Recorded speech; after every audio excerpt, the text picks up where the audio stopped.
Hi, welcome to my free Java video course, Lesson 1. My name is Markus Biel. I'm a software craftsman with 14 years of experience in Java. My goal is to teach you Java in the easiest possible way. Okay, we will start with a briefing, which is basically a lot of theory in the beginning. Second, we will do a practice session where we will actually write our first Java program.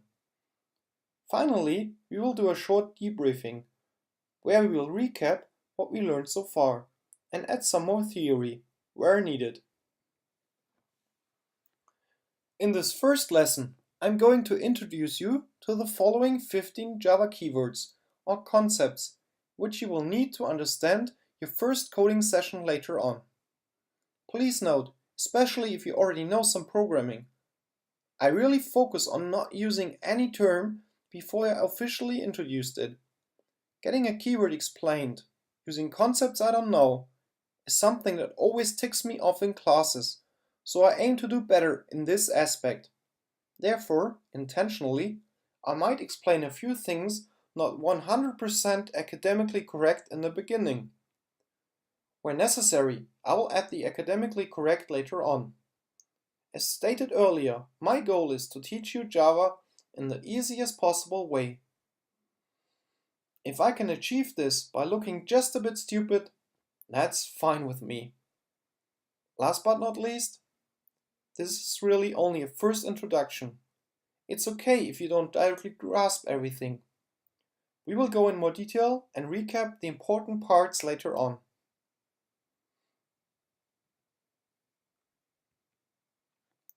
A package, or better a package structure, is like the file structure on your computer. It helps to organize the different files of your program. The top or root folder of a package structure is usually the organization's domain name, in reverse order. In my case, that would be com Markus Biel, for example. If you don't have a domain for the program you're writing, it's okay to invent your own domain name, but make sure it's a unique name. The reason for this is that the name of a program file is actually a combination of its own name plus the full package structure of the package it resides in. There are millions of other programs out there, and chances are high that someone else has already used exactly the same program file name before you. As Java code is heavily shared worldwide, a strategy was needed to come up with a unique name to prevent name clashes. Each domain names can technically exist only once. Therefore, using a domain name as the prefix for your package name is the default. Think of the package name like an absolute file name of your program file. Using a package name is optional, but I highly recommend you to do so, even for the simplest program. When used, the package must be declared in the first line of your Java program. The package name is starting with a domain name in reverse order, as stated before. The reason for this is that the package name from left to right gets more and more specific. Using lowercase and singular for package names is the recommended default. Last but not least, the package name also serves as a high-level description of all the program files related to a certain topic. Code written for Lesson 1 of this Java course would end up in a package called com Markus Biel Java Course Lesson 1, for example. Please choose package names thoughtfully. It's not just a stupid name.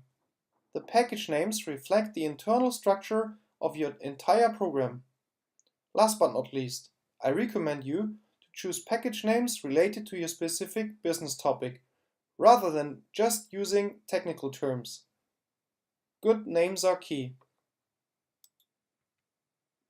To simplify programming, every program file will reuse existing code. To do so, you have to import the code into your program file. In our program file, the import statement or import statements will follow directly after the package declaration. Here you can also see how the package name must be included in the import statement, as it is actually part of the program's file name. You may import specific files or all files of a certain package using the star symbol. Besides regular import statements, there are also static imports, which we will cover in detail at a later time. A simple program can easily consist of thousands if not tens of thousands of code lines. It's very easy to get lost in such a big pile of information. Therefore, it's really important to impose a structure on the program code. Besides using packages, as explained before, in Java, the program code is classified into different units of code. Such a unit we call a class. The programmer is the one who may decide how to name and structure packages as well as classes. One aspect of Java is to improve cooperation between business clients and programmers. The client is able or should be able to tell what he wants. The programmer is able or should be able to know how this can be expressed in code. The closer this code is related to the business, the easier the cooperation between programmers and business people will be. Forming a common language related to the business and used throughout the code is therefore of utmost importance.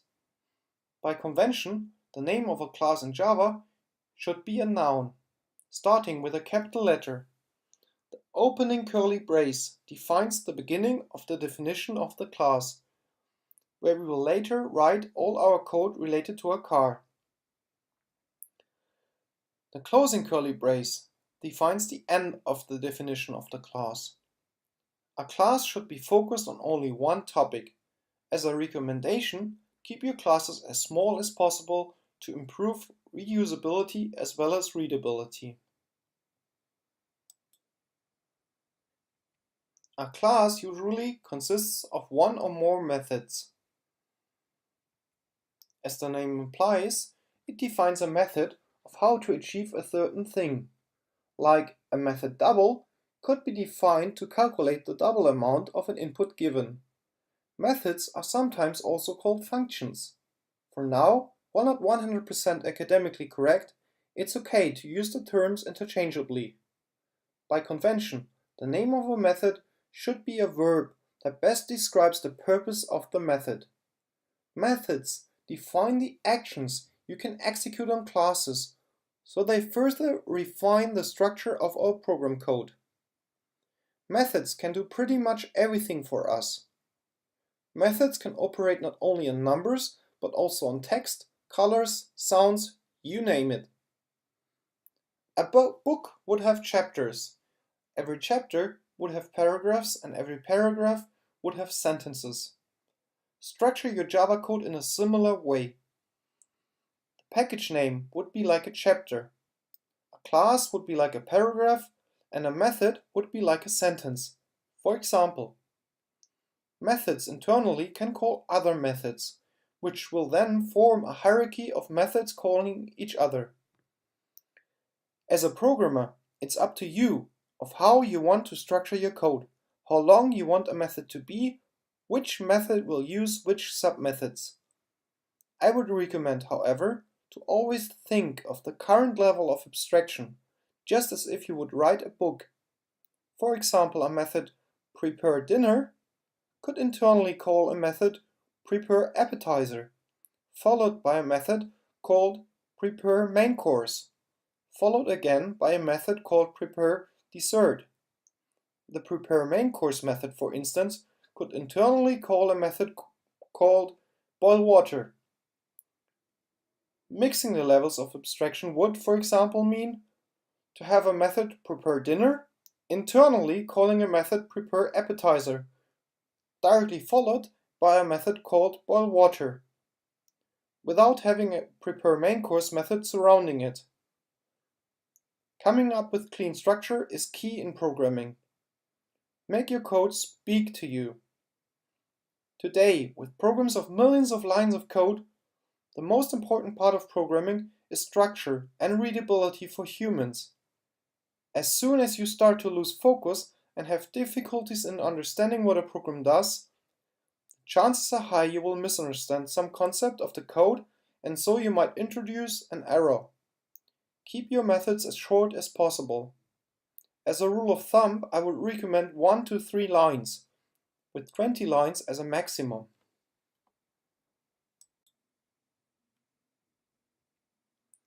The definition of a method follows a similar concept of that of a class. First, we define the name of the method. As stated before, use a verb and start with a lowercase letter. The name of a method is followed by an opening and closing bracket. This is the place where we may define the names of 0 to an unlimited amount of input fields. When using the method later on, you will need to choose a value for those values. These values are called method parameters. In order to further improve the structure and readability of your code, I recommend you to use as few as possible method parameters, with 3 to 5 parameters as a maximum. Everything more than that will not be readable. The opening curly brace defines the beginning of the method definition. The closing curly brace defines the end of the method definition. Later, we will define the actual code of the method that will go into the space between the curly braces. As the name implies, a variable is a variable value, a placeholder for a value that you can set. The value of a variable may change while the program is running. For example, when a certain value is calculated over the lifetime of your program. Variables can be used as input or output values of methods. For example, variables can be of different data types, like numbers or text. Data types we will cover in detail at a later time. Just for example, possible variable names for a car could be my old car, my Porsche, or Mom's car. There are different types of variables, like instance variables, static variables, local variables, parameters, or arguments. We will cover the differences in a later session.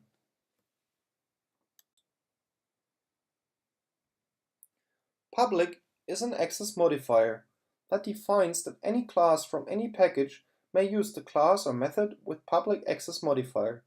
Besides public, there are also other access modifiers like private, default, or protected.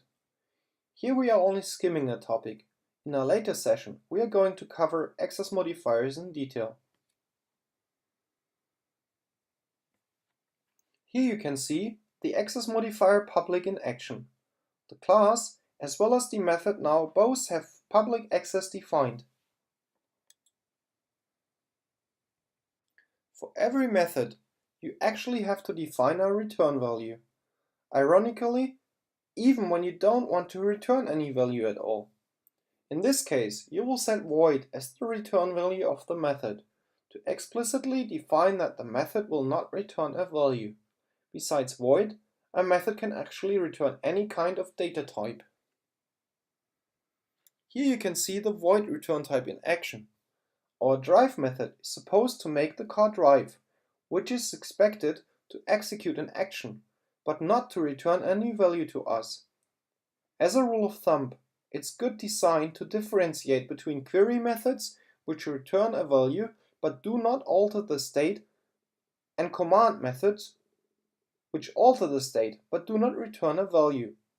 In respect to this best practice rule, drive is a command method and therefore does not return any value. The @ symbol indicates an annotation. We will cover annotations in detail in a later session. Just for now, I want you to know that with @test, we indicate that a given method will be used as a test. When a class, a variable, or a method name consists of more than one word, in Java you use an uppercase letter to indicate the beginning of a new word. This is called camel case, as the ups and downs of upper and lowercase letters look like camel humps. In other programming languages, an underscore is used to separate two words from each other inside a variable name. In Java, however, camel case is used instead. To indicate the end of a sentence, we use a dot in English sentences. In Java, however, the dot has a completely different meaning. The dot between the variable car and the method drive indicates that we want to execute, or we would alternatively say call the method drive on car. As the dot is already used to indicate a method being called, the colon is used to indicate the end of a statement in Java. Here we can see an example of a test method that is expected to test that our car drives. The method drive is executed on car with a value of 100. Colon says, I want this to be executed, period. I talked about classes already. I said that a class is a way of structuring code in Java, a unit of code. This is perfectly true. However, it's only part of the magic. A class is like a template, like a definition of what you want the class to do for you later on, when the program is running. The class car, for example, defines the behavior of a car. However, when your program is running, we say at runtime, there will usually be a number of cars. Each car may have its own unique set of values. One car might leak oil, so the value of oil could drop to 0 while the program is running. So a class is like the human DNA, a definition of how something should be created when the program is running. When a Java program is running, it would usually create a certain number of objects that will exist as a set of values in the computer's memory, and those values might change while the program is running.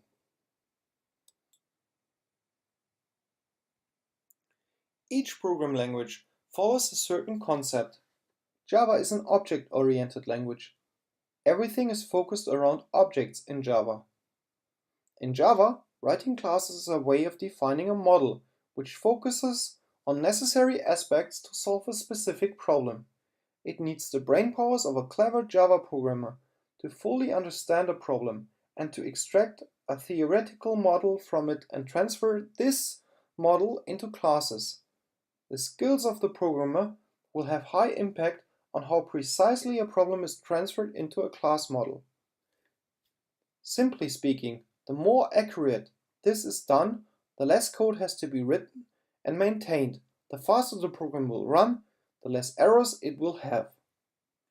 The power of Java is to be able to define an executable model, like a virtual machine on your computer, with concepts and names taken from the real world, which heavily improves the communication of the programmer and the business client. Programmer and business client can both talk of a car, while the one is talking of a real car and the other of the representation of this car on the computer. They will understand each other. Here we see a simplified definition of a class car. Now imagine a game where each player creates a car when the game starts. The program in this example might create 3 different cars at runtime. Now I talked about classes and objects that will be created from those classes. But how will these objects be actually created? We will need a method that will create the objects for us. This is a very special method. It is called on a class and will create an object each time we call this method. But as soon as the object exists, we cannot call this method anymore. The special method is called a constructor, as it is used to construct objects from class files.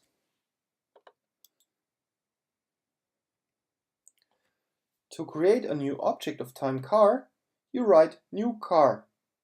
For example, the constructor in this case just like a method is given two different numbers, one for the age of the car and one for the maximum speed in our example.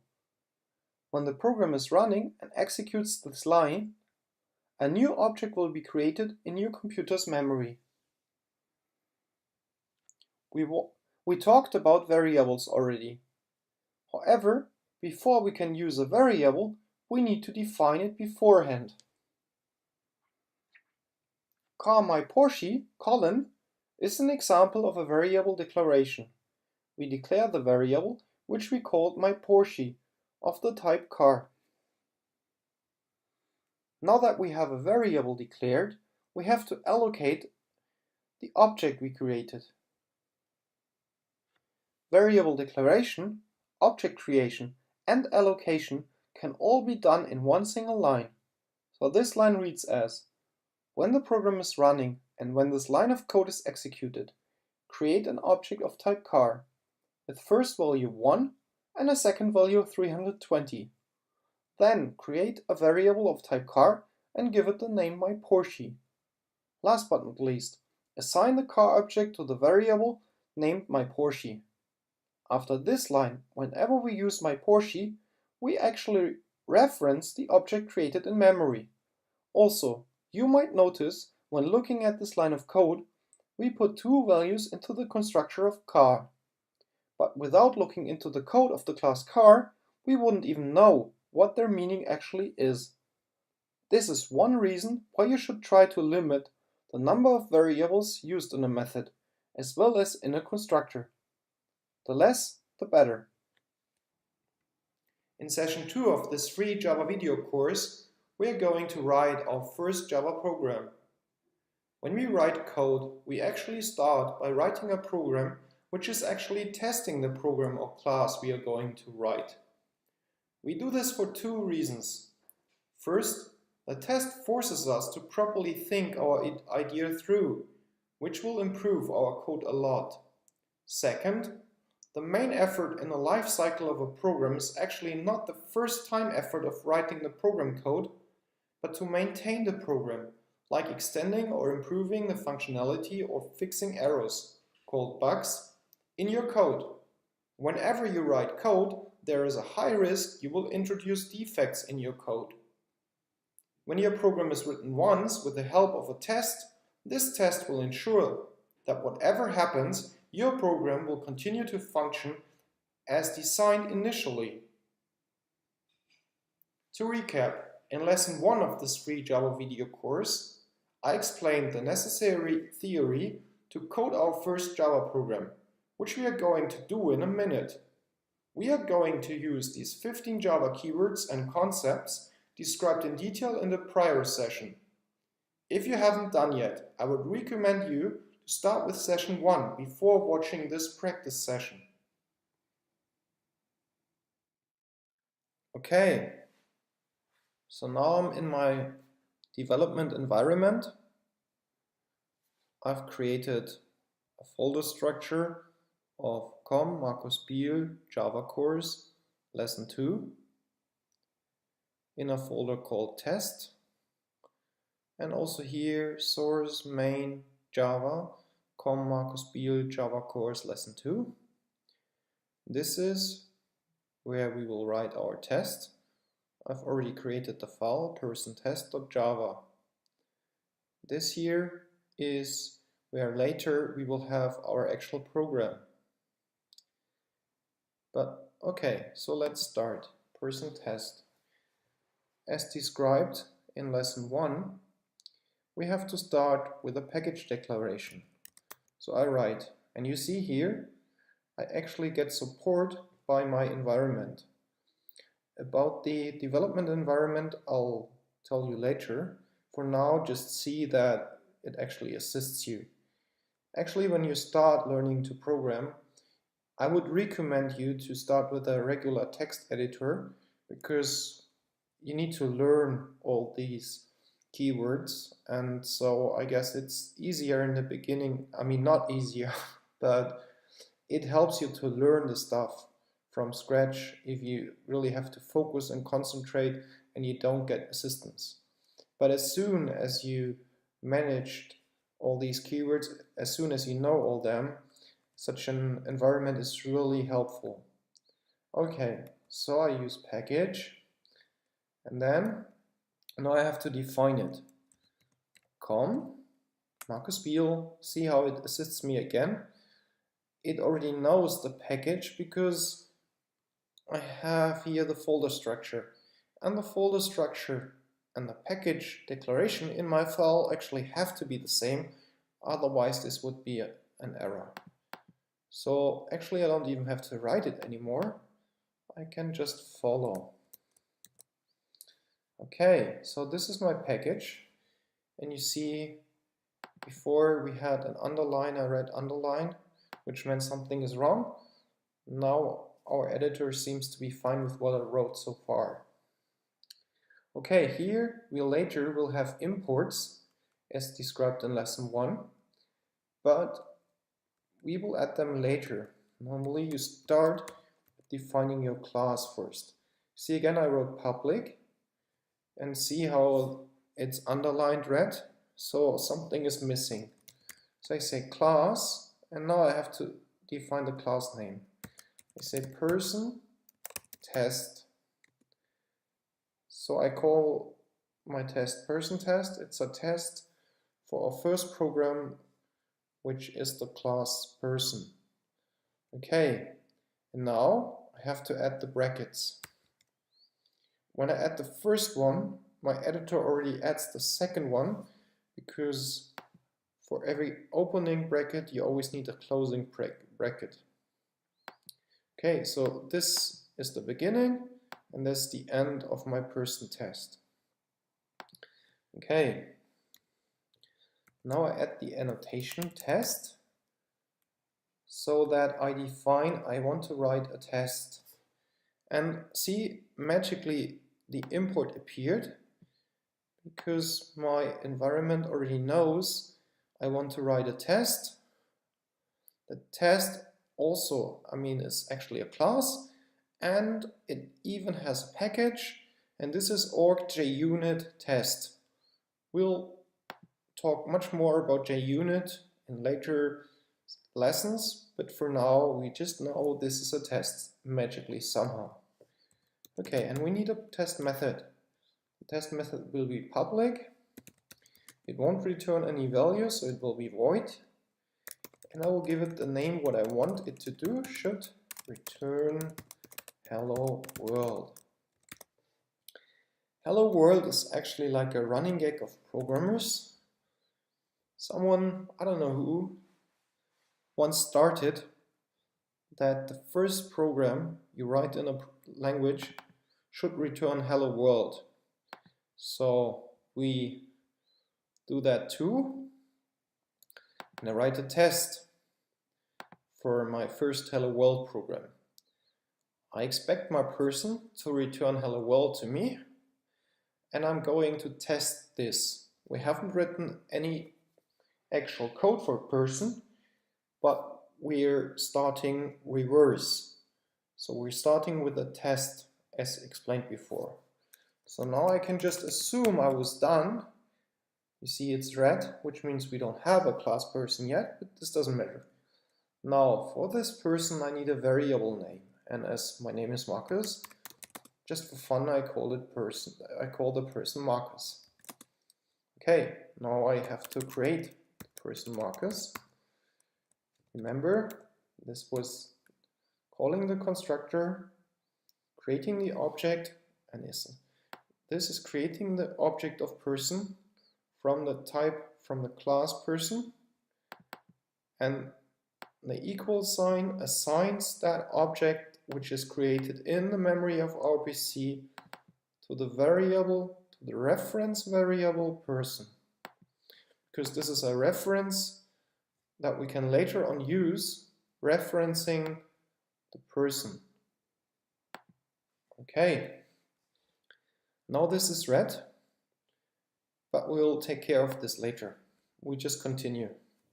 Okay, so assuming we were done, what do we want? We want to test something. And testing, we say we want to assert something. We want to assert that a method we're going to write is returning the hello world for us. So we want to compare if our expectation is equal to what the method is going to return. So we say assert equals. This also is starting as red, because we will have to import more stuff. But for now, we just take it. I use, this was again magic. I add one quotation mark, and my environment already adds the closing quotation marks. This is what we call a string. And I say hello world, because I want my person to return hello world for me. So the first part here is the expected return value. Now I add a comma, and now I have to add what is going to be tested. Marcus dot for calling a method hello world.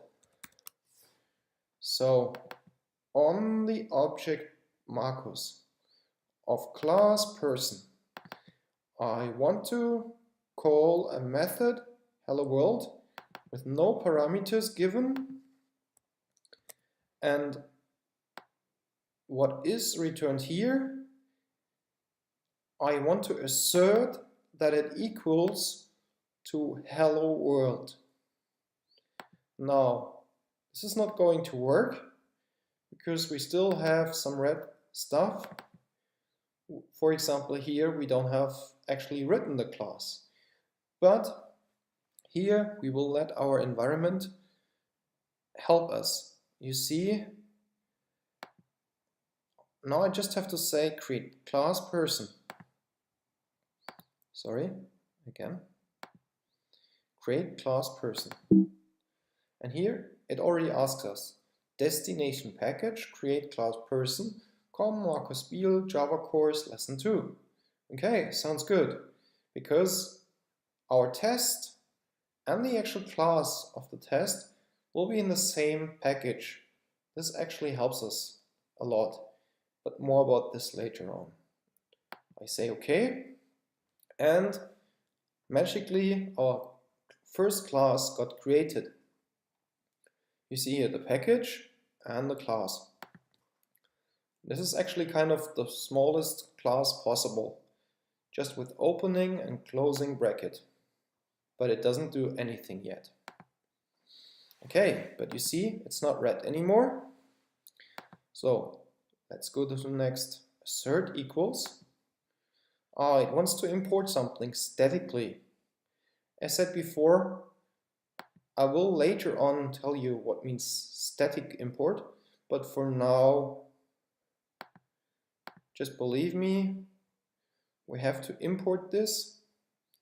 This is another import from org.junit, but this time it's an assert. And so this is like a method. We import the method assert equals. But don't focus too much on this. We'll go in more detail later. For now, what is important? We want to write our first test. So here we still need to define a method, and it also tells us cannot resolve method hello world. Okay, help us please. Create method hello world. Weird enough. It moved the method to the wrong place, but I'll fix that. Of course, we need to have it here. Okay, now nothing red anymore, and we can start calling our first test. I say run, and this actually executed our first test, which again executed our first class that was automatically written. And here we see we have an error. It tells us a missing return statement. So I said we want to return a string. Here you see string. But as you see, the method is empty. We don't return anything. So let's fix that. Return This is how we say it. We have to say return. And now I just have to type hello world. Exactly as I was expecting it. I add the colon to say yes, do it. Return hello world. Okay. Now I switch over to the test. And I'll execute the test again. And it's green. All tests passed. This is our first test. And it worked. Running our first class. Ta-da!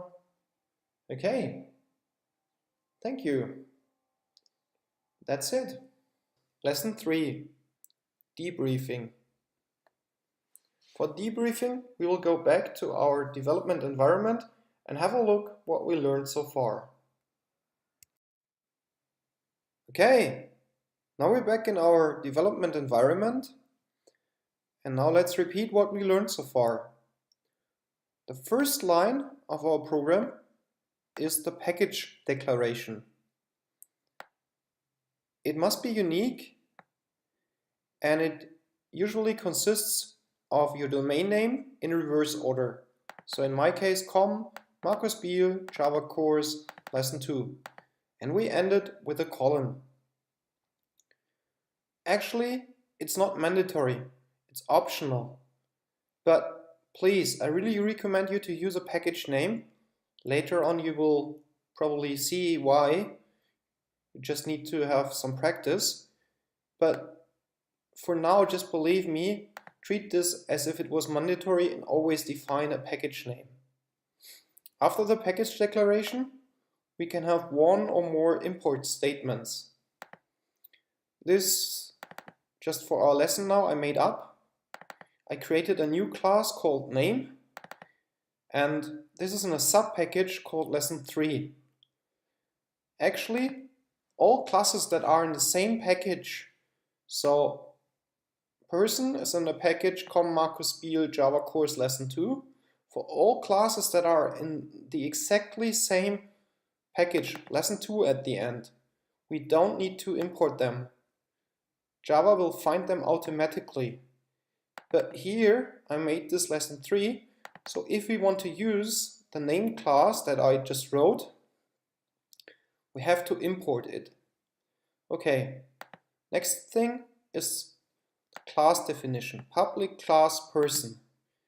And with these brackets, this says the class begins, this says the class ends. Public means all other classes, for example my new class name, in any package can see the class person. What this can see means is still a bit vague. For now, just take it as it is. I don't expect you to fully understand it yet. This will need some practice. And here, for now, some new stuff. I added the class that I defined, name, and I made it private, which is also best practice to have. We call this a reference variable because it is a reference to later on an object of type name. And I made it private, which means other objects that get created will not be able to see again I say see, or access this field here directly. If they want to use it, they have to go using this method I also just created. This one is public and it returns person name. So when they call person.name, the method, you can give it any name, I just called it so, but you could also call it, I don't know, return the name. So this can be anything. And it will return the person name. So here again we see return, which means I want this to be returned to whoever calls that method, and the colon, which means do it, execute it. Okay, what else did we learn? We learned that this is a string and that having a class returning hello world is like a running gag in programming for the first program that you do. So this is why I made class person return hello world. I mean, actually it might not make sense, but yeah, just was all made up.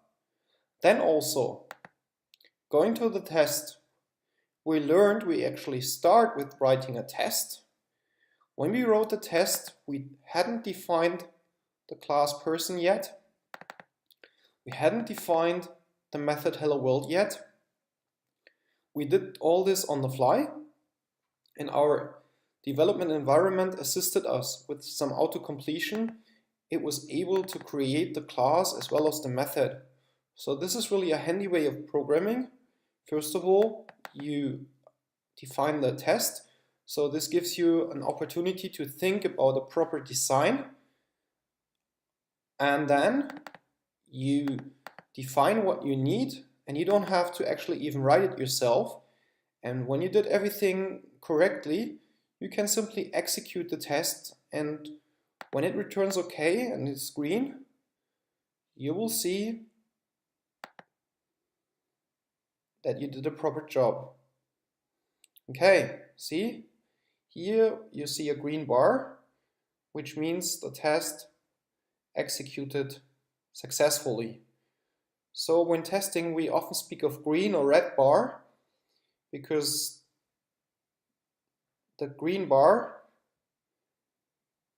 is such a good signal that you understand your test passed successfully, that people got used to just speak of green and red bars. Okay, so we learned some more stuff. For example, that this is an annotation, and I told you you don't need to know more details about it yet. We'll go into details later. Besides, I talked of import static, and also I just want you for now to know that something static exists, but we'll go into details later. Okay, I think that's it. It's okay if you don't understand everything perfectly yet. I don't expect you to. So we'll go in more details later, and we'll repeat all the stuff. So it's fine. I mean, the start is really tough. I know that. I don't expect you to be an expert in Java yet. This is just an introduction, and you will grasp it soon. Lesson 4. Okay, we're back in my IDE. IDE is actually the short form for Integrated Development Environment. And as this is much shorter, usually you just say IDE. Let's recap what we learned so far. In the first line, you have the package. In the second line, you might have import statements. You don't necessarily need. Something I didn't tell you so far is here we use name, and we use the class's short name, because actually the class's real full name includes always the package name, so that the name of the class is unique. So we could also use its full name including the package name, and then we would not need to import the class. But I mean, as you see, this is much more readable, much shorter, so also much more handy. So this is what you normally do. There's only one exception, which is a bit more advanced, so I will just shortly mention it.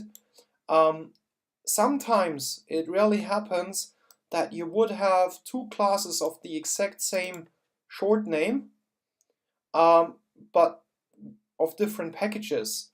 And so, to define which one you mean, then you would have to use one with the full package name. Okay, so next we define the class. The class starts with a curly opening brace and ends with the curly closing brace. We have here, we say it's an instance variable actually, and this is an instance method. Instance variables and instance methods could be of course much more, Both together we call the members of the class because they belong to the class. An instance is just like an object. So of one class you can create various instances.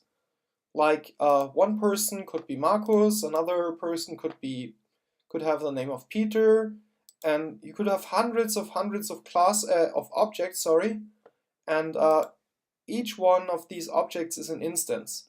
And for the instance variables, this means that each instance has their own version of this variable, which each might have a different value. Does not need to, but it's like a duplicate version. There's also another thing which is called a class variable and a class method, which we do when we add static to it. We can add static here as well as static here. In this case, now when we create different instances and we change the person name of one instance, this means that all other instances will also have the name changed to the new value. This is a bit more advanced and static. We should talk about this in detail later, so I just shortly, just to be complete, wanted to mention it. For now, it's totally enough if you know this is an instance variable and this is an instance method. Okay. Besides that, I would want to add a constructor. I think I talked about constructors already. Okay. Opening and closing curly brace. This is what we call a default constructor. It does not have any parameter here, not any variable, and so this is the default constructor. When we want to create an object of type person, of class person, this constructor will be called, and everything that we would do in here would also be executed. So this constructor is actually used to initialize an object. Because, for example, let's do something else. Now let's add a parameter, person name. So this now gets a bit more dynamic, more interesting, because we could try to set the inner person name to the given person name. Now you see something is wrong. Variable person name is assigned to itself. Well, of course. How should our IDE or Java know what you mean here? We need something to differentiate, to tell Java what we want is we want to set this instance variable to the value of the parameter person name. One thing we can do to fix that, we could just rename the variable. Ta-da, see, it works. Now it can automatically resolve the problem, but usually you don't want that. I mean, person name is the better name, of course. And now what we have to do, we have to add this to one of them. And as we want to set the value of person name to the instance variable person name, we add this dot person name, and so Java knows that we mean this one here. And now, when someone calls the constructor to create an object of type person, it'll also have to add the person name, and then the person name directly gets set at the time the object is created. Okay, one more thing that you should know is, now that we have created our own constructor that has the parameter person name, this means this class does not have a default constructor, an empty constructor like I showed you before. This one is gone. Java will automatically create it when there is no constructor defined by us. But as soon as we have defined one, Java will not do that. Now, if you remember our test from the last version, we used the constructor without any parameter, so this will later on fail. but I want to show you, so I will let it as it is. Okay, so remember we had that method here, hello world. I told you that in the first program, in every programming language, as like a running gag, you return hello world. Hello world is actually a string, and here we say the method should return a string. Now I want to do some more advanced. I would like to have a method. I can give a parameter of string, and then I want to say hello, the person's name. Okay, and as you also might remember, usually we start with a test. So let's write the test for what I'm planning. Okay, so how do we write the test? So we have to first of all add the add here, and then say test. This is what we call an annotation. Much more we don't know yet, and you don't need to know for the moment. I mean, this is all confusing, so relax. I'll repeat everything various times. You will understand it very soon. For now, let's just write the test. So I say should return Markus. Okay, because this is what I want the method to do. Okay, now I have the opening and closing brackets for the method. Okay, so we need to create an object of type person. Last time I called it Markus. This time I want to show you we can use any name we want, so I call it person, new person. So with that new person and the regular brackets, I call the constructor, and this is like a method that is being initially executed at the time when the object is created in our memory. And see, something is red here because I told you the default constructor is gone. So if we want to do that, we have to go back to our class and we have to add the default constructor again. We can add it at any place. Put it here. Okay, and now this is empty and it'll work. But having an empty method or also an empty constructor might be confusing for a colleague. So usually what we do in this case, we leave a comment to mention we haven't forgotten anything, we have done this on purpose. So let's see, how do we do a comment actually?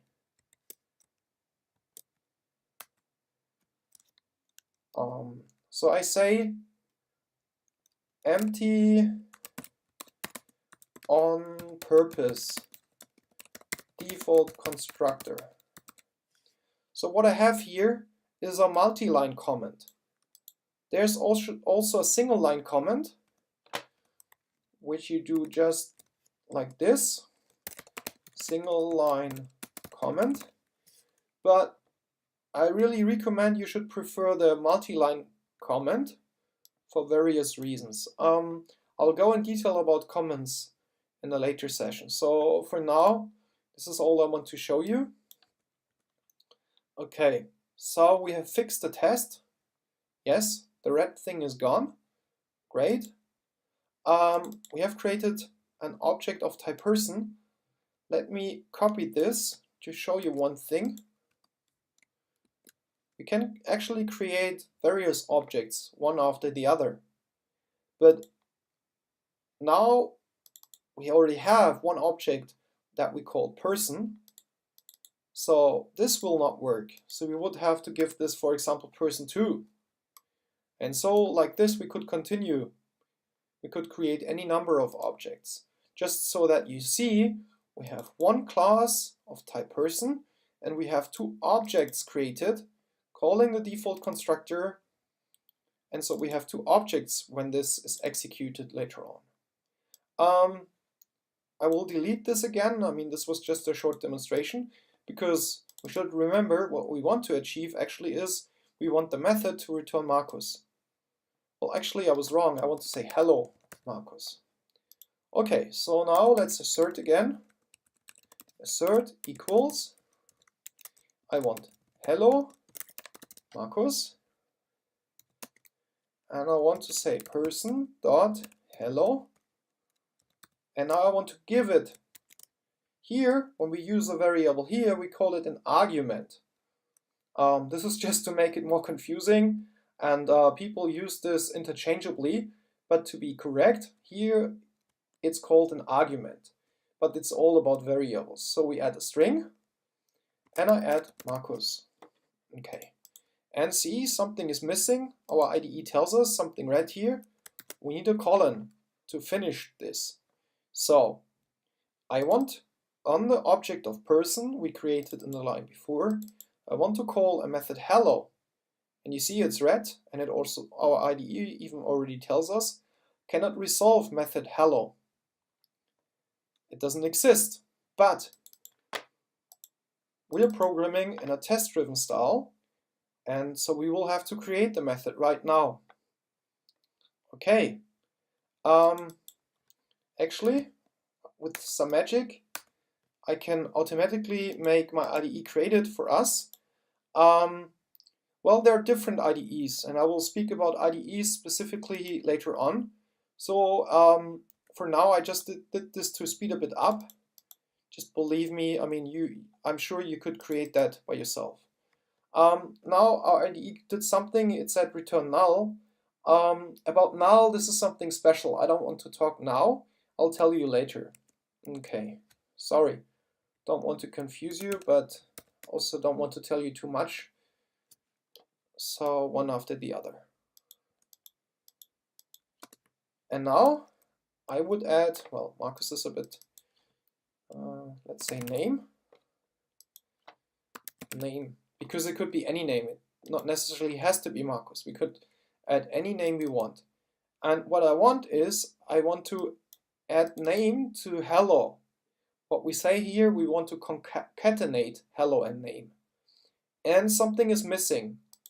Our IDE doesn't like it. What is missing is a plus. This is how you concatenate two strings together. So a new bigger string is created, and you can do this any number of times. But for now, I mean, all we wanted to say is hello and the given name, so this should be fine. Actually, there's a little bug hidden, which you will see very soon, which I did on purpose, because I want our test to fail. Let's execute it.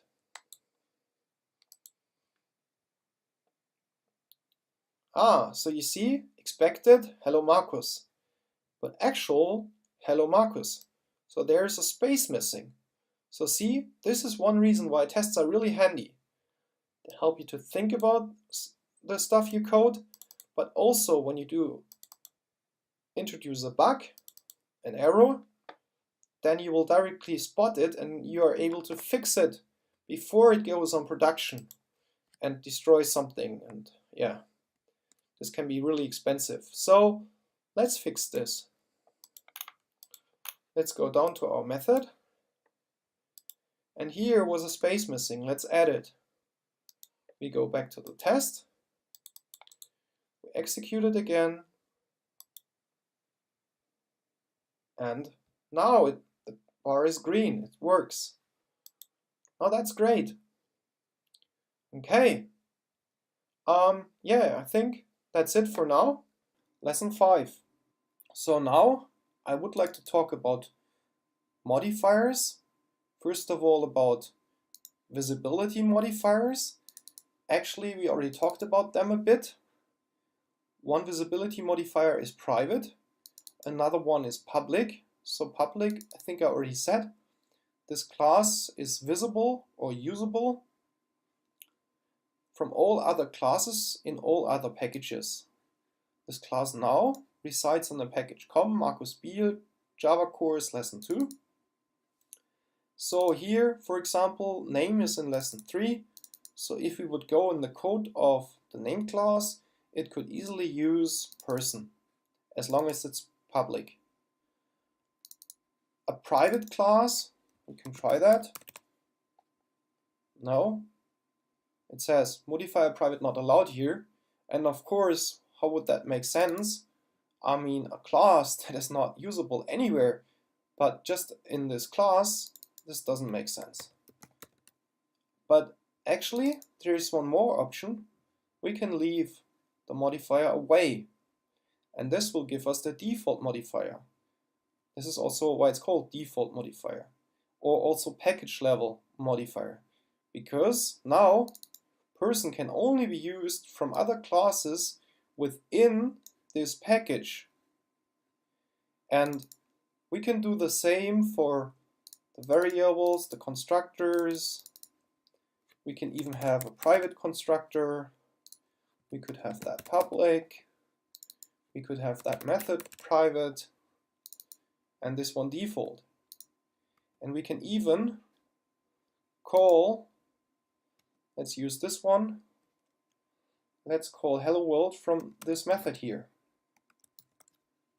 All this is working.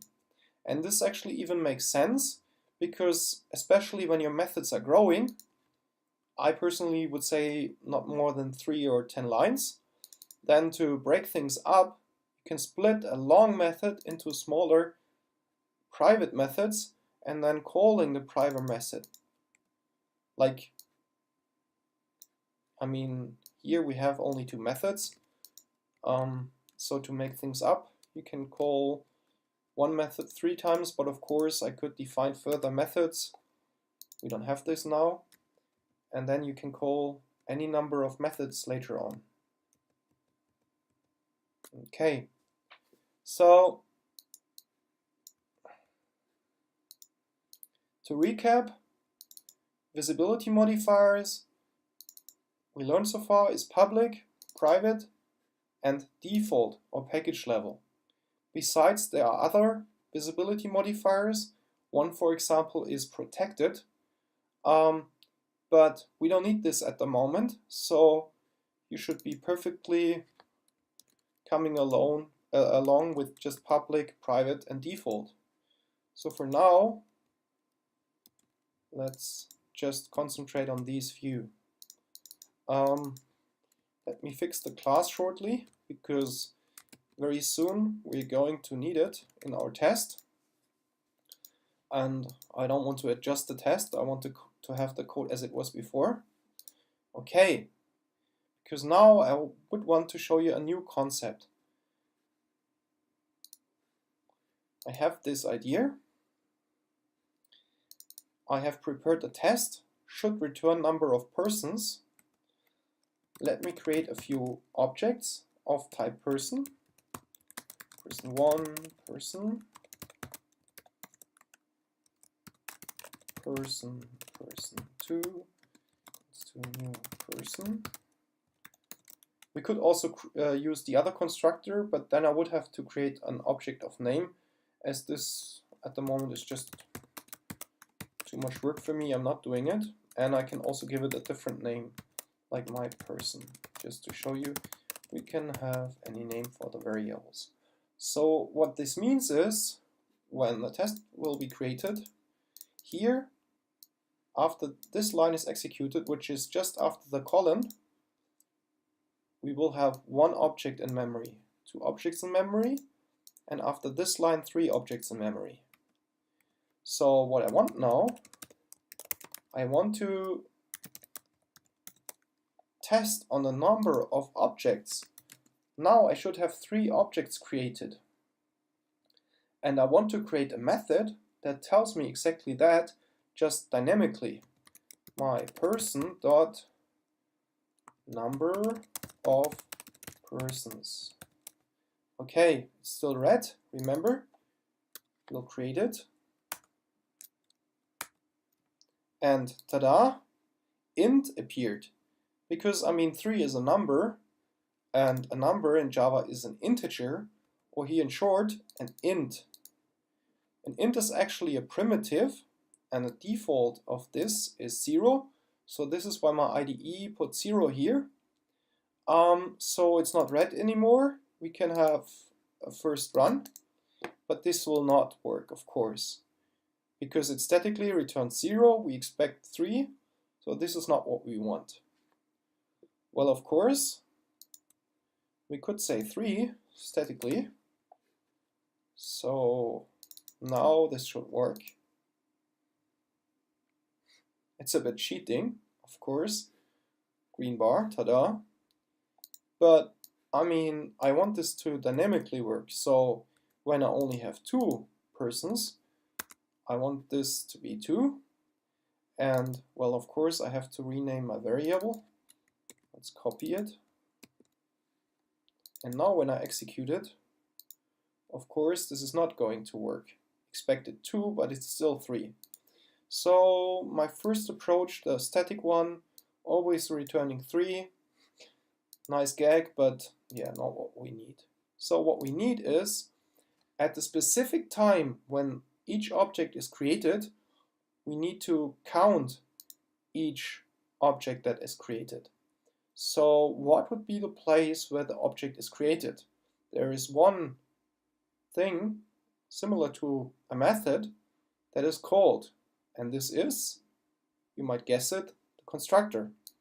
We used the default constructor for creation, so we would have to do something in here. Now I want to invent a variable, an instance variable. I also call it, or let's call it person counter equals to, and now I say person counter because I want the value it had before, and then I want to add 1 to the last value of person counter to have the new value dynamic.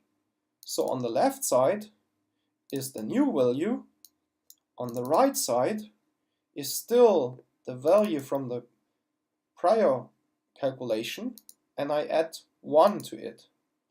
Now this is a lot of code again, and this incrementation by 1 is used so often that they invented a short form for that, which is plus plus. So with plus plus we say take the current value of person counter, increment it by 1 and save it again into the value of person counter. It's still red because we still have to create it. Let's do that. We make it private, of course. It's an int. I called it person counter and colon. Because I don't have to say 0, I could also say equals to 0, but the default for int is 0 anyway. So what we usually do is we just put it here as is. So the idea would be it starts with the 0. The first time this constructor is called, it's incremented by 1 and so on.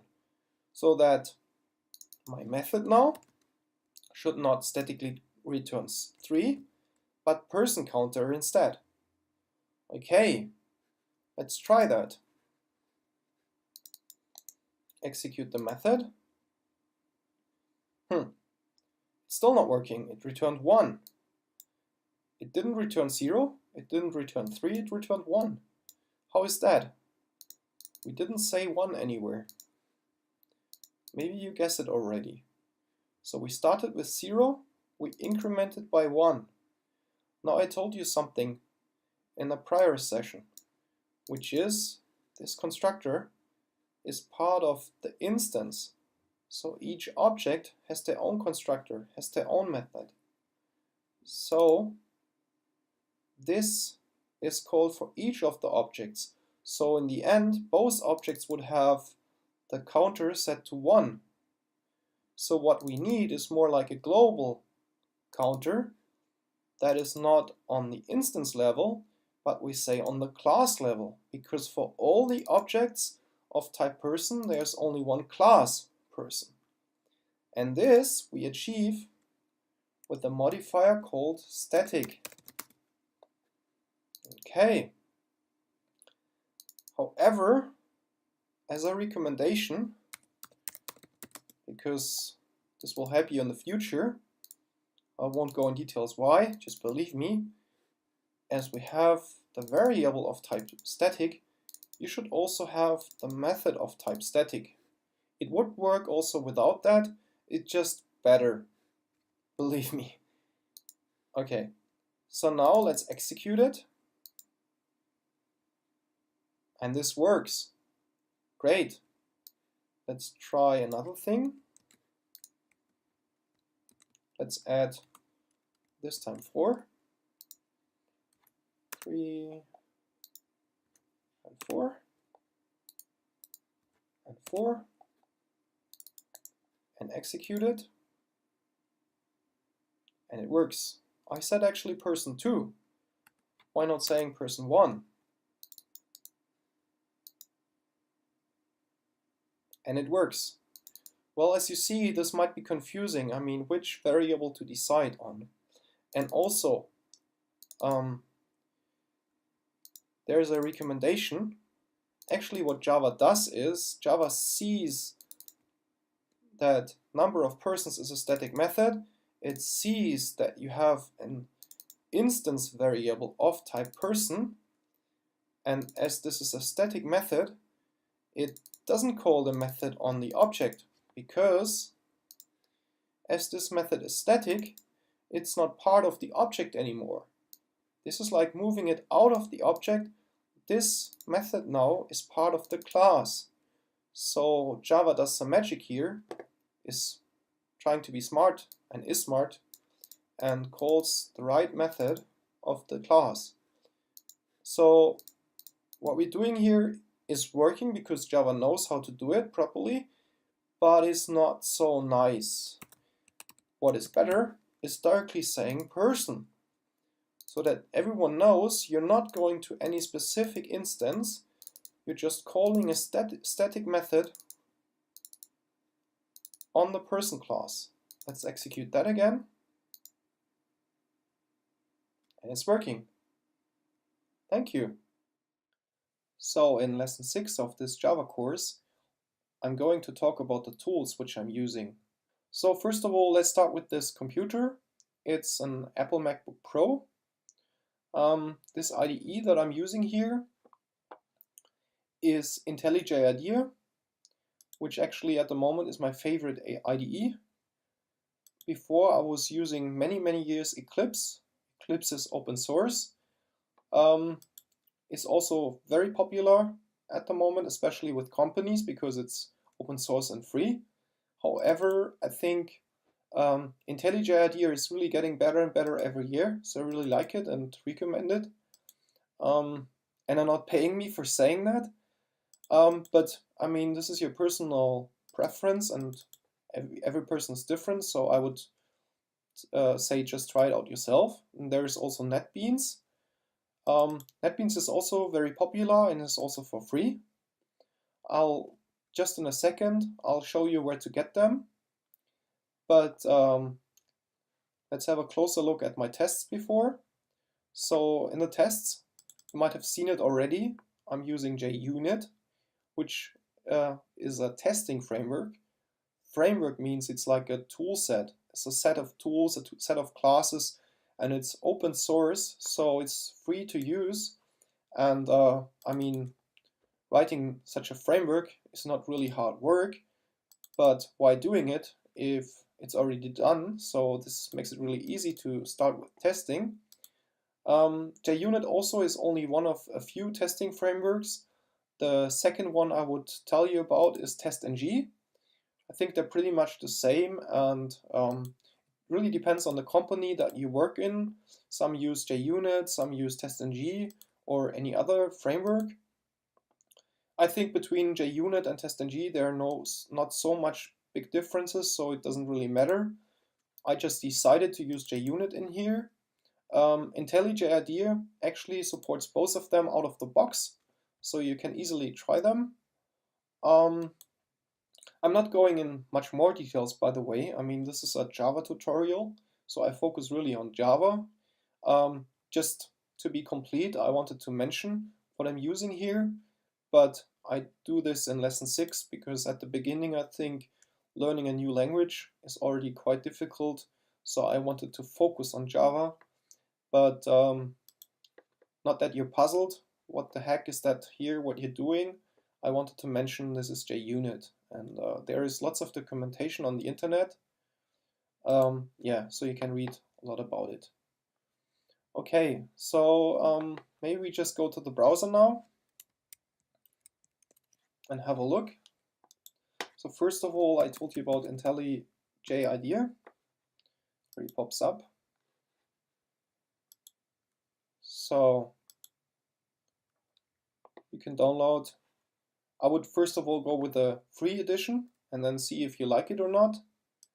Besides, of course, there's Eclipse. This one is open source anyway. And then you can choose your operating system and 32 or 64-bit, whatever you need. Last but not least, NetBeans.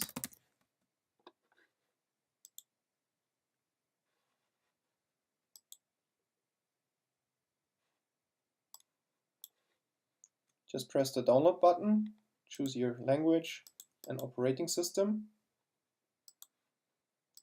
And then also JUnit. Let's have a look on that. In most IDEs these days, you wouldn't have to install it because it would come pre-installed anyway. But just for the record, I mean, this also has lots of documentation. So yeah, here you can download the most current version. Let's check documentation. Here it also talks about Maven, which I'm, by the way, also using. So this way you can define in Maven that you want to use the current version 4.12 of JUnit, which I actually did because I'm also using Maven, which we're going to in a second. But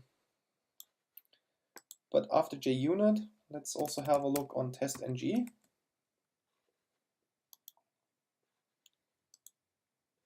Testng on this page just provides the files for Eclipse, but as I told you in IntelliJ IDEA it's included anyway, and I checked for NetBeans. I mean, I'm not so familiar with NetBeans, I have to admit.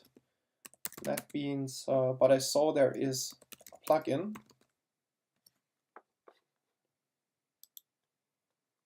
which you can download and install, so it probably works just as well. Now let's talk a bit about Maven.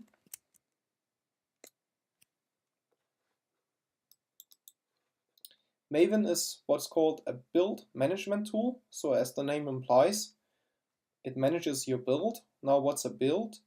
Well, when you program your program, it consists of hundreds of classes, and then you would want to release them on production or send them to a client.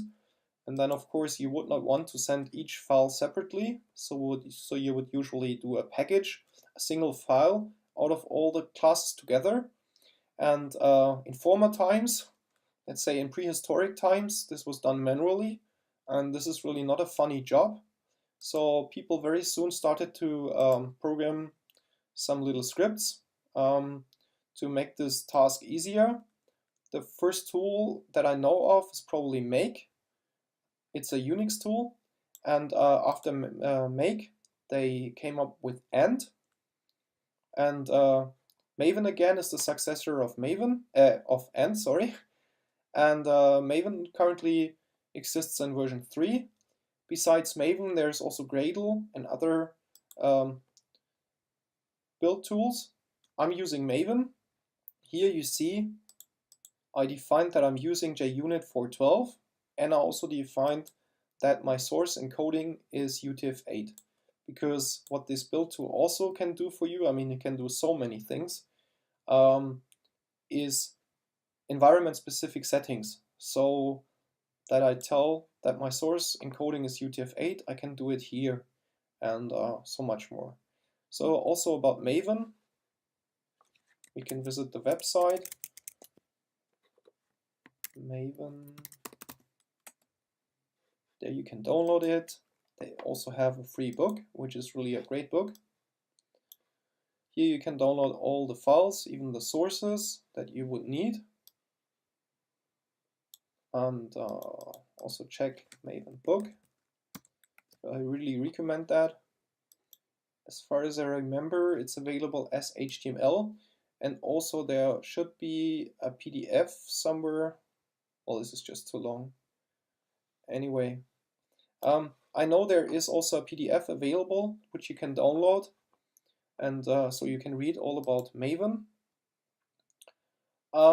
Last but not least, let's also talk a bit about text editors, because I think in at least one of the lessons I did so far, I told you you should start not with an IDE, but you should start with a text editor instead.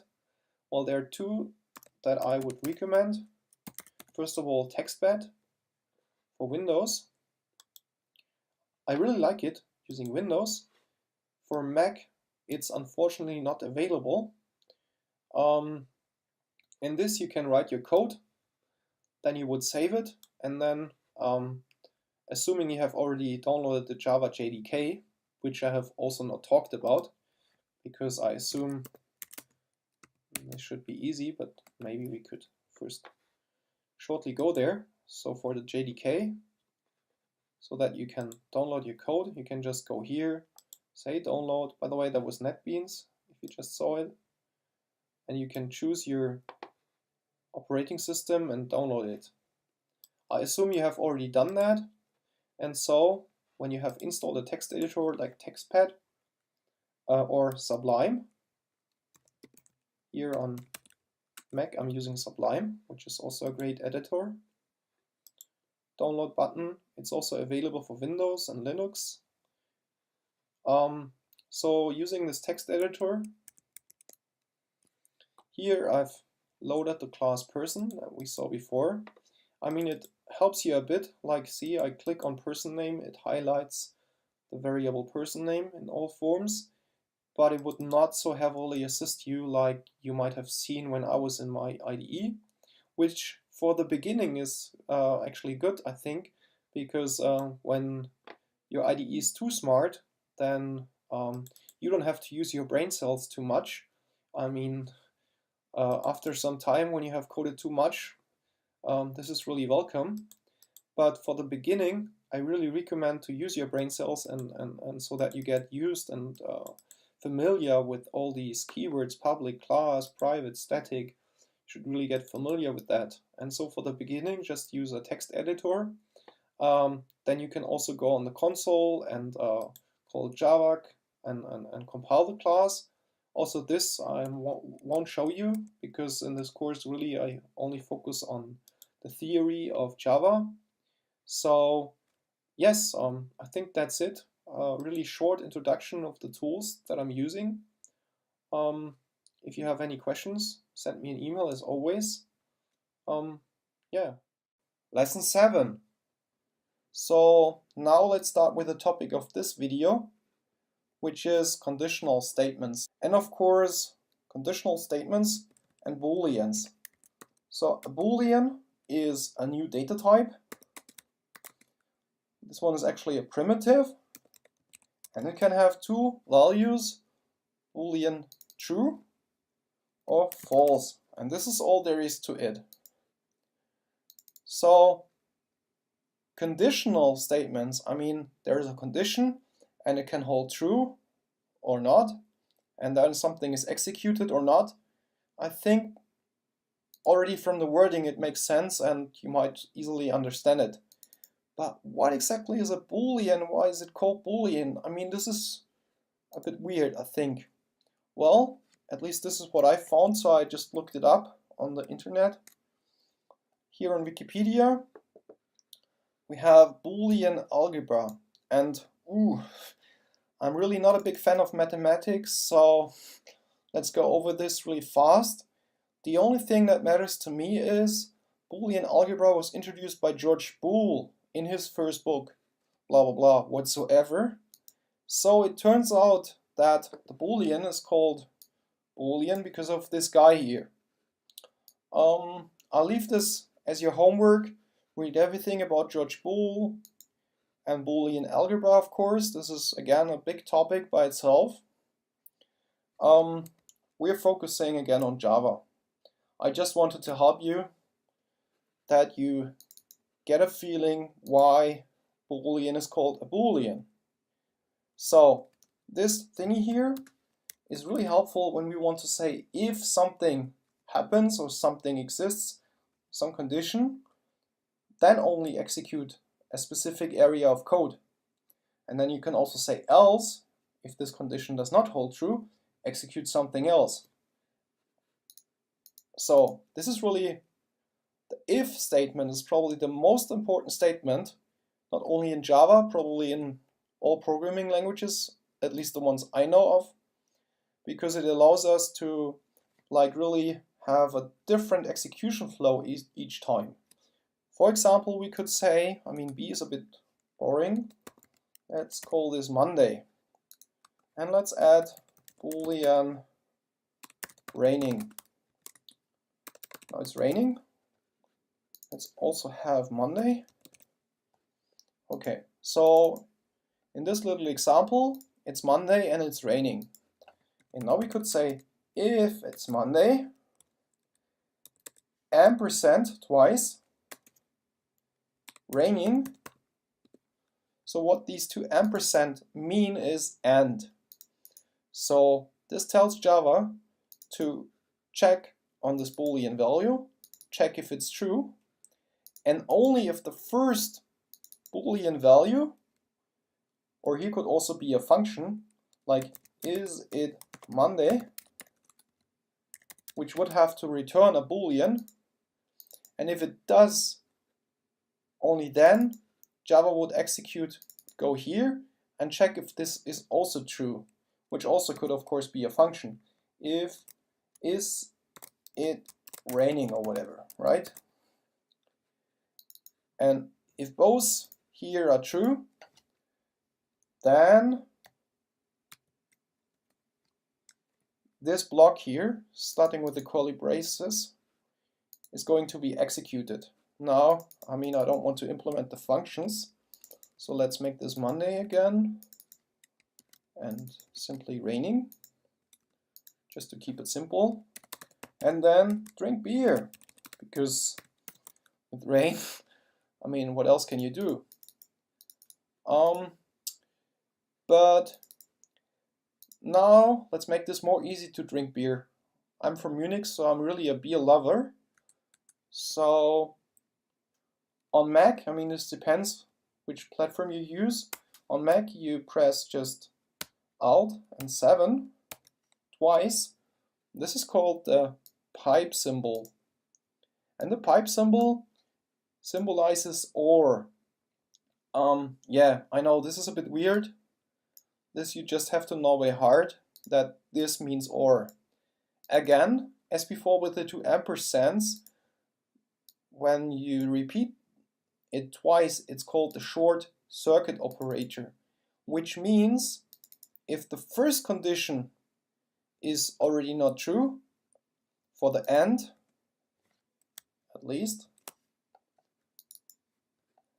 then it's not going to execute the rest. So whenever in a statement it sees that a condition cannot hold true anymore, it will stop at the beginning and it will not execute the rest, which is very handy because, I mean, if before we had a method here, is it raining?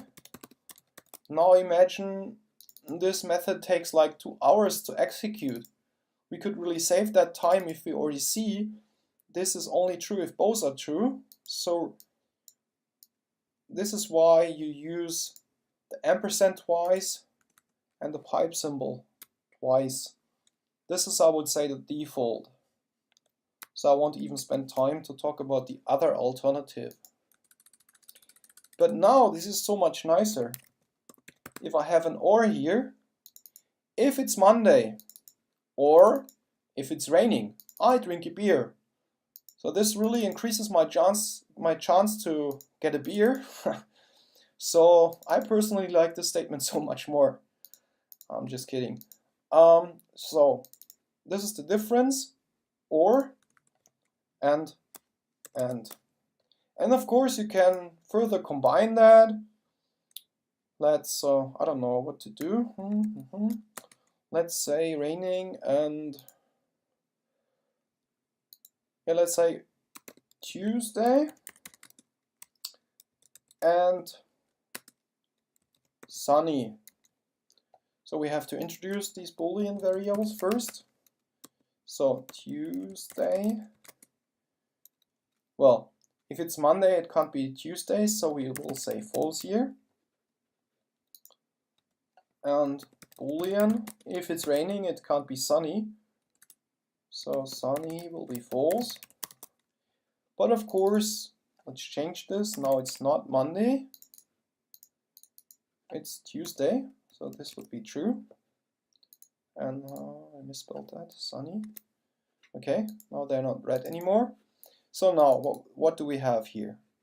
Monday is false. So if Monday, it's raining, but it's not Monday at the moment. So this is, the whole thing here is not true. But here we have an or. Tuesday, this is true. Sunny is still false, so this is also false, which means the whole if statement is false and we cannot drink a beer. But let's make this true. And now it's Tuesday and it's sunny and we can drink a beer. Hooray! Of course, I mean, when it gets more complicated, I'd recommend you to introduce more brackets to really tell Java first execute this and the result when you have it, then only execute the next statement. I mean, if you go in more detail on the algebraic logic, you will see there are preferences and there are really rules on that, but if you don't know them and if you always just add the brackets, you're on the safe side to show what you want. Okay, now let's make this not so complicated, because let's introduce something else, and this else is the else statement. Because if it's not Monday, we can do something else. And this is the new keyword that I'm introducing, the else statement. So here we can say drink milk. Might also be nice. Okay, so only on Monday we drink a beer, and on all other days we drink a milk. So that means we have to drink a lot of milk. So if you, I mean, milk is really healthy, so I recommend you drink milk like this, it's much better. But of course, let's introduce some more variation. Else if, let's introduce a new day. Let's say Friday. So we have to introduce Friday. At the moment it's Tuesday, so we'll change that in a minute. Make this false. So else if Friday,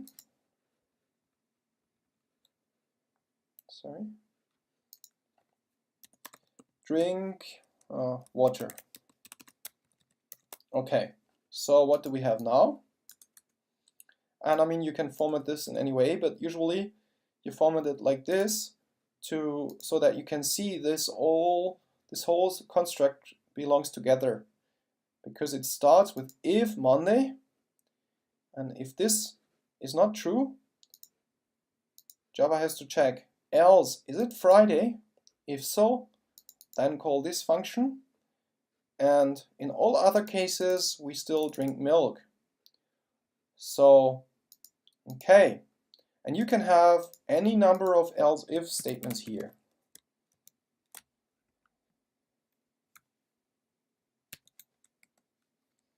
Else if, I don't know, some other condition, we could just say sunny.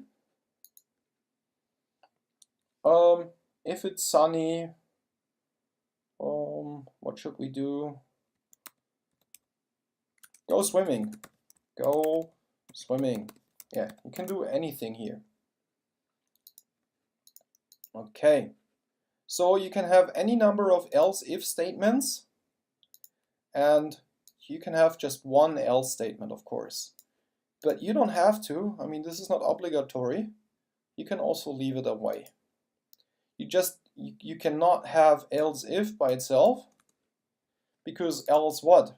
I mean, there has to be, the whole statement has to start with some if. Okay. I think this pretty much is enough for if, and else. Now let's do some more cool stuff. Let me remove all that. Because normally you evaluate some condition, and then when the condition is evaluated, this returns a Boolean under the covers, I would say. For example, you could say int e equals to 4, and then we could say int j equals to 3. Omit that. Okay, so we have two primitive data types of int, which are introduced in a former video. And then I can compare both values. I can say, I mean, here of course, as well as with the Booleans, it's obvious. But I mean, in a big program, it's not so easy. Normally, one function calls the other, and you would like have a user typing in data, and then you don't know if the user typed in 4 or 3. So I mean, this is a really stupid example. I mean, we know that 4 is bigger than 3, but let's assume that we don't know. And then I could say if I greater than j, then do something. Else,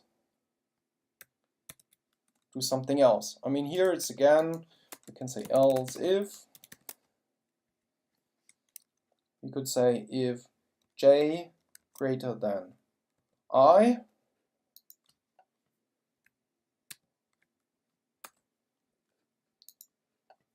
what else can we say? Else if I equal to j, which at the moment of course does not hold true. This, by the way, you see there are two equal signs. The reason is this equal sign we use here when we assign the value of 4 to I or j. So we can't use that again. Instead, in Java, you use two equal symbols to express I want to have a Boolean check. And what you also can do, so you see the result of this will be a Boolean value. You can assign that Boolean value are equal to a Boolean variable. And this is actually quite often very smart. I mean, here it's very easy to understand, but sometimes you have way more complex terms. And then if you give it a name, your code will be much more easy to read, because now you can say are equal. Okay. And then there is also greater or equal, smaller or equal, and then also unequal, which I would usually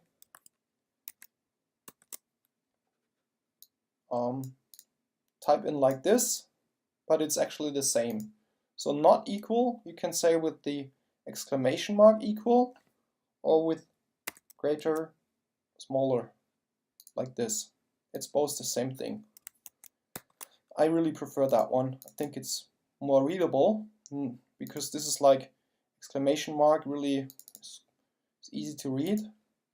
And with this, you can also, whatever condition you have, if this now holds true, and you put the exclamation mark in front of it, then it's false. If this before was false, now it's true. I think you can even, yes, you can add any number of exclamation marks, and every time the value is inverted. So from true, false, then true again, then false again, and so on. I mean, this is not really readable, so I wouldn't do it. Just to be complete, I wanted to mention this is possible.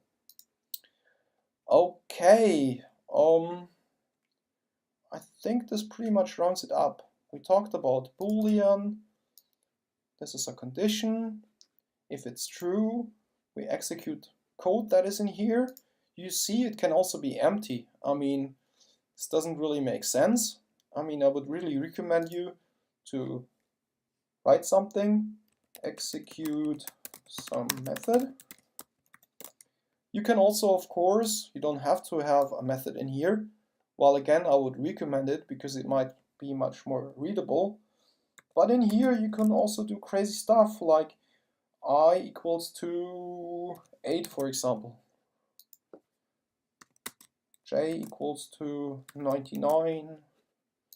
So you see, now we have actually some code, or the increment operator that I talked about. I think it was in lesson 5. So if J with 3 before, when this is executed, it will be 4. Or minus minus, it was 3 before, it will be 2. Okay, so you can have directly booleans in here.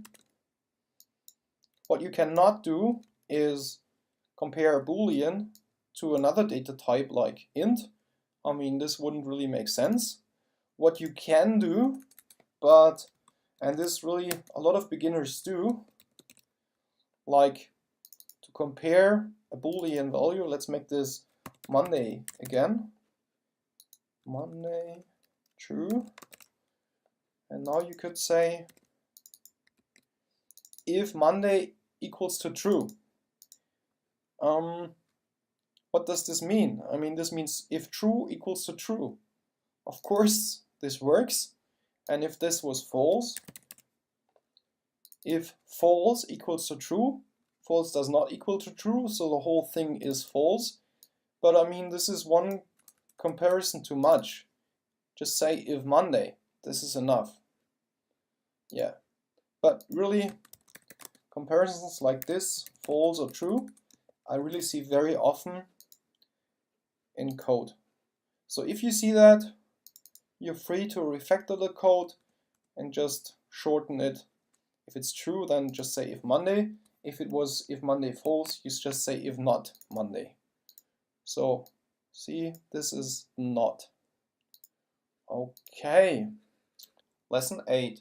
I would like to introduce you to loops. This is really exciting because it's a very cool feature. It allows you to execute a repetitive task much faster than any human could do. So this really makes our programming very powerful. So it's very important to know how to program loops. So there are certain different types of loops. The first one is the for loop. For because it says like for a number of times execute something. So this is why for. And then, sorry, this writing here will be a bit cryptic. I'm sorry. The reason is because this loop is really also a very old loop that was also introduced before Java actually. I think it, for example, is part of C and C++, which are much older than Java actually. So when they invented Java, they just took over the same style. So this is why it's a bit cryptic. So we have 3 sections here. Let me first of all type it and then explain. So this is the 3 sections that this first loop usually has, which means first of all introduce an int and assign it a value of 0. Calling this variable I is like the default because I just for integer, because the guys that invented programming most of the times are also mathematicians. So yeah, they really like short variables like I, and as it's so common, I also used I, but you could also call it like counter. It's just that people would expect you to call it I. In this type of loop, it's mostly always called I, or just Y, or some variable short, just one letter. Okay, anyway, so this is our counter variable that defines how many times we want to execute a certain statement. Our statement that we want to execute is actually that create a person object, and we want to do this 4 times. In programming languages, again, mathematicians, they're to blame. They don't start with 1, but they start with 0. So if we want to execute it 4 times, we have to make sure that I stays smaller than 4, because from 0 to 3, this is 4 times. And each time when we're finished at the end of the loop, I is incremented by 1. See, this is the plus plus. So afterwards, it's incremented by 1. And then in the next round, it will be 1. 1 is smaller than 4. Next one it will be 2. 2 is smaller than 4. 3 is smaller than 4. And 4 is not smaller than 4. So for the 5th time, the loop will be exited. And so afterwards, the code will be here, the cursor kind of, and we will not execute it a 5th time. So I copy this into the for loop.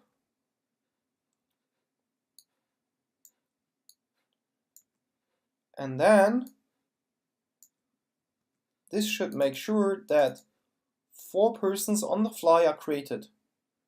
Actually, because this variable is defined within the block, we cannot access the person object anymore in here.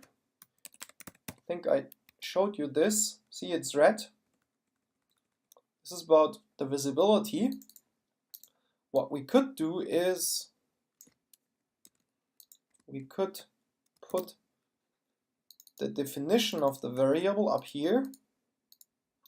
This way, we can still access person 1, but actually only the last one, because the variable person will always be overwritten by the next one. I mean, for this little test here, this is okay, because all we want is we want to calculate the number of times the constructor was called. So this works, as well as we could also define person in here. Doesn't make a difference in our case, because this is a static method. We talked about this in an earlier lesson. So now let's try that code. And it's green. Now let's try it to put a 10 here.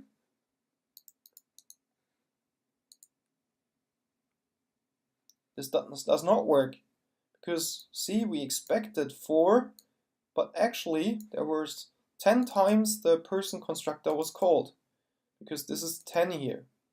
So this is how the first loop, the for loop, the regular for loop usually looks.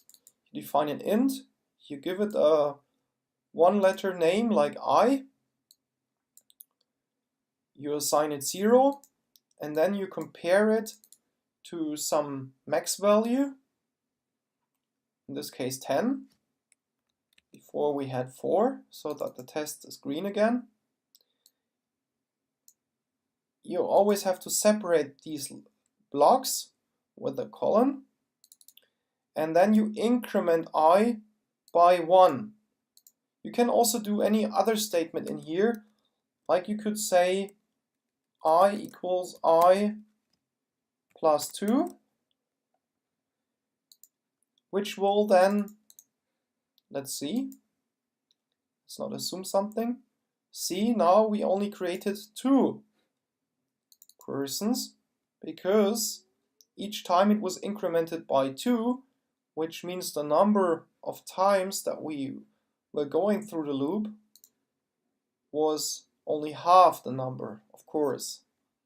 And if we add 4, or even, I don't know, 10, we will probably only execute it once. Let's try that. Yeah, see, actual 1.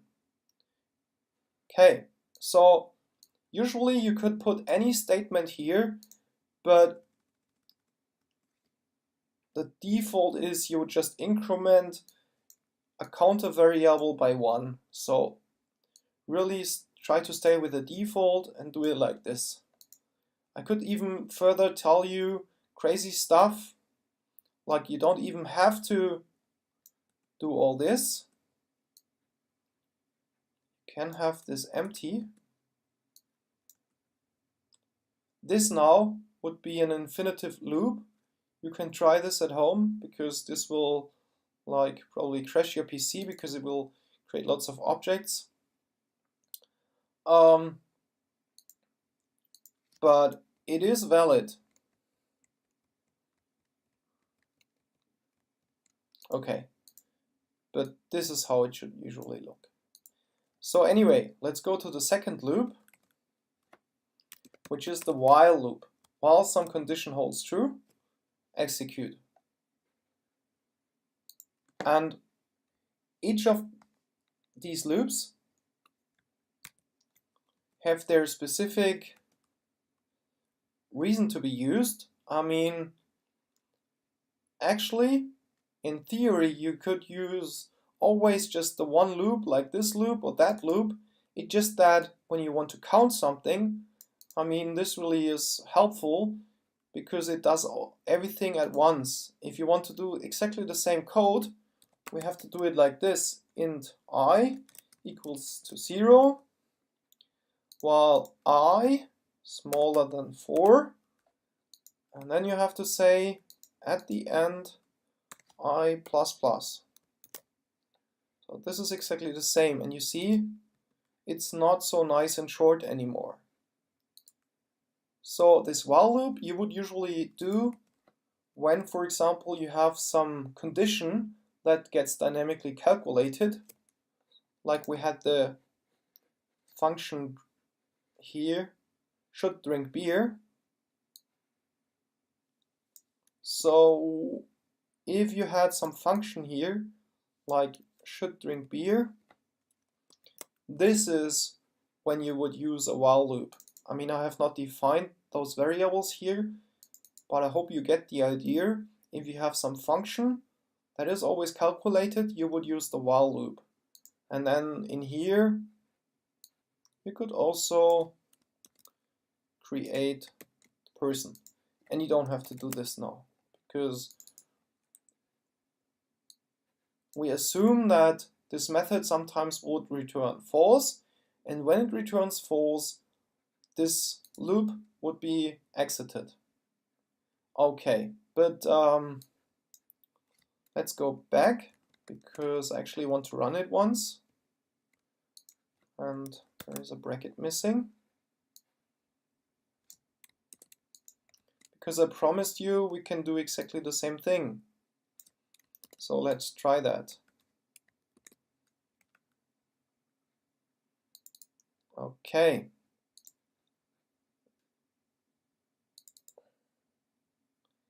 Well, this probably will not hold true anymore, because then we have done it 8 times, so let me remove that code. Okay. Let's check. Seems okay. Let's see what JUnit says. Okay, seems like this is okay. So it's the same one. And then, last but not least, there's also another loop, which is called, this is the newest loop, because it was introduced, as far as I remember, with Java 5.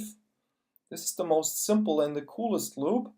However, I'm sorry I cannot show you this one, because for this I need to introduce you to arrays and collection, which I will do in one of the next lessons. So for now, just know there is another loop, the coolest one actually, but yeah. So this was a very short introduction to 2 different loops. Well, actually, yeah, I could also show you the while loop. You can also do it kind of, let's say, backwards. So you can say do while some condition. The regular while and the for loop I showed you, they're very common both. But this one you will hardly ever see, because again it's a bit more difficult to understand. What it does is it executes this statement the first time, without even checking a condition. So the condition is checked only afterwards. Of course, we also need to increment. Okay. So what we do here is we assert that number of persons equals to 4.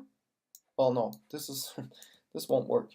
We have to assert it afterwards, sorry. So now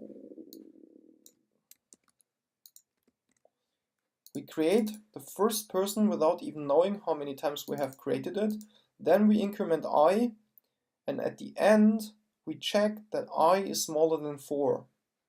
Let's try this and remove that.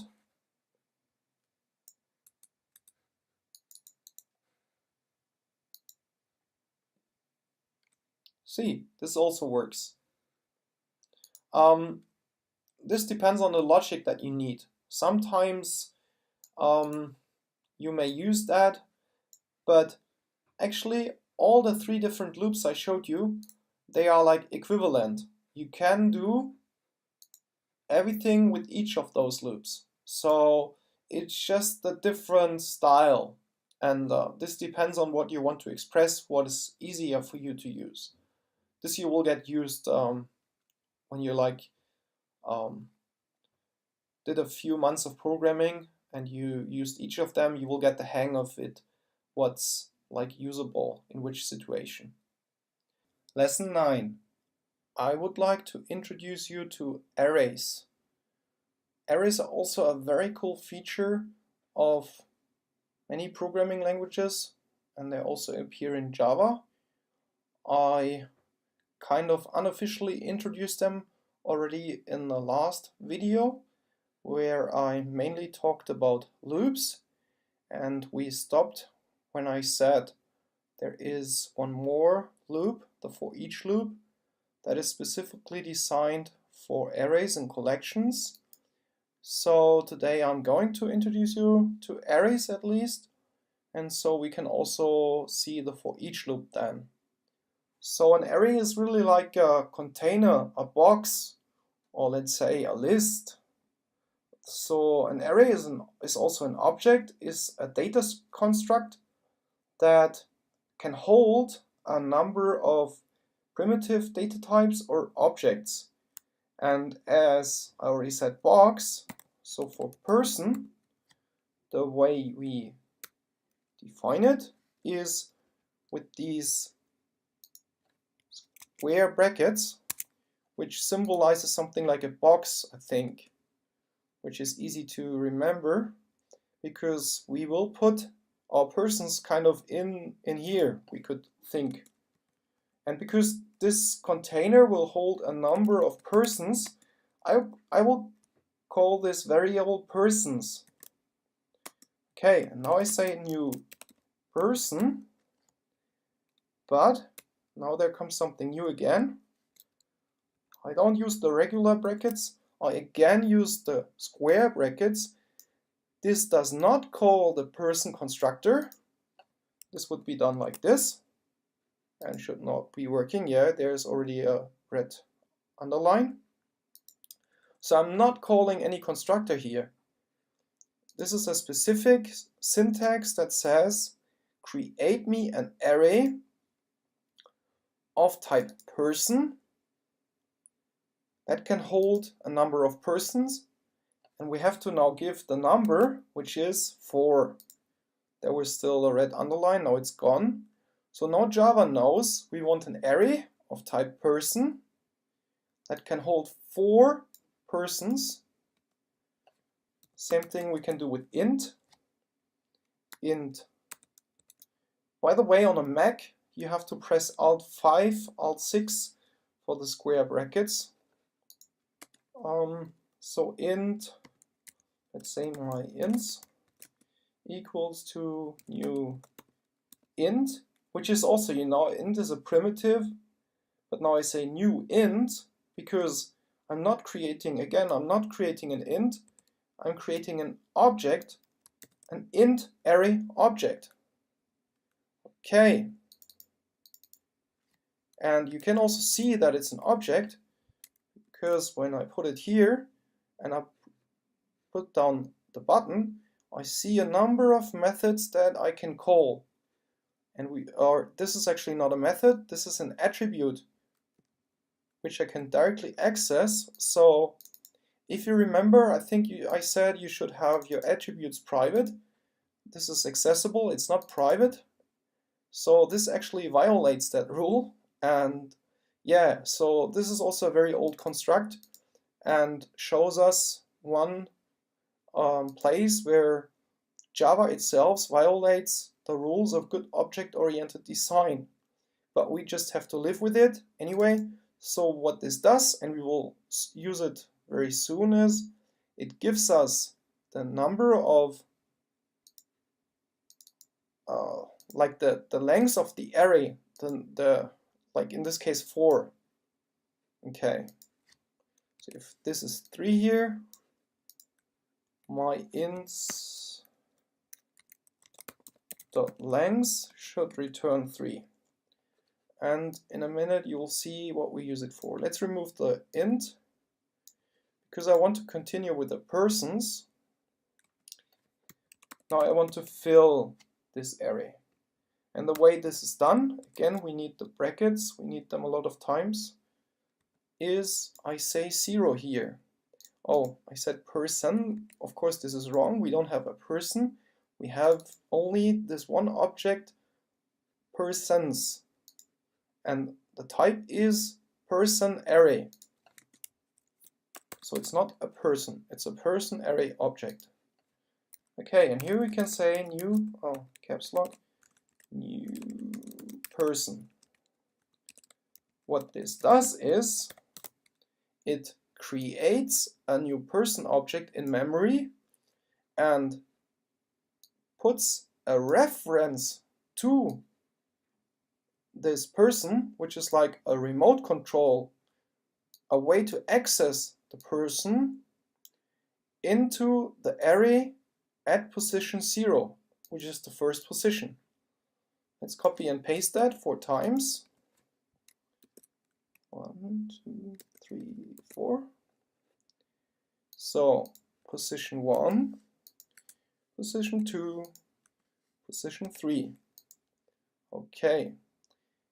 If I would say position 4, which we don't have, I would again get an error, which we'll talk about in detail when I introduce exceptions, which is again a new big topic. Okay, so, and when you have done that, what you can also do is you can do crazy stuff like at position 3, put the object that is in the persons array at position whatever, 0 or 1 or whatever, right? Because whenever you write down array at position, as it contains a person, it's exactly the same as if you would say person, my person equals to new person. So now I created a person and this object was assigned to this variable, to this reference variable. And I can also do it like this.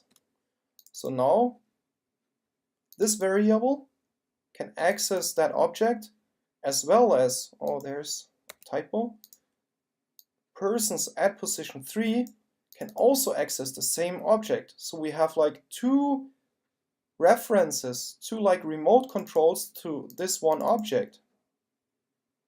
Yeah, and you can do also the opposite.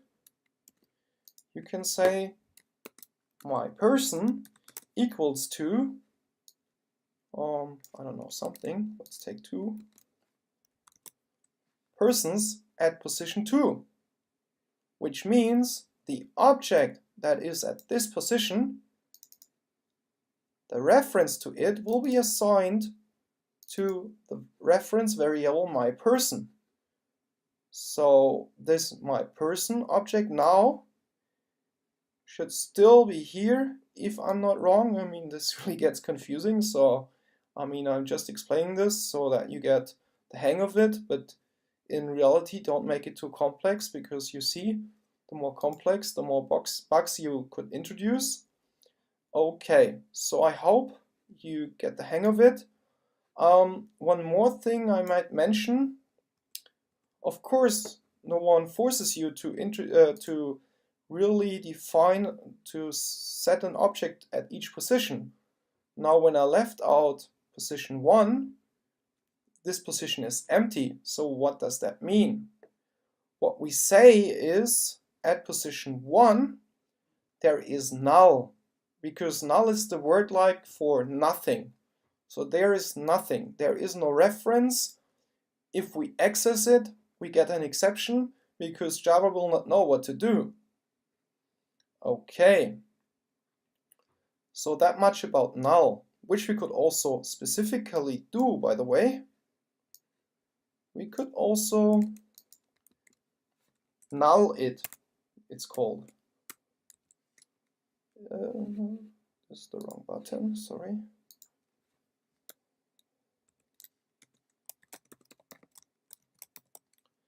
Yeah, so null you can also write.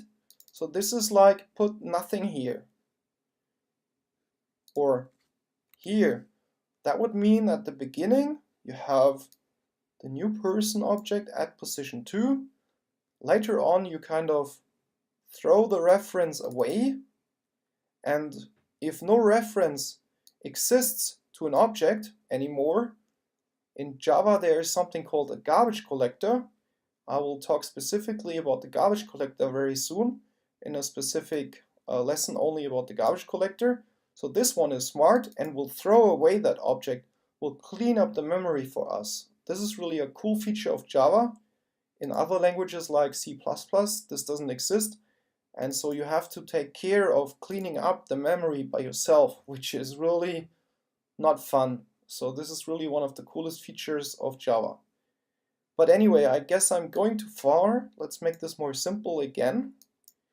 Because what I actually want to do is now, I want to take the for loop and combine that with the arrays and introduce the for each loop. But let's start easy. Let's first of all go to the regular for loop, take that, put it here, and now we have, let's remove all that. Now all we have is an object of person array called persons, and we have this for loop that may create for whatever, in this case persons, and so we will use that dynamically. So because I will change while we go through the loop, we'll start with 0, will be 1, 2, 3. So we can say persons at position I. And this is really a cool thing now, because this means in this one line, let me clean this up. So we create each time an object of type person, and we put it into the array dynamically at position I. So this will on the fly fill the whole array with persons. And what we can also do is, in a different loop, but also just in the same loop, we can access this object by saying persons at position I, and call some method on it, like hello world that we created in an earlier lesson. Okay, I think I have not introduced you how to print something on the console, but maybe I should not do this now because I guess I feel it gets confusing with all this stuff with arrays, but would be handy now to show you that this can print out a name or something for each person, but maybe I will do this in a later lesson. Okay, so just believe me, if we would print that, we could like print hello and then a person name for each person. Okay, this is already nice, but it gets nicer with a new loop, the for each loop. And this is not so much different from the regular for loop. It was introduced only in Java 5, and this works like that. Person, person, and then colon, and then persons. So what this does is it automatically, under the hood, it does everything that this for int I does. And now we can also access person.helloworld. Of course, this requires, because now we are using it, so this requires that this has already run. Let me think. Yeah, so this is only for like reading it. For filling it, no, for filling it I wouldn't use it, because you have to specifically say what you want to do, because if this is empty, this would also be empty. Okay, so but we can call person hello world on it and see how much nicer this is, really condensed. So this is the for each loop, and the for each loop is like, besides arrays, there's also other constructs, other container types, which I'll also soon introduce, like collections, really a cool topic because they're even more powerful than just arrays. And so this for each loop also works with these collections, whatever that is, and it does whatever is required, and it also does it in a very smart way.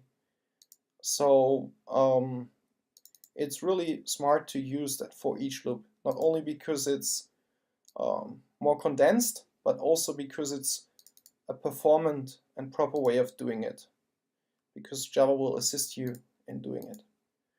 Okay, so I think this pretty much rounds it. Oh, no, there is, have I or have I not? Sorry, I don't know. Have I told you? I think I promised and then I didn't do it. Persons.length. This attribute, which is not private, I think it's public, yeah, it should be public. This gives us dynamically the for.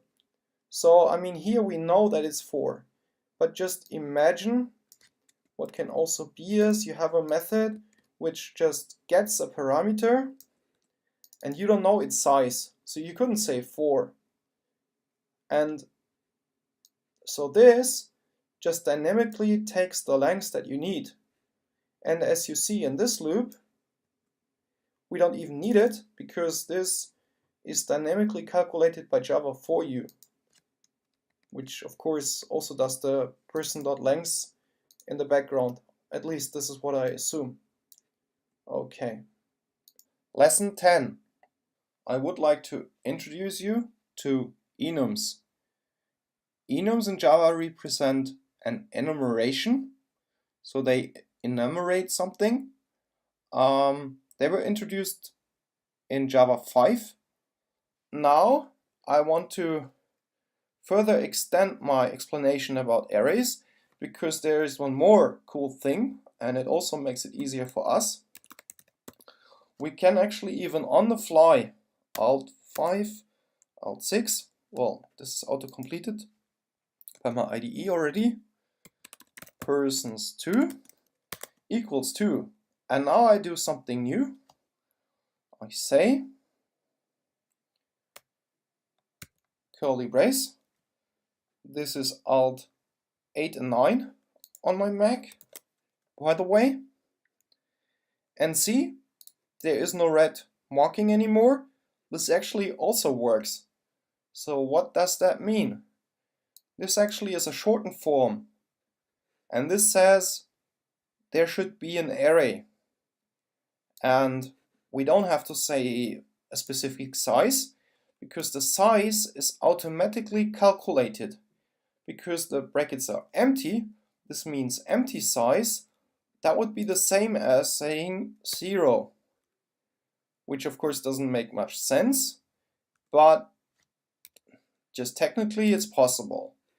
So, and we can now fill this array. So, and we don't have to set the size. This gets calculated automatically. So I'm just copying. I can also put here null if I want to. I can also create a new object. Let's call it my person.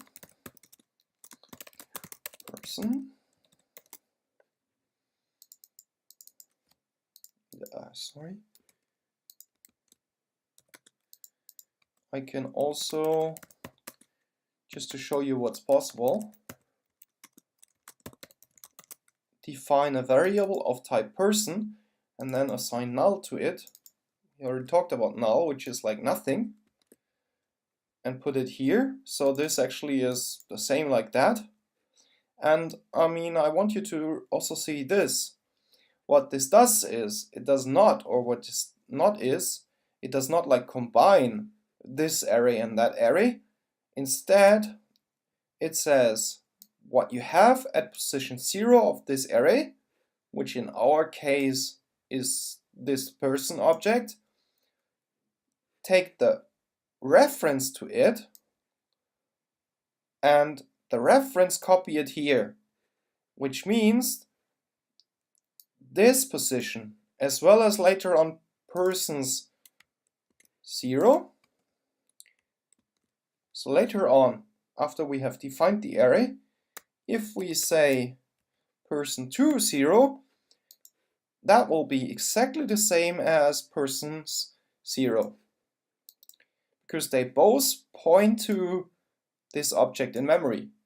All this is a bit complicated, I'm sorry. I hope you can follow me, and I will do a specific tutorial only on memory management and show you how things look in the memory. For now, I just hope you can follow. If not, it's not so important. I mean, we're talking here about arrays, and what I want you to understand is, like, this is an array and this is a way of defining the array, and the specifics about the memory, don't you worry, we can go in more detail later, and you will understand this very soon, I'm sure. Let's do the same trick again, just with a different position. You can actually even do it twice or any number of times. You can take another one, or it doesn't matter, let's put this, well, we can also remove the null, put it here. So yeah, you can do what, and you can also do it on the fly. You can say new person. Now there is now a little difference, which is this object that I defined here. It sits somewhere in the memory, and my array persons2 has a reference to it.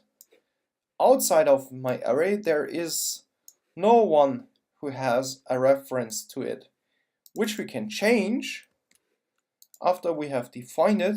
We could also say I have now to count 0, 1, 2, 3, 4, 5, 6. I hope I have counted correctly. If not, imagine I had counted correctly. Okay, so I said 6. So at position 6, we can now copy this reference, and I can say my, let's call it secret person, or let's call it just VIP. So my VIP, now I have a reference to it outside of the array. So I created it directly on the fly in this line, together with the definition of this array.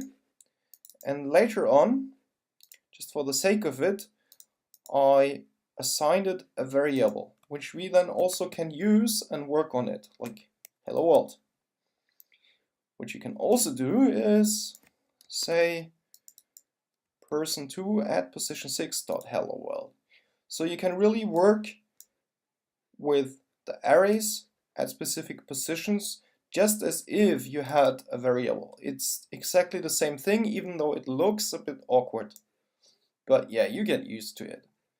Okay, anyway, I think this is a very handy short definition, because see how much shorter this is. Here we defined just 4 persons, an array of 4 persons, and this was actually 5 lines. Now in just one line we have defined an array of 6 positions, and we have filled it, and this is all in one line, and I think it's still readable. I mean, readability is the most important thing.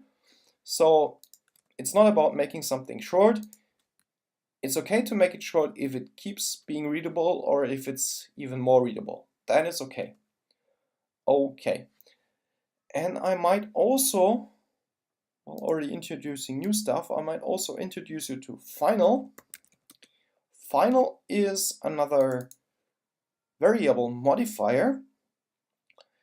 We already talked about public and private and static. Now final is something new.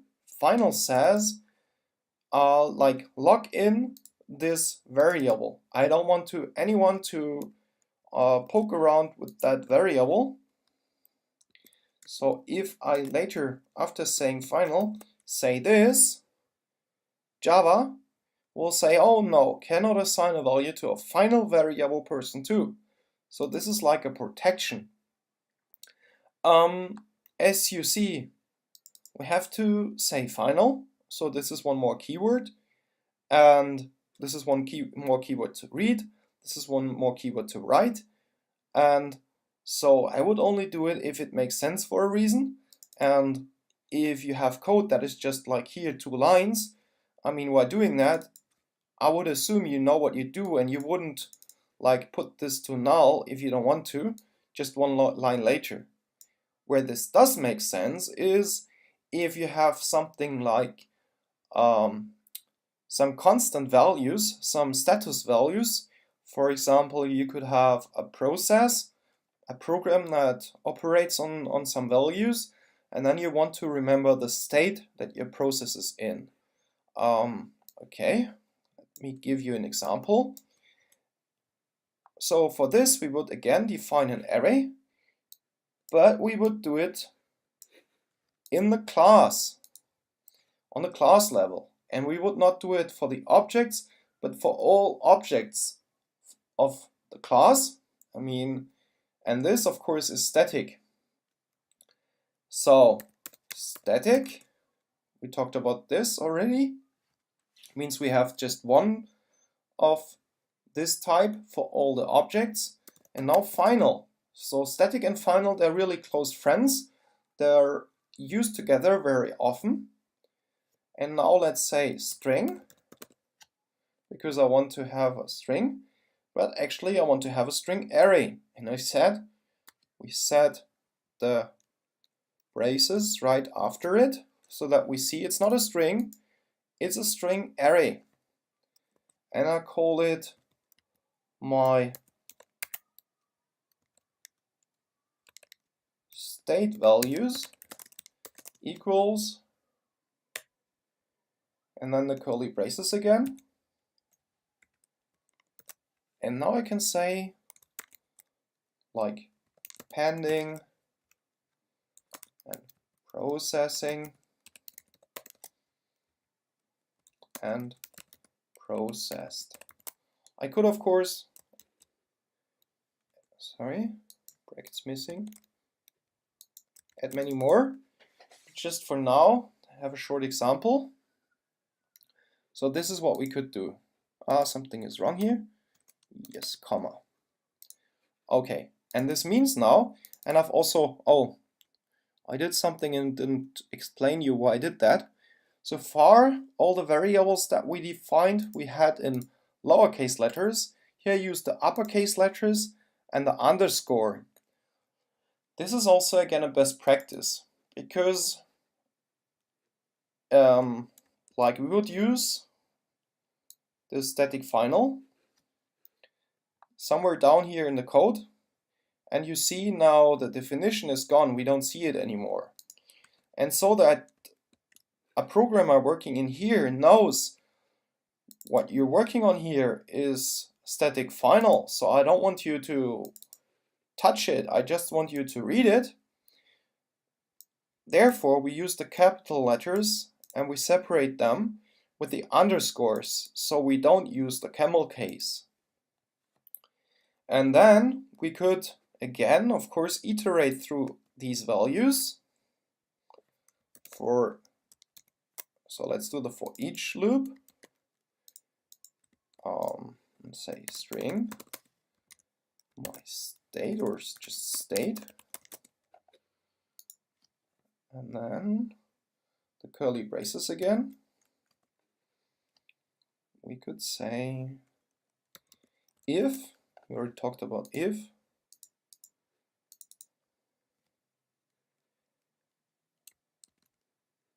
state has a certain value.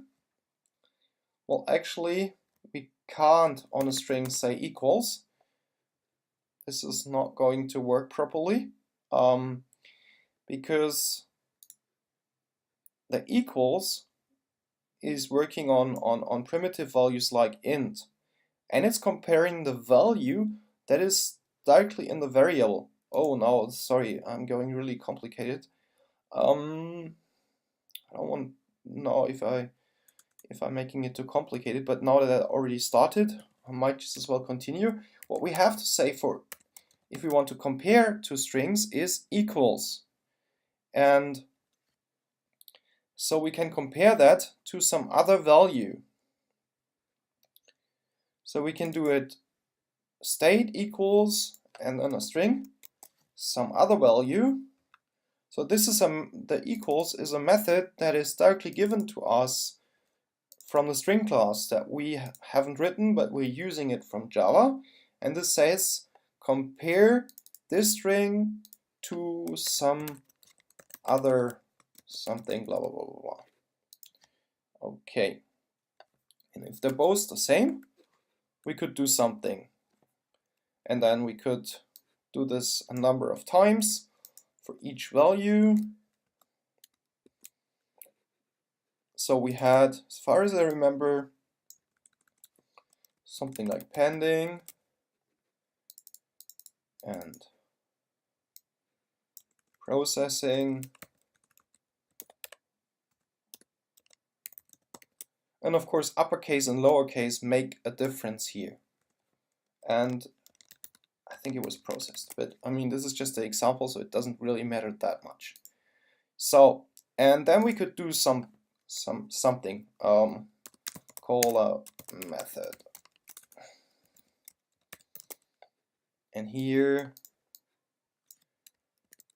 we would call a second method and a third method and so on. Okay, but actually this is a lot of code. So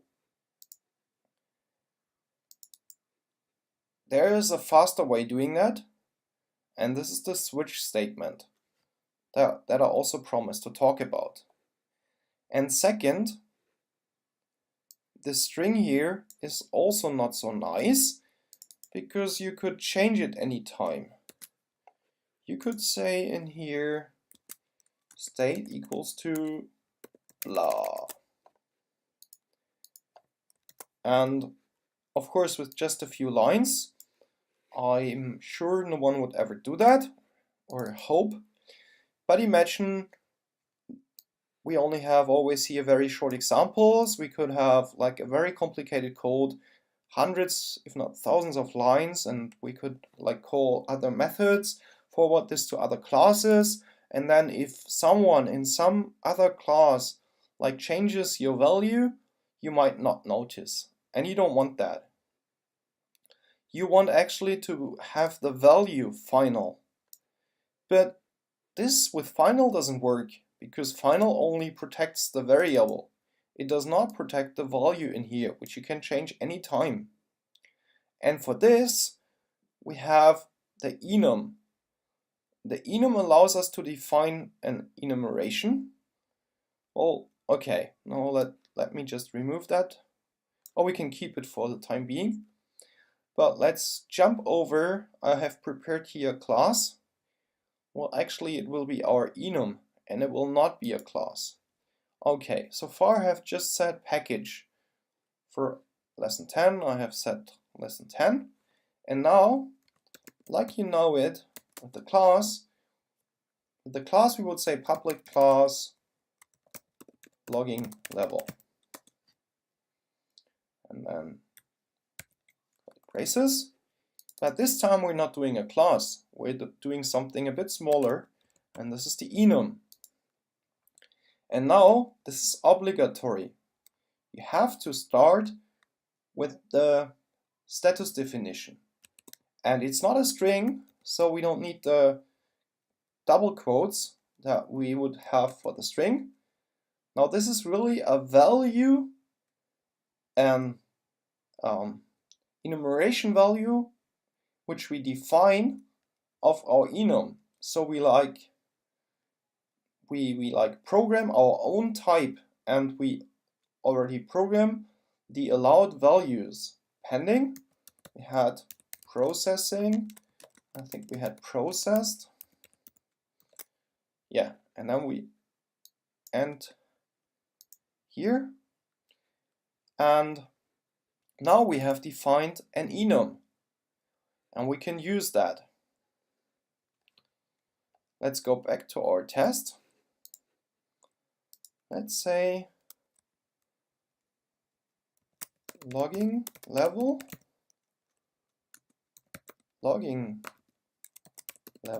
or let's call it my state equals to logging level pending. So this is a lot looking like static, and this is already how it came, because now we can use these static values. We can also iterate over them, but we cannot change this. I mean, we cannot, of course we can change it, but we can only change it to the allowed level, allowed statuses that we have defined beforehand. We can set pending, processed, and processing. The order here is different, but still the same. It can only have one of the three values. We could not say here something crazy, because it's not a string. We can only use the values that we have defined here. And this is really helpful and makes also our code more readable. Now we can again iterate through this enum.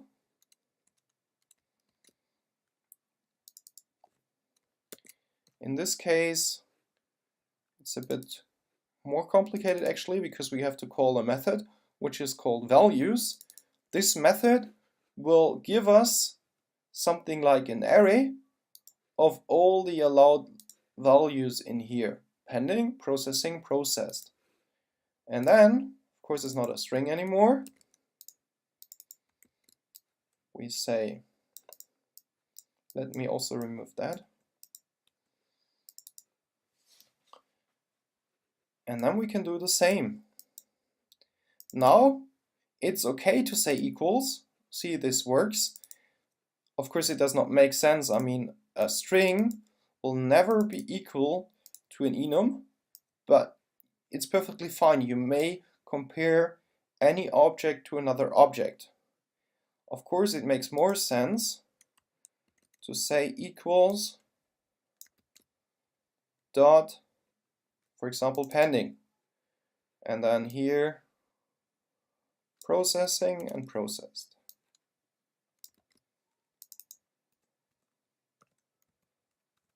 So let's put processing, and here let's put processed. Okay. But this is not so readable, and we don't need equals here. This is so cool, actually. For an enum, we can do the comparison just with the double equals again. This does work, because yada yada yada, Java does magic under the hood. So for now, just believe me, it's working. Because this is not an object. This is a static value. Okay. Well, let's just remove this. Okay. Now, you see, I think it already got so much more readable and shorter. But however, there is still a shorter form, which is the switch statement.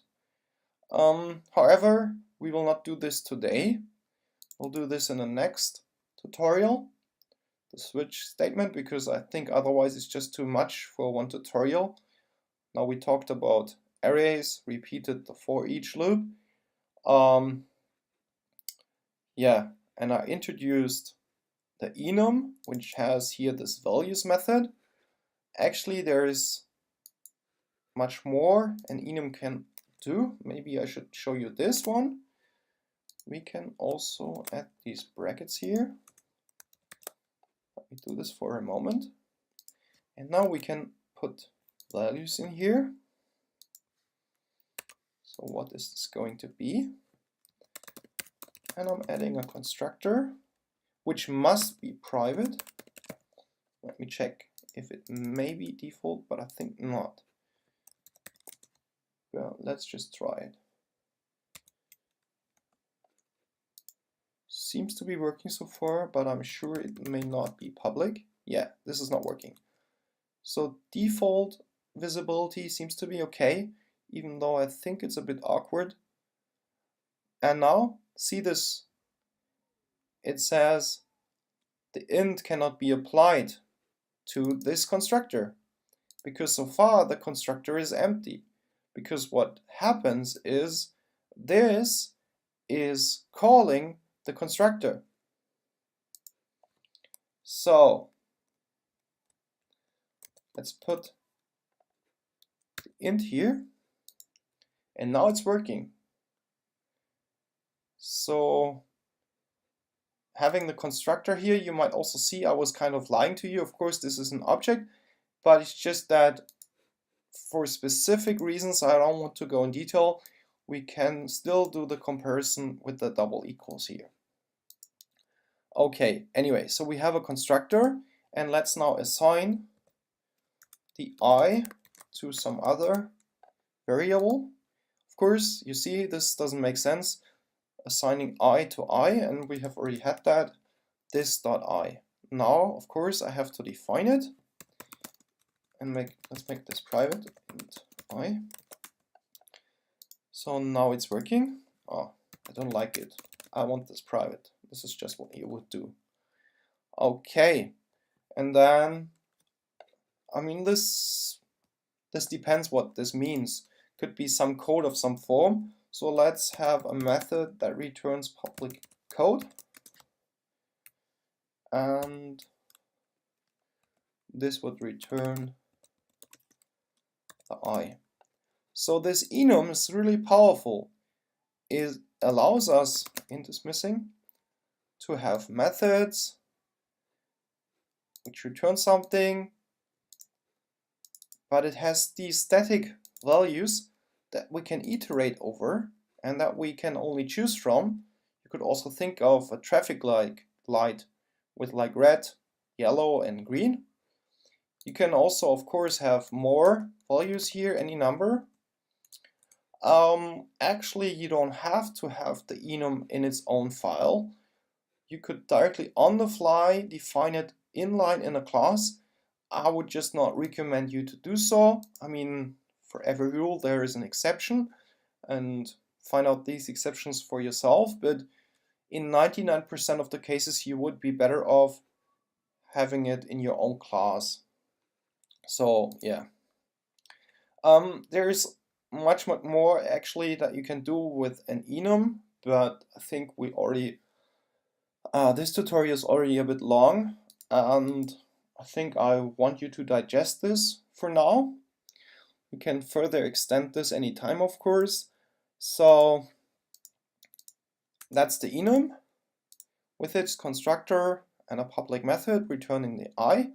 You can also have more parameters in here, like a string. But if one of them has it, then all of them have to have it, and every parameter appearing here has to appear in the constructor. String, some string, or let's just say s. You may use it, but you don't have to use it. But usually, of course, you would use it as equals s, and then something.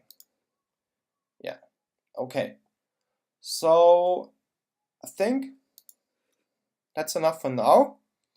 In the next tutorial, I'm pretty sure I'm going to show you the switch statement, because this is really cool for iterating over these enum values. Then the code gets much shorter. I'm going to talk about the switch statement, which is another conditional statement very similar to the if statement. However, first of all, let's recap what I showed you in the last episode. Actually, in the last one, I covered a lot of ground, I think. I hope this wasn't too fast for you. So let's shortly recap.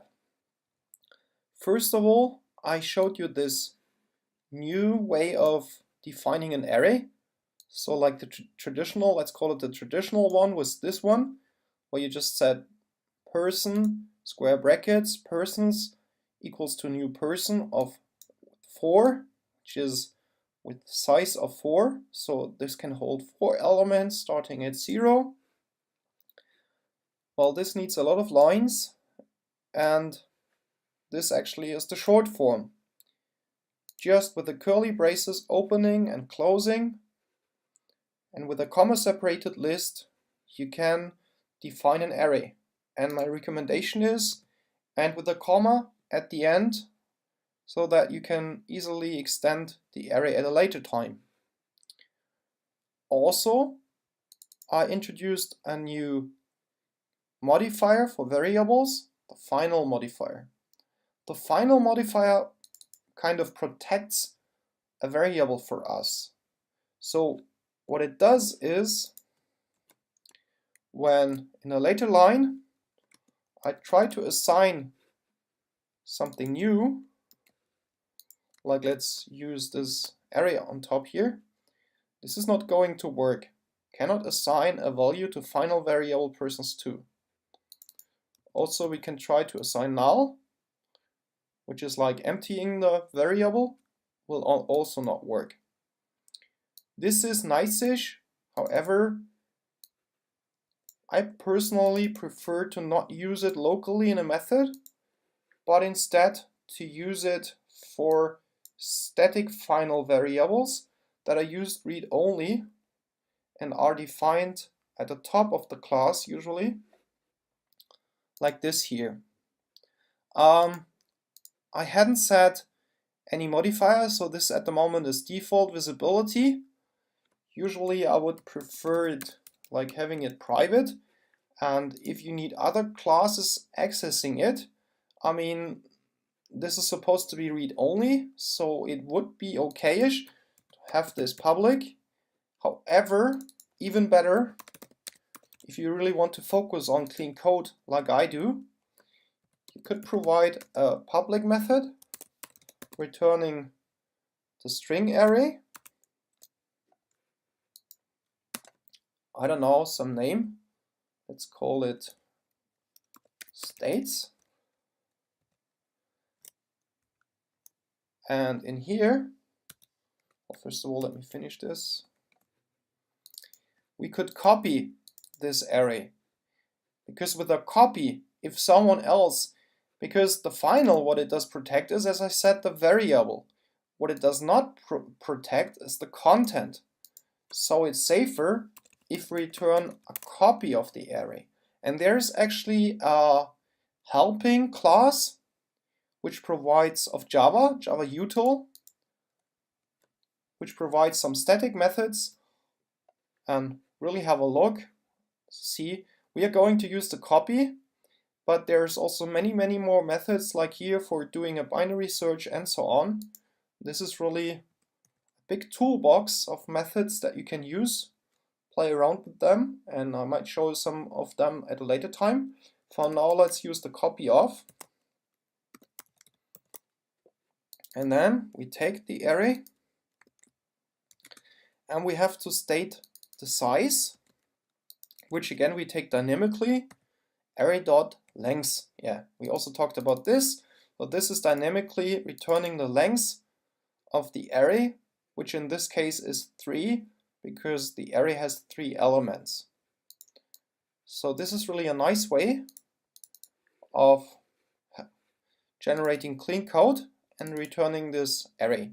Also, I told you it's all in capital letters and using the underscore and not written in camel case, because this symbolizes that it's a static final. So in short, you just talk of a static final, because this is how you write it. Okay, let's go back to the bottom. So not much about the array. I also very shortly talked about equals, because I had to, because for two strings like ABC, and if you want to compare them, you cannot do so with the double equals. This is not going to work, even if it's the same, because the problem is that this comparison does not compare objects, and this is an object. Instead, it compares the reference variable. So equals does work for int 3, and then you can say 3 equals I, because the 3 is actually in here. But if you have a string,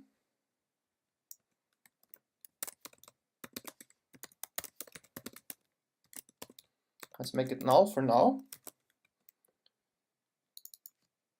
In here is not the object or null. In here is the reference, which is something you can think of, something like a number also, will be saved in here. And when you compare with the equals, with the two equal signs, then you compare this variable, which means you kind of compare if it's exactly the same. So what will be true is if you would say my string equal my string. But this usually is not what you want to say.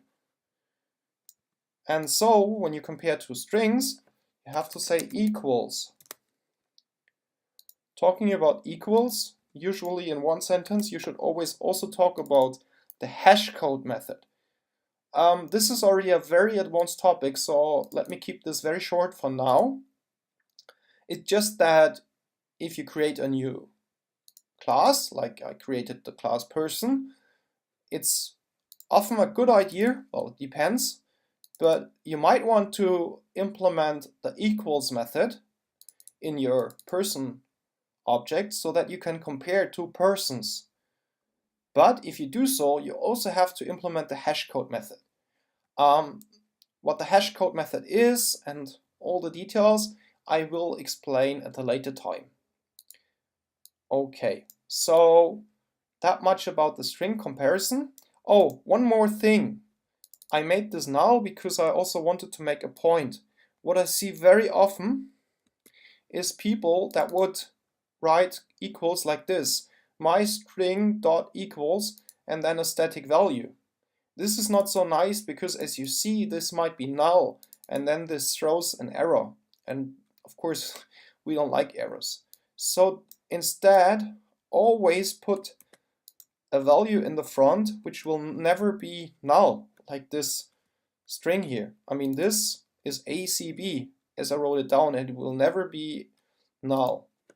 So ACB equals null will just return false. But null equals ACB will always throw an error. Okay. So let's stop here. Then, actually the biggest part of the last lesson, we talked about enums which are introduced. I created this enum here, logging level. Let's go to the class. So public enum logging level I defined. Actually, the name is a bit awkward because it's not a logging level. I was thinking of something like info warning an error, but then I decided we haven't talked about logging either, so I instead took pending, processing, processed. So this would be more like a status, but I don't know, let's leave the name for now. It's just a stupid example. So this is the enum that I introduced, which is a bit similar to a class, but has some limitations, but also has some features a class does not have. So it allows us to define these static, let's call them labels, that we can act upon in our code. So we can say if something is pending, do this or that. So it's not only more readable, it's also more safe.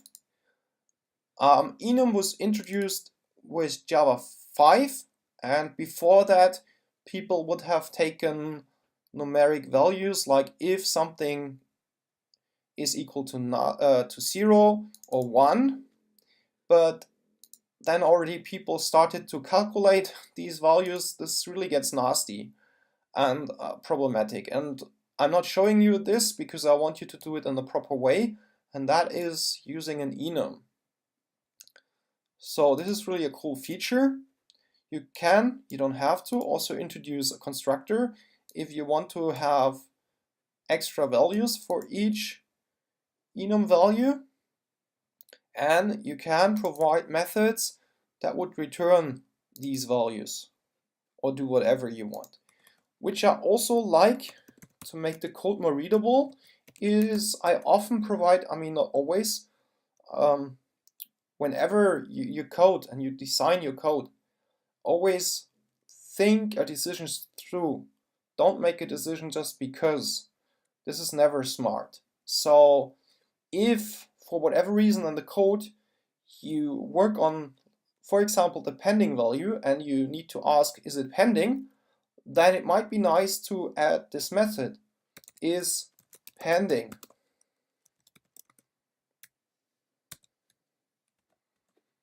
And then you can say return this, which is the enum, and not only the enum, but the current value of the enum, equals pending. So if in the code you have an enum, let's do this, logging level, still I call it state or status, equals logging level. Now I take processing, and then I could say if state dot is pending, which now would be false. Some code would have to be executed. But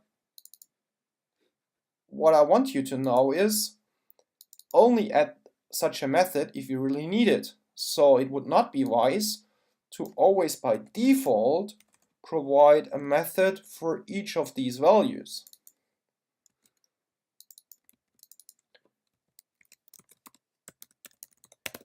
people usually get lazy, and when they see something is working, they tend to just overuse stuff, and they just like, I might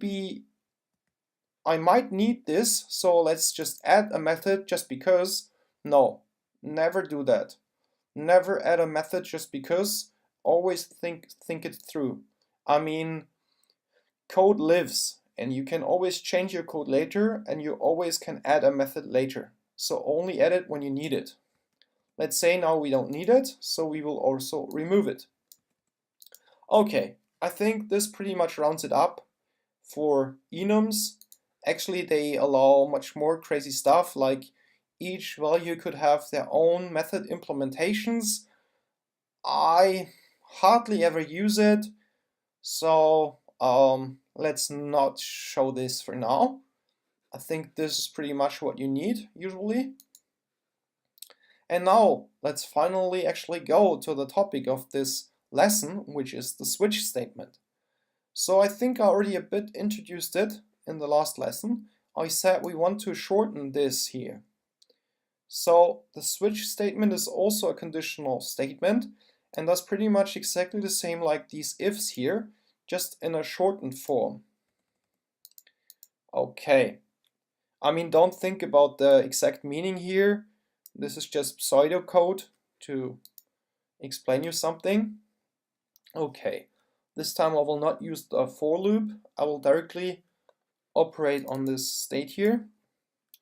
And then we can, instead of saying if, we can say switch.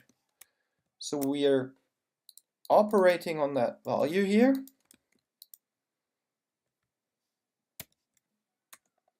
And then, instead of if, we're saying case. So if it's the case that the state has this or that value, case pending. So this is the same as saying if equals pending.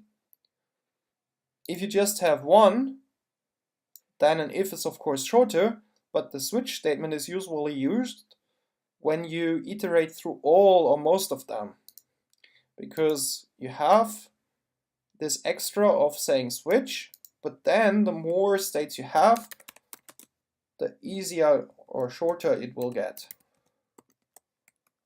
Processing case. Processed. Now imagine we would have 100 different ones. Let's format this. Now what happens is I haven't put any method here, and I have not put a break statement here. So actually what would happen here now, let's put the same method call. I mean, I have not implemented the method, just imagine this was a method. So for all these three different states, oh, there is a column missing, we would call this method. If, imagine we use a switch statement within a private method, you could also like return a value. So this depends. The difference with a return is when you return something from a method, of course you also leave the method. While I'm pointing this out is because normally, usually, what you want is you want to do something, and it might not even return something, like printing something on the console, and you would call one method, and in here you would call a second method or do a second something calculation or so, and here a third one. Now it gets problematic if you forget the break, because what then happens is a fall through. This will be called as well as that will be called. So this is really a big source of bugs, very, very dangerous. So in this case, never forget the break.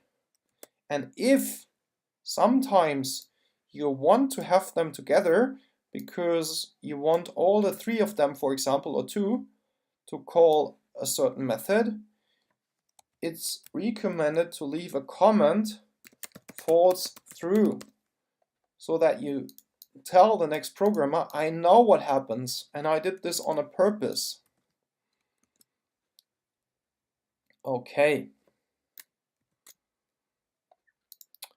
So that much about fall through. And you don't have to set all possible values. You can also leave one out. If nothing is found, in this case, we would just leave the switch statement and would just not do anything. What you can also do is, you always have the possibility to adding a default, which will be called if none of the other case statements apply. And then people sometimes say, I don't know, call default method. Well, here I really want to warn you, and of course again we had fall through, would have to say break. This is not so wise. The problem is, I mean, code lives, and who stops the next colleague from extending your enum, adding, for example, an arrow state here for and some text. Your colleague would just do this, would not know there is this switch statement, and now you implemented the switch statement, you didn't think of the error case, and the error case might need a specific behavior, but now you would also call this method for this new error flag. So usually we don't want that, so what I recommend you for the default statement, either you don't use it, or even better, use it, but here you would throw an error. You say, I'm not doing this now because I haven't talked about exceptions yet. We will do at a later time, but this is the place where you would have like an exceptional case. And the good thing about this is when someone extends your enum and this someone forgets to extend also one or more switch statements, you would see this. I mean, you might say, oh, but then my program crashes and this is so nasty. Well, of course it is, but there is a rule in good design, and this is called fail early. It's always better to have a high severe bug on production even, and to have to fix this within, let's say, seconds or hours, than to have a high severe bug and no one notices it. Because if it would not throw an error, it might calculate something in a wrong way, but a client might notice this, let's say, 3 months later. And then the problem will be so much bigger. So when programming, sometimes you just have to be brave. I also see people that try to prevent errors and like return something, for example, return null. So this is actually just, instead of accepting I have done something wrong and let's fix it, this is just like putting the problem to the future and making it bigger. So I want you to be brave and throw exceptions and handle them then. This is always better. I mean, I'm not saying you should program buggy code. Of course, we should try and concentrate, but sometimes bad things happen, and then it's always better to fail early, and so you notice the problem and you can fix it. This is always better than hidden bugs. Okay, I hope you got my point. Okay, so also here, well, if you have an exception, you don't need the break because an exception always leaves the block. But what is important to always have a break, or like here, where you don't have the break, leave a comment falls through to tell the next programmer, I know what I'm doing, I want this. And talking about warnings, one more thing. Don't overuse switch. As well, don't overuse the if statements. These conditional statements, you see how much the code grows, also in combination with for loops, and see how many levels this adds to the code. You have to understand this switch. And then there is different case statements or default. And then inside of the case statement there might be a method called, and so on. So this really complicates the code. Same as with the if statement. You have to see what is the condition for me to enter this block. Then this method is called. You might click to the method. You might want to check here. So this all makes it more complicated. And actually, this is also like a, let's call it a relic from the past. This is what we call procedural code, because it's like a procedure. It's like really, this makes you thinking like a machine. Like a machine would switch a state, would say case this, do that, case this, do that. But humans usually don't think like this. And the cool thing about object-oriented programming is that the object-oriented programming is very close to how humans think. And this allows you to like talk to business guys, and this really makes your code nice. And Switch is not object-oriented. There are some cases, corner cases, where it might just be easy and fast to use it, but don't overuse it. Really, I mean, there are people that would have maybe hundreds of lines in here. This is just crazy, really hard to read. This is also why I had here a method. This is not yet perfect, but still better than just having huge switch statements. There are techniques. For example, just shortly, you could have an object representing the pending state and an object representing the process state, and so on. So there are advanced techniques of how to prevent a switch statement, and it always depends, like what's better. For very small switch statements, it might be okay. Just remember they are a bit like evil and should not be overused. Okay, I hope I have added enough warnings of switch and if statements.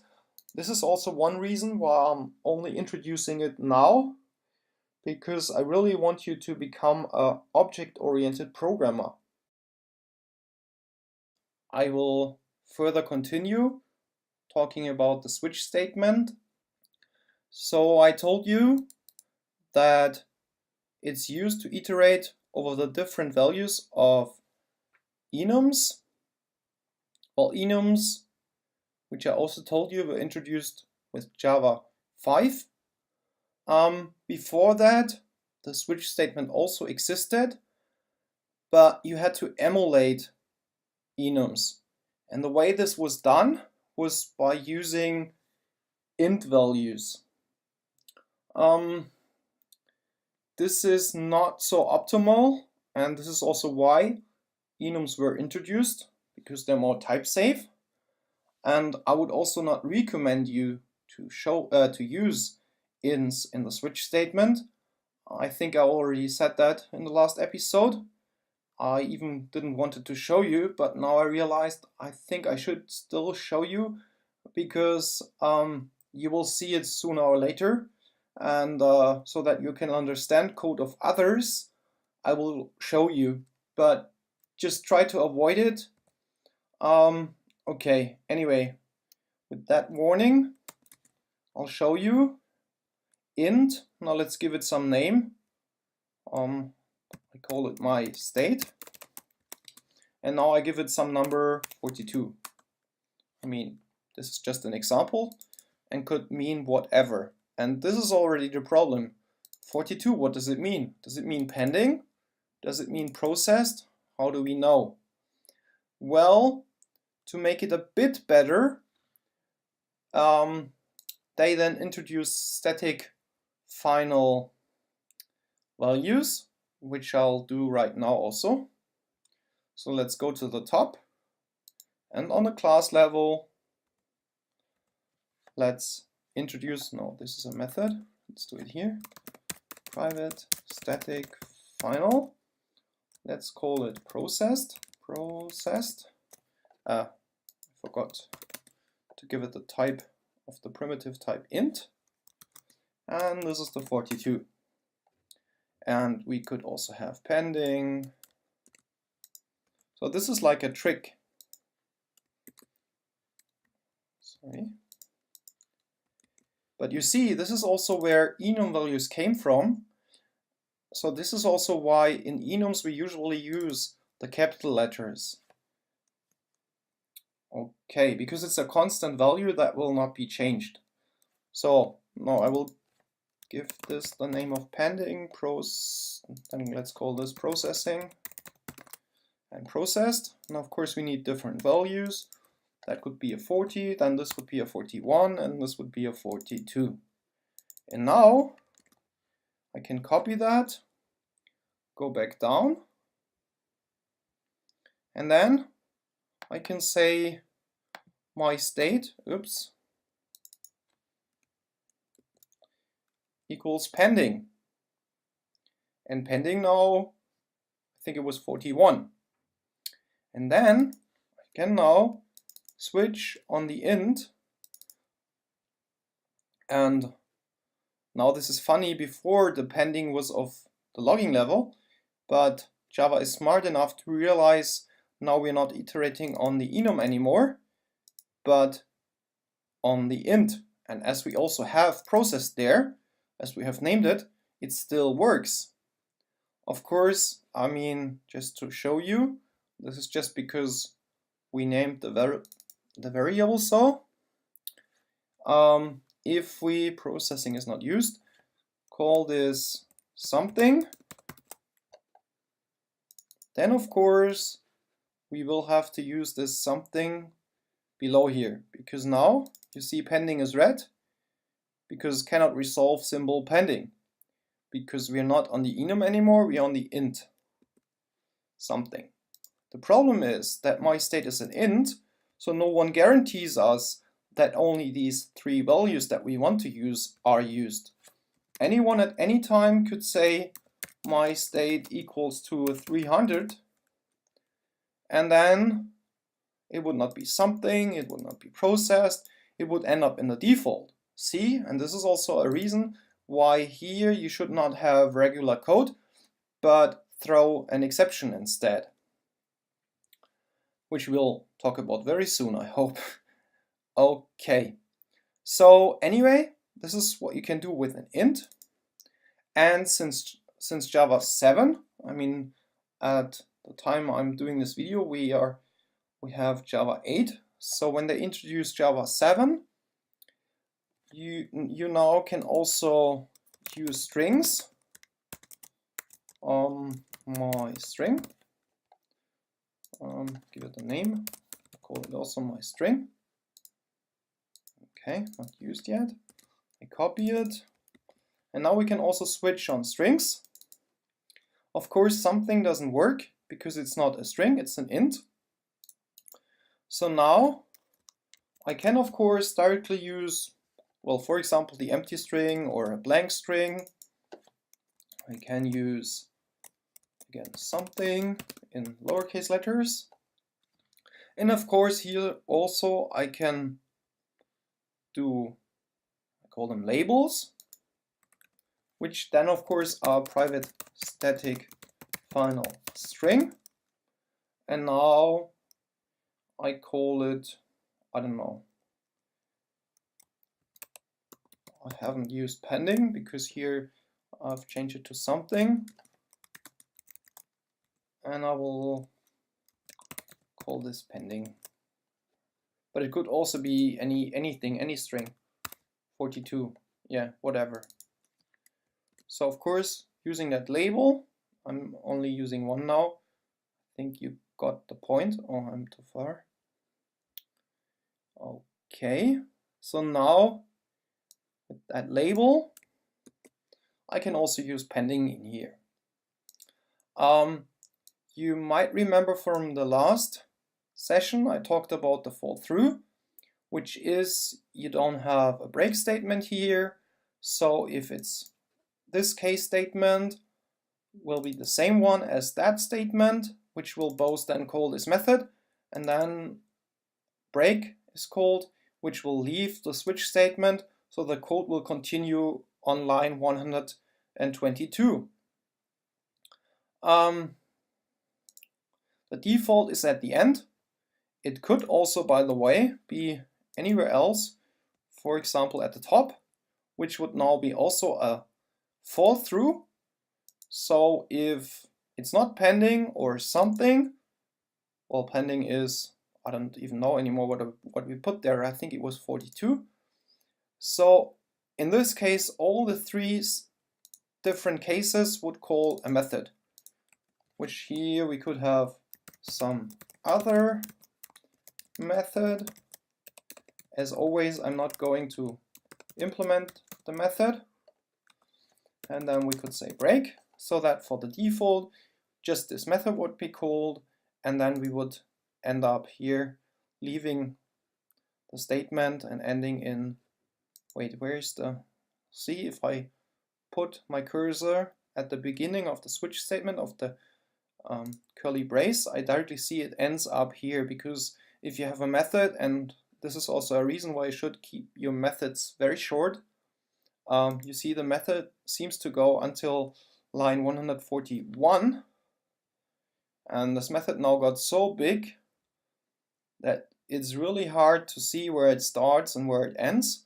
So yeah, I can't say it often enough, keep your methods short. I would really keep them at 1 to 10 lines at most. I'm really happy if I'm able to keep them at 1 to 3 lines. Some say I'm really, I might be too strict on that, but you will very soon see the shorter your methods are, the easier it is to understand them, and also the easier it will be to reuse them. Yeah, okay, but now back to the topic of the switch statement. So you can use it with strings as of Java 7. You can use it with enums like I showed you in the last episode. You can use it with ints and any other number types. So far I've only showed you int. Actually there are others. I'm not sure if I should really talk about the others because they're hardly ever used. They're just, the range of the number range is just a bit smaller. In 99% of the cases you would use int because, I mean, it doesn't really matter these days how large the range is. So int is always fine. I mean, but maybe I still show you. For example, this could be a byte, but now this is already not working anymore. Why is it? Because I have changed it on the string. Let's fix that. So the byte here, this is just smaller than the int. For example, if you put 3000 here, it says this is incompatible because it's an int, because it's too small. Yeah, but the 3 works. But I really don't want to go further in details. If you're interested, you can also read this on the internet, because all you really need in code in 99% of the cases is the int. So, okay. I think this pretty much rounds up the switch statement. So you can use it with a string and an int. Oh, there's one data type which I might show you. That's also interesting, and this is a char. A char is a string of a length of 1. Well, it's not a string, but it's very similar. So it uses these single quotes instead of the double quotes. So if I'm using the double quotes, it's automatically a string, and this doesn't work anymore. Here it says incompatible types required char found string. With a single quotes, it's a char. So it's a character of length 1, one single character. Of course, it could also be A or B, but it cannot be longer than 1 character, because then it's not a character anymore. Too many characters in character literal. Okay, so we can also iterate over characters. This sometimes might be interesting. If you, for example, parsing a string. Well, what is parsing? It's you have a string, by string equals something, and now you can take each single character, because a string is actually a combination of several characters, and then you can iterate over each character, and then you can switch over this. Yeah, this you might need at a later time. So I've also introduced char now and told you there are other number types. I would like to introduce you to logging. Well, actually, what is logging? Well, first of all, let's tell you what my idea is. I have prepared this little test here. I have prepared a little class, char service. I wanted to process this string, BMW or beamer. And in the class, this class so far is empty. My idea is I want to be notified in some way, like a printout on the console into a file, the database, or maybe even an email or something. So I want to be notified in some way. I want to monitor if someone calls this method, so that I, like later on, can go through all the calls and can see if something happened. For example, if my system was hacked, I could go through a file and see at what time what happened, and then analyze it. So that's the idea. And the way this is done is by logging. So actually, logging, for me, this word was a bit weird, so I looked it up. Wikipedia is your friend. So let's do this. So logging is called logging for a ship's logbook. A logbook is this thing here, you know, of ancient times, when the captain in his cabin was making plans and was writing down at what time he was at which place and what speed the ship was going and the direction. So this is a logbook. So this is already like monitoring the state of the ship. But still I was asking, why is the logbook called logbook? Well, this article here, have a read, just very fast going through it, says it.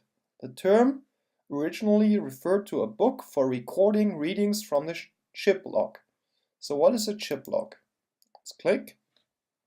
A ship log, also called common log, ship log, or just log, is a navigation tool for mariners used to estimate the speed of a vessel through water. Interesting. So there's also an image.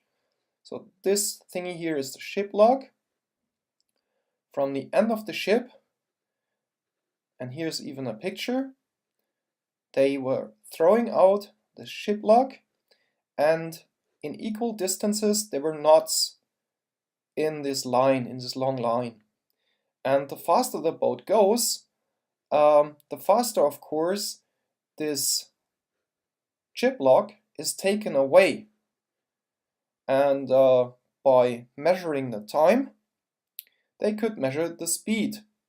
And this was then given by knots. So this is still why the speed of a ship is given in knots even today. So here it says, ship log and associated kit, the reel of log line is clearly seen.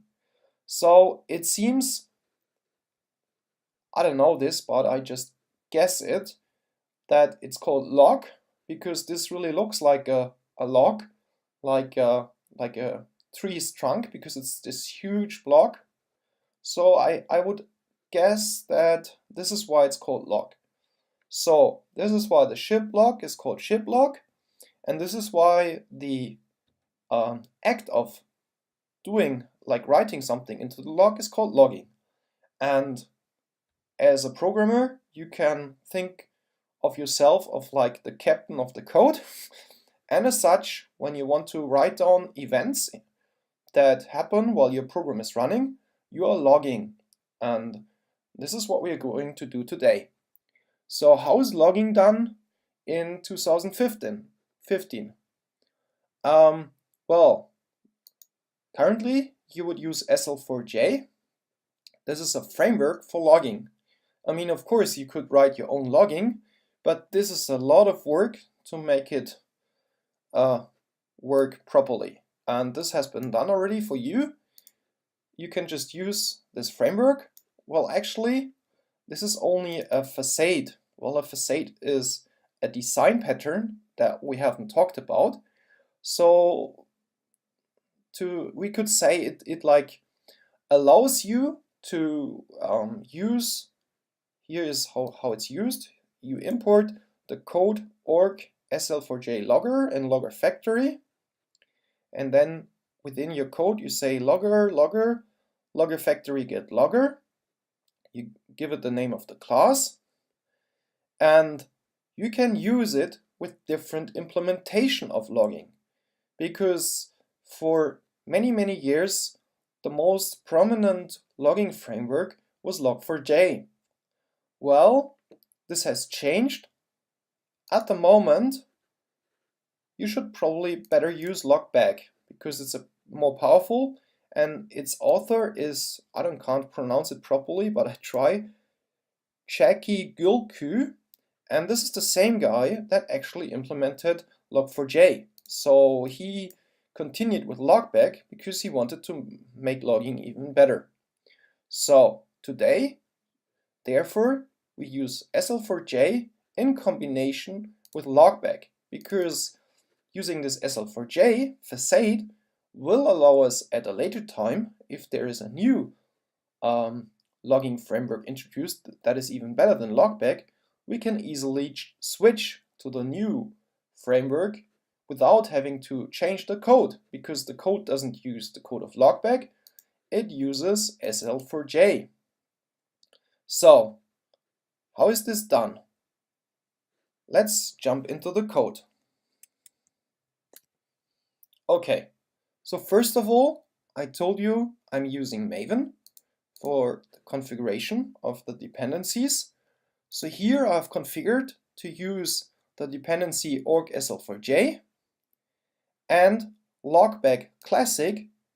This is actually the implementation of SL4J, and this is the core code of Logback. So you need these three dependencies to get logging in your code. Okay, and then you should also have in source main resources a file called logback.xml.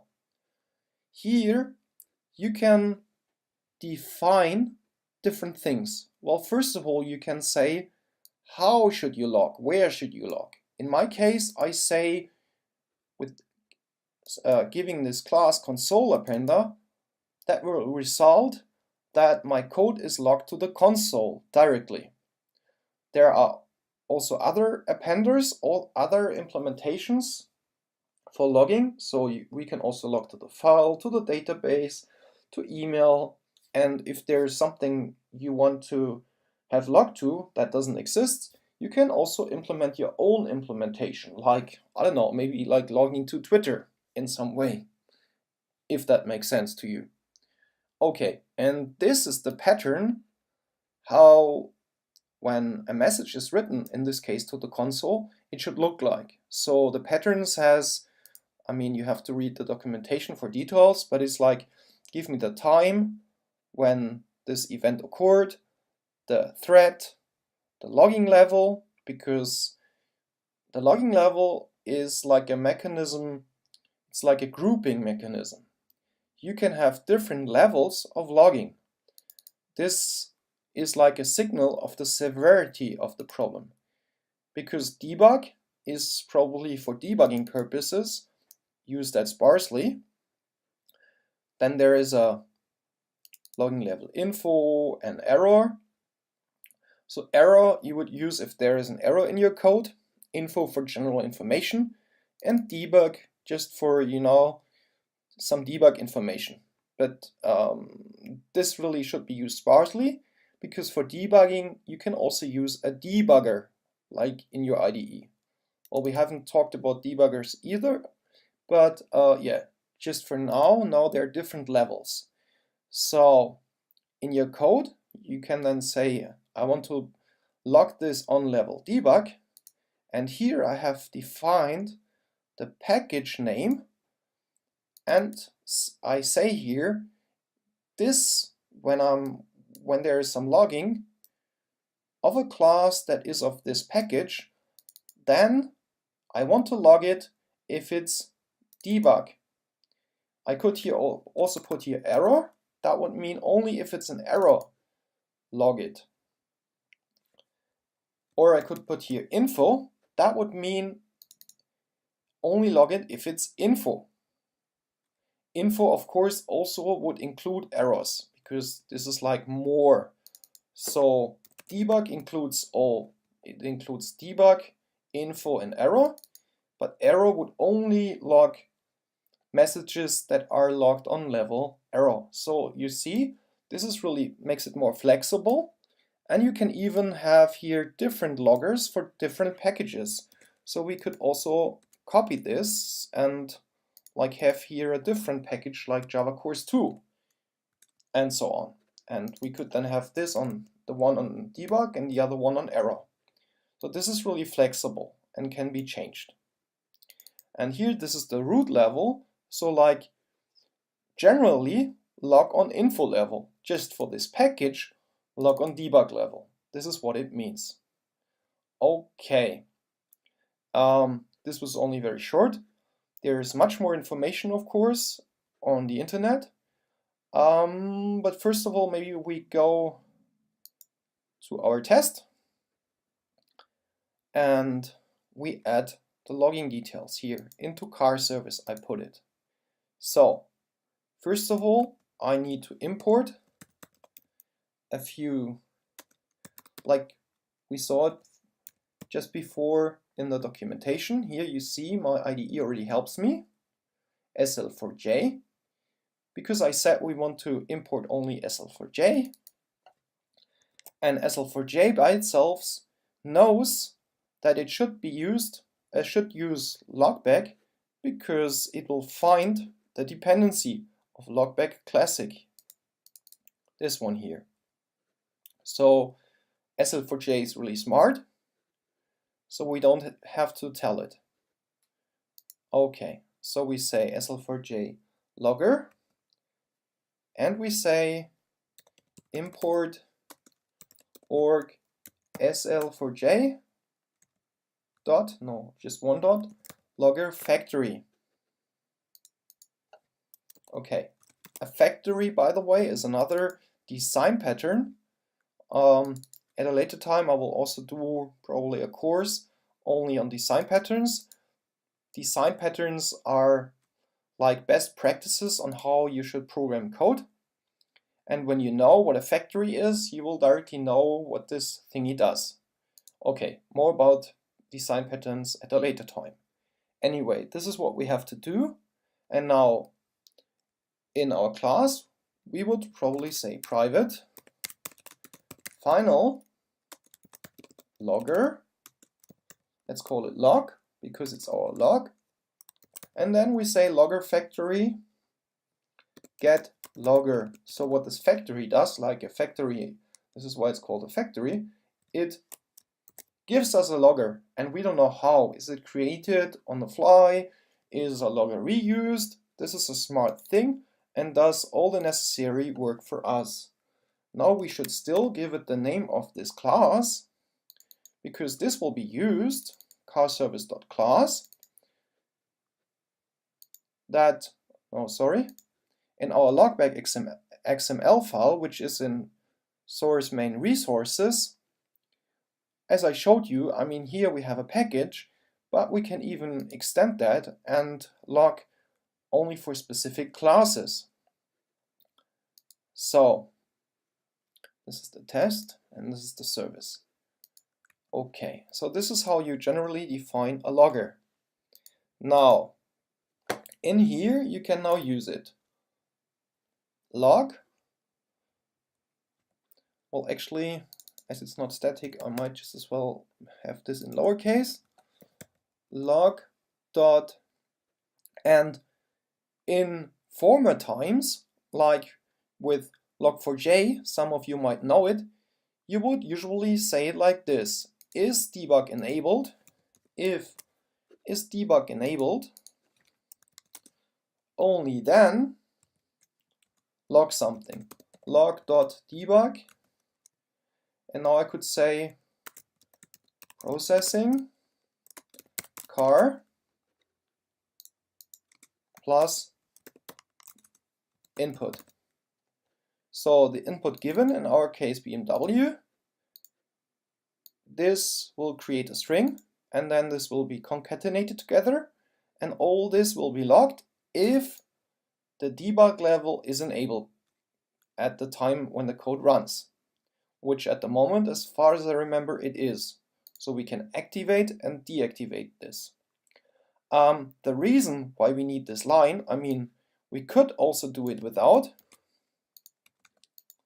just like this, but this is not so good. I mean, in case of a string, it's not so bad. I mean, all that would happen is this string and that string would be put together, but imagine this string could be really of almost infinitive lengths.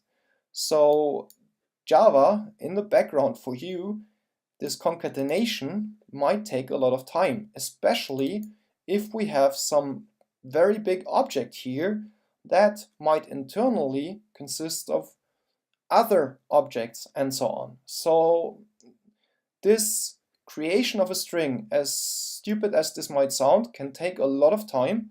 And of course, I mean, here we just have a very stupid small program with just one debug line. But of course, you would log, maybe not on debug, but on info or something, or error, maybe a lot of stuff in your application. And like you could think of 1,000 users concurrently calling this method. And then if this only takes like, I don't know, 200 milliseconds, 200 milliseconds might not seem a lot of time, but if this is done thousands of times, then this can really consume a lot of performance of your server or PC. And so we would only like to concatenate the string, prepare the string for logging, if this will actually be logged. Because if we say log info, but then the logging framework finds out, well, this does not have to be logged, it would have to throw away all the strings that were concatenated. So we had done this without any need. And so this we would want to prevent. And this is why in log4j, you would do it like, is debug enabled debug, or you can also say is info enabled, is error enabled, and so on.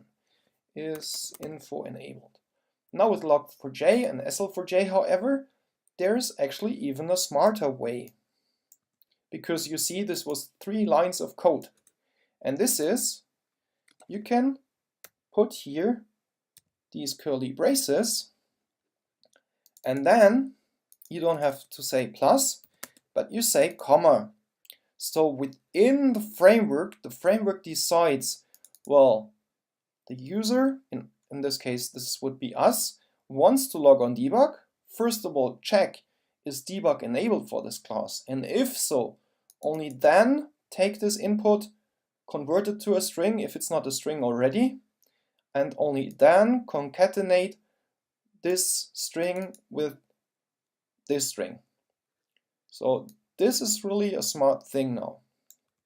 Okay, so enough of talking, let's try this out.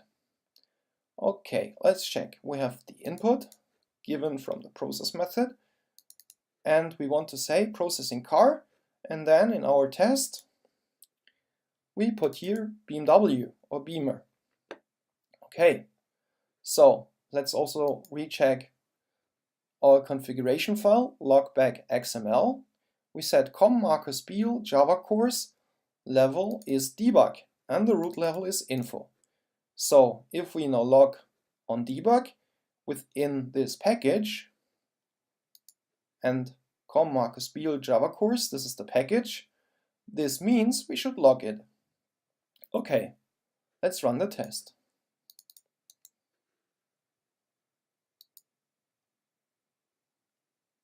Okay, so something happened.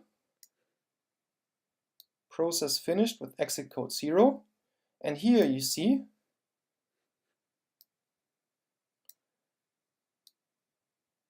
at this time, which is now, on level debug, from this class, from this package, car service, we wrote processing car colon BMW. So this was logged. Okay. Now, let's try to deactivate it. Let's say we only want to log on error level for this package. Let's execute it again. Run. Process finished. On top, this is all information from logback when it gets configured. But you see, there is no BMW logged. Okay, let's change that. We could say the root level is debug. And we could say, or let's have this on, no, let's have this on debug. And now let's change the package. For example, Java Course 2. Well, we're not in Java Course 2, but we are in the package com Markus Biel Java Course, which means we should log on the root level, which is debug. So I would expect the test to log again. Let's try it. Run. And there you see it already. Debug, com Markus Biel Java Course car service, processing car BMW. So this seems to be working. Okay. And here again you see the pattern. This is, let's compare it. Here we have the minus that we have set here. Minus, and then the message, and then this N, I think this is for new line, so that when there is the next logging, a new line will be attached. Okay, and this is the console appender, so this is the console that we can see here in our IDE. If you would run this from the console with, like, for example, a terminal here, you would directly see it within the terminal. Okay, so let's maybe go back to the documentation and check this a bit more. Okay, so here you see, and you should really read it. Now I'm just really fast going through it. You can read it, typical usage pattern. So this is pretty much what we did. And here with the curly braces, we logged on debug. Well, we could also change, maybe after reading the documentation, let's also log on error and info, so that you see this also works. And here it's also explained what I showed you, binding with a logging framework at deployment time. So it says here, Logback Classic, you need this if you want Logback as the logging framework, which we used. Yeah, so really have a look here and read this. And here you see the dependencies, this is what we did. You can also, here you see you can use it with log4j, but Logback, as I showed you, is like the successor of log4j. And there is also documentation of Logback, which you should also have a look, by the way, again. So the author is Chechi Gulku and others. Yeah, so see, they worked on these frameworks for 12 years. I mean, you wouldn't want to work for 12 years, and there are at least these 3 guys. So this is a lot of work and brain power that has gone in that logging framework, which you can use just by configuring it in your code. Okay. Yeah, and you see we have also done it, import org sl4j logger and logger factory. Here they made it static, which is also fine. And here they log on info level. Okay. And here's the configuration file. This I have also showed you. Okay. And there are also other appenders. I think I have put them here. Let's see. Oh, there's also the explanation. You can do it with logger is debug enabled, like I showed you, or you see better alternative with the curly braces, because this is, I mean, basically it's the same thing, but this is 3 lines and this like clutters your code easily, and this is only 1 line, so it's nicer. Because logging, I mean, it's important, but you want to focus on the domain, on the business that you work in, and logging should just not be in the way of your business. The business is the important thing, and logging is important, yes, but it's like not as important as the business. So really have a look and go through all the documentation. It really explains this really nicely. Okay, so now I promised you, and then we should finish already. We can also log on different levels, like you can say error. Well, as far as I remember, we are still on debug level, and error is included within debug because debug is the finest logging level. So this should also log. Just here I would expect to see not debug but error, so that we know, well, we would use this in case an error occurred, so that we can differentiate how important some logging event is. Now you see an error, so we would write, oh, some error occurred. Well, in our case, this is not an error, so we should also not log in on error. What else can we use? Let's see. We should also able to log this on warn for a warning. So you would use a warning for something very close to an error, but where no one has to manually interfere. Then you could use the warn logging level. And info you would use, for example, when your server starts, when your program starts up, just so that the user of the program knows everything is fine. And like here, this is on info level. So we are informed logback is just starting up. Okay. And here you see, now we have warn level, processing car, BMW. So now that we're using warn level, let's put the root level to error. And now the package that we're not using as well as the root level are both on error. And it's printed to standard out, which is this appender, the console appender, which is this console here. Okay, and now I would not expect to see any logging. And you see just the info from logback, but the logging is gone. Which again we can change. If we say here warn, or let's change this back. Here also we can say warn. So now we should see the warn logged again. Yeah, there it is. Okay, well, I think I promised you to show you the appenders and I have not. So let's finally go back to Firefox and see. I had it somewhere here found.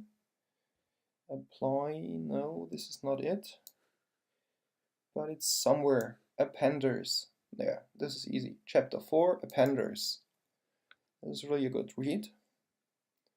So I'm really fast going over it. So output stream appender, console appender, this one we used. File appender, this one is of course very important to write into a file and go through it, read it. So there you can set the encoding and all these parameters. And there are some really cool appenders like rolling file appender. So that means that new files are created when like the file has a certain size, or like for every day we could have a new file. This is important for a service because otherwise if we're always writing into the same file, this very soon can reach tons of gigabytes. Yeah, And therefore, on production, for a server, you very often use a rolling file appender. So that thing is really important. Somewhere there should also be our DB appender that is supposed to log into a database directly. Really cool thing. And this is really very easy to be configured. Where is it? It was down somewhere.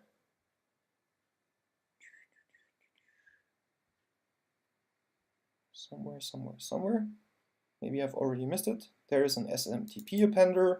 I would assume from the name that is used for logging, sending an email when there is a log event. And somewhere there was also the DB appender. I know it is. SMTP appender, blah, blah, blah, blah, blah, DB appender. There it is. So this allows you to directly write into a database, and you see all these databases are supported. So this is really great stuff, and so on. I mean, this page still goes on, so there are really a lot of appenders out of the box that you can use. And as I said, you can always extend it and write your own appender, which allows you to log to any other source. So that pretty much rounds up logging. I would like to show you the main method of Java. The main method, as the name implies, is the method that is used to start a program initially. However, as this course is done in a test-driven style, or TDD in short, so far we actually never used it because we start programming by writing a test, and so far we use the test to execute our code. Well, actually, as you might have guessed, at some time when you're done with development, you would want to run the program, and for this you will need a class that has a main method. So how does this main method look? Well, it's not so different from any other method. It is a public method so that it can be started from outside of the class. It is a static method because we want to run the method without having an instance, without having an object of carSelector, because the class carSelector in this case here is only the executor, the frame that we use to start our program. And therefore, I mean, we also only need, we don't need further instances of this class. And this is why the method is static, has to be static by definition. The method is void because it doesn't return anything, and the name must be main so that it can be found by Java. By the way, I might notice shortly, I always say noticed by Java. Well, actually what I mean is noticed by the compiler, because the compiler will compile the program to bring it into an executable form. Well, compiler is a big topic. There are huge books, if not even libraries, about compilers that you could even study compilers. So I tried to keep you away from that topic, but maybe if I keep talking about Java executing something, I maybe should now say compiler, and at a later time I might do a dedicated session on a bit of compiler details so that you know more about compilers. So anyway, okay, so back to the public static void main method. Now we add the brackets, but actually they have to contain something, because when we start our main method, we want to be able to give it arguments that the program might need to run, and this is obligatory. So these arguments, they come as input as strings, but as there can be a number of strings, this is an array here. So square brackets, and now the name of the string array, you can use any name. People usually would set here args. This is what you would see in documentation. I usually prefer arguments because this is more readable. Okay. And then, of course, as always for a method, you would have the curly braces, the opening and the closing curly brace. Yeah, and that's already it for the main method. Now let's leave it empty for a moment. And now when you compile this class here, on the console using a terminal, you can execute this Java class and it will then call this main method automatically. So this is the place where you like set up your whole program. In the last episode, I created a car service. So we can use this in here, car service. But I mean, technically it also works to run just the empty main method. It would just not do anything. So let me directly say new car service. No, typo, car service. Okay. And then you can call the method car service.process. Yeah, remember? And this requires an input. By the way, just to show you what is possible in Java, you can also do all this on the fly. You can say new car service.process. The only difference is that you will then just call the method and you will not have any variable to access the car service. If you don't need it, that might be fine. Well, the only thing missing now is a string, and I mean we could use any string here, like ABC, but I mean to make it a bit more interesting, we could now take the string array, and as this is an array, of course we need a for each loop, which I also introduced already. So let's say string argument for 1 colon arguments. So this is iterating through our array that will be given to us when the program runs at runtime. Opening curly brace again, and closing curly brace. Okay, that was formatting it.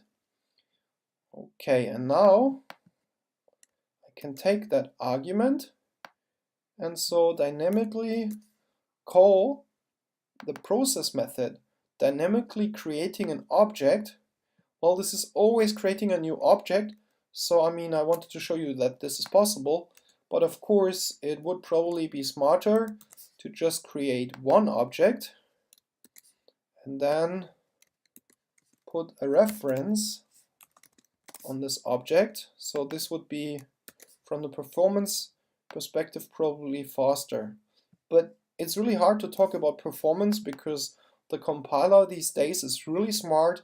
It often recognizes stuff, and when before or while it compiles, it can optimize your code. So talking about performance is a topic by itself, and you would usually test for performance. Just by saying this will be fast or slow, you can hardly do. But again, performance, yeah, I could also do a course only on performance, really a big topic. Yeah.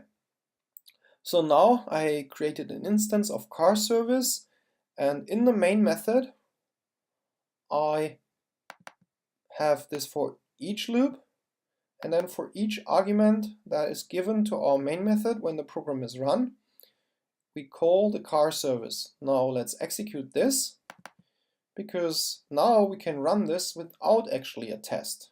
Well, I mean, in this episode I want to show you the main method, but I mean what I said still holds true. You should always start programming with writing a test. But anyway, see, now I have a run car selector.main, and I can execute the main method directly. Here, this shows me the console directly in my IDE. Well, it seems like there's nothing printed, This could either be because in the class, remember we had the logging. The logging could be deactivated, but so far I remember it's still active. It should log on 1 at the moment. Well, the reason this doesn't print anything is a different reason. And this reason is, well, we didn't give our program any arguments. So, I mean, this is running. This is not throwing any exceptions. By the way, we'll talk about exceptions very soon. But it's empty, so the for loop will actually not be executed at all when the program is run. So we will directly jump to line 9 or 10 just after it. So the program will directly exit. But we can change this easily using our IDE. I can click on Run, and now I say Edit Configurations, and here I can configure how my main class, see this also contains always the full package name, so how this is run, I can give it some program arguments. So on the console that would be car selector and then white space and then the program arguments. So let me put here a few car names: BMW, Porsche, Mercedes, yeah, and then okay. And then let me run the main method again. And now you see we have 3 warning loggings: processing car BMW, processing car Porsche, and processing car Mercedes. Yeah, so that's the main method. One more thing, just really slightly mentioned. What is also possible and not many people know is you can do this. Now what does that mean? And see, all the code is still working. This thingy with the 3 dots here is called a varargs, like a variable argument parameter, which means when this is defined like this, the code, the method that would call our main method, well, in this case it's directly started by the virtual machine itself. This would have the ability to directly put in strings that will be converted automatically by the compiler to an array. So this is very close to an array, but it's like just more convenient for whoever calls that method. Just so that you have seen, this would also be possible. The question is, does it make sense? Because, well, normally you would not call the main method directly. So if you don't call the main method directly, it doesn't make a difference. But of course, you can write a test and you can call the method directly. And in this case, it would make a difference because you could directly call the method with just one string. Yeah, but let me talk about varargs arguments at a later time. Okay, so let's re-add. Let's make this an array again. Okay. So now string array arguments.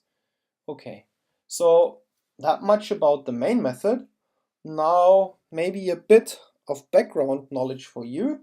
So I don't know if my Java course is actually the first Java course you ever listened to. I guess in most cases you would probably already have heard another course or read a book about Java.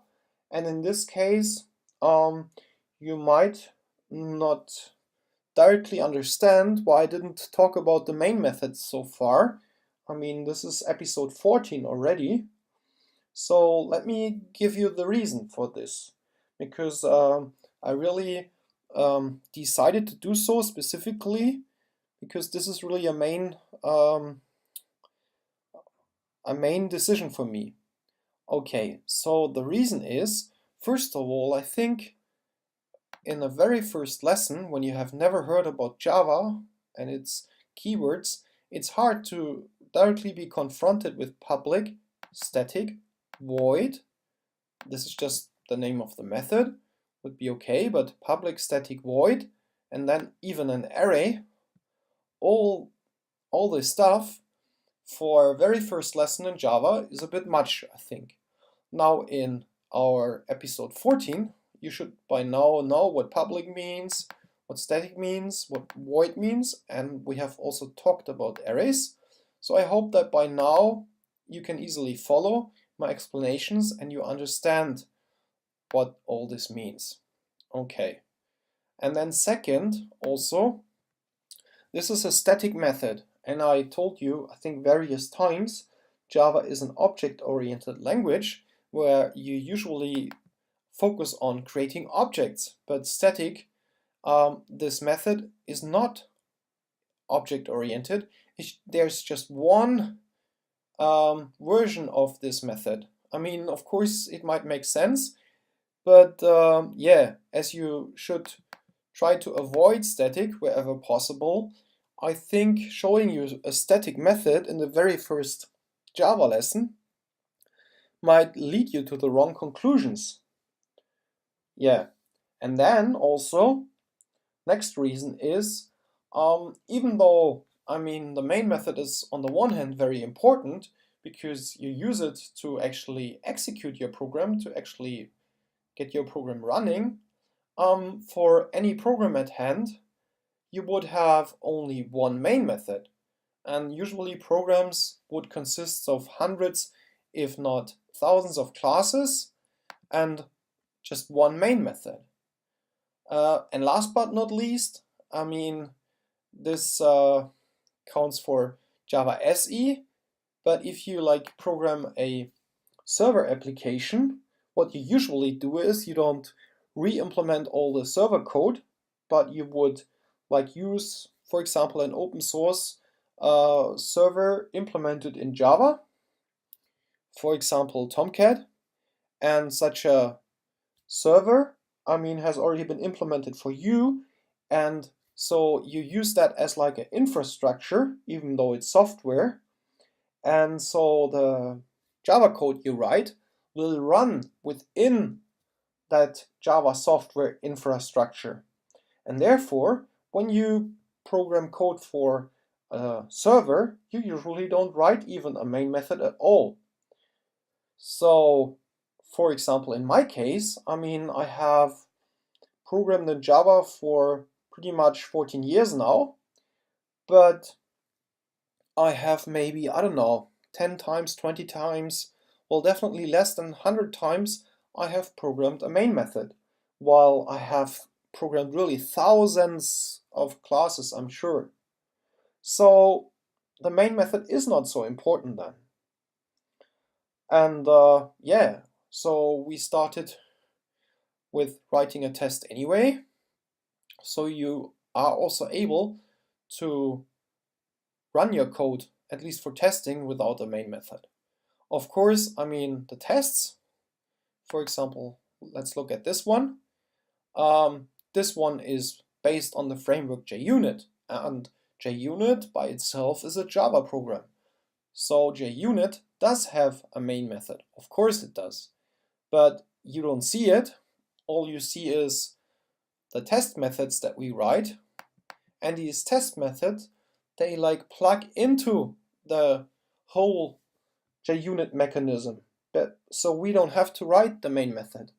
I mean, this is why just using a framework like JUnit is so handy, because it saves us from writing our own main method. Yeah, and I promised you, you can actually even execute even the main method as if it was a regular method. Now here you see, I have prepared that. Here's an array of string arguments, BMW and Porsche. So the static method is called with the given arguments. Let's execute the test. And yeah, you see this works just as well. Processing car, BMW, processing car, Porsche. And as one last thing, maybe, you see I could change the signature of the method, like I could say the method returns some int, In this case, just as an example, 42. I could even not make it static anymore. I can change it in any way. This is okay as it's a Java method. It just will not be recognized as a regular main method. So this will not allow us to execute it as a Java program, but our test can still execute it as it was before. I mean, now this is returning something, so we don't use the return value, but we could. Int return value equals 2, yeah. So you see, it's really, we're calling the main method returning something, and we can still call it from the test. But if we want this to be really a main method that will allow us to start a program, then the signature must look like this. Okay, so I think that's pretty much all I can tell you about the main method. I'm really happy that we were finally able to have a look at the main method. So now with the 14 episodes that I've done so far, I think this course now really has gone quite far. By now you should really know quite a lot about Java and should be able to write your own programs by now. I will, of course, add a few more things, but by now you should really be able to write your own small programs. I would like to talk about exception handling in Java. So first of all, let's have a look at some theory and some background information about exception handling. And then later on, we will, as always, directly jump into my IDE and I'll show you how to do exception handling in practice. Okay, so as you see, this is the Wikipedia article about exception handling. So first of all, let's have a short look at the definition. So here this article says exception handling is the process of responding to the occurrence during computation of exceptions, anomalous or exceptional conditions requiring special processing. Okay, let's stop here. Let's digest that. So, I think what is very important is two things. First of all, it is about exceptional conditions, because in my opinion, this is something that many programmers get wrong.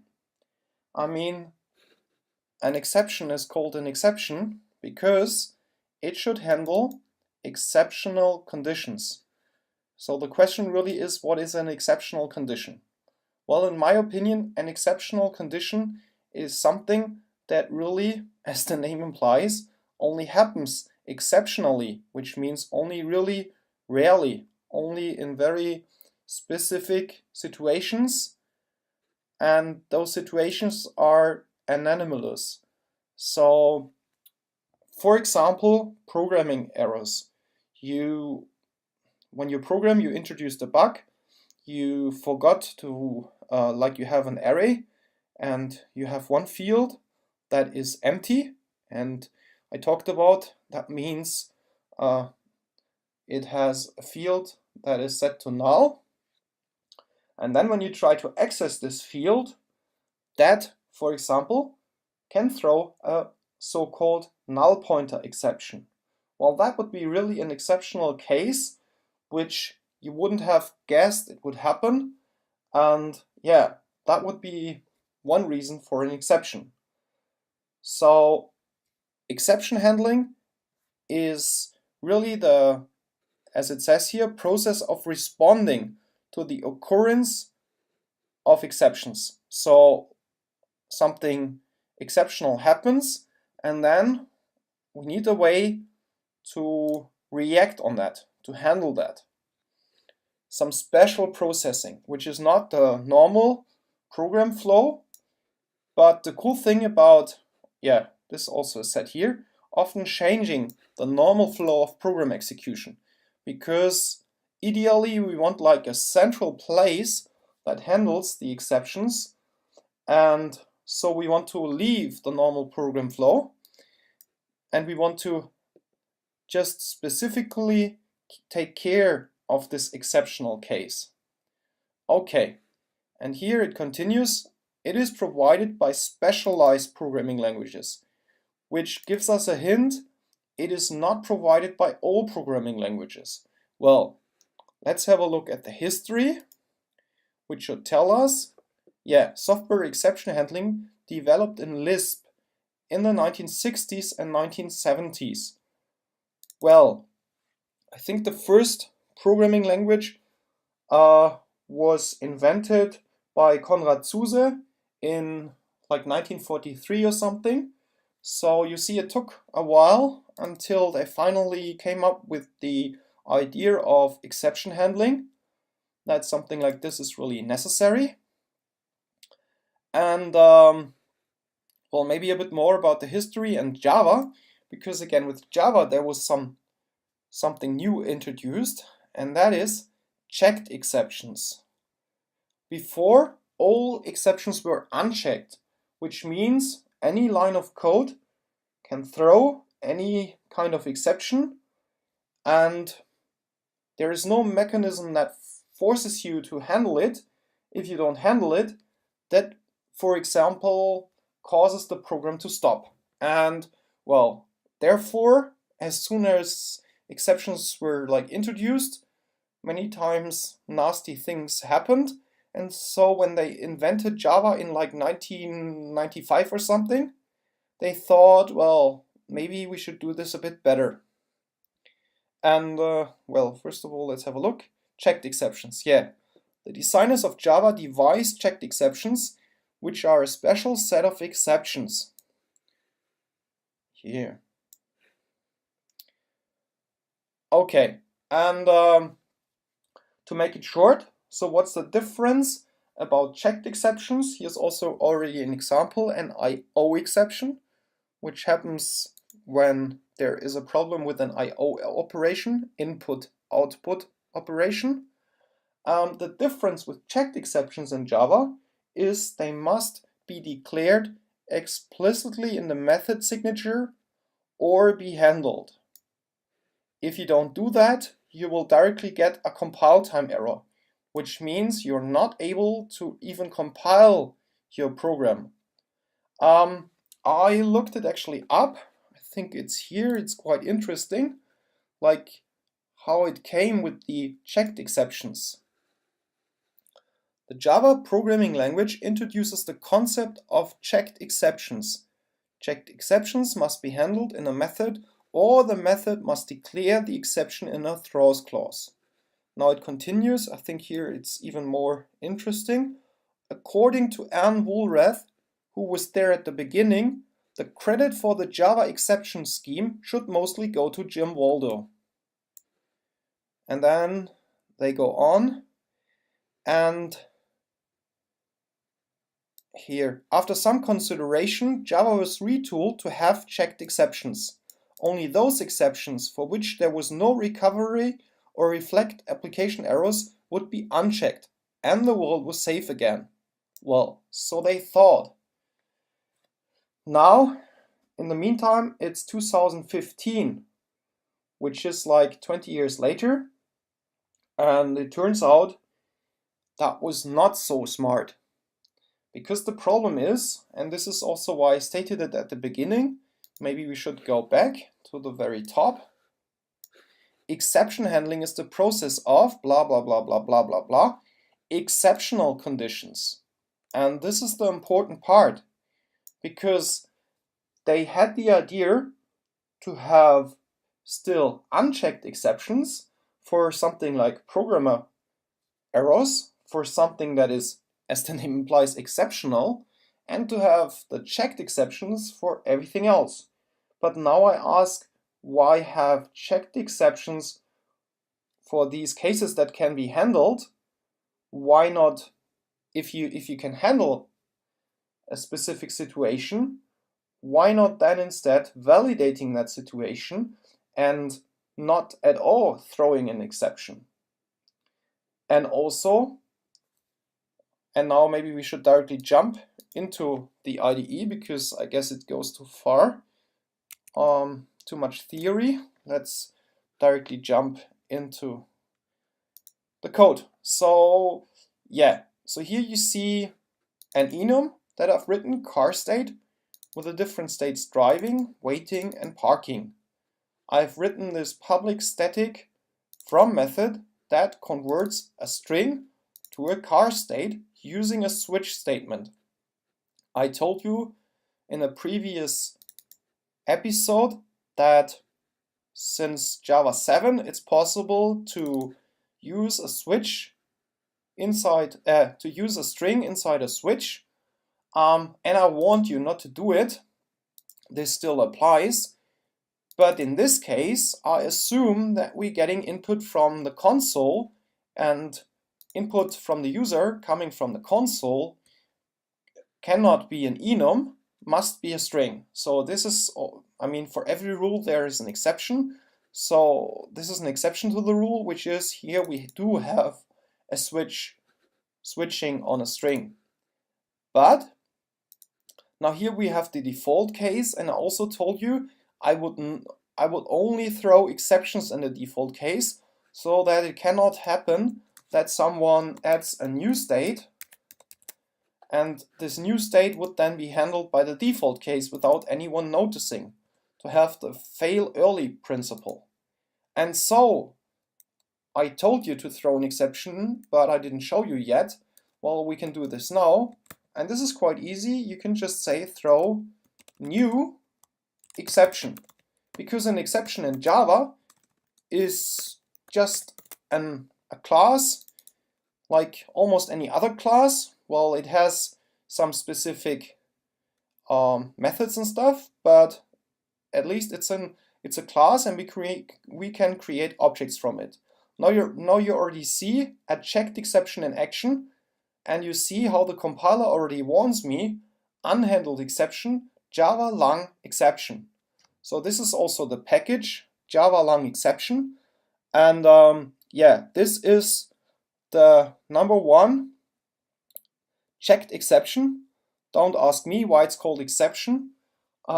If it's actually a checked exception, something like a checked exception, I mean the name was not used within Java lang. So you just have to know that this exception is a checked exception, and on top the default unchecked exception is a runtime exception.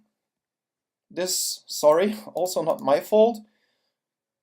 This also you have to know. I mean, runtime makes sense because something that goes wrong at runtime. And so you would normally use a runtime exception for things where you don't know how to handle them directly. And the idea was, as I said before, to have a checked exceptions for cases where you know how to deal with them. But as I said, if you know how to deal with them, why not dealing with them without throwing an exception beforehand, using validation? But anyway, let's continue. So how can we fix that compile time error? One reason is add exception to method signature. Let's use our IDE to help us, and here it adds throws exception. Now you see the compile time error is gone, nothing is read anymore. It seems like we fixed the problem. So we told the Java compiler, we know there is a checked exception, we just don't care. The caller should take care of it. And now I have this car service class here, and I made it to use the static from method that I implemented, and you see now this class has the problem. Okay, again, let's do the same thing. Add exception to method signature. Okay, and I guess you know where this leads to. Now we are in the main method, and again we have the same problem. Well, we can annotate. This is all the wrong stuff. Seems like we're on the wrong line, but yeah, I can, no, here it appears. Add exception to method signature. Okay. Well, sorry, I'm just lazy. I could of course have written that myself, but whenever you write something, you have the chance of introducing a typo like this. So whenever possible, I prefer to have my IDE help me and to have code written automatically by the IDE. That can save you from introducing bugs with typos, for example. Okay, so now this would be like fixed, but now the question is, what did it help us? We have here throws exception, we have here throws exception, and we have here throws exception. So 3 times we had to add this throws exception, and only because Java tells us this is a checked exception. But besides, we didn't handle it, which means what will happen when I execute the code and the default case is chosen, the exception will be thrown, it will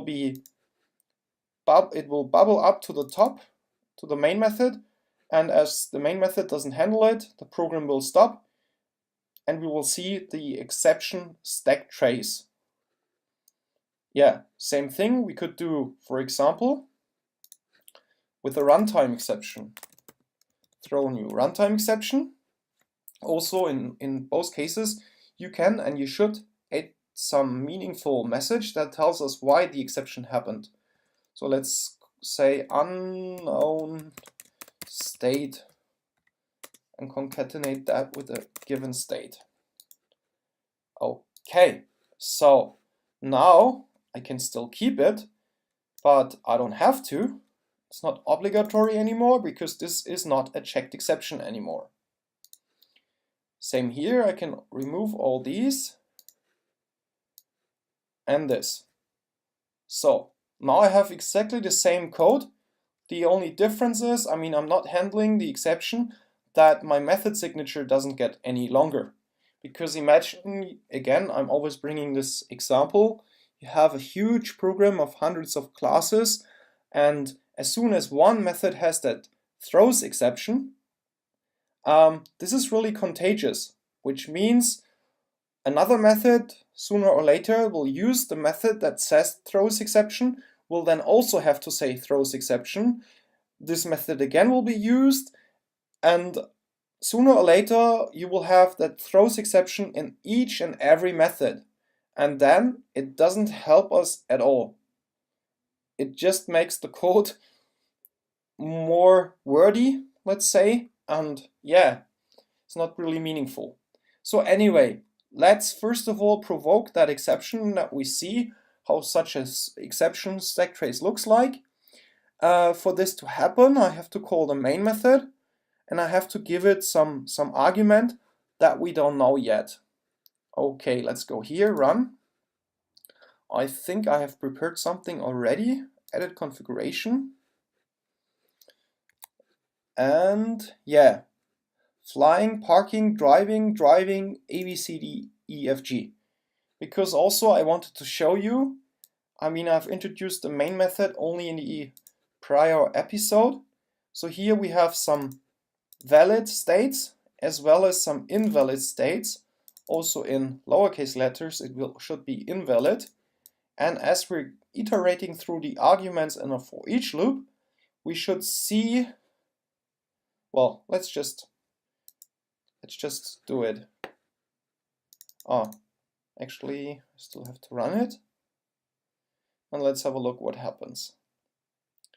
Okay, so you see, the exception happened. Unknown state, flying. So I would assume the reason is that this happened for the very first time. The first argument was already flying. So this is our program stopped. This is the reason, because it's not handled. Now we could also handle it to show you what's the difference.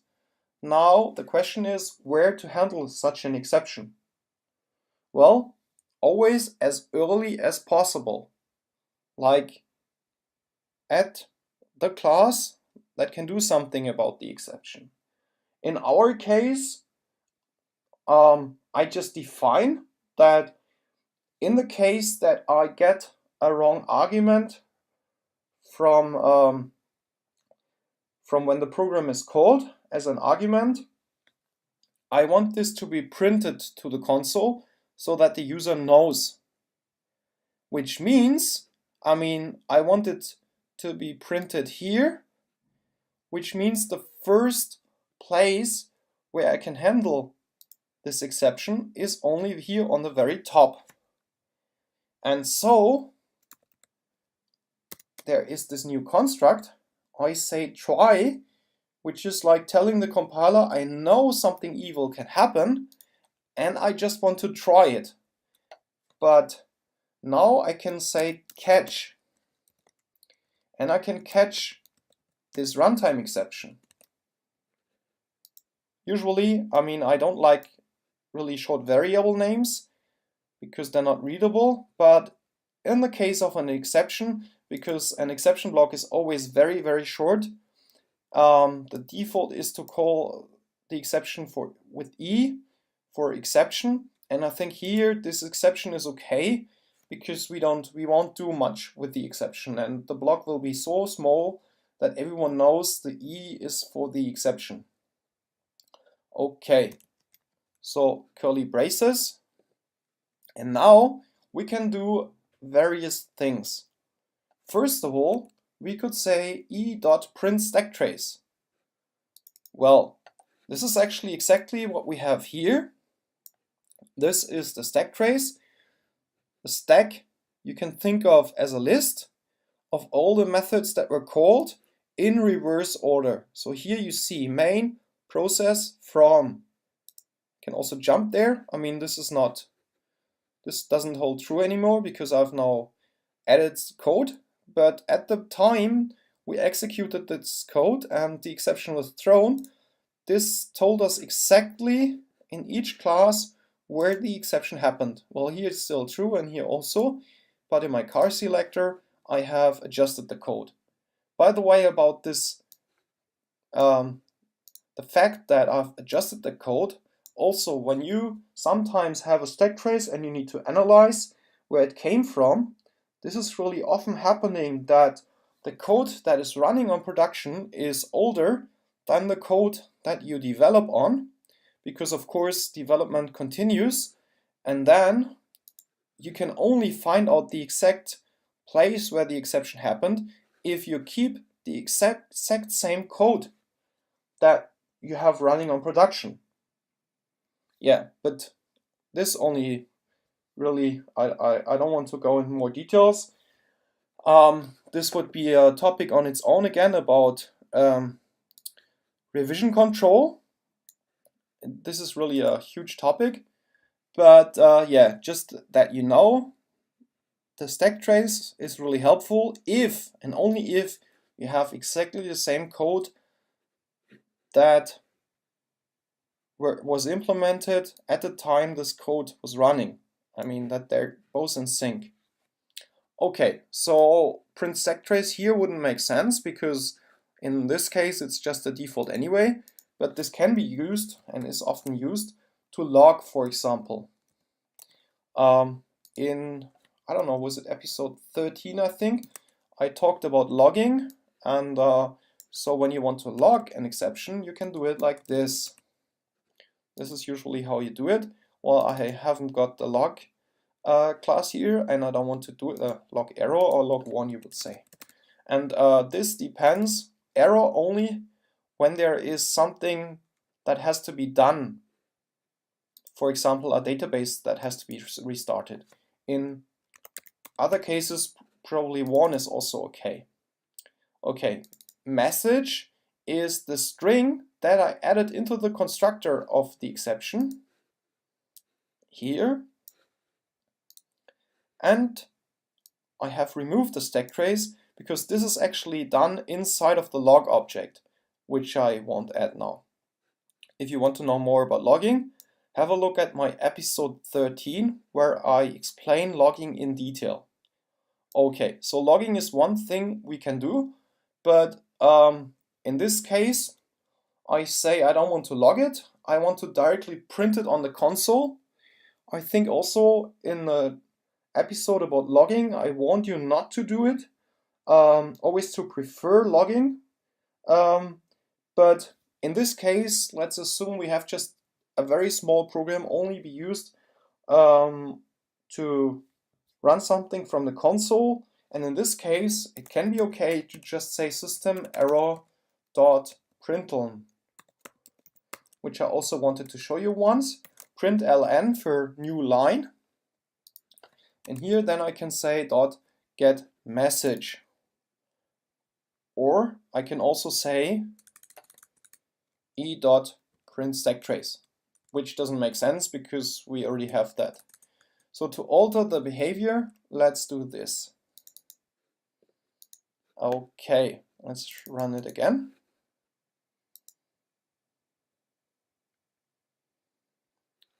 Now you see something else.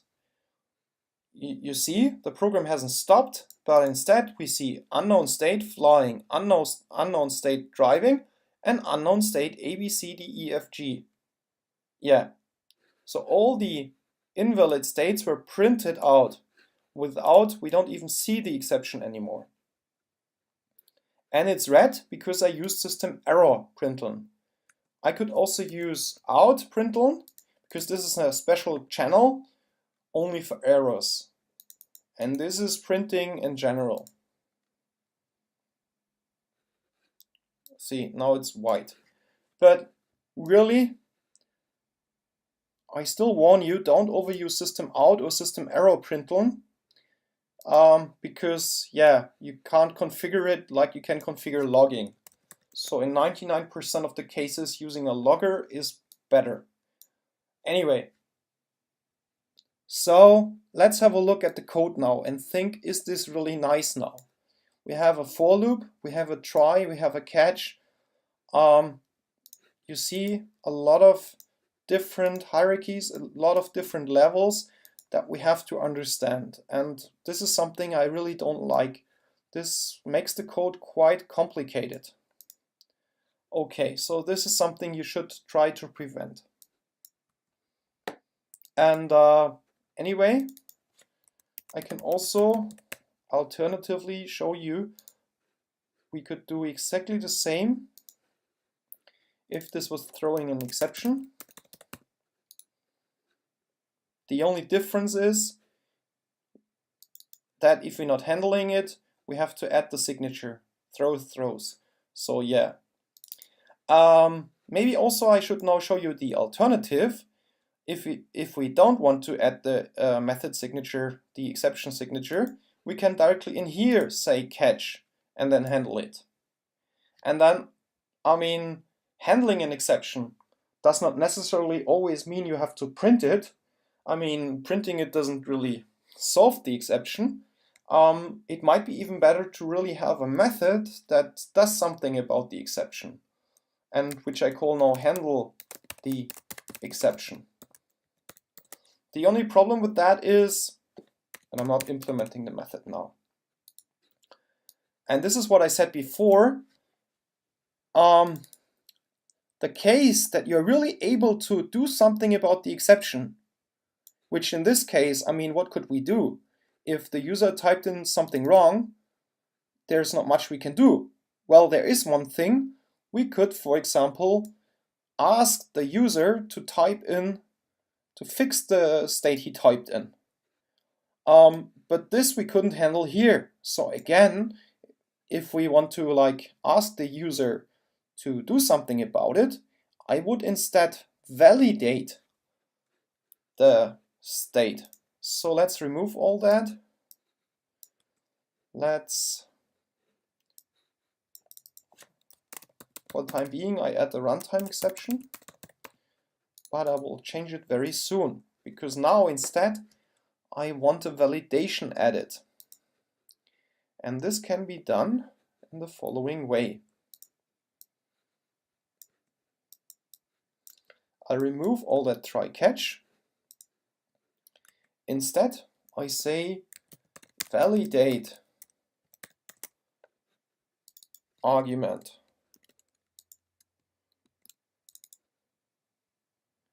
And now I can implement that method. Create method validate. My IDE helps me again. no, well actually I want to say is valid with a Boolean returned. Okay. Now you see this is also interesting, by the way, about the main method, because this method is static. Also this method automatically is static. So because when this method is static, a static method cannot call a method that is not static, because an instance method can only be called when there is an instance. But for the main method, we won't create any instance of car selector. So for this reason, this is static. And it's private because we don't need to call it from outside, only the main method will call it. Now how can we validate it? Well, for example, we could use a method directly provided to us from the enum class, and that is value of. This is not implemented by us, but it's implemented like automatically when they invented the enum in Java. This is one method that you get for free. So this will directly try to convert your string to an enum. So here I can say car state. So this actually does exactly the same thing like our switch did. So actually we won't need it anymore very soon. The difference to the method that I implemented is, or well, I did it actually also like this, when the conversion doesn't work, this will throw a runtime exception. I think because there are different types of runtime exceptions, and I think it will be an illegal argument exception to tell us the argument that you are giving to me, is invalid, but still it's a runtime exception. So, and because this will throw an exception, we have to add the try catch block here because we want to handle this. Try catch, and then I say runtime exception E, or I hope I'm right, I can directly say invalid argument exception. There it is. I think that should be the one. If not, we'll see it because the exception will not be caught. Okay, and in here we can just return false without logging anything. No, see, this is the wrong one because we can't catch an exception that is never thrown. So invalid, let's see what delete catch. No, this is not what I want. Maybe it's an invalid state exception. Yeah, this works. So see, this is also how you see this value of may throw an invalid state exception if the argument given is unknown, in case of, for example, flying, driving, ABC. Okay. And to be honest, I think this is also not optimal that we only have this value of method. I think it would be much nicer if the enum base class would directly provide is valid method, just returning true and false. But again, seems like the inventors of Java didn't listen to my opinion. I'm just making a stupid joke. So for this reason we do have the exception, but we are able to convert it. So because we're converting it directly, the exception doesn't pollute our whole system. Let's say it like this. And we can now say here, return true, which we could also put at the end of the method. This is exactly the same. Yeah. So wherever you have it. So, and this is also the jump. I mean, imagine you could have lots of other code like system out printlns, or just print something. So you could have many more lines that would do lots of stuff. Let's just copy and paste that to show you many more lines. We could even reassign car state to something else. Let's just say null.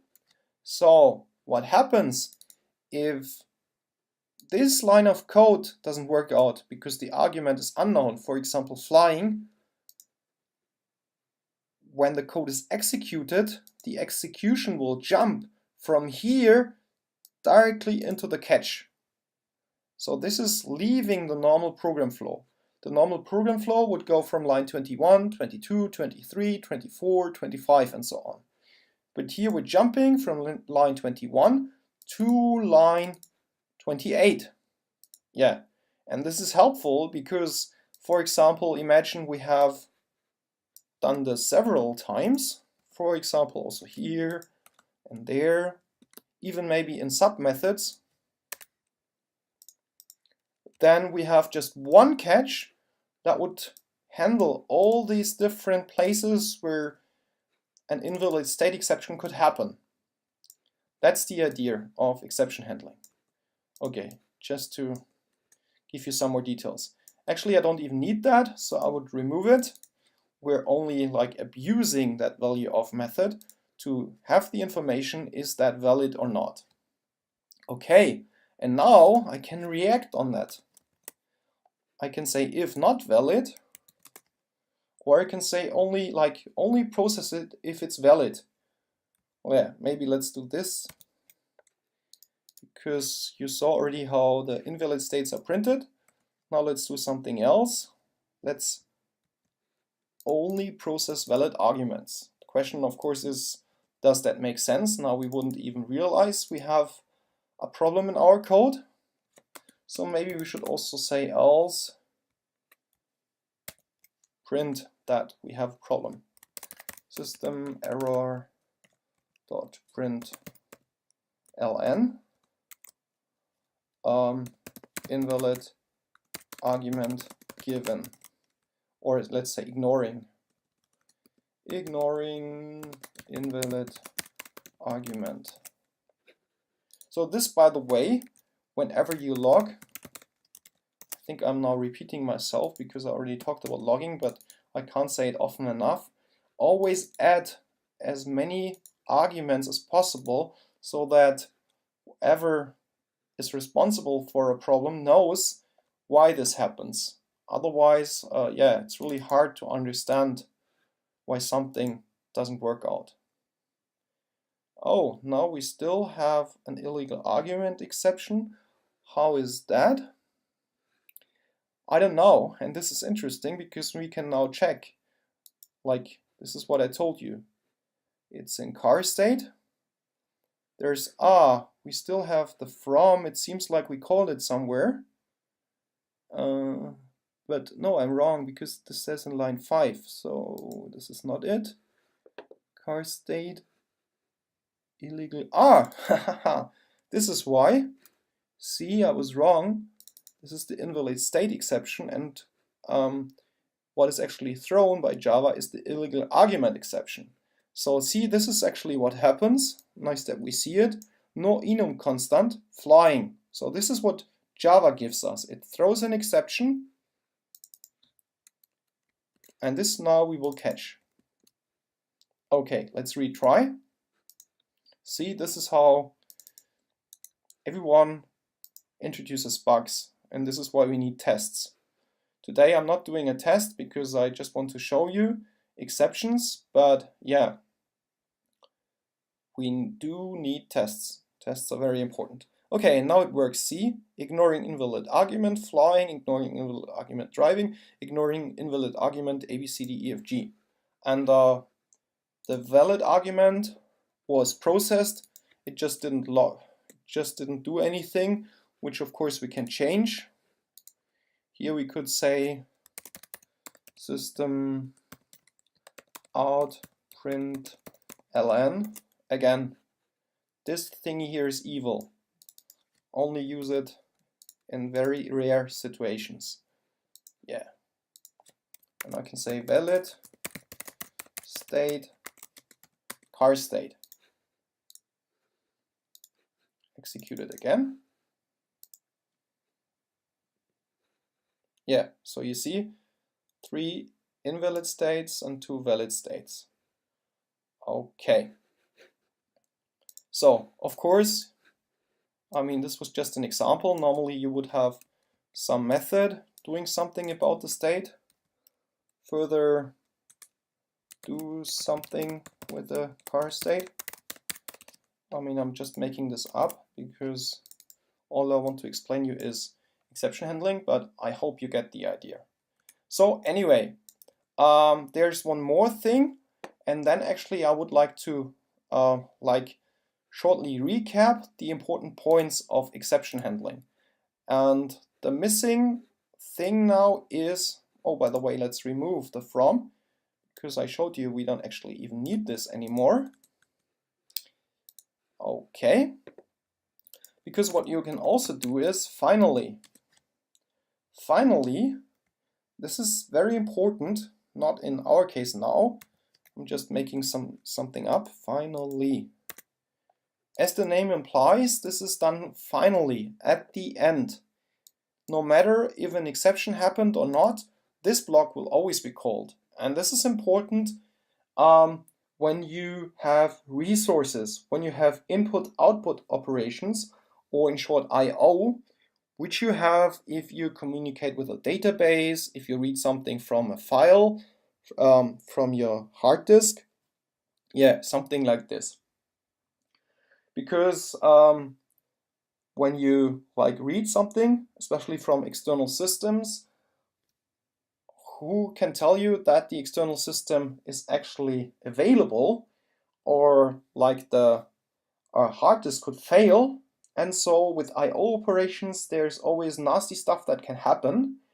But there's one important thing, which is for I/O operations you need resources, and so you have to close them in any case. Otherwise, you really could have a problem with more and more resources lost.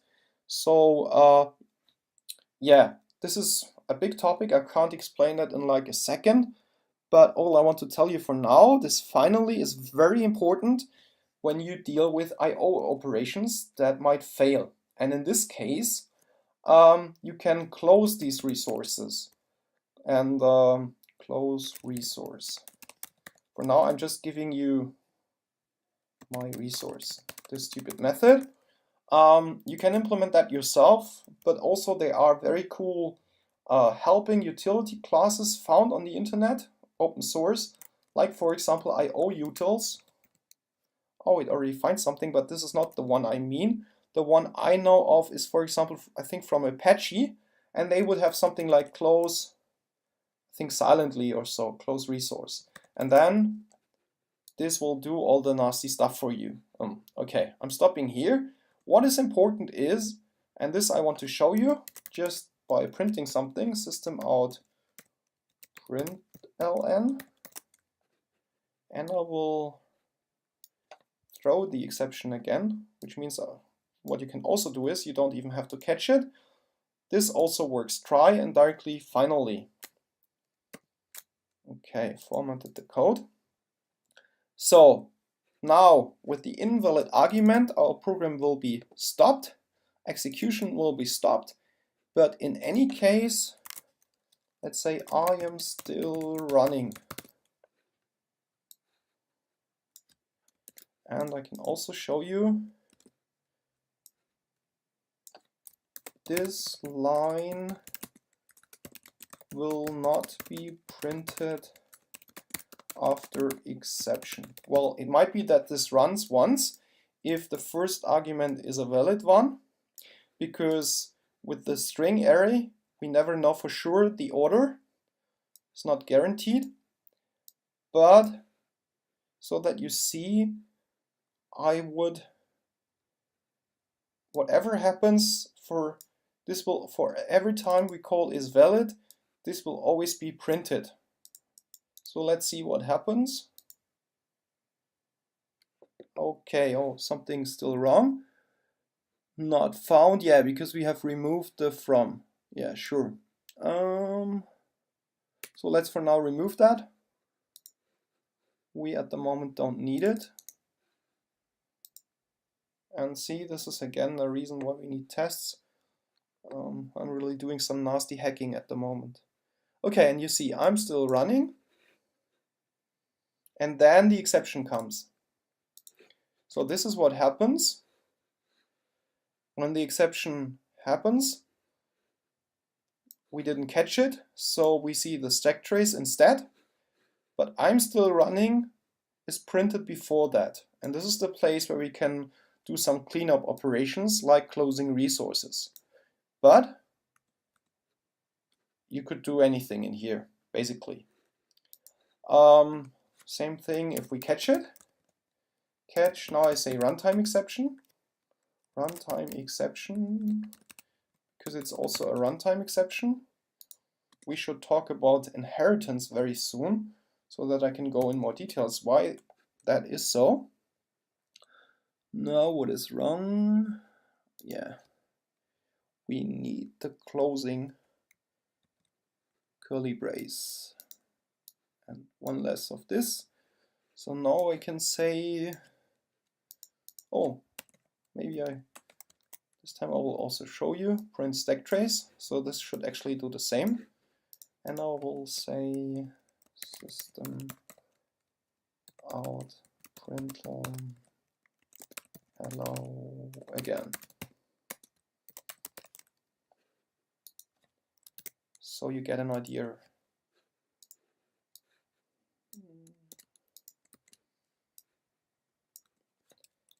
In finally block. Okay. Ooh! Now something weird happened.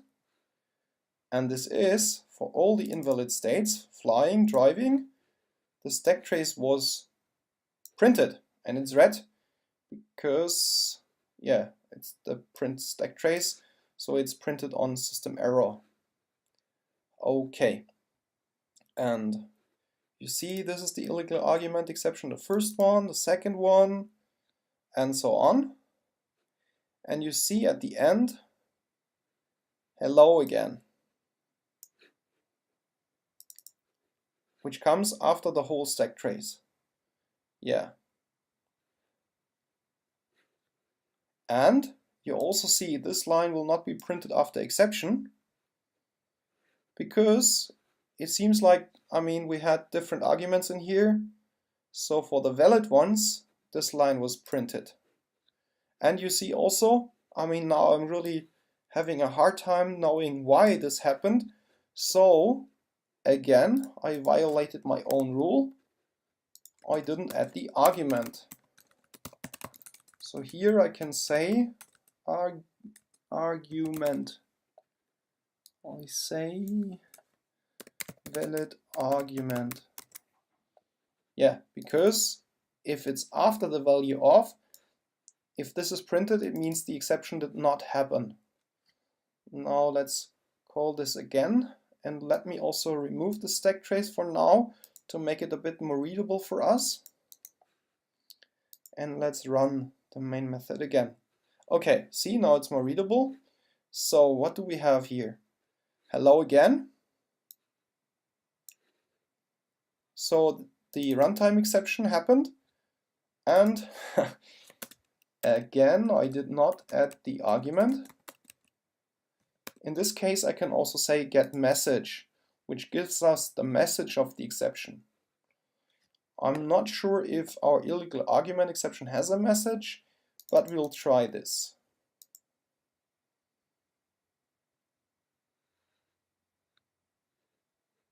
Yeah, see, this is the message. Hello again. And the message is no enum constant, com Marcus Beal car state flying. So now you see you can understand the problem so much better. And after this, we are in the finally block. Then comes the valid argument parking. In this case, we're also ending in the finally block. Then comes a second valid argument. We're also in the finally block. Here again comes an invalid state. driving, but we're also in the finally block, and the last invalid state also in the finally block. So the finally block is always executed. Okay, I think this pretty much rounds up everything I wanted to tell you about exception handling today. Now, because this was quite a lot, let's go shortly through the most important gotchas. Okay, so in Java, there are runtime exceptions, which are unchecked exceptions. Unchecked means they are not enforced by the compiler to be handled. You can just throw them, and also Java will throw them for you. For example, a very famous or infamous exception is the null pointer exception. You should never throw that yourself. Java will throw that for you if you try to access something that is at the moment null. Just null pointer exception is probably the most infamous exception because when it happens, you will not be very happy. Okay, so unchecked exceptions are runtime exceptions, and they can happen at any line because any line can also be null, and they don't have to be handled in code. If they're not, then in the worst case, the program will stop, like we saw before, because the exception will bubble up all to the top. And if it's not handled in here, the program will stop and it will by default print the stack trace. Then Java was the first and actually also the last programming language that introduced checked exceptions. Checked exceptions are exceptions that are enforced by the compiler that you do something about them, or you add a throws with the exception name in your method signature. There are various checked exceptions. One of the most famous ones is probably the IO exception. That will be, see, it's in Java IO, the package. This one will be thrown if you have any problems with IO operations, which is again a topic on its own. Okay, and I said Java was also the last programming language that introduced checked exceptions. So this really shows us, indicates us that checked exceptions were not so smart, because you see, all they help us in the end is they add noise to the method signature, and the case that to use them for cases that you can handle them, well, I say if you can handle them, why not taking care of the problem beforehand, for example, by using validation. Validating the case, the given argument, and then handling that without actually even throwing an exception. And then, maybe last but not least, for every rule there's always an exception. We saw that, now I've removed it, unfortunately. Yeah, let me go back. We saw that with the switch on the string, where I said in a prior episode, don't do that. Well, I did it here. And we also saw that here, where I use the value of method of enum, which throws an exception, and I said, well, we're trying to validate it, so if we are validating it, we don't need the exception. It's just that we can't do anything about it, how the method was written by the inventors of Java, so we just have to live with that sometimes an exception is thrown where we would just validate it. But what we can do is, we can catch the exception and then return true or false, for example, so we can convert the exception into a valid return value. Also, there is a hack. If you have a library, like an old library that would still throw a checked exception like an IO exception, what you can always do is you can wrap, we say wrap, a checked exception into a runtime exception. And this is like this. Let's create a my IO exception. Let's create an IO exception shortly.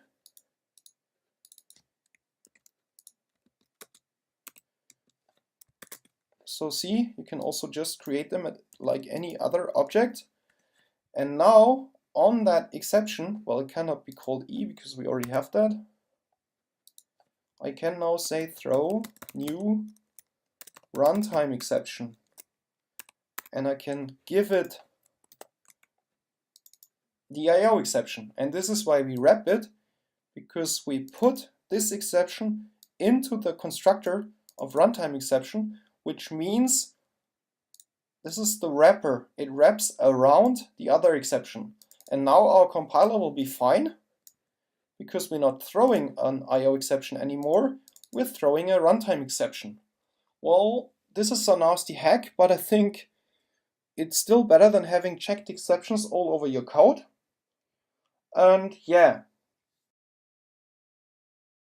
I'm going to talk about interfaces in Java. Well, interfaces are probably the most powerful feature of object-oriented languages. Well, before I continue, first of all, some organizational stuff. So this is divided into 3 parts. Part 1, I will first of all talk about the definition. What does actually the word interface mean? And tell you a bit about the history, like how were interfaces introduced into Java. I'll make this part as short as I can, not to put you to sleep. And then second, we'll jump into my IDE, we'll do a short coding session, and I show you how to practically use interfaces in Java. And then last but not least, I'll do a short discussion about the pros and cons of interfaces from a clean coder perspective. Okay, so let's directly jump into the topic, interface. So what does interface actually mean? So I've opened up the dictionary page, and the definition is an interface is the point of interconnection between entities. And interfaces do not only exist in programming, but also in all other kinds of areas, for example in chemistry and physics. And there it's defined as a thin layer or boundary between different substances. And I think this perfectly also applies to interfaces in object-oriented languages and Java, because it's really a very thin layer. You will see there's not much code needed to define an interface, and it also forms a boundary. When I say boundary, think of something like the Chinese wall, which was a big protection from the hordes that were invading from the north. And this is also what an interface is. It can protect a class from other classes. But more of this later. Okay. And then maybe we should also look at the object-oriented point of view. So in object-oriented programming, it's a piece of code defining a set of operations that other code must implement. So yes, all this holds true for interfaces in Java. But now enough of the definition. Let's have a look at the history. For this, I actually had to do some research on the internet. Finally, I found this page here from Oracle, where Oracle says the concept of an interface in the Java language was borrowed from the Objective-C concept of a protocol. Well, pretty much everyone says or thinks that Java was actually the first language introducing interfaces. Well, actually Oracle itself says that this is not true. It was borrowed from Objective-C. I find this quite interesting. Objective-C, I thought we should also have a look on Objective-C then. So I found this page here saying Brad Cox and Tom Love created the Objective-C programming language in the early 1980s. So actually much older than Java. Java was released, as far as I know, in 1995, so 15 years later, in an effort to get people to write cleaner, more modular, and clearly separated code. Yeah, that sounds actually quite good. Now, what is interesting is here this paragraph also says interfaces were introduced to Java to enhance Java's single inheritance model. So whatever single inheritance model means, they didn't say they had introduced the interfaces to get more cleaner, more modular, and clearly separated code. There is a different reason. Well, I haven't told you what inheritance means yet, and this for a reason, because, well, Java was released in 1995, as said before, and now we have 2015, 20 years later actually. In the meantime, especially the clean code community does not believe so much in inheritance anymore, because of course inheritance has a lot of advantages, but also many disadvantages. About this I'll tell you in one of the next episodes when I'm going to talk about inheritance in Java. But anyway, so when Java was introduced, Java is the successor of C++, we could say, and C++ still had a model using multiple inheritance. So multiple inheritance is even more complicated than single inheritance, and here they write, multiple inheritance created too many problems for programmers as well as compiler writers, because it's actually not so easy to implement multiple inheritance into a compiler. So it seems, because they did not support multiple inheritance, they added interfaces to Java as like a replacement for multiple inheritance, to like fix that Java did not support multiple inheritance. And this is quite funny, and let me say it in different words. I would say it seems like the really powerful feature of interfaces was introduced into Java by kind of accident, because they, as said before, they didn't think about cleaner, more modular, clearly separated code, but mostly just to have a way of having something similar to multiple inheritance. Okay, let's stop here and jump directly into my IDE, because I felt you were already falling asleep. So here, this is my car service test that I've used in earlier episodes also. I've added this should demonstrate interfaces method, as the name implies, just for demonstration purposes. I'm still using the car service that I've implemented also in one of the earlier episodes, and I've added a drive method to it. So the idea is to have a service class, and when I call the drive method, that this should like start the engines of several cars and make them drive. So for this, in my car service, I have now a method drive. It creates, first of all, 3 different cars. I mean, this is just an example. Imagine there were hundreds of cars. And now I call the drive method on each of these cars. Okay, actually, all these classes are in the same package. This is why I don't have to import any class. But imagine each class would be in a different package. we would have to import each class separately, like BMW and Porsche and Mercedes and so on. So what we say here, there's actually this car service at the moment is really deeply coupled to these car classes. This is something that we don't want. More about this later. And also you see we need a lot of code to make all the cars drive. And this is something that we want to improve with using interfaces. Now, what is an interface?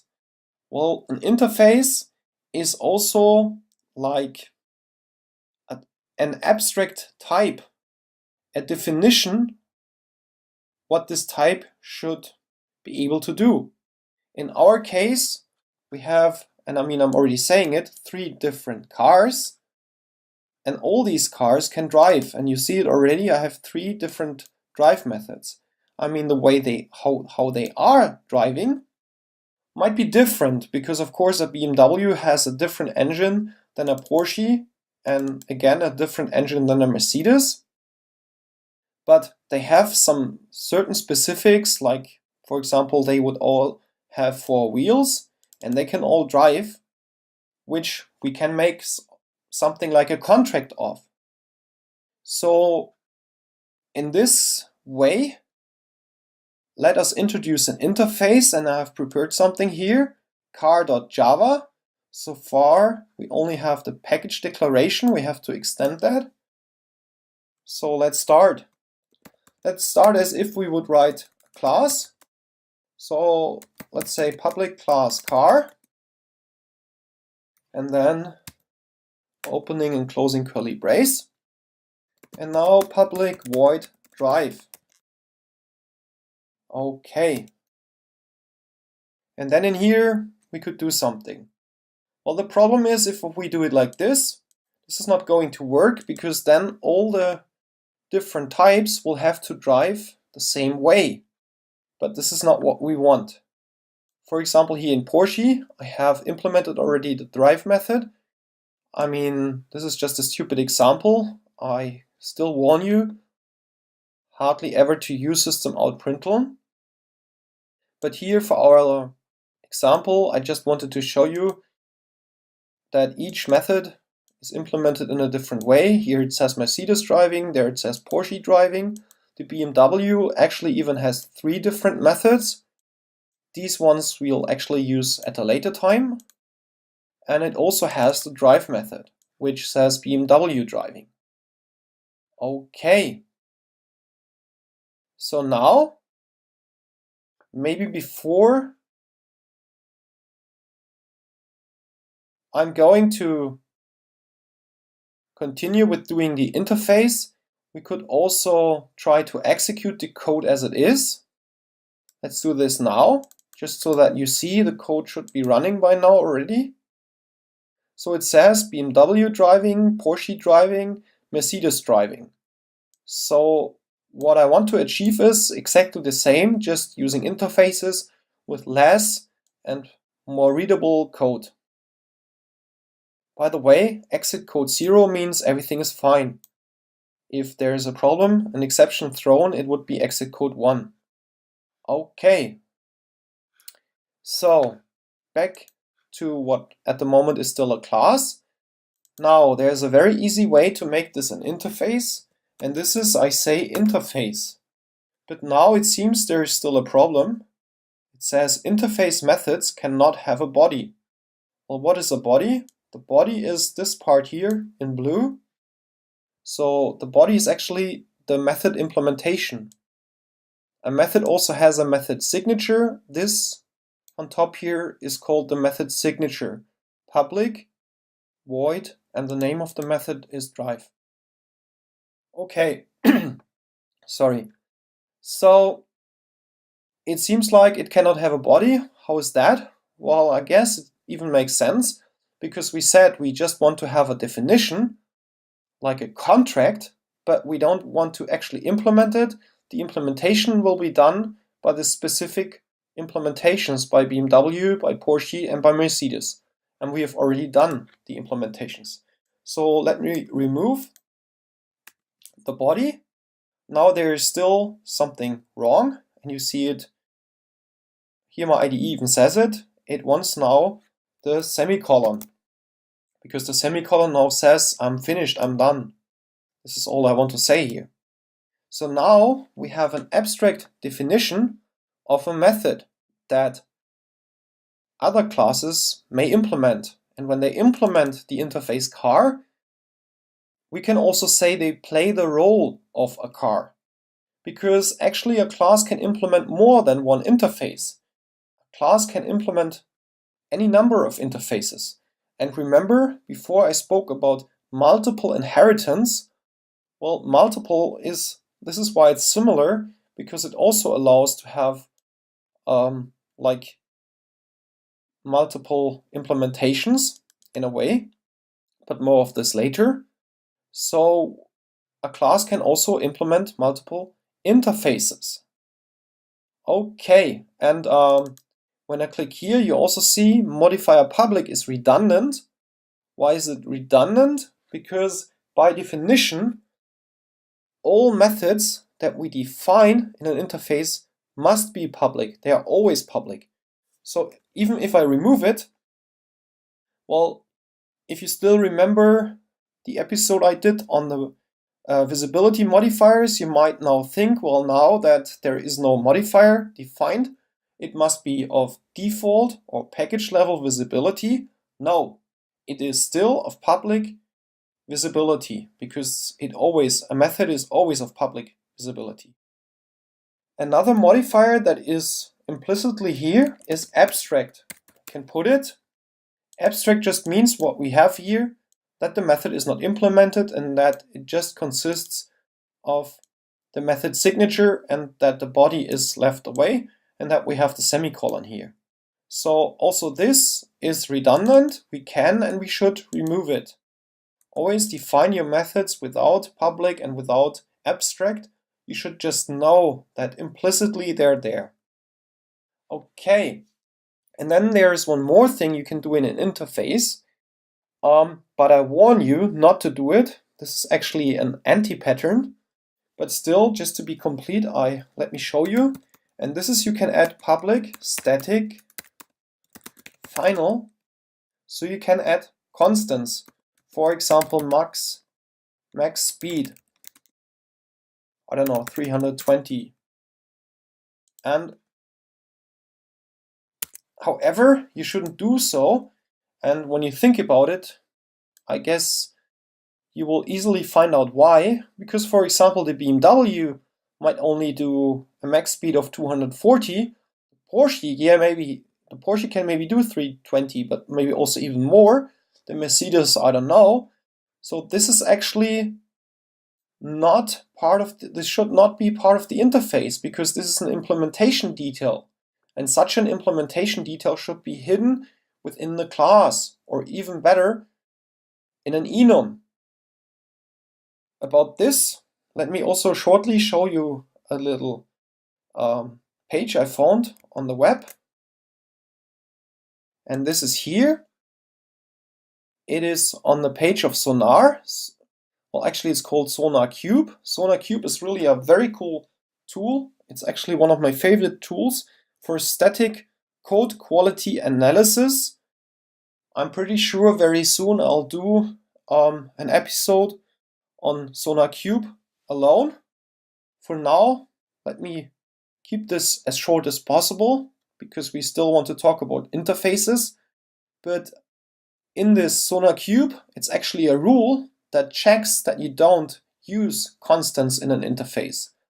Here it says constants should not be defined in an interface, and there is also a very smart, cool guy, Joshua Bloch, the author of Effective Java, which is, by the way, also a must-read. I have a link to that book on my blog on marcus-biel.com, where you can directly buy it from Amazon. So if you have the time, you can also read all this, but I think I already explained the important parts.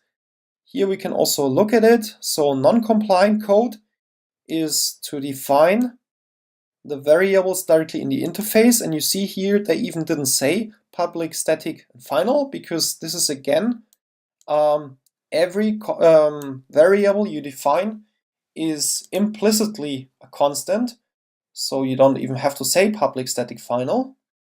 But this is not good anyway. The much better solution is to use an enum. We have talked about enums already, so I won't go in more detail here.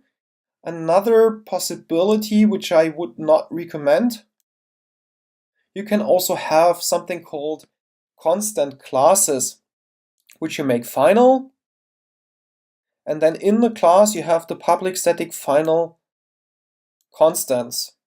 This is possible, but it's always better to have small enums, because usually what happens is in these constant classes they would grow and contain all kinds of different constants, while this only contains the constants of the status here, and also, talked about this when I talked about enums, is type safe. Well, here you could change any number.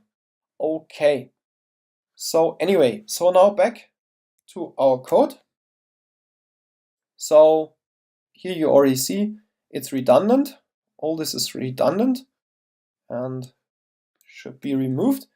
But this should also be removed, as I said before, because this is an implementation detail. This is not part of our contract, because the car should just define what needs to get done, what behavior a class implementing that behavior has, like it should drive, but the way how it drives, if it drives fast or slow, this is part of the class and not part of the interface.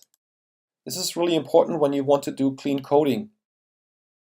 Okay, so now let us implement and use the interface. So now, when I say implements car, when you can now use BMW as a car, and when you do so, BMW plays the role of being a car. And as I said before, you can also implement several interfaces, which we're going to do very soon. But first of all, let me finish this.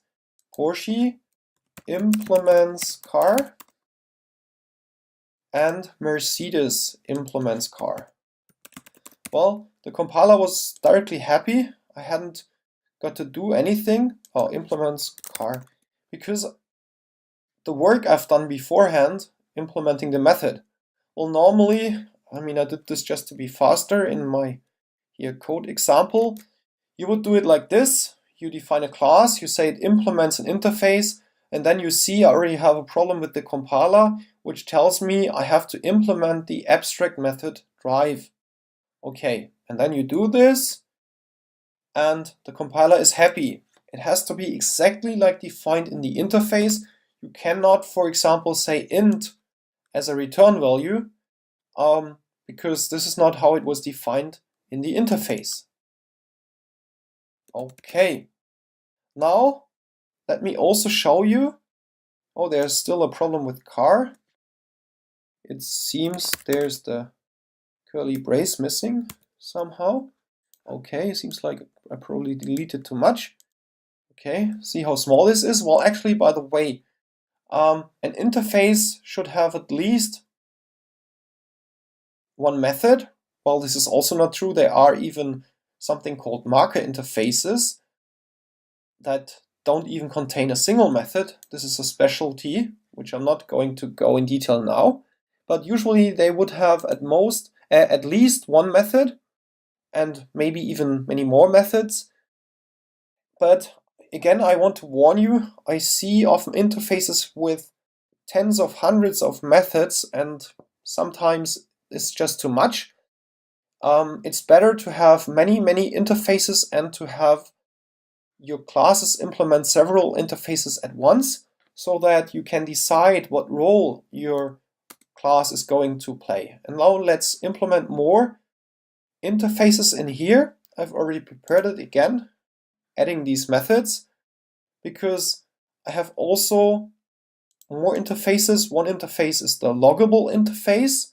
which I defined. The idea for such an interface is, for example, you want to do logging. You want to log several different objects. Could have cars, persons, whatsoever. Everything can be loggable. And I defined that in order to be loggable, such a class must implement a method called message, which I then later in my logging framework can call, because I know that whenever I have a class that implements loggable, it will then have a message method that I can call, and it returns me a string that should be used for logging purposes.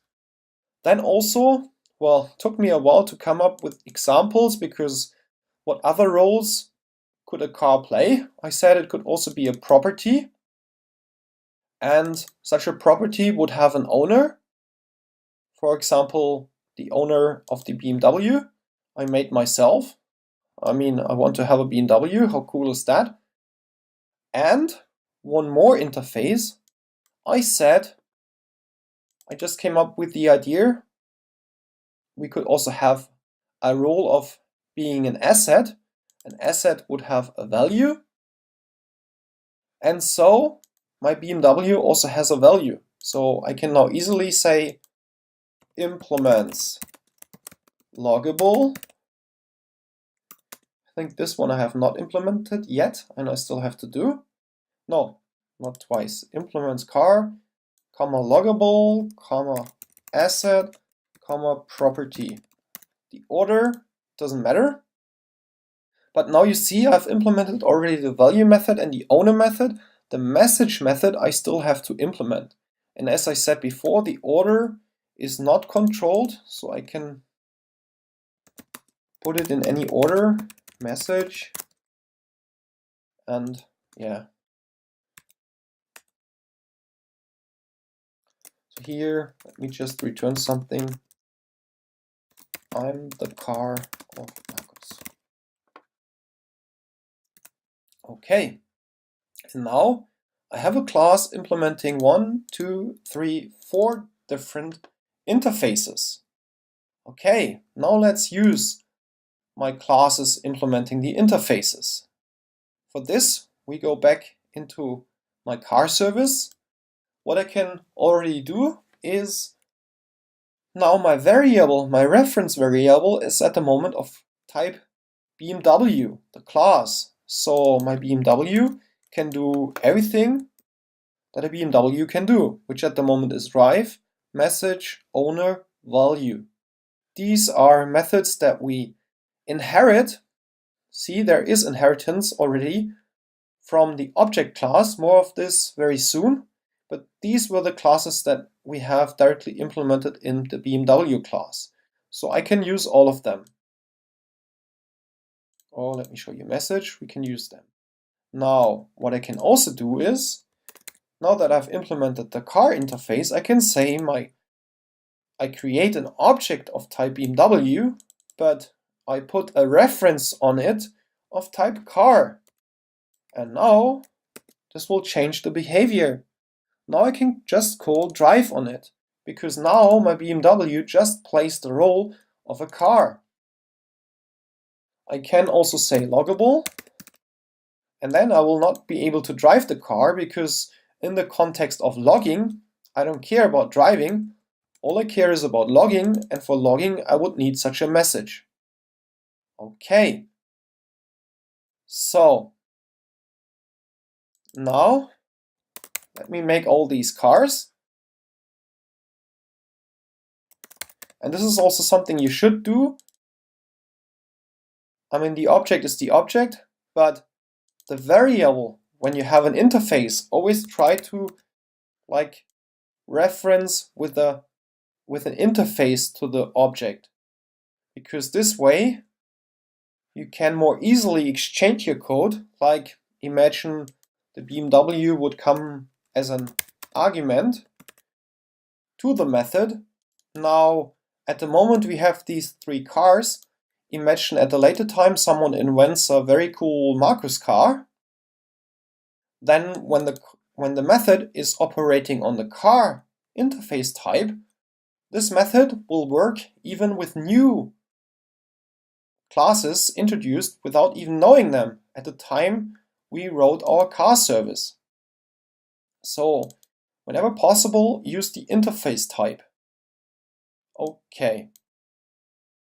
So now I want to have a for each loop, and for this let me put all these cars into a car array.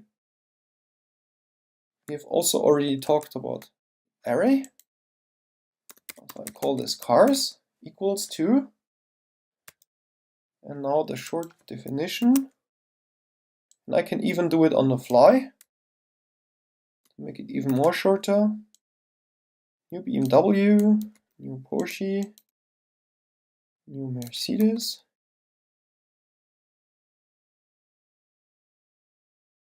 Okay.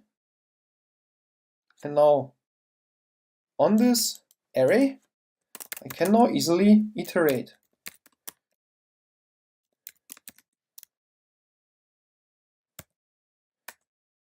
And I can now say car.drive. And well, as said before, each car will drive differently, but this will be handled by the object. Now our car service does not know any specific implementation anymore. This is decoupling. The code is not coupled so much to the specific implementations. My car service, all that it uses, all that it knows is now the car interface. Okay, and with these few lines, I iterate over all the cars and I drive them. Let's execute this code too and have a look if it works.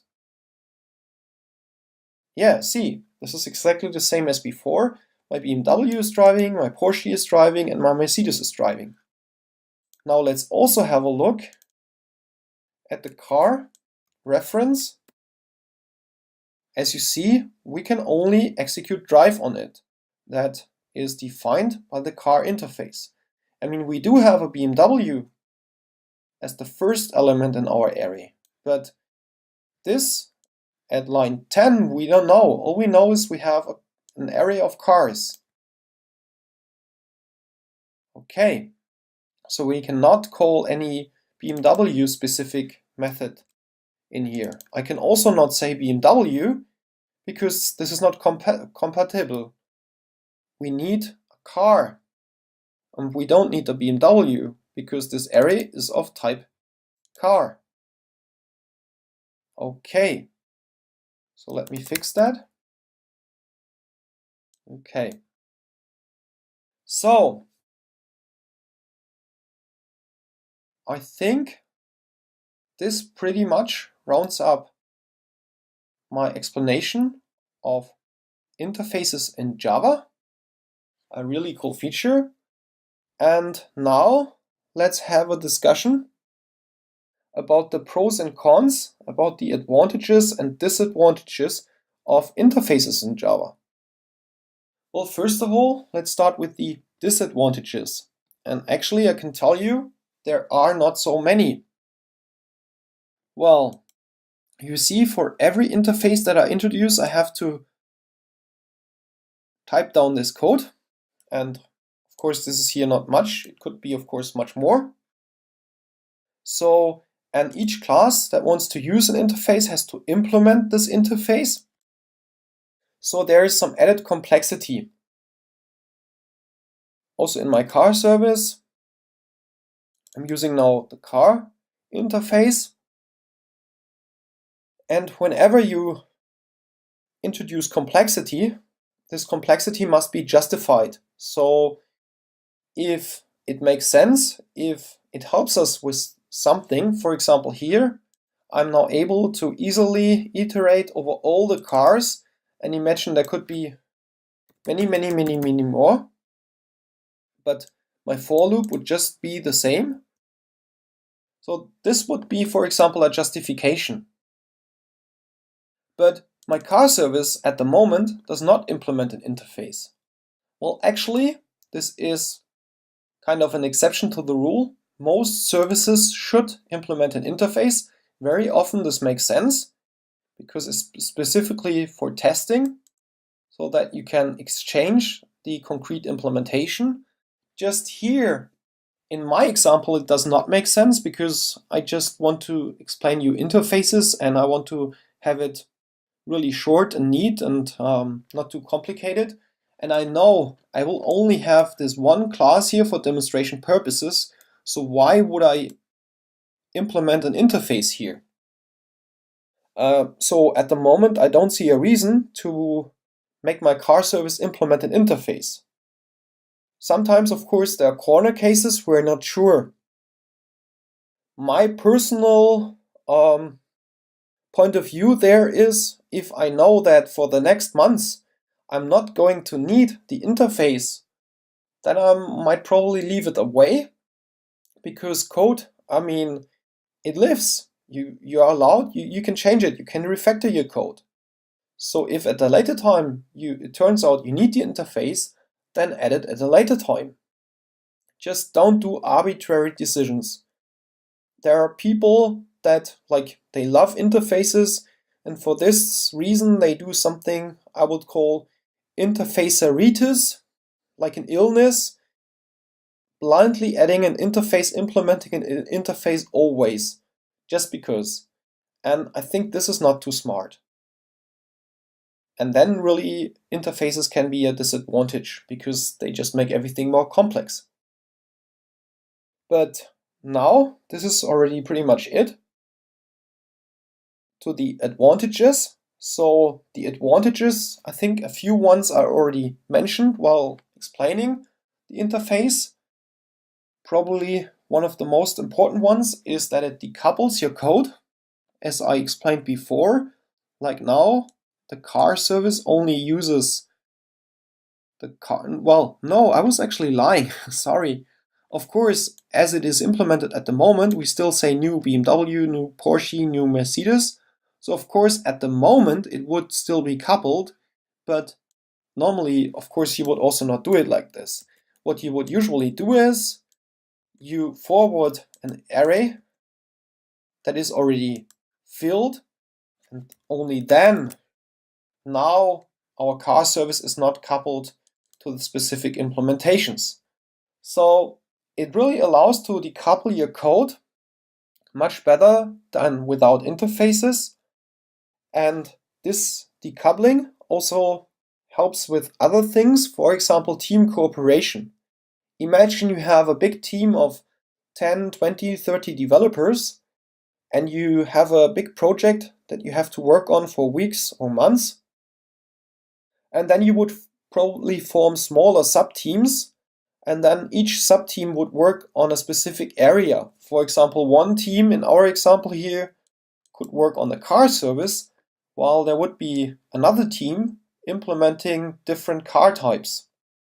Now the problem is, the car service is then or might be dependent on specific car implementations to test it. And on the other hand, the team that implements the different car types might need a car service for testing and for integrating their code with the other code. So it's like each team is dependent on the other team, and so each team blocks the other team, so nothing can be finished. And interfaces can be a solution to the problem, because when you introduce an interface here, for example, in this case for the car service, then the team implementing the different cars would just do a very stupid dummy implementation, something similar like I did here, where you don't have real code, but just something where you see it's working. And then the other team can independently also work on their code and also add dummy implementations where needed. And only when both are finished, they can be brought together.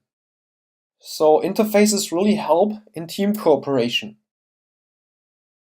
And then next advantage is interfaces really increase your flexibility, because as you see, as I have changed it now, we have the cars array as a parameter to our drive method.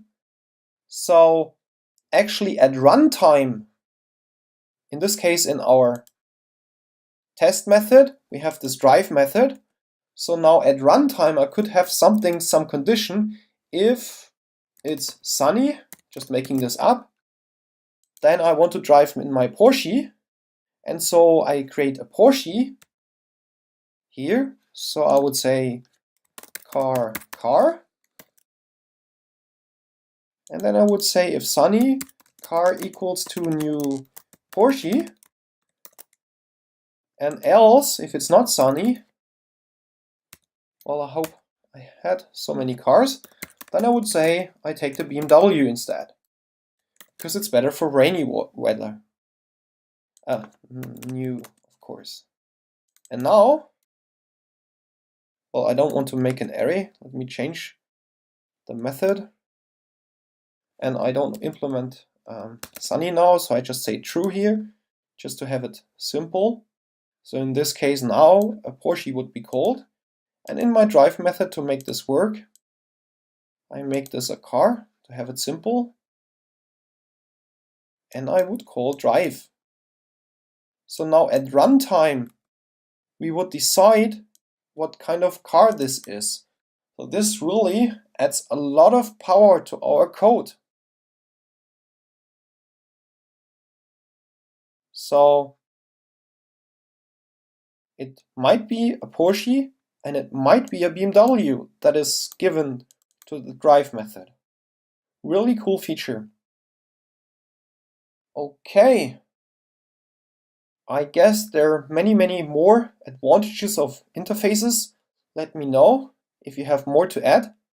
But I think this is enough for the moment, so that you get an idea of what interfaces are and all the advantages interfaces have. Just also again the warning, don't fall into a interface-aritis illness. This would also be not wise, but I think this pretty much rounds it up. I'm going to talk about inheritance in Java. Inheritance is actually a very powerful feature of object-oriented languages. Similar to interfaces, inheritance allows to handle a group of similar objects in a uniform way.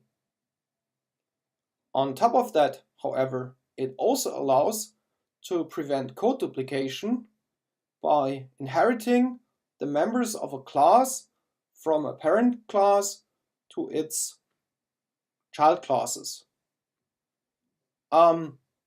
The members of a class, in case you don't remember, are the instance variables and the instance methods. So everything that is not static. Okay, well, I guess this sounds very promising. The problem is, I think inheritance is just a bit too powerful, actually. Well, if used incorrectly, inheritance can severely damage your code. So really take care and use inheritance sparsely. I mean, there are definitely justified cases to use inheritance. But whenever in doubt, I would not use it. Okay, and also it actually requires some experience to know when to use inheritance and when to avoid it. To give you a real-world example, at the moment I'm working on a project of about maybe 15,000 lines of code, and there I used inheritance maybe once. Yeah, so there are alternatives to using inheritance. About this we will talk at a later time. Yeah, well, let's stop here for a moment because now the introduction is almost over. You see me in the bottom right corner talking to you. I'll very soon disappear because I'll jump into the code and I'll show you how to implement and use inheritance. Before that, one personal request. I'm doing these videos for you so that you can learn Java. I hope they're useful to you. If so, I would be very happy if you could give me your thumbs up in the bottom right corner of this video, and remember you can also subscribe to my YouTube channel. Okay, well, enough of advertisement. Now let's really do a coding session and jump into the code. Okay, so here you see I have prepared this Zoo test class for you. We're actually not really testing something now. This is just for demonstration purposes. Any arbitrary example. This example is actually taken from the book Head First Java from Kati Sierra. She's really my favorite author of any Java related book. Highly recommended to read this and any other of her books. In case you want to know, you can find a link to her books on my blog on markus-biel.com. I have a must-read section, there you can find her books. Okay, now back to the code. So I have here the Zoo class. So the idea is we have here an array of animals similar to the array of cars I had in the last episode, where I introduced you to interfaces. I now had a car array with BMW, a Mercedes, and a Porsche. Now we have an animal array with a dog, a gorilla, and a lion, and a tiger. So you should already see interfaces and inheritance in Java. When you use them, here it looks quite similar. And this, by the way, is called polymorphy. You might have heard that. And the idea of polymorphy is that on the left side, you have a variable, a reference variable of this super type or parent class, animal. But polymorphy, I mean, this also works with interfaces. So the idea is just that you have an interface or a super or parent class. And on the right side, an animal can be a dog, a gorilla, a lion, a tiger, anything. So different things can be assigned to the left variable, because the polymorphy means like many sides. So it can have different implementations on the right side, and they will all be handled uniformly here. I have prepared this feed animals method.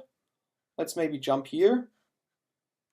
Okay, so here you see I have prepared this for each loop. Everything that is red we still have to implement. I have only prepared it. So we are iterating through my array. We still have to implement an eat method, and we still have to implement the age method. Now, again, totally stupid, arbitrary example, but just to have something to show you and to have variation, my idea was, I mean, totally arbitrary really. This depends on the design of your code, that because code is always like a model of the real world, and so it totally depends on the example that you're working on. Well, in my example, I just defined that. I said, well, every animal, a dog, a gorilla, a lion, tiger, they all eat in a different way. Because, for example, a gorilla would probably eat, I don't know what it eats, grass or leaves or something. Well, a lion, I don't know, eats some kind of meat. So therefore, my idea was to have an implementation, a concrete implementation of the eat method in each different animal subtype. And further, my idea was to have this age method. Well, every animal can be of a different age, but the calculation, well, normally you wouldn't probably calculate the age, but I mean, this is just my stupid example. I made it a method. So the calculation would be the same for every animal. So my idea is to have this as a concrete method in animal and have this as an abstract method, because this is something here where interfaces are different, where interfaces are different to inheritance. In interfaces you only have abstract methods, and because you have only abstract methods, the abstract keyword is not needed. But here we can, in inheritance, we can mix it. Maybe I should already jump now to the animal class. So in the animal class, this is still just a stupid simple class, totally empty. So you can use inheritance with just a simple class. And now let's implement two methods, concrete methods, public void eat. Later on I'll make this abstract, but for now I want it concrete. Public void age. Okay. So now maybe we should also do something in the method. And again, avoid system out println. Just if you're like me, doing an example, showing something, this is the exception to the rule, then it's okay-ish to use system out println, but avoid it in real code. Okay, so I say animal is eating. Well, this is not what we want. This is just step one.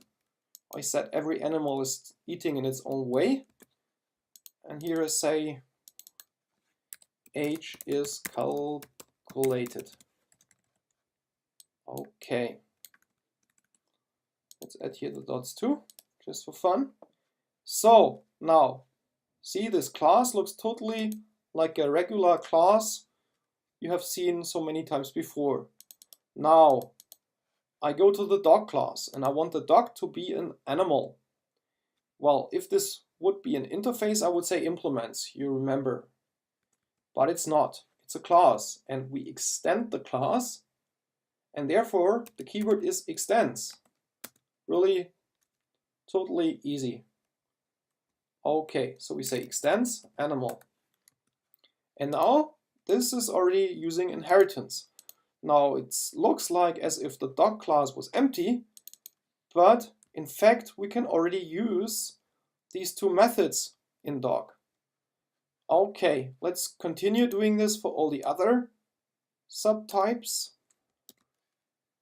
Gorilla extends animal. Line extends animal. These, by the way, are two interfaces. I also want to show you, and I might just as well do it now. We can mix using interfaces and using extending classes using inheritance. We can mix that. The question is, should we first say extends or first implements? Well, there is a rule. It must be that we say extends first and then implements, because in Java we have single inheritance, so we can only extend a single class, but we can implement any number of interfaces, and therefore this is a comma separated list, and therefore to make it a bit easier, it's at the end. So we say implements, and now I can say this interface loggable and comma printable. So an interface plays a role. So a line can play the role of being a loggable when, like, imagine the code is running on production at a certain time, or we want to log the line or we want to print it, and therefore we can implement this interface. Again, this is polymorphy, that a line can be a loggable. Okay, so you see there is something red because now we have a lot of methods that we have to implement. First of all, from the animal. I mean, the order is arbitrary. We can also start with a printable. So there was a public void, was it print? I hope. Method. And then there was a public void, I think, message for the loggable. This might have, yeah, you see. So the rule is when we implement an interface method, as well as when we implement an abstract method from animal, the signature, the method signature must be exactly the same. We can't say void here because the interface said it must be a string. Return something. Just for our little example. Okay, and in here I say system.out.println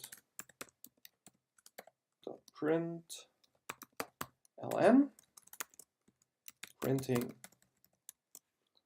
Okay, get the idea. So now there is still the eat method missing. No, actually it's not, because we made it concrete. So we don't have to implement the eat method. I'm already a bit too fast. So see, the red is gone. Everything so far seems okay, but there is still a problem in SUTEST. Let's check this. The tiger. We still have to do the tiger. Extends, because the tiger was not an animal yet. Maybe we should look at this again. I mean, this is interesting. So see, all those classes were already extending the animal, and so these are already animals, but the tiger is not yet required. We need an animal, but found is a tiger. Okay, so let's make this also an animal.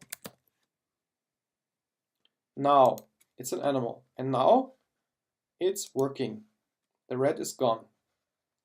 Okay, but we still haven't done what we wanted, because I said I want this method abstract. Now, you probably remember from when I explained interfaces, an abstract method does not have this method body, the implementation, but just the method signature. This here on the top is the method signature. So let's remove the body. And we have to say abstract. In the interface we didn't have to, because in an interface all the methods are by definition abstract. But here, I mean, how would Java know? There's a concrete method and this one is supposed to be abstract. So therefore, in inheritance, we have to explicitly set abstract. But now there is a difference, because if one method is abstract, the whole class has to be abstract. Now, what does this mean? Because actually this changes a bit of the behavior. And this again depends on your personal design of the program that you're writing. An abstract class cannot be instantiated. Now we cannot say, the compiler will not allow us, we can't say new animal. An abstract class is like just the contract, just the protocol. Pretty much the same as an interface. It's just a raw definition, but we cannot create instances from an abstract class. We can only do so from concrete classes, but concrete classes cannot have abstract methods. So this is something that you have to clearly think of. And also, I mean, I said another warning. I said that this can be used to prevent code duplication. Now you might think, well, cool, I just create some tool class and this has any method that I might need at any time, for example, age. And then I can say animal extends tool, because even the inheritance can have several layers. So even though doc says extends animal, animal again could extend some class. So now we could say extend some tool class. Haven't implemented that, but I hope you get the idea. Well, even though you can do so, you should not do so, because the rule is you have to apply an is-a test. Also, this is from the book of Cathy Sierra, Head First Java. There you say an animal is a tool. No, it's not. So because it's not a tool, we don't say tool, because otherwise this can really get nasty. And so you shouldn't do that as a recommendation, but really a strong recommendation. Okay, so yeah, it still has to be made abstract because of this abstract method here, and we have to remove new animal. As I said, doesn't work. Okay, now everything red has gone. Now let's go into our classes again. See, now there is a problem. Now that this method is abstract, we also forced to implement it. So we have to say public void eat and we have to implement this method. And again, stupid example, system out println dog is eating ... Okay, so gorilla is eating in a different way, eats, I don't know, grass or something. Gorilla is eating leaves. Next one, the lion. The lion is eating something again. And the tiger is eating something. So in this case, they all implement the eat method in their own unique way. So in reality, you wouldn't, of course, have here system out println, but some specific tiger-related logic that only fits for tiger. And this is why we have it here. And all the logic that fits for all animals, you put here. And this, by the way, I mean, on the one hand, this is handy, but to me, this is really a double-sided sword. I mean, this is handy and can help, but on the other hand, it also is really complex, because when you're in a class like Zoo, how do you know which animal implements eat and which animal just inherits the eat method? Same for the H method, because we could, of course, again mix that, and we can also override a method. So, for example, H, this one is implemented, but we could say gorilla is implementing the H by itself. I don't know, something. So this is like how you could define an exception to the rule. You could say, well, my gorilla does not use the H method, but instead the H method is replaced by exactly this method. And the way this is done is, the signature must be, this method signature here must be pretty much looking the same. You can't like change the return value or the parameter values. Well, you see you can, but it's just not using inheritance now. This is also why it's not yellow, but gray. This is called overloading a method. Overloading a method means you implement a method that has the same name as another method, but it's just something completely different. So this has nothing to do with inheritance. If you want to inherit the method and override it, it has to have the same signature. Okay, there is one exception, and for this I have to introduce a new visibility modifier. I think shortly I talked about it in an earlier episode, but I didn't really explain you what it means. And this is protected. Now, what means protected? Protected means it's visible on the one hand, similar to default or package level visibility and the whole package. So now we can use the H method in Zoo. See, this is not red. It also means it's visible in any class that extends animal. In our case now, we have all the classes in the same package, but imagine we had a car saying extend animal. I mean, of course, we should not. This would be stupid.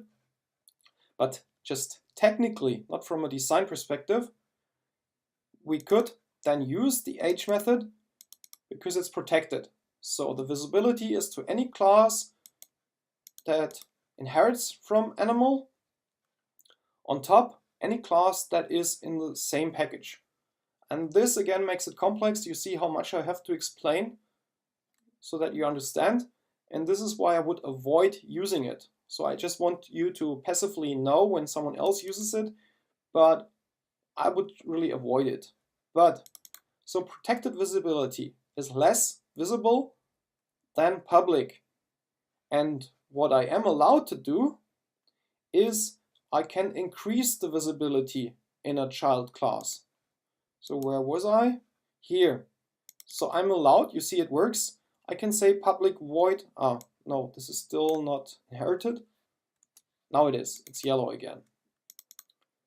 So I can say public, and now I can also say protected, which at the moment is the same visibility as in the parent class animal, but I'm not allowed to say private. This will give me a compiler error. Attempting to assign weaker access privileges. It was protected. So you're allowed to make it public, but not less than protected. The idea behind that is, an abstract method defines a contract, a protocol, exactly like with interfaces. By saying extends animal, you promise any other class in the Java universe, I am an animal and you have a method that is public and you can call it. And imagine the crazy stuff that would happen if there's one class that just does not fulfill this contract. So this is why it's not working.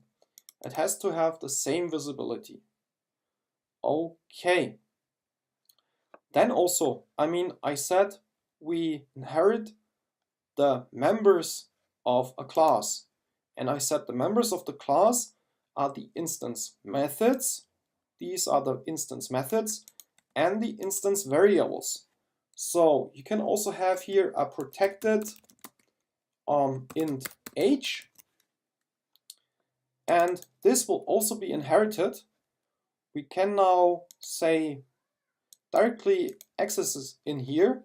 This is the age method. Maybe I should now here have a public void age method instead of the eat method. Okay. And now I can say this dot age, or just age.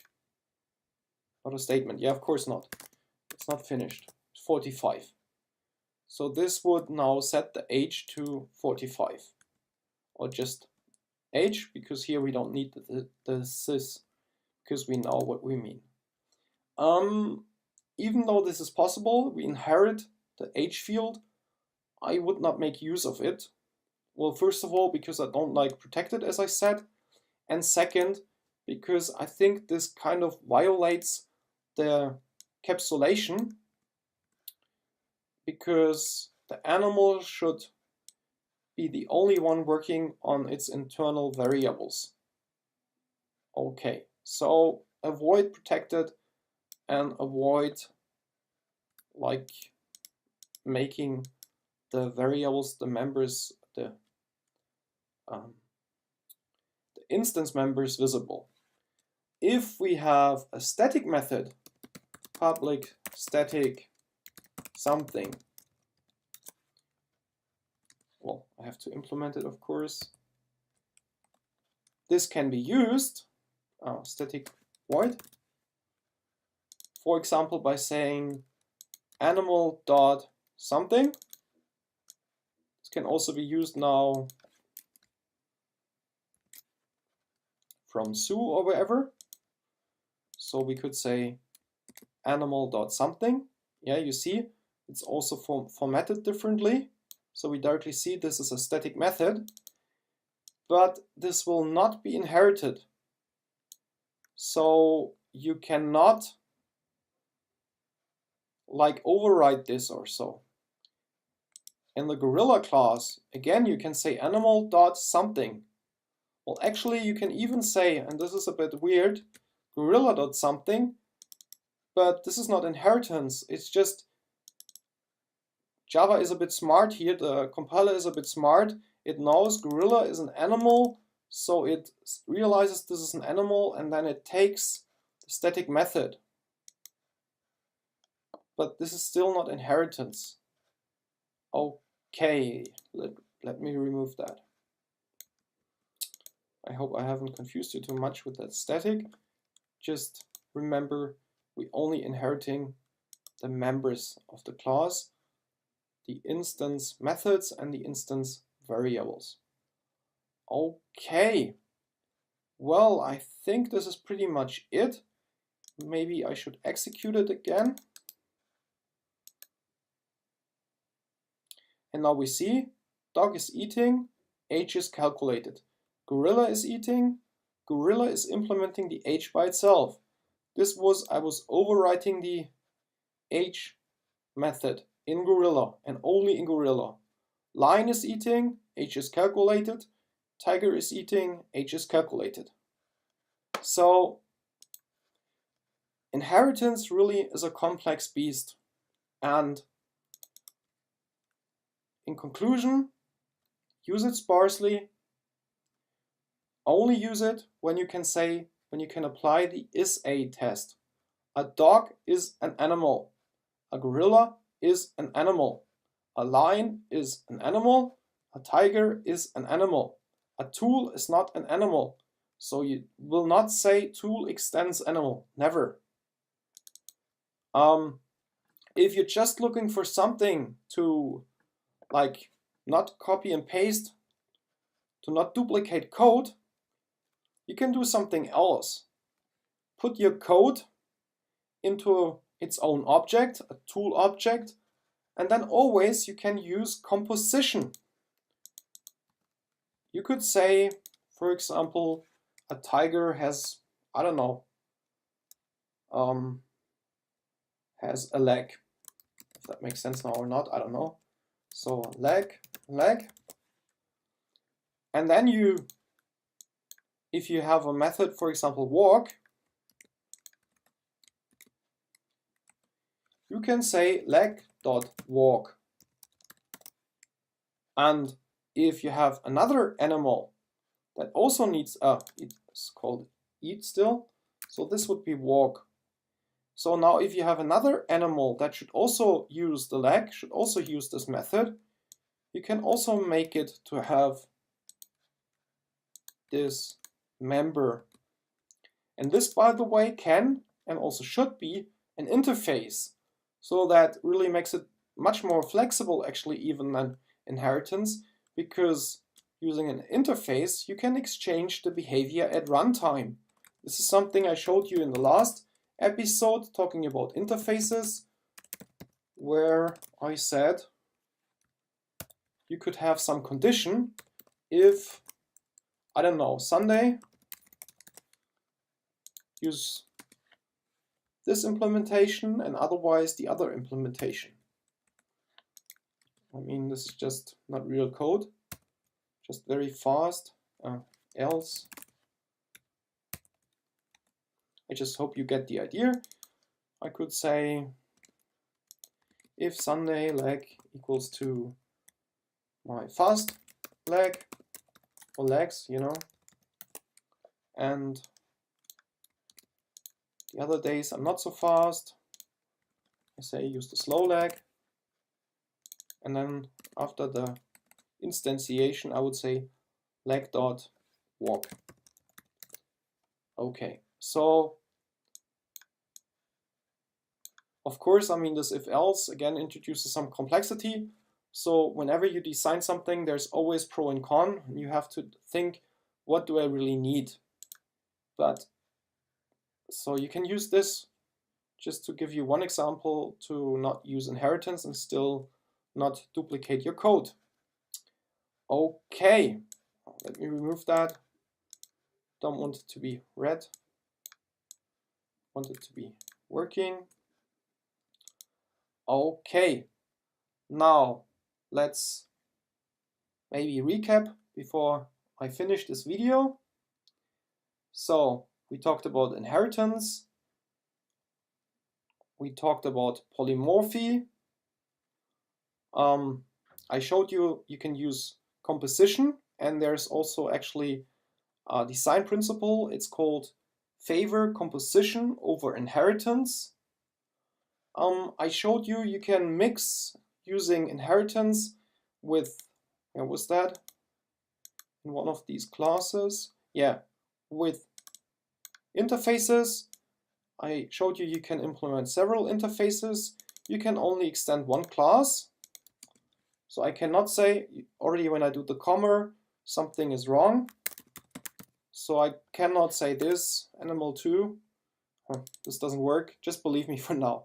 Or, I mean, yeah, this is also a class, which is implemented, yeah. So you see, class cannot extend multiple classes.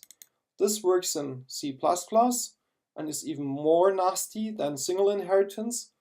This causes something called the deadly diamond of death, but I will not continue. This is too much for now. You can Google this, deadly diamond of death, because Java doesn't support multiple inheritance.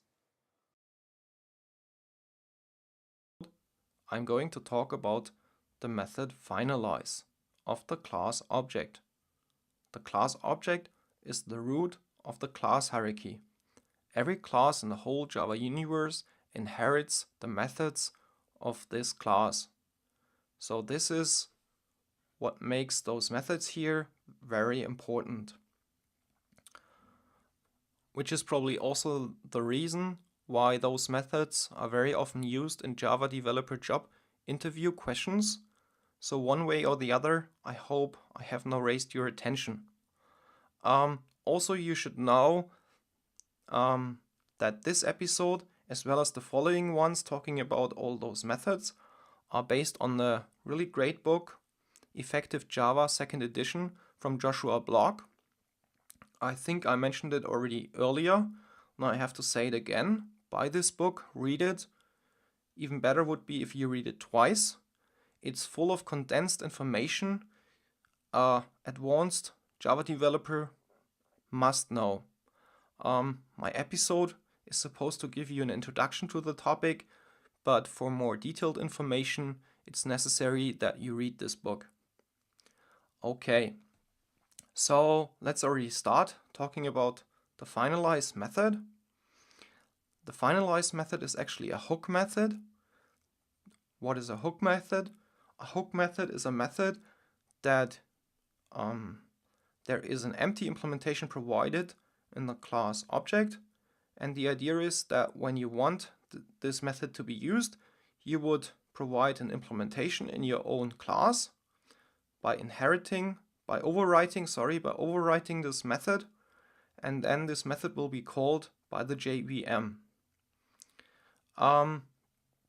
But before I go in more details, the most important takeaway from this episode is this method is flawed. So the best you can probably do, generally speaking, is not overwriting this method, so not using it, because it has its flaws. We'll in this episode see why. I mean, there are some few valid uses, at least according to Joshua Block. I can tell you, I'm developing in Java since 2001, so quite a few years already. I have never ever overwritten this method. So today is probably the first time to demonstrate you what it is, what it does. Okay, so maybe we should already jump into the code, because it might be easier to understand for you, or maybe before we read here this description. So the finalize method is called by the garbage collector of an object when garbage collection determines that there are no more references to the object. So again, next question is probably, what is the garbage collector?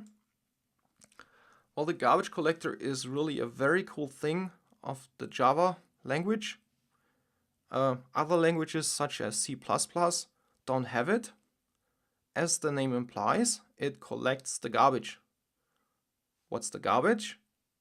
The garbage are objects that you created, worked on them, and after some time, the process will be finished, at least on certain objects. You will not need them anymore, and so it helps to free up those memory resources so that you hopefully never run into an out-of-memory exception. And this is all done behind the cover asynchronously by the garbage collector for you. But here is already the problem of the finalize method, because I said it's called just before the garbage collector runs. The problem is the garbage collector is running asynchronously, so you can't influence when or if the garbage collector is running. It is like its own smart beast, and you have no influence to tell it that it should run. You can only give it recommendations, but you have no guarantee that the garbage collector will ever run, and so you also have no guarantee that the finalize method will ever run. Yeah, and what would you usually do in the finalize method? The idea was you would also clean up stuff there, just not memory related resources, but not memory related resources. For example, if you have a connection to some I/O resource, like a database or a file, those are also system resources, and all resources are limited. So if you don't want to get in trouble, and if you don't want that your system totally freezes, you have to again free up resources when you don't need them anymore. So the idea was to do that in the finalize method. Now the flaw is you don't have a guarantee that it runs, and this already says it's not working as intended. Okay, besides, Joshua Block also gives other reasons. For example, he somehow measured that creating an object and destroying it again is 430 times slower when you have a finalizer method implemented. So again, don't use it. And now let's jump into the IDE and look at it in more detail from a practical point of view. Okay, also just before in the API documentation, you might have seen this method is actually protected. Here again we can see it, protected void finalize. I mean, this Java API is just written into the source code. Here you can see the source code of object.java. So you see it's also just a regular Java class. And you also see this method is empty. This is what I said. It's a hook method. The idea is that you override the method and that you provide code that is executed for cleaning up non-memory resources. And Java tried to prevent that you directly call the finalize method, because as I said, the idea is that you don't call it, but that the JVM calls it for you. So this is why this method is actually protected. Protected is quite hard to understand.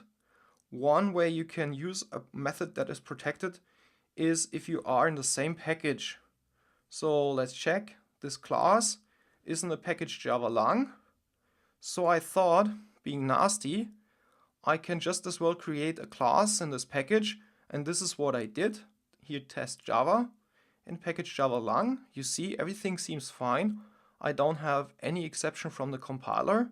So now let's try to call this method, and you see this .finalize seems to be working. I mean, this is not working because this is a static method, so we would actually need a non-static method, or I could also say new object. Well, there is an exception because it can throw a throwable, as we see here at the bottom. I'm not going to handle this now because I only wanted to show you from a theoretical point of view this is possible. There's just one problem. Let me now surround it with a try catch to get the compiler happy. So see, this would be now directly calling finalize from a class that is in package Java Lang. So I'm within my public static void main method, so I execute it. Bam, I get an exception, security exception. It's prohibited. I cannot use Java Lang as a package name. So this is not working. Okay, I just thought I should show you. I think this is quite interesting. Now let's close this again. And let's completely remove this method. Okay, so what you should also know, I mean, I said object is the root class, but it's also a concrete class. You can create objects of the class object. What I don't like here is that the word object is used twice because the class is called object. That's a bit confusing. So anyway, you see, you can call all those methods, but here within the class CarSelector we cannot call the finalize method. Okay, so for this I have here this Porsche class. Let's also close the object class. And now let's override the finalize method. Public void finalize without any parameter. So to override a method, it is very important that you do it exactly like in the superclass. The only difference is, and this is allowed, I don't make it protected anymore, I can make it public. Because public is more visible than protected, this is fine. Okay. And now the idea would be that in here I do clean up my resources. Let's imagine I had some IO reader. I'm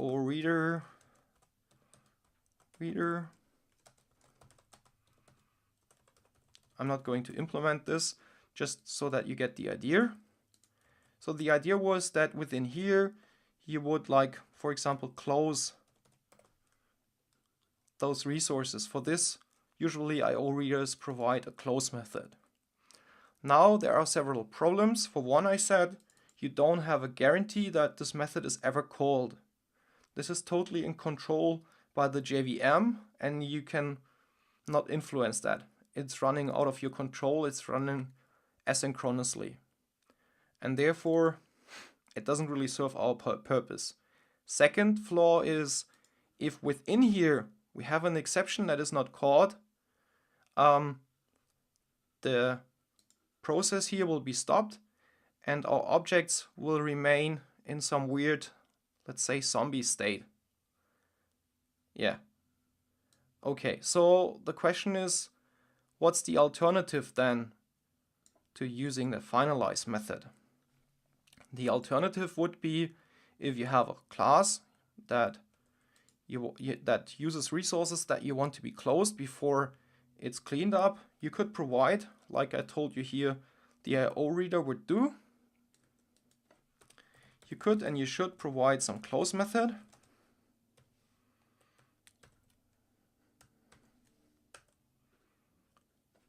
And then in here you do clean up IO resources.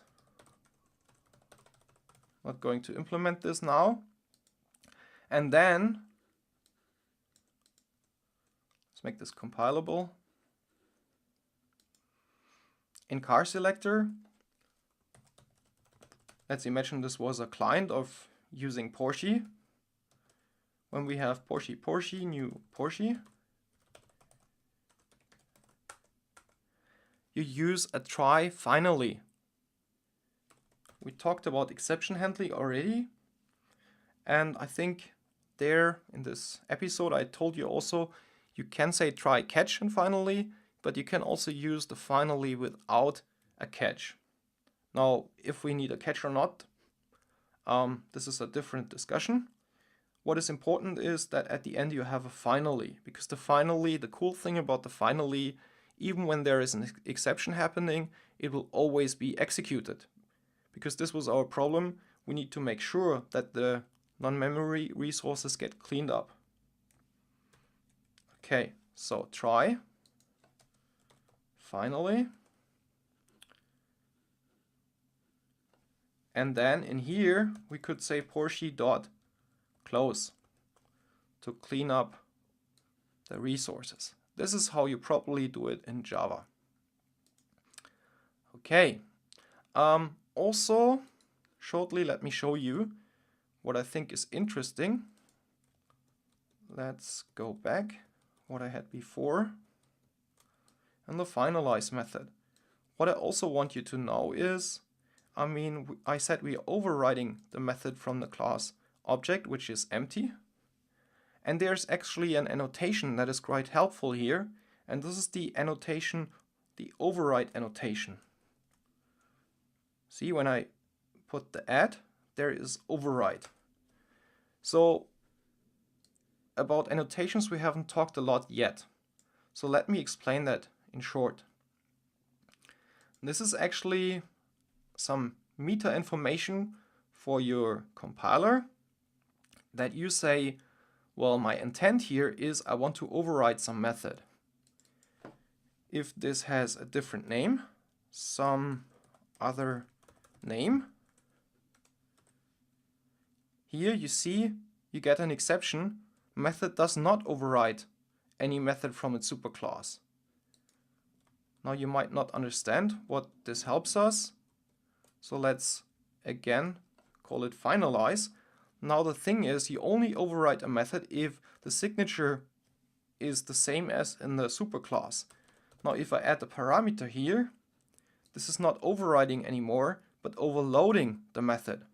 Because it's just a method that has the same name, but as it has a different parameter, it has a parameter string and not no parameter, this is not overriding anymore. And now we get a compile error, so you will directly notice. So this helps us to have the problem directly at compile time while we're still in our IDE, and we will not, because otherwise it could happen, you think you have implemented a method while you have not, and then you're still using the superclass method, and this you would only see when your code runs on production. So this is why whenever you override something, add this override annotation. Okay, so I think this is pretty much it, talking about the finalize method. In short, again, generally speaking, don't use it. Instead, to free up non-memory resources, use a try finally. I'm going to talk about the method clone of the class object. The class object, as said before, is the superclass of all the objects in the Java universe. And this is why you can use the method clone in all your objects. Now the question is, should you really?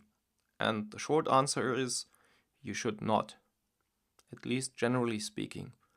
And this is similar to the finalize method that we talked about in the last episode, which is again the reason why I'm talking about clone today, because in this aspect they're both quite similar. Okay, but before going in more details, maybe first of all we should clarify what actually does the clone method do. And clone, as the name implies, it creates an identical copy of the object that you call clone on. So what it does not do is, if you have an object, you can always assign it a second or third, how many references ever you want. The problem is with the references that when you work on this reference, all other references will be influenced by your changes. And sometimes this is not what you need. You want an independent copy. And for this reason, you could use the clone method. However, there are actually better alternatives, which I'll tell you later. But now, enough of talking anyway. Let's jump into my IDE and look at the code. Okay, so here you see my Porsche test. You might remember the Porsche and the other cars from my earlier episodes. Before I show you the nasty stuff, I wanted to show you one case where actually I think using clone is actually good. And this is here. I have prepared an array of strings, 1, 2, 3. And here, array is also an object, so it also has the clone method. And for the string, for the array, it was already implemented the way it should be. So you can, and you should, clone your array. So I can say string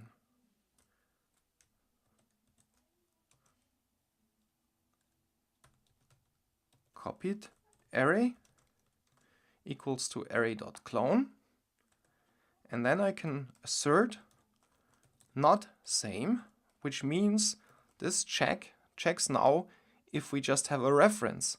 In this case it would be the same array and copied array, which, to show you the difference, I can also call assert same and use twice the same reference. So this should be true. This should, with not, also be true. So they're two different instances.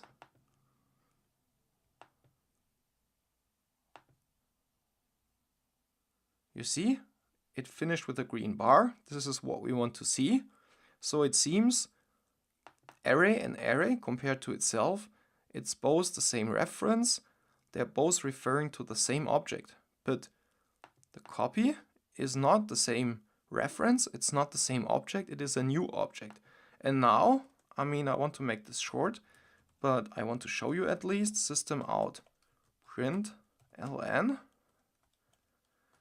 And then, this is not... I just want to show you the first element, and then I just hope you believe me, or you can do it at home. You can print out the whole elements in a loop. Now I'm just showing you the first element of my copy, and you see it's 1. So the other ones are also, or I might just as well. Otherwise you tell me. Copied array. This way you also learn how you can print out a whole array. And this is now, I can print out str. And this will then, in a loop, in a for each loop, print out all the strings for us. So I hope this is working now. 1, 2, 3, C. Okay, so for now this should be enough. This was just a very short demonstration of a good case of clone. Actually, I found on the internet a very interesting article. Actually, it's a newsletter article from Dr. Heinz Kabutz. He's really a very cool guy. I love his newsletters. And he actually made a test and found out that clone for very small arrays might be a bit slower. However, for large arrays, it's actually faster than any other method. Well, can't go in more detail. We don't have the time, and this is also very, very advanced already. And we're still on beginner level, approaching more advanced. So anyway, let's continue with our Porsche. And this is now really test-driven style programming, because I start with an empty test, the code is not finished, we start with writing a test, the test will first of all be read, and then we are working our way to get the test screen. Okay, so I say Porsche equals to new Porsche. Actually, this is something you can't know. Before doing this episode, I have adjusted my class a bit. You might remember the Porsche from my last episodes, because it was empty initially. There was no attributes, no instance members. So this I had to change because I want to show you something that we copy. So I added a string and I said it's the owner, the name of the owner. And well, which name should I choose? Because I always wanted to own a Porsche, I thought I might just as well make me the owner of the Porsche. And because you probably also want to own a Porsche, I thought I should make you the owner of our copy, of our clone. Because I will not give you my Porsche, but I might just as well copy mine and then give you this copy. Well, in real world, this is pretty much impossible. However, here in Java, see how easy that is. Only problem we have is, I don't know your name. So for this example, I just assume your name is Peter. So I say Peter's Porsche equals to new Porsche. But this is not what we wanted to do, right? We wanted to clone. Yeah, because this is now easy. I can just say Peter, and then you have your Porsche. But this is not the original idea. So let's remove that. And now let's say Porsche.clone. And interesting enough, really, I mean, we can't see what happens behind the covers because this is done really by the JVM and we don't care too much as long as it works. But there is never a constructor actually called. So this is really internally copied from the memory. It's just, see, we still have this red, something is still wrong. I mean, I said we start with a not working test. So it says clone has protected access in Java.lang object. And this is something we have to fix. So the method, this says the method is already there. The problem is it's not visible to us because it is protected. Protected would be visible in the same package. The class object is in the package Java.lang, as I showed you last time. But here we are in a different package. Also, my Porsche test does not inherit anything from Porsche, because this is from Porsche, so I can't use clone in here. Okay, but what I can and what I will do, I can override the original clone method, but still I want the code, the implementation of the class object. But let's already jump into the Porsche class.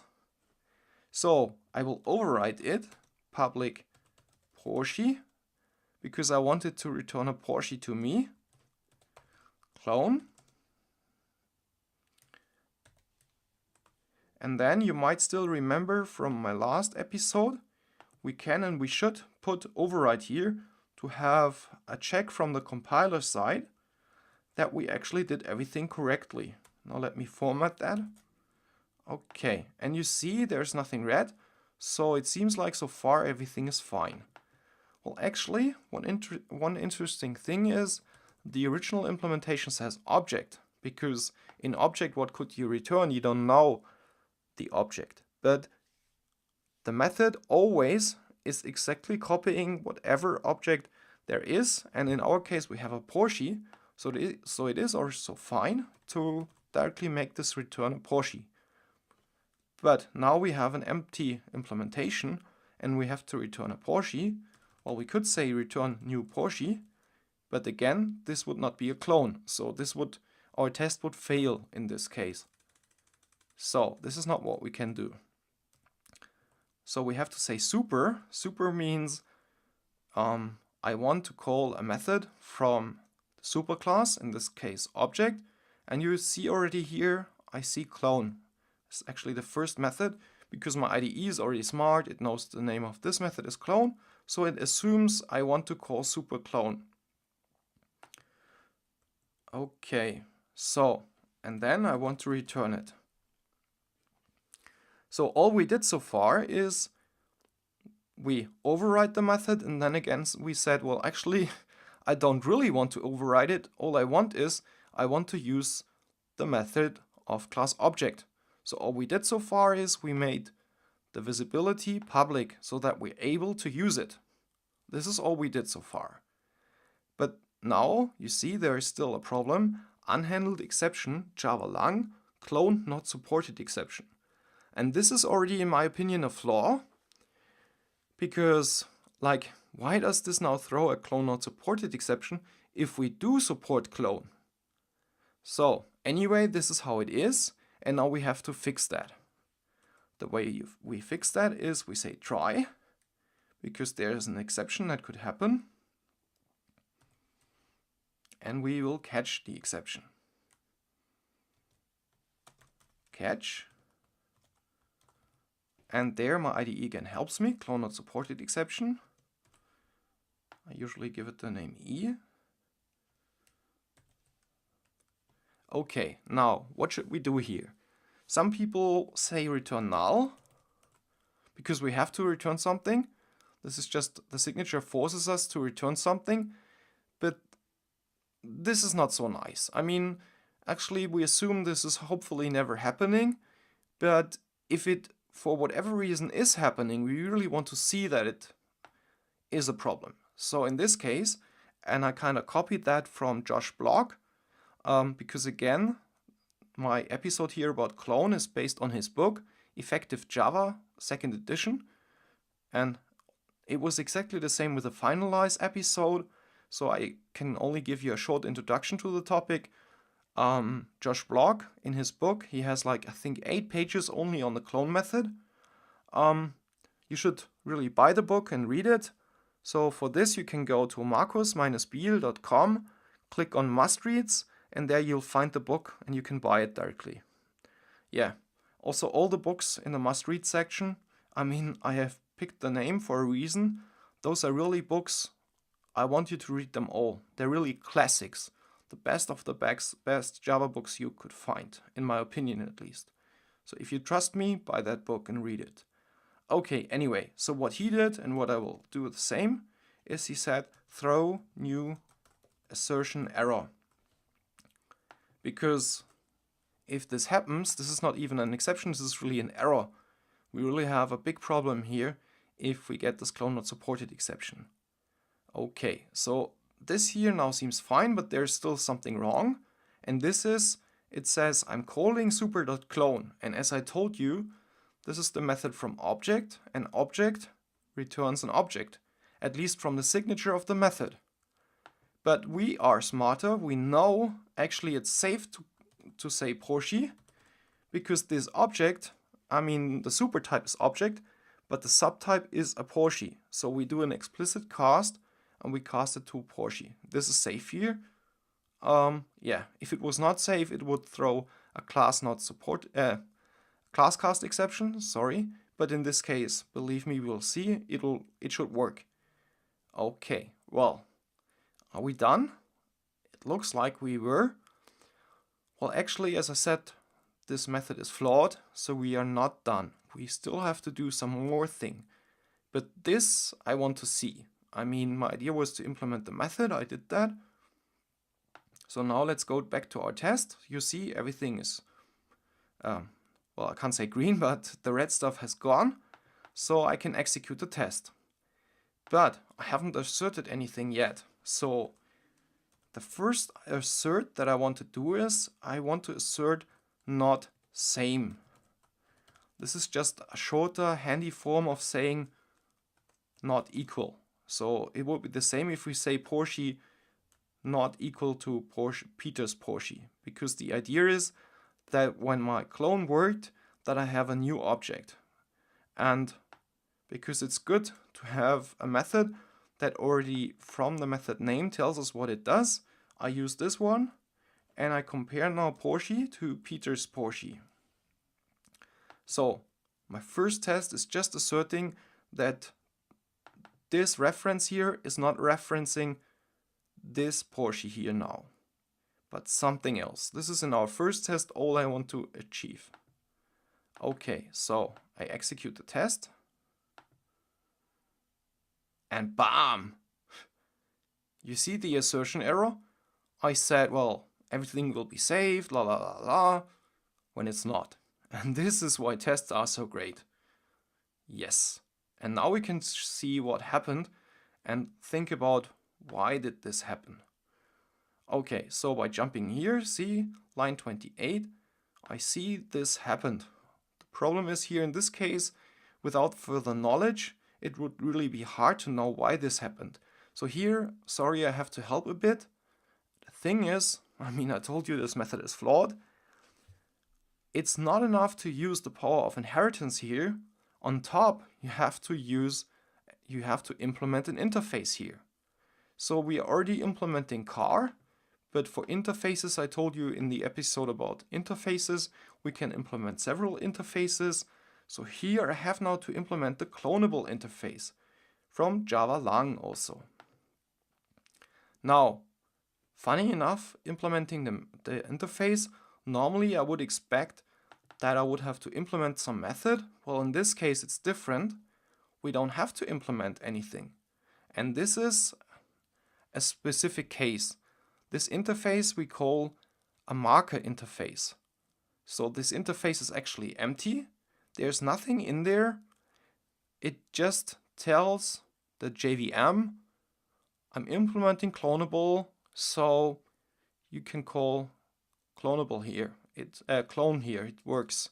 And this is a bit awkward because normally when you implement an interface, you would, on the reference now, like I can now say that I implement Clonable, I can also make this a Clonable.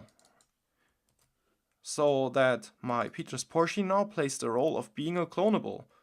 The problem is this doesn't help me anything. I don't have the method Clonable here. All I have is the other methods of the class object, which we're not using now.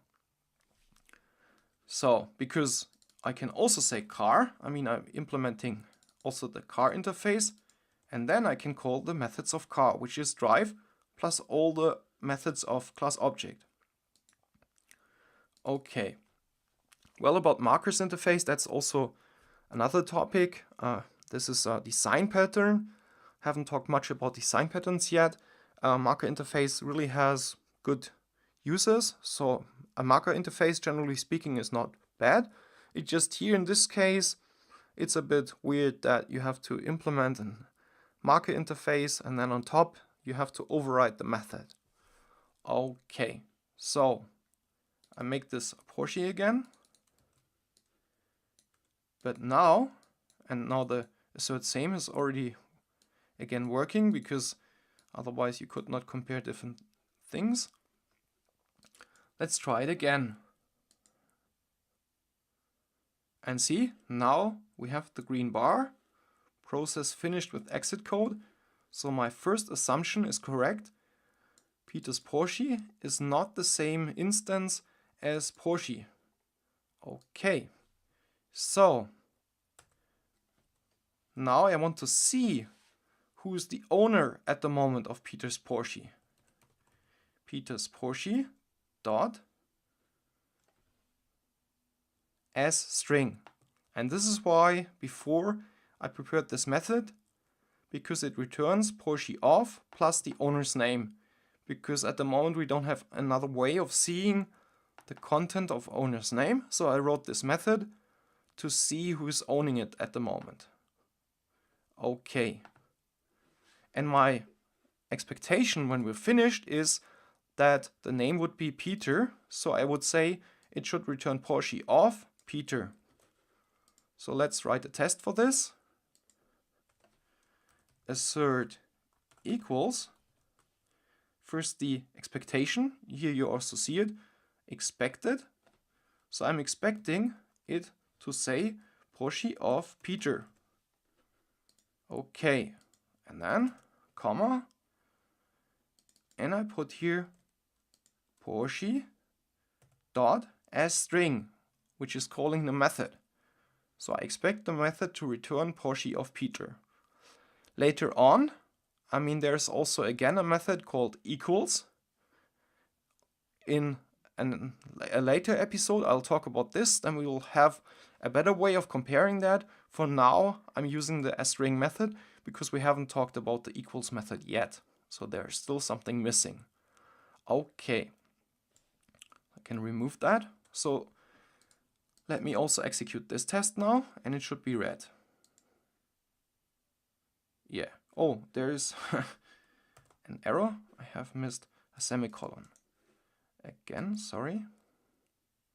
Yeah, comparison failure. Expected Porsche of Peter, but it's still mine. Now this is even cooler for me. Now I have actually two Porsches. But okay, I said you get one. So let's change that. And for this, I will now change the owner. So I will sell my second car. Okay, and I will sell it to Peter. Which means, I mean, I just made this method up before I assign the owner's name, the new owner. Okay. Also, by the way, I mean, here I'm using string to have this as simple as possible for our example. Usually I would prefer to have this a proper object also, like name, for example, and I also already have that here. But in this fast example I use string. But more object-oriented would be if you have name as an object there. Okay, so I sell it to Peter, and now I expect the test to be green. Let's try it again. Okay, it's green, it worked. But now I have a fear. What if now my Porsche would not be mine anymore? So on top I want to assert that the original Porsche is still mine. Porsche of Markus to the original Porsche. Okay. Which also worked. And this tells us now, starting from my Porsche, Markus, I called the clone method. It created a new object in memory, and this new object was assigned to the reference Peter's Porsche. I asserted that they're not the same object, two different objects, and then I changed the second object and I gave it the owner of Peter. So, and I asserted that now the owner's name is Peter by comparing the string. And second, I asserted that what I was working on, the second object, the copy, was not influencing my Porsche. So this is like proving that our clone operation did work. But now let's look at the code. What we needed to do for this. I had to say implement clonable. I had to override the clone method. I had to call the super clone method. I had to catch the clone not supported exception. This is a lot of lines for only this. And actually, there's more to it. Because actually what this does is, it creates only a shallow copy and not a deep copy. Now again, this is a more advanced topic, so I try to keep this as short as possible. What's the difference between a shallow copy and a deep copy? Okay, well, a deep copy, for this, I have prepared here a more complex object, BMW. And here I'm using actually the object name. And I'm even using a second object, color. And let's make this a bit bigger so you see more. A deep copy would mean that not only BMW is copied, but also all the objects inside of BMW are copied. So that they're also independent, that they're not referencing the same object. But a shallow copy will here only copy the reference, and the object for name as well as the object for color will still be the same objects for a shallow copy. Sometimes this is okay and sometimes it's not. It really depends on your implementation.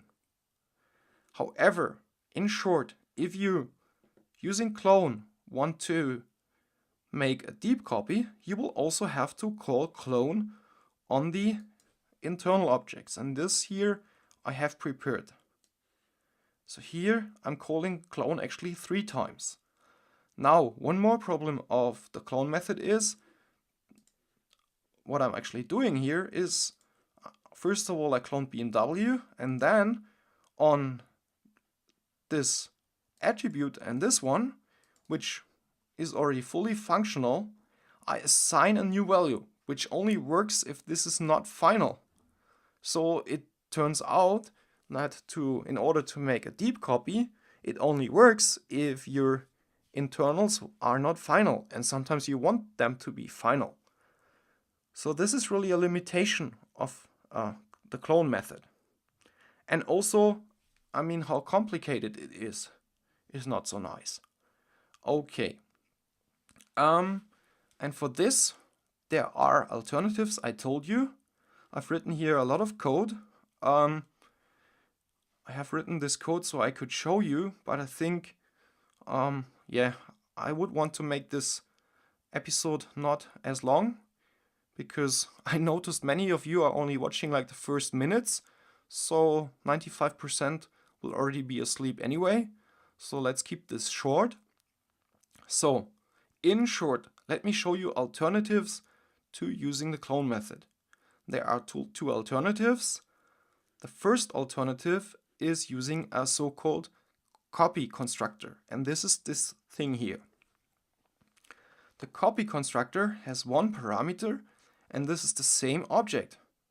And then you see here, I say new name on owner's name, new color on BMW.color. So I'm taking the internals and I'm creating new objects on it. And so in the end, I will have a new object that has the same values as the original object. This is one alternative. The other alternative would be, and this is actually my preferred one, to use a so-called static factory method. And this is this here. It's a static method, so you can directly say BMW as the class name dot new instance. You can give it the BMW object you want to copy, so in this case probably Markus BMW.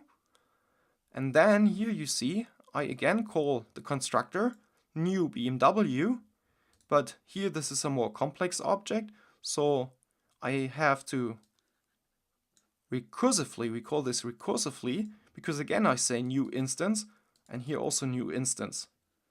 And I have to again call those methods to also copy the owner's name, because now I'm actually doing a deep copy. I could have also just assigned the values, this would be a shallow copy, but it's safer to have deep copies. Okay, so, and for this we can also have a short look into name and color, because there, again, I do the same thing. Here I have my new instance method, so this is taking a parameter of name and then says new name, first name dot last name. Now first name and last name are both strings, and strings are also objects, so why do I not need to copy them? Okay, now it gets more and more complicated, I'm sorry. Thing is, a string is an object, but it's actually an immutable object. And immutable means whenever you change the object, like you assign instead first name Markus, you say Peter, you will not influence the other reference, but instead whoever said make this Peter will get a new object. So this was really helpful. And for string, this is done for you. Actually, you can do this for your own objects too. And in order to achieve this, you just have the limitation that you don't offer any method to the client that allows the client to change your values in here. But instead, you will always, for any change, return a new instance. And then you have an immutable. For this, I have also here an immutable test, because there's another class that actually does it, which is big integer. Big integer is similar to an int that we already looked on. It's just a bit better, first of all, because it can work on ints of, well, at least theoretically, any length until your memory is full. And there you have operations to add and subtract, for example. Now, when you say 1, add 1, this is returning a new object too, but the original object will not be influenced by this operation. You can also subtract, but everything that you call, every method that you call, will never influence, will never change how the object looks. So it's created once with the constructor. This will like assign 1 to it, but after this, you can never ever change it again, which is very helpful in many cases. It's really a good design principle to use immutables whenever possible. Yeah, and it's also very good to use immutables when you do code multi-threading. We haven't talked about multi-threading yet. We will at a later time, but their immutables are also very helpful. They will make everything more easy. So maybe you take one more thing with you from this episode, and this is favor immutables.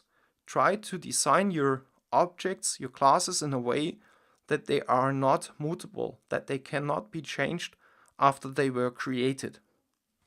Okay, here I did the same thing with string. Maybe I can show you.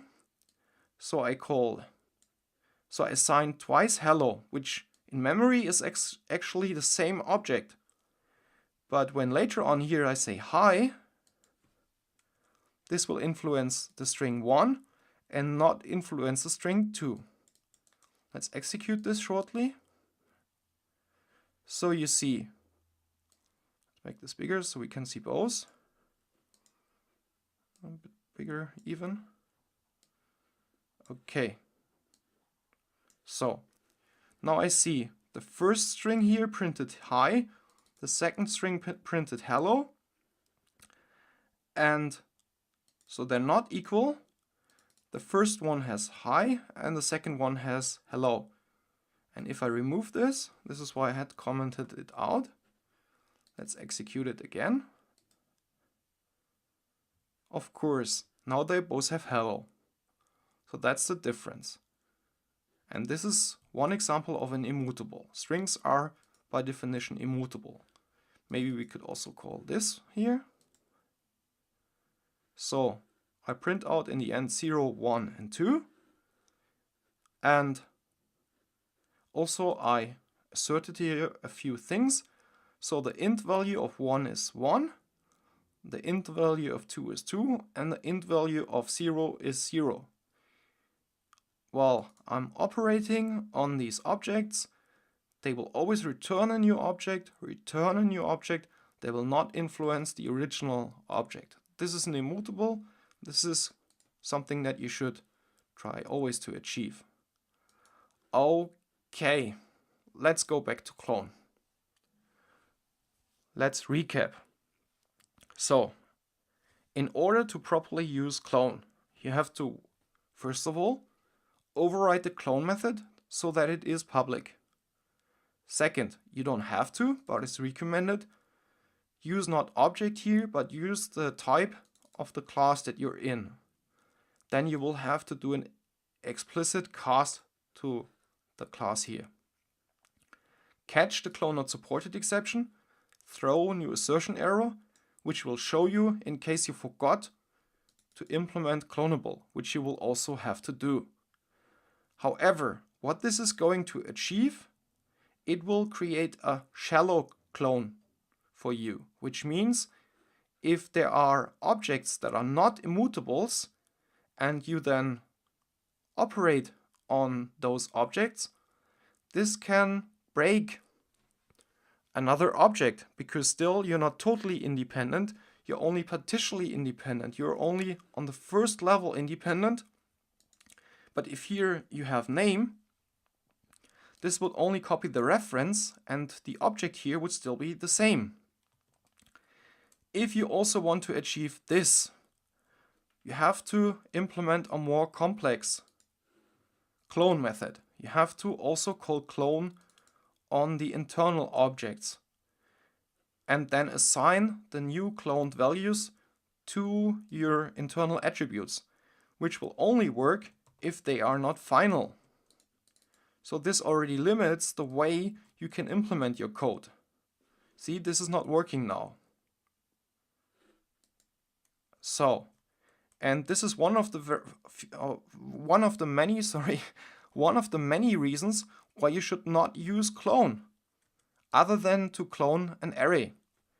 And I showed you two alternatives. One is use a static factory method. I called it new instance, same like Josh Block in effective Java that you should buy. And here I call the constructor and again recursively I call again a factory method on name and again a factory method on color, which even creates a deep copy.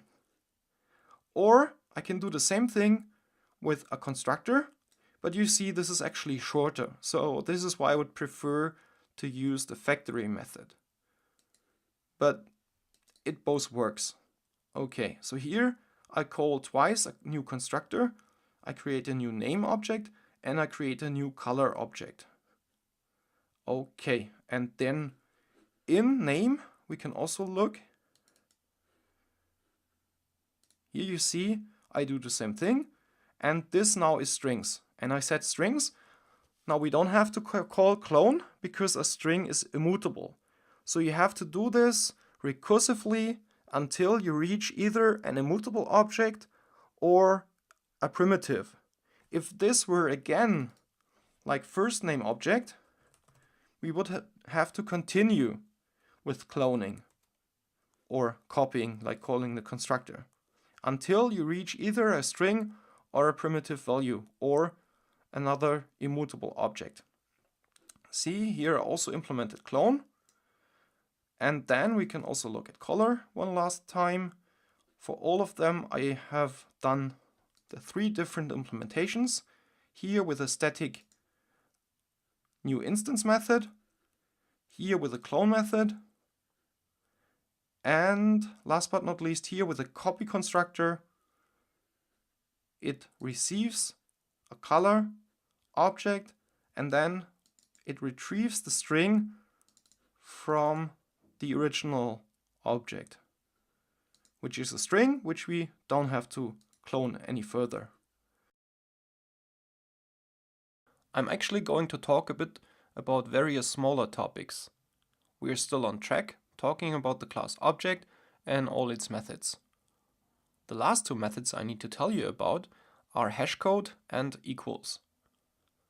Actually, they are one of the most important methods in Java, I think. However, hashcode and equals are a bit more complicated to explain. So before I can tackle them, I decided to push an episode in between to straighten things up and to talk a bit about the missing pieces in this episode. Okay, so let's start. As you see, I have prepared this demo test class for you. Actually, we're not really testing something today. This is really only used to demonstrate those few small missing things. So let's do one by one. And the first thing is I want to talk about static imports. You might remember, I think I talked about static imports in the first 3 episodes, and I kind of promised you to later on give you more details about it. The problem at this time was we hadn't talked about static. Well, in the meantime we have. I just didn't have any better opportunity to talk about it, and I felt a bit guilty, so I think now I should really finally tell you what exactly is a static import, how you can use it, and what it helps you. So actually we used it all the time, and you might have seen it. Here on top I have this import static org.junit assert .star. It's just grayed out because at the moment I'm not using it. This is also set here, unused import statement. Now you can see it. And you can also see here the regular import org.junit test. So the question is, what's the difference between the 2 of them? So this one imports the code of the whole test class, while this one here, a static import, just focuses on all the static methods. Because in JUnit, you know, when we want to test, we always used these assert methods. Assert equals, assert true. Let's do that now, like assert true. You see, my IDE already helps me. True. I mean, true is always true, this is stupid, but I just want you to see the method. And the thing is, this is only now working because I have this here assert, and see, now it's not gray anymore. It turned white because now it's in use. So let's actually have a look at this class. I can jump there. You see, even it says it extends object. Well, no wonder, all the classes extend object anyway. So here you see, I see the decompiled code. This is what my IDE can also do to show me the code. This is very helpful so you understand better what happens behind the cover. So here you see a lot of static methods. So this class actually like groups them and makes them usable to me. And as you might know from static, when I talked about static, the way you would use a static method would be normally you say class name dot assert true. Now you can either use the full-fledged class name, which is org.junit.assert and then assert true, or if you don't want to use the package, you would import the class and then you can just say assert.assert true. Of course, there are also other methods. You can have a look on those by yourself, actually quite complicated ones, like you can even compare arrays and so on and so forth, not equals, equals, with message, without, is equals, and so on. Well, we have used some of them. So this means I can also say assert.assert true. But now you see this is not working because I have not normally imported the assert class. So if I would want to do this, I would have to say org junit.assert and then import it like this. Now you see it's not used anymore because now I'm not statically importing it but regularly, and I'm using the class name to use the method.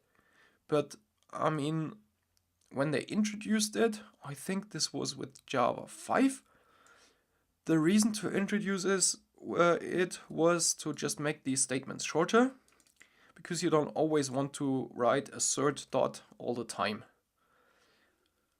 Okay, and you could also do it as said before without any import.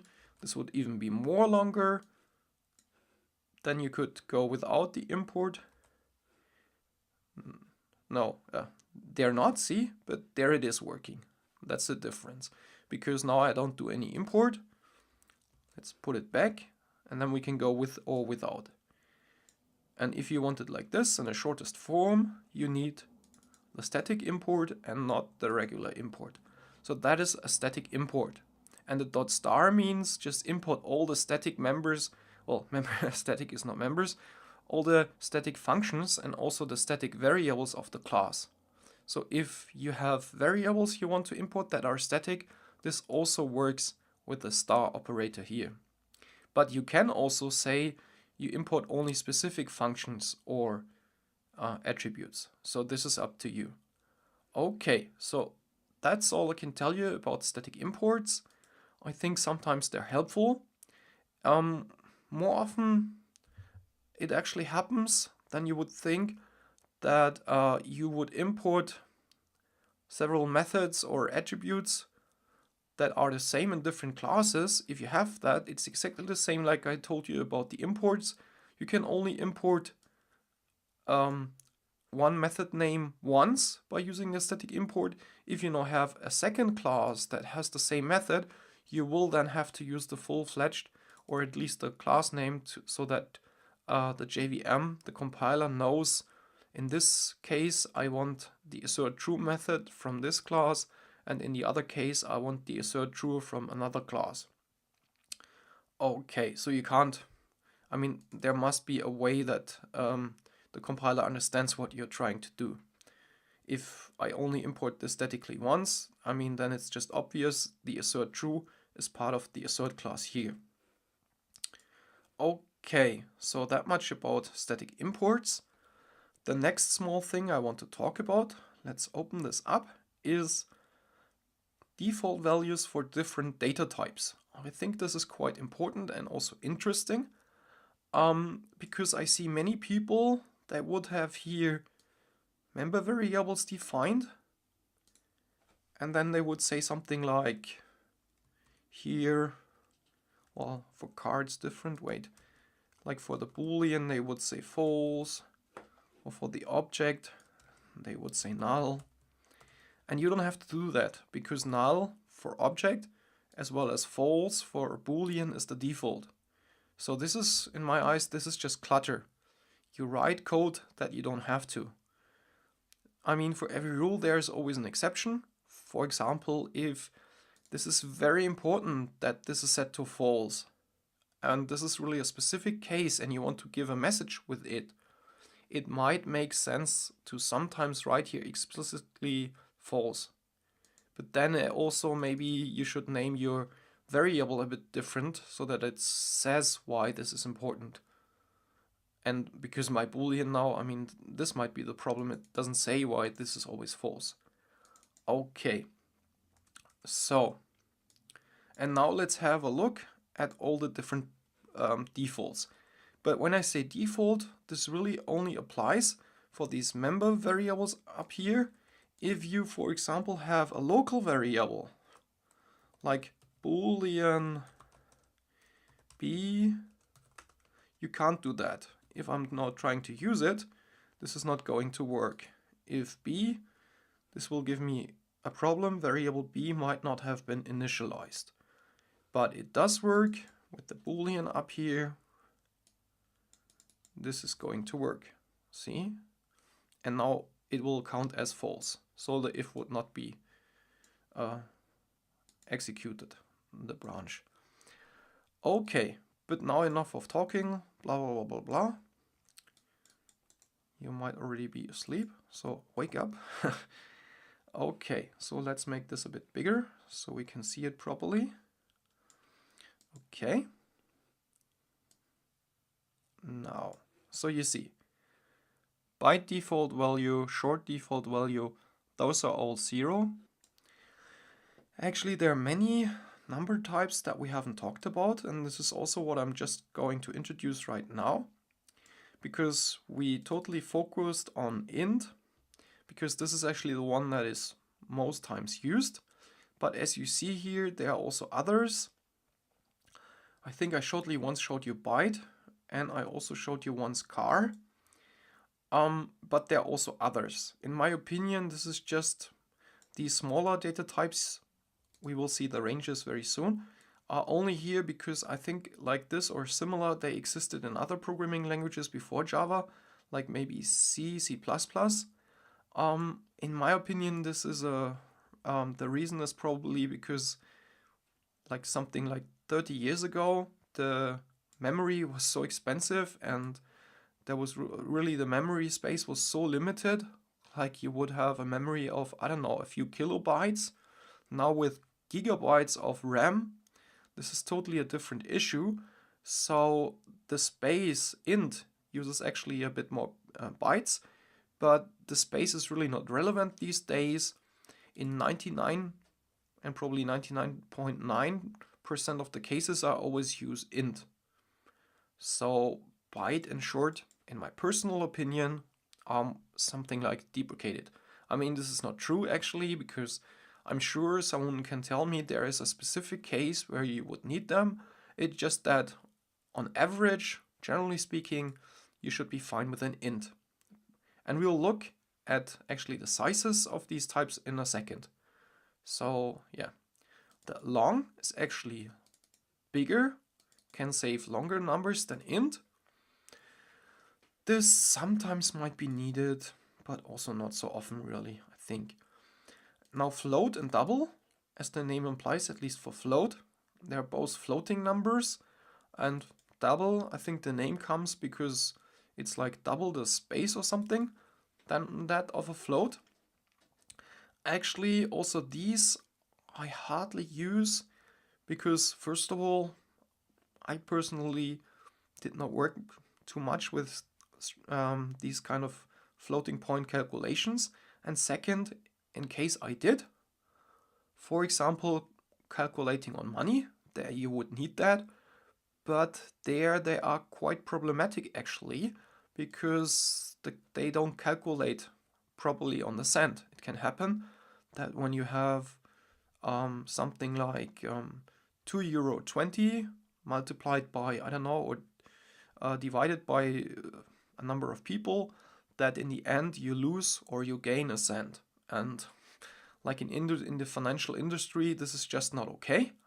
So therefore, float and double can't be used there.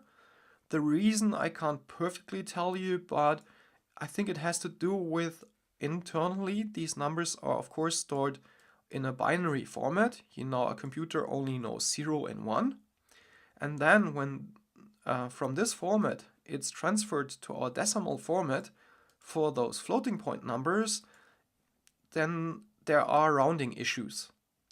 And therefore, when you really need to have a correct floating point result, there are various other solutions. One is to store the number without a floating point, for example as a long or an int, or alternatively even as a string, and then you do your calculation, and when it's finished you insert the floating point visually at the place in the UI where it's needed, which is also dependent on like local settings, like numbers are formatted differently in different languages. So therefore, this is usually the way you would go, at least definitely in the credit card or in any financial industry.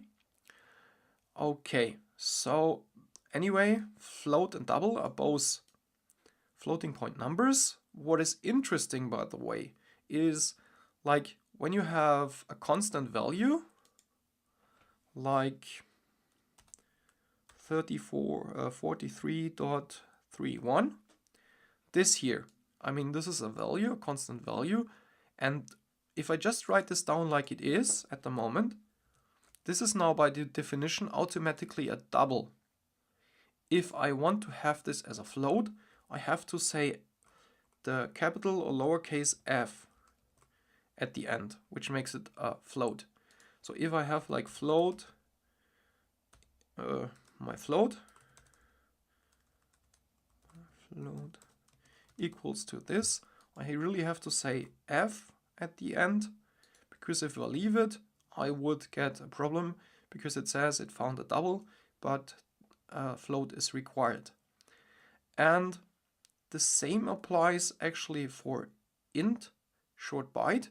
There it's just the other way around, because there int is the default, and when you want to use a short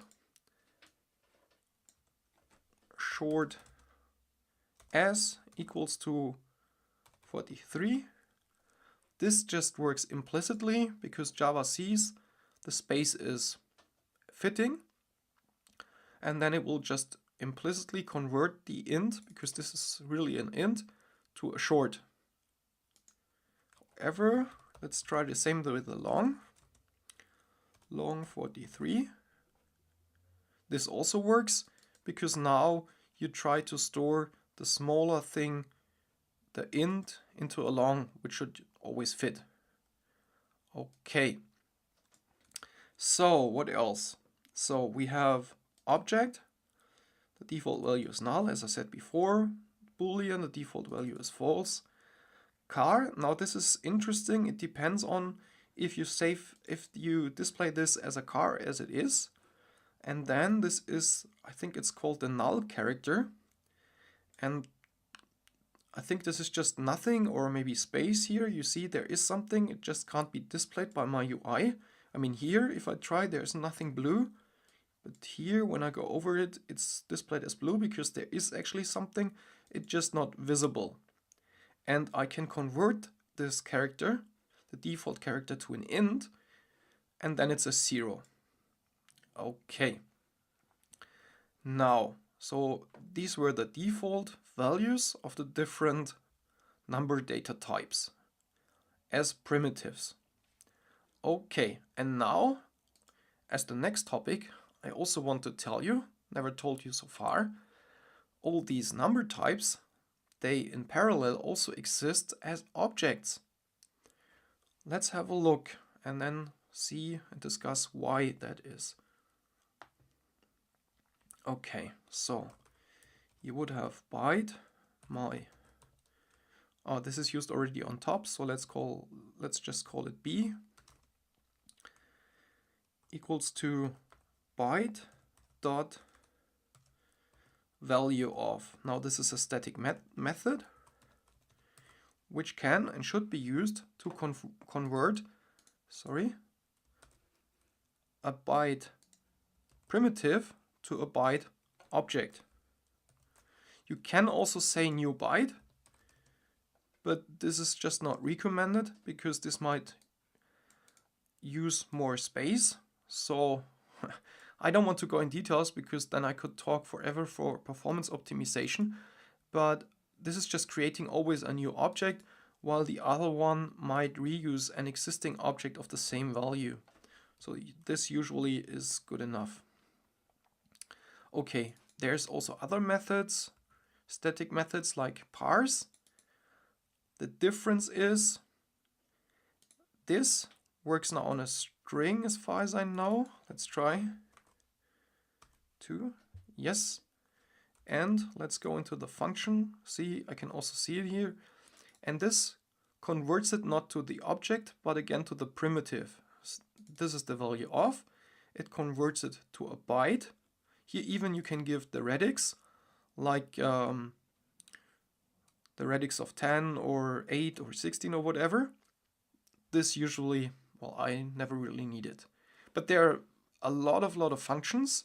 What is also interesting is that these objects, they all extend the abstract type number, abstract class. We talked about inheritance already. So here you can see all these different functions that each of those number types have to implement. So each of them you can convert to an int, long, float, double as the primitive value.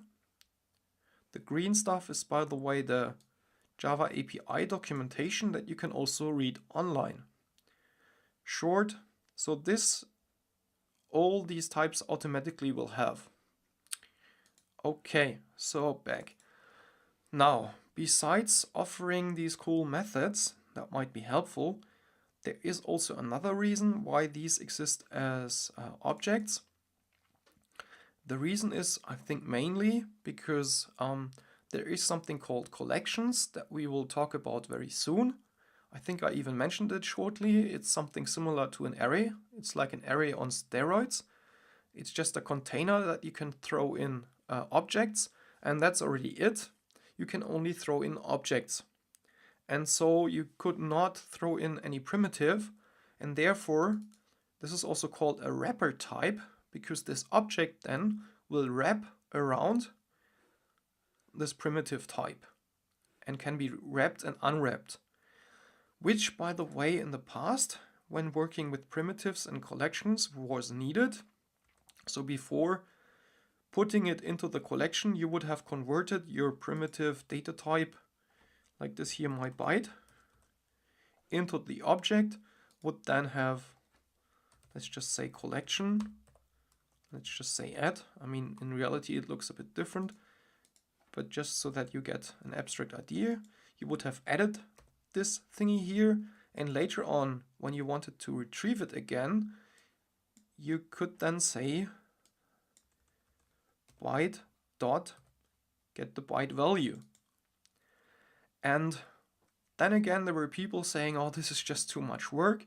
And so I think also with Java 5, there was an auto conversion introduced that now Java can work with a primitive and an object and will automatically, behind the covers, convert a primitive to an object and an object to a primitive, whatever is needed by a certain function. Now this is heavily in use by almost every developer. I really don't like it, and I really activate in my IDE that I get displayed these conversions, because for one, this could even be an issue with performance, because I see functions that would like convert from a primitive to an object and to a primitive and so on, back and forth several times, which is just stupid. Second, for a primitive, you have the default value of a 0. That is safe. That will never throw a null pointer exception. However, for an object, when it's not initialized, like here, the value will be null. And then when you on an object call b.byteValue, this will actually throw a null pointer exception. The problem is you don't see it because it'll be automatically be inserted by the compiler for you. You only see it at runtime, then you get a null pointer exception. So really be careful with these automatic conversions. I personally hardly ever use them. Okay, but so that you know, for each of these primitive number types, there is also the same type as an object. the names are pretty much always the same, like there's a short object. For int, it is integer. So there's an integer. For long, it's long. For float is float, and double, it's double. And also Boolean exists as an object, which, by the way, also has static Boolean object values. So you can even say Boolean b. Now I have to remove the byte because this is also b. Boolean b equals to true or equals to false. But now this is an object. I can also show you now the automatic conversion works. Even though this is an object, the static value here, we can even jump there. You see public static final Boolean false equals to new Boolean false. So the cool thing when you use this is there's only one object that is always reused, and you don't always say new Boolean to save some space. Okay. And now you see I can assign this object to the primitive type, because internally the compiler will do this for you. You just don't see it. Okay, so that's, I think, all I can tell you about the different number types and their object variants. Now let's have a look at their ranges. I said, for example, byte in short, they have smaller ranges, but enough of talking. I think the best is I just show you. So execute the test and we see. Let me scroll this down. I think this makes it easier, because then we can see the test and the code in parallel. Okay, so here I use the system out println. Remember, don't use it, avoid it. Just here in my test, it doesn't really matter. I just shortly wanted to show you the results. Otherwise, in productive code, prefer logging, because it's more flexible and would probably lead, generally speaking, to more performance. Okay, but enough. So here you see, so there are signed types and unsigned types. Signed means, you see, there is a minus, so it goes from minus 128 to plus 127. Interesting is, this is not 128, but 127. Well, here's 128. This actually is for all the signed types. The reason is the JVM in your memory of your computer will actually need this one number to store the information if it's a minus or a plus. And this is why they had to take one number away, and they just decided that minus has one more number than plus. I mean, they could have also done it the other way, but this is how it's done in Java. Okay, so you see, this is only for very small numbers, minus 128 to plus 127. Short is already much bigger. It can store 32,000 something, plus and minus, again one less here on the right side. Int again is much bigger, I think this is like 2 billion or so. Long again is much bigger, I don't even know how long this number is. Yeah, usually you should be fine with int, and in some rare cases you need a long. Yeah, actually sometimes I need it a long. Okay, and then there is here the floating point number with the exponent minus and plus, and the double, see here it even is much bigger, 324 to 308 minus plus. And the car, this one is unsigned, so this is why there is no minus, which is also why the size here is 65,000 something, is the double size then to the short, because the short has the same space, but it needs to have it in a signed form with a minus and a plus. So this is why here we can store 0 to 65,000. Okay, and car, as you have seen before, usually is used not to store numbers, but characters. But if you convert it to an int, you can also use it to store numbers unsigned from 0 to 65,000 something. Okay, I think this is actually interesting to see all these ranges. Okay, so these were the ranges. Let's go to the next. And so in order to be able, by the way, to show you, see here I converted this to ints.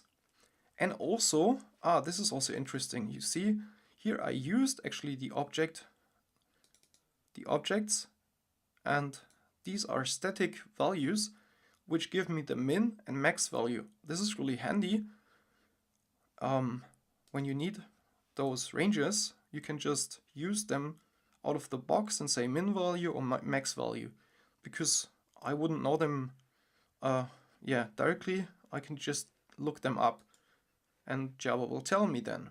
Okay, let's close this now and go to our next test, because now what I want to show you is actually you can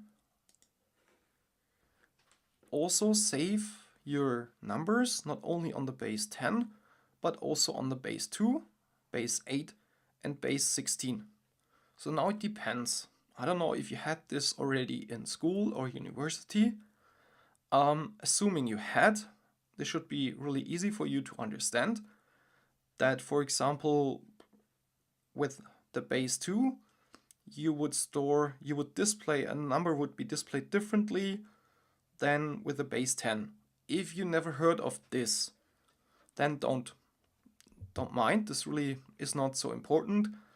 I think I never needed to display the number in one of these formats. Decimal was always fine to me.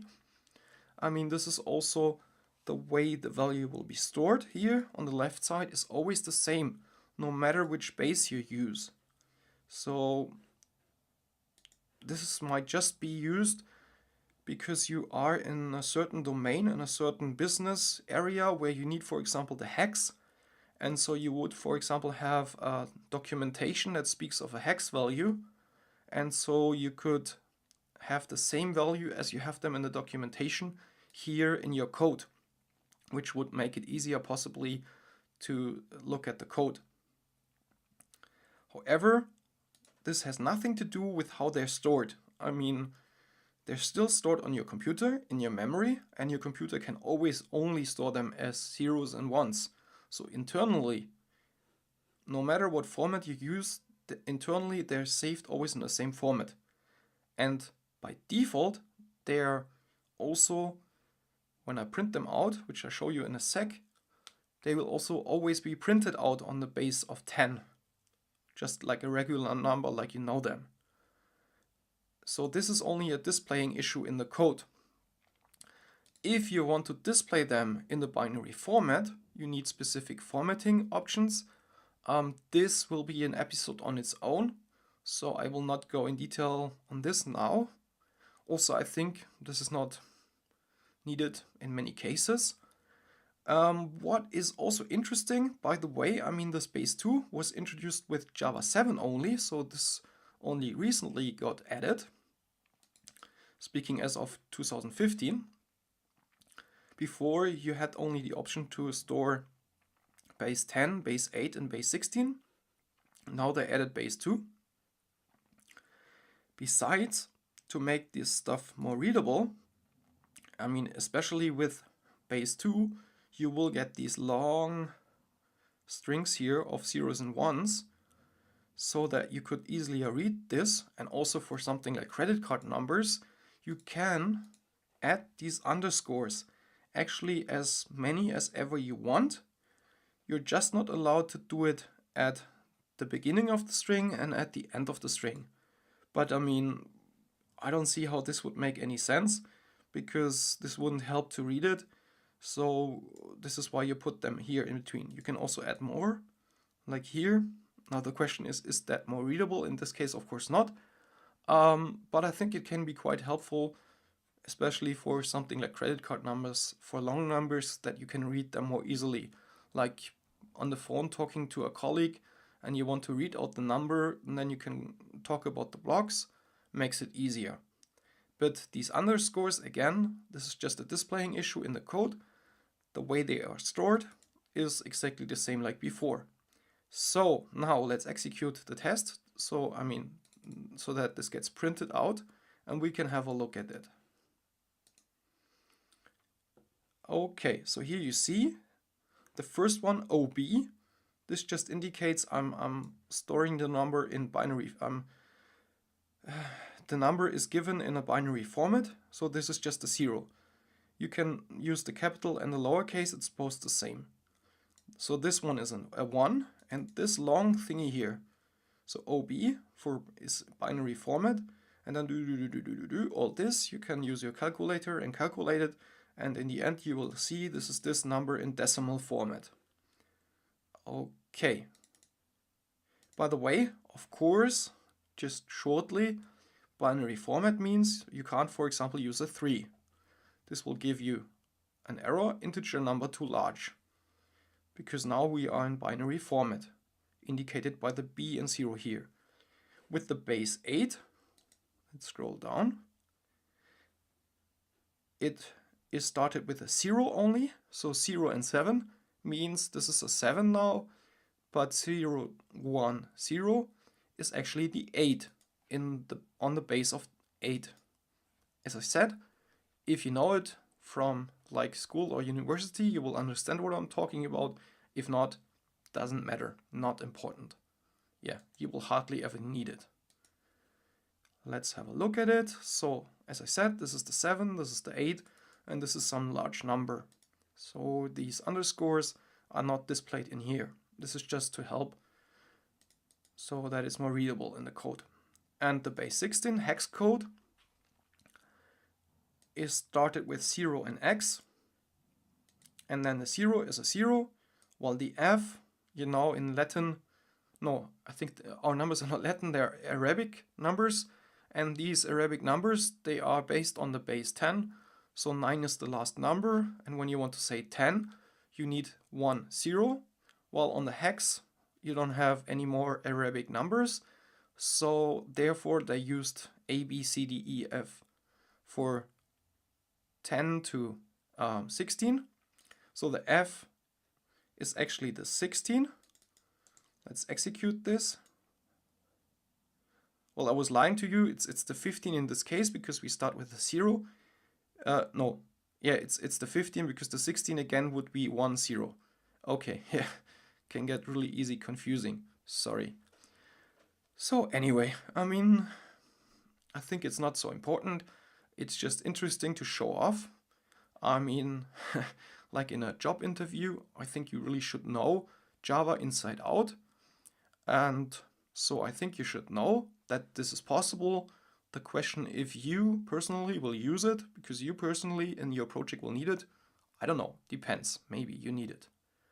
But if you need it, it's here to be used. Okay, so now I think really did an in-depth view on all these small topics, and I think this is really now a good base to talk about hashcode and equals. I'm going to talk about the two methods equals and hashcode. This tutorial actually concludes my presentation of all the methods of the Java Lang object class. Equals and hashcode both follow a contract that ties them closely together, which is also why I'm talking about both methods in just one episode. Knowing all the details about these two methods will make you a better programmer today. So get yourself some popcorn and listen carefully. So let's start with the equals method. What does it do? What's it actually useful for? The equals method is used to compare two objects for equality, similar to the equals operator, which is used for primitive values. But before I'm going into much more detail, let's first jump into my IDE and see this in action. Now in my IDE, let's first of all see what do we need the equals method for anyway, because so far we happily used the equal operator and this was working. Let's see this again with two primitive values, I equals 4 and j equals 4. So now I assert with the equals operator that they're both equal.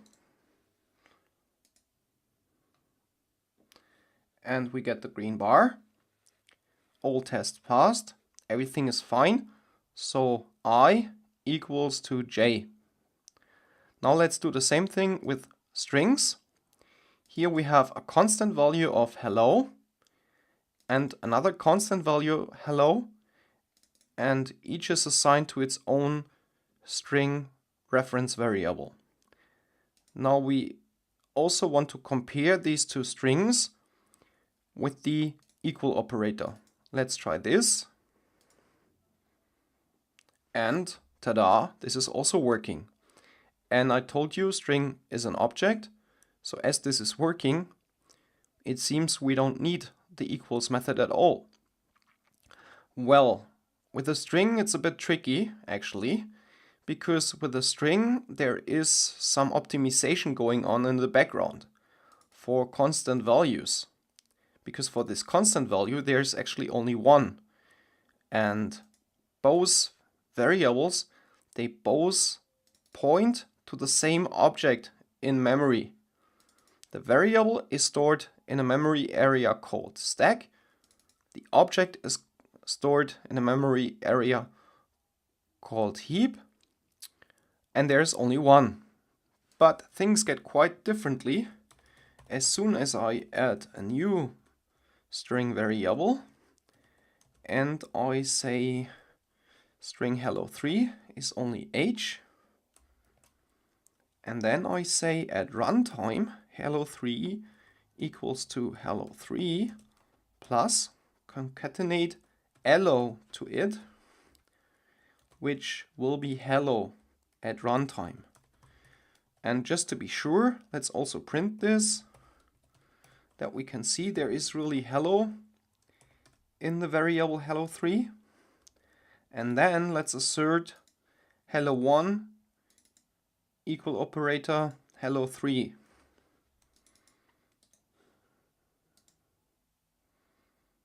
And this is not working. We get the red bar, nasty nasty. So now they're not equal, but here you can see it printed out hello. So from our expectation it should have been equal. So this is something really tricky with string, and in short, you should not use equal operator on objects, also not on strings. Instead, for strings, there is the equals method. Let's try this. Hello1 equals hello3.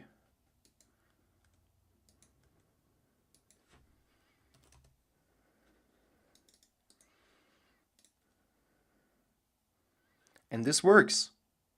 It seems like using that method, they're both equal. Now, let's have a look actually at the method. Here we are in class string, and there is a method equals operating on an object. It says things like if this equals to the object given, return true. So if it's the same reference, if it's the same object, this is actually a performance optimization. Now it checks that the object is actually a string. This is achieved by the instance of operator, so that we can safely cast the object to a string, and so that we can compare both strings. Interesting thing about instance of, by the way, which not many developers know, or at least not all yet. This also includes a check for null. If an object is null, this will never be a string, will never be true, and will return false. So anyway, without going into further details, there's this while loop, and this compares character by character of both strings, and only if they're completely equal it will return true. So this is how equals was implemented in the class string. But actually I told you the equals method is a method from the class object, and yes it is. Well, it turns out string is also a subclass of object, and the string class overrode the equals method here, so that it works on strings as expected. Okay, so it seems like for strings we can happily use equals so that we know that a string like hello1 and hello3 is equal. Now how are things with classes that we implement ourselves? Like here I have created a class car with owner Markus.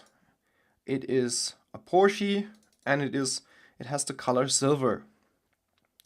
So it seems like it has both instances have exactly the same attributes, so I would expect them to be the same car. Now let's first of all try it with the equal operator, like before. And this is false. It's not working. Test failed. Well, of course, because we have two different instances here. Let's try the positive case. Porsche 1 equal operator, my Porsche 1 again, comparing it to itself. So yes, this is working, of course. But it seems like to be able to compare Porsche 1 and Porsche 2, we again need to use the equals method. Let's do this now. Porsche 1. Oh, let's first of all, I wanted Porsche 2 here, but let's also do this. My Porsche 1 equals my Porsche 1. I would expect that to be true. And yes, it is true. My Porsche 1, so it is equal to itself. Now, let's compare my Porsche 1 to my Porsche 2. And let's see if this works. It's not working. We have the nasty red bar. This was so nicely working with a string. Why is it not working with our car? Let's jump to this method again. And you see we're in the class object, because in our car class we have not overwritten the equals method. So what happens is the original method of the class object is used. And as you can see here internally, what happens is we compare this, which is the object itself, in this case my Porsche 1, we compare it using the equal operator to the object that is coming into the method, which was Porsche 2. And this compares only the reference variables and not the objects. So this is false because we have two different reference variables. What, by the way, is also possible to make this true again, we could assign my Porsche 2 the reference variable of my Porsche 1, which would mean this object is somewhere in memory, no variable is assigned to it, and there is this one object here in this line, and both variables point to it. Let's try this. And see, this works, because now actually we only compare the same object with each other.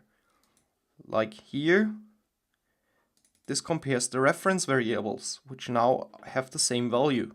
So this would be working, but this is not what we want. So let's remove that. We really want to compare both objects. We want to compare this one with that one. Okay, so let's have a look at the class car. This is a small class I wrote, and it just has a constructor and these attributes for now. And there is no equals method overwritten. So this is what we have to do. Public boolean equals. Now, I want to compare a car. No, this you cannot do.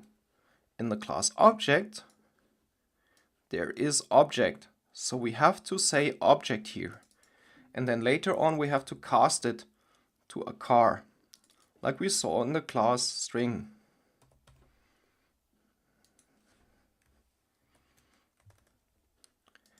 And then it's always good to add the override annotation so that we make sure we have properly overwritten the method.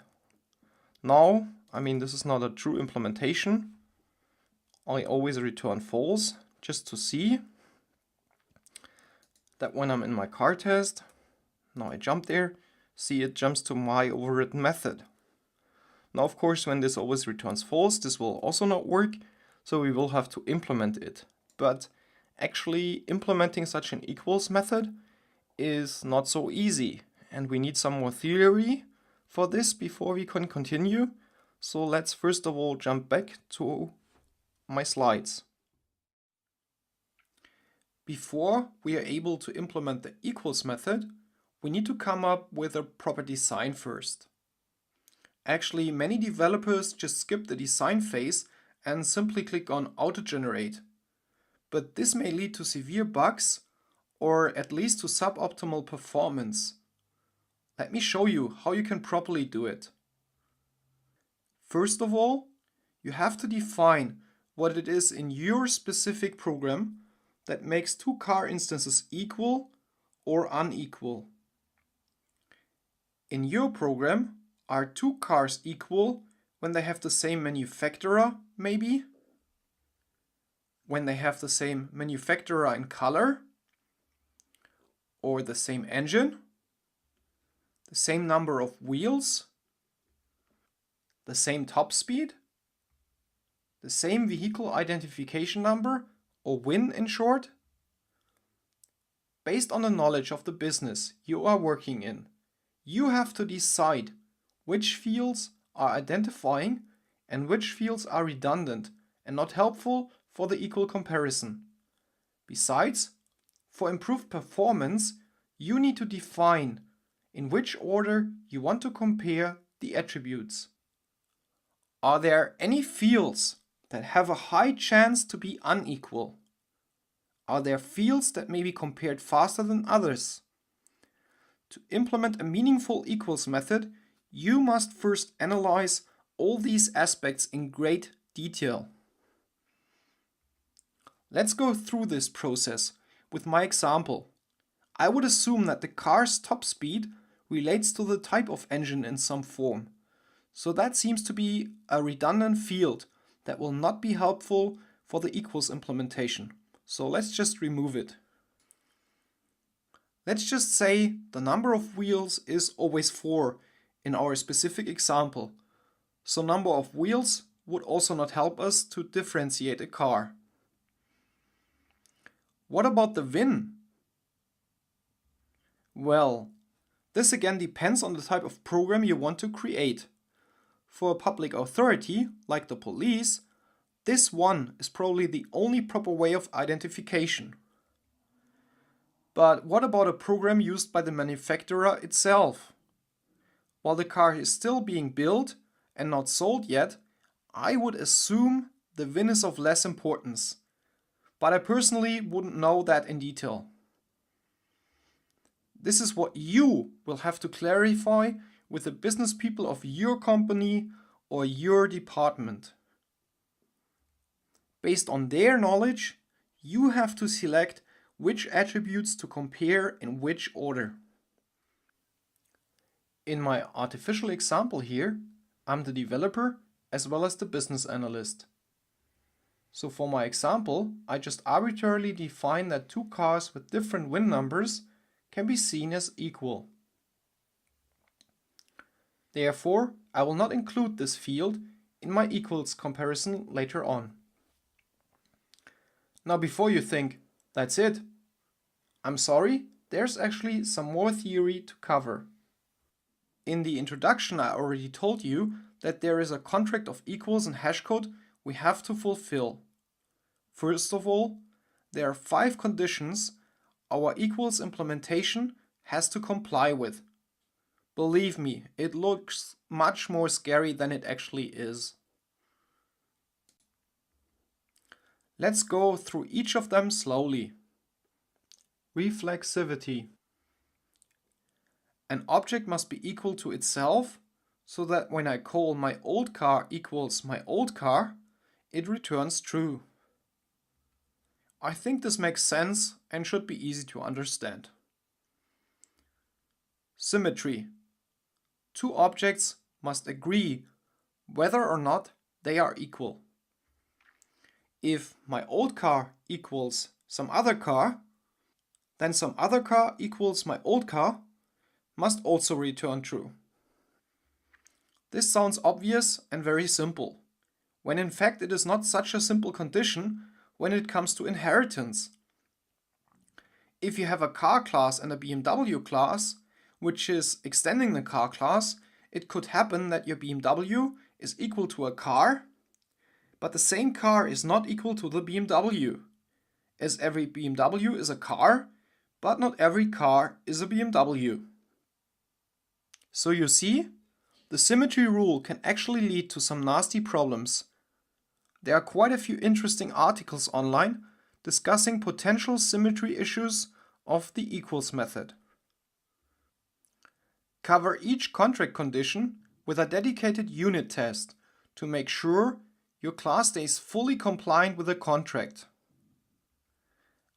Our next condition is transitivity.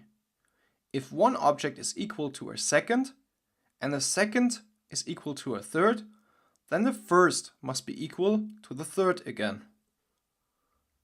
This rule sounds much more complicated than it actually is. If object A is equal to object B and object B is equal to object C, they should all be equal to each other so that C is also equal to A. Consistency. If two objects are equal, they must remain equal for all time, unless one of them is changed. So when you repeatedly compare the same two objects with the equals method, it should always return the same result. In other words, calling the equals method should not alter the object in any way. The last rule, null returns false, is what Josh Block calls non-nullity. When null is given as a parameter to any equals method, this should always return false and never throw a null pointer exception. So now you know quite a bit about the equals method. But what is the hashcode method actually useful for? For processing, similar objects are usually put into a collection.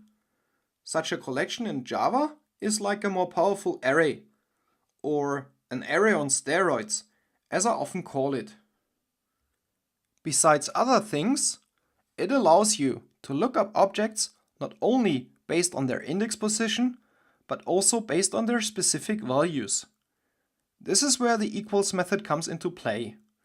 To speed up this lookup process, the Java creators added specific hash-based containers that will use the hash value as a grouping mechanism to reduce the number of equal comparisons needed.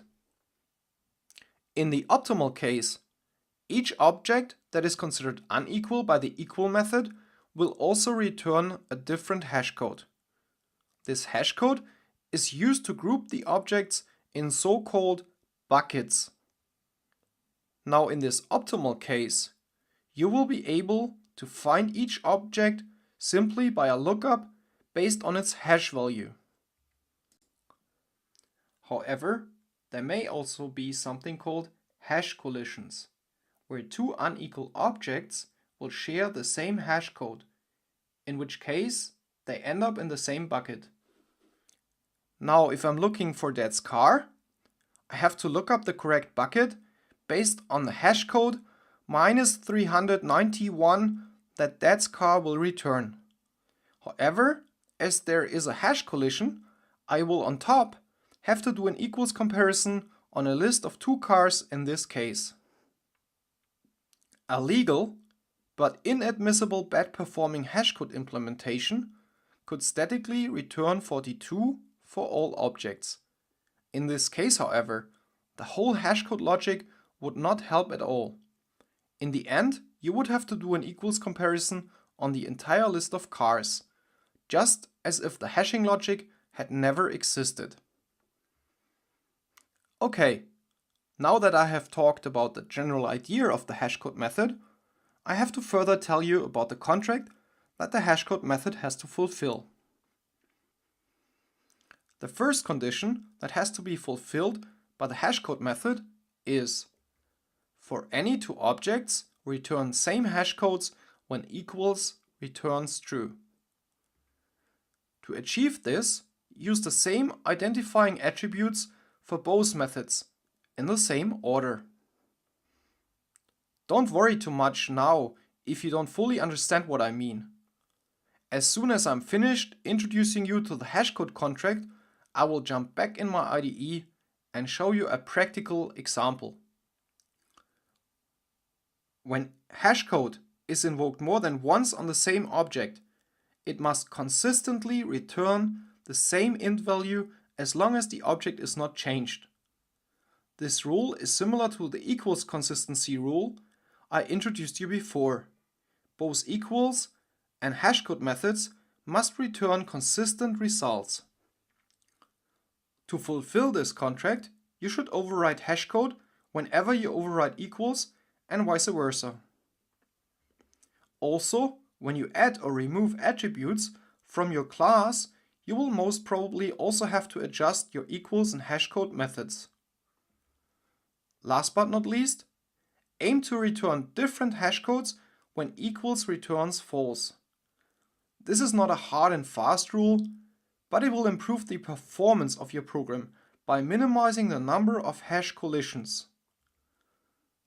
To the extreme, the hashcode contract would allow to statically return 42 for all objects.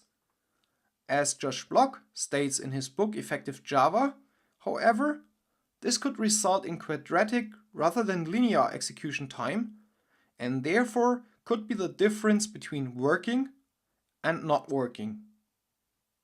Actually, the hashcode method is a rather complicated beast. I couldn't practically fit in all the details without risking that you would fall asleep. Therefore, I have done a follow-up tutorial that will give you an in-depth view on the hashcode method, which you will need to understand to become an expert in Java programming.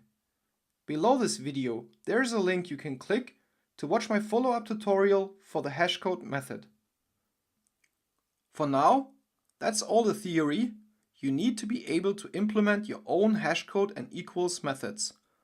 To round up this topic, let's jump back into my IDE to show you some practical examples of hashcode and equals methods. So back in my IDE, you can see I've implemented both equals and hashcode based on the fields manufacturer, engine, and color. Also here in hashcode, manufacturer, engine, and color. So I've implemented them based on the decisions I made during the simulated design phase that I did during the theory session. So the car class has fields like vehicle identification number, manufacturer, engine, color, and number of wheels. But in the design phase, I decided that number of wheels and vehicle identification number are not helpful for the way I want to compare a car. Of course, this is totally arbitrary. So this is not how you would do it. I really can't stress that enough. In your case, in reality, you have to talk to the business people and find out what is important and what is not. Also, totally arbitrary is the order that I have chosen. I just thought about it and I thought that while there are millions or however many colors, that usually for cars there are not so many colors. I think most cars are either black, white, silver, blue, red. A few might even be green or yellow, but that's probably it. So I thought there are probably more different manufacturers and also more different engines. And I want the equals method. If I compare two objects which are not equal, I want to leave the method as early as possible, because the earlier I leave the method, the faster the entire code will run. If two instances are equal, then usually it has to go till the very end. So in this case it doesn't make a difference, but it does make a difference if it's not equal, if we can leave the method here. So for performance optimization, I have chosen this order. So this is what I would also ask you to do. Think about a good order to improve the performance. And if the performance is important, then you should test it. Because yeah, you never know for sure until you test for the performance. What is important, that the order is the same in hashcode and equals. And now we should also talk about all this stuff here on top. This mostly is also a performance optimization. At least here, this equals object. So if I compare the object to itself, I want to directly return true, because then the reference variable references the same object in memory, and so I directly know it's the same object. I don't have to compare all these things. So this is why I have this here. If you have a specific case where you know that you will never ever compare an object to itself, you might even leave this if away. Yeah, this depends. Generally, this is done because such a check doesn't also cost a lot. Then this object equals null, return false is actually very important here. This is the last rule that we have to fulfill, that when an object that we compare is null, that we always return false, which is also important because otherwise object.getClass would throw a null pointer exception. But this cannot happen because now we have already left the equals method with false. Okay, and then the third if check compares both classes so that we make sure that the object that is coming in to our equals method is also a car, so that we're not comparing bikes and cars, for example, or cars and apples or whatever, right? Because otherwise also this explicit cast to car would also throw a class cast exception. But now that we have made sure that they're both of the car class, we can safely cast the object to a car. And now I think this is quite interesting, because now I can easily say manufacturer equals other dot manufacturer. This field here is private, but because we are here in car, even though this is another instance, but it is also an instance of car, I can directly access this private field. So I don't have to use any method, I can directly access the field. This works and makes the code, I think, much more readable and shorter. So if it's not equal, then I can directly leave the method and say return false. I do this with all the fields, and if I'm here, then I'm sure that all the three fields are equal. So I do not compare number of wheels as well as vehicle identification number, because as I said, about them I don't care, because number of wheels in my specific example would always be 4, so would be the same anyway.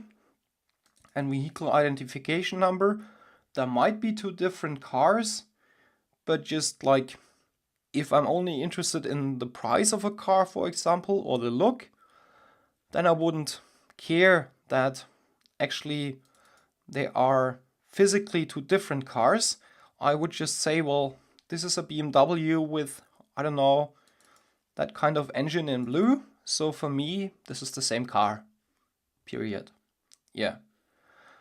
Okay, so that much for the equals method. Now the hashcode method. This is actually very complicated, I'm sorry. And it's so complicated that I've decided to do a follow-up tutorial, as said before, which I really recommend you to watch.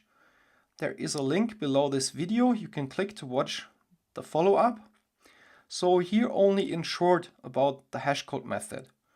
The 31 here is a prime number, and a prime number here is multiplied with always the result. So this continues to take the hashcode of a field, which will return some int number. We'll add it starting with 1 and then multiply it with 31, and this for each attribute. The reason is this is an optimization to have less collisions, because I told you about the collisions, that this can decrease the performance. As you see, I'm actually not really doing something here. I'm just calling recursively the hashcode for each class. And this is why now we should jump in the other classes. At least I can't show you all the classes, but I've chosen engine here in this case to see how it's actually hashcode implemented in one example. So let's jump to engine. Okay, so the equals method is pretty much the same, or at least similar, than in car. The only difference is here I added something that I called optional field, because I defined that this optional field could also be null. So therefore, my check here for equals has to be a bit more complicated, because I have to say if it's null, then I check if the other field is also null. If it's not null, then this field is null, the other is not, so it's not equal. And if it's not null, then I can compare both fields. So I'm doing all this again to prevent a null pointer exception.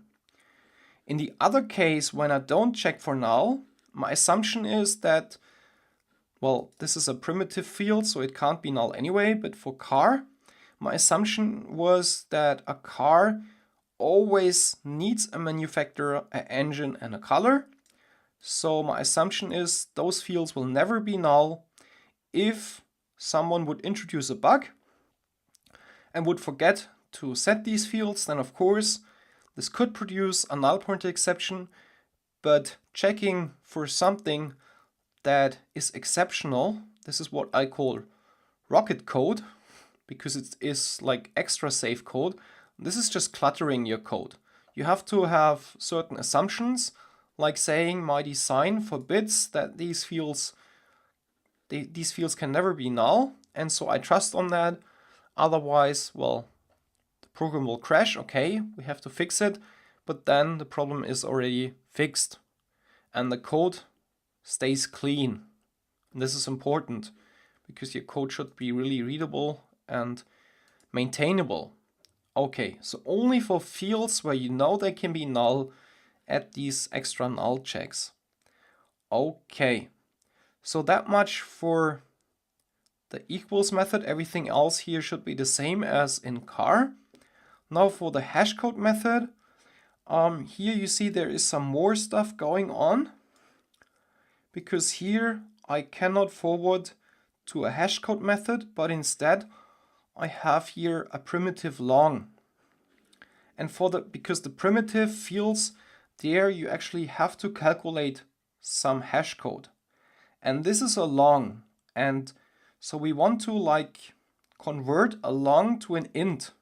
A long has like 64 bits, while an int has only 32 bits. So you want to make the long to half its size, and you want to make it in a way that will result in the least possible number of collisions, and therefore this weird line here, this here does it. This is actually based on, again, Josh Block's book, Effective Java. There he explains it. Well, actually he doesn't explain it too much. If you want an in-depth explanation, again, watch my follow-up tutorial about hashcode. There I can explain you. Now here only in short, this is a shift by 32 bits, and then this is an XOR, where you again let's say combine this field, and last but not least you do an explicit cast from long to int, where you throw away half of the long. But this whole thing I can't explain you in like 1 minute. You have to watch really the extended tutorial, but this is really a very performant, good way to create an int hash code from a long. This is the standard default way of how this is done today. And the second field here is a string. As it can be null, I need this extra null check, and I'm not sure if I have shown you this before. This is like an if, it's just shorter because otherwise the code would even be longer. So you have to read it as is optional field null? If true, then return 0, else return optional field dot hashcode. So this again calls the hashcode method of string. This I showed you in the beginning of this episode, where the code was like in a while loop going over each character of the string and then calculating an int value for the string. So as this is already done for us, we can simply call the hashcode method. Okay, so again, you also see I have in this case two fields, and in this case I decided to use both to differentiate if an engine is equal or not. And so as I use type and optional field in equals, again I use type and optional field in hashcode in the same order and same fields. Okay, last but not least, sum class. Now this doesn't mean anything. This is really totally abstract. I just wanted to, in very short, show you all the different primitive types there are, plus the string object, so that you see like how the different cases of equals and hashcode could be calculated. So let's first of all look at hashcode. So this with long we have already seen. Same one here. Float. Well, float has the same size, 32 bits, like an int, and then there is a native function which will convert the float to an int to be used for the hashcode. Double has the same length as a long, so this is done in 2 steps. First of all, it's converted again with a native function to long. A native function is a function that is not implemented in Java, but in machine-dependent code. So I can't show you. But again, for details, watch my follow-up tutorial. But anyway, so the long we take, and again we do this weird line here to convert it to an int. Next one, Boolean. Here again, this weird stuff here. If it's true, question mark, then 1231. And if it's not true, then take this number. All this stuff is really technical, might be a bit hard for you to understand. This is just really important for performance optimization to have the least number of collisions. Car is just taken as it is because it can be handled like a number. For string again we call this hashcode method. And for the other fields, everything that is as big as an int or smaller than an int, that's relatively easy because you can just take the value as it is, because a byte will always fit into an int, a short will always fit into an int, and an int, of course, should also fit into an int. Okay. So I know this was really rough, really short. It's just not enough time to go in more details, but exactly for this reason, I have done the follow-up tutorial you can watch. I hope then it will be more easy to understand. Now, last but not least, let's have a look also at equals. So I think for the primitive values here, it's pretty easy because you don't have to use equals. You can just use the not equal operator. So if the bytes are not equal, just looking at the variables without any objects involved, false is returned. And also, see, this is the order I've chosen. I start with the smallest possible values because here checking them is probably faster than doing all this crazy stuff down here. And this is why I've chosen the order.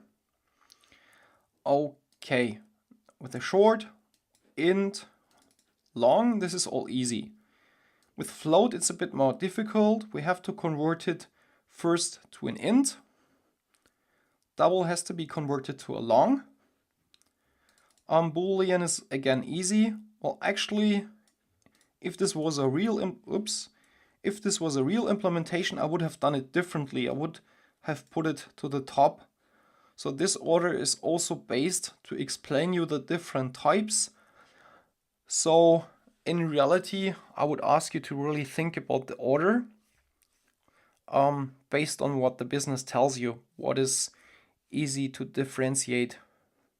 And then also you have to think from the performance, what takes longer to calculate.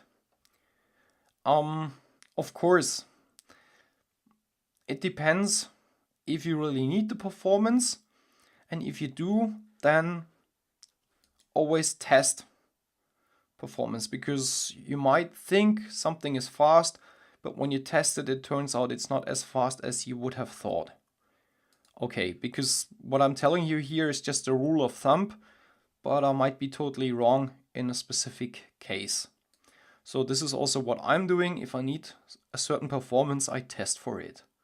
In all other cases, I just do how I feel like it, or I just use my gut feeling to sort the values as I think could be fitting.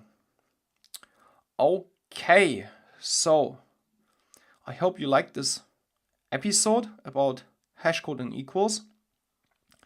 I'm sorry that this is all so complicated and so long. I just wanted to put in everything possible because this is really such an important topic that you should really understand in detail. Of course, there is way more actually, so I would also ask you, go to my blog www.markus-biel.com.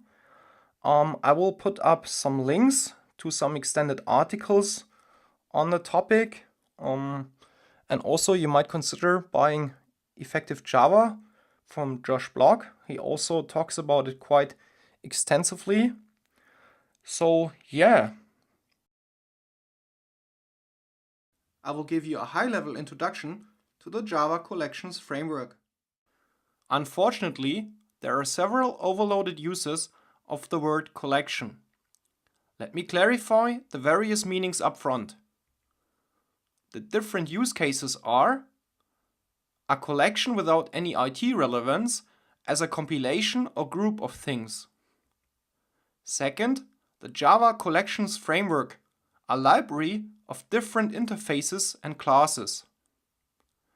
Third, a collection as a data structure. Think of a box or container that can hold a group of objects like an array, for example. Fourth, the Java Collections interface, one of the two main interfaces of the Java Collections Framework. And fifth, Java Util Collections, a utility class that will help you to modify or operate on Java collections. This episode is based on Chapter 11 of the OCA/OCP study guide. The book is packed with knowledge. As a great fan of the authors Kathy Sierra and Bert Bates, I recommend you to read this book, even when you don't plan to get a certified programmer. So, what is the Java Collections Framework from a high-level perspective? First of all, it's more like a library, a toolbox of generic interfaces and classes. This toolbox contains various collection interfaces and classes that serve as a more powerful, object-oriented alternative to arrays. Collection-related utility interfaces and classes that assist you in using the collections. I'm going to describe both parts in detail now. On the next slides, you will see the interface and class hierarchy for collections. Unlike arrays, all collections can dynamically grow or shrink in size. As said before, a collection can hold a group of objects.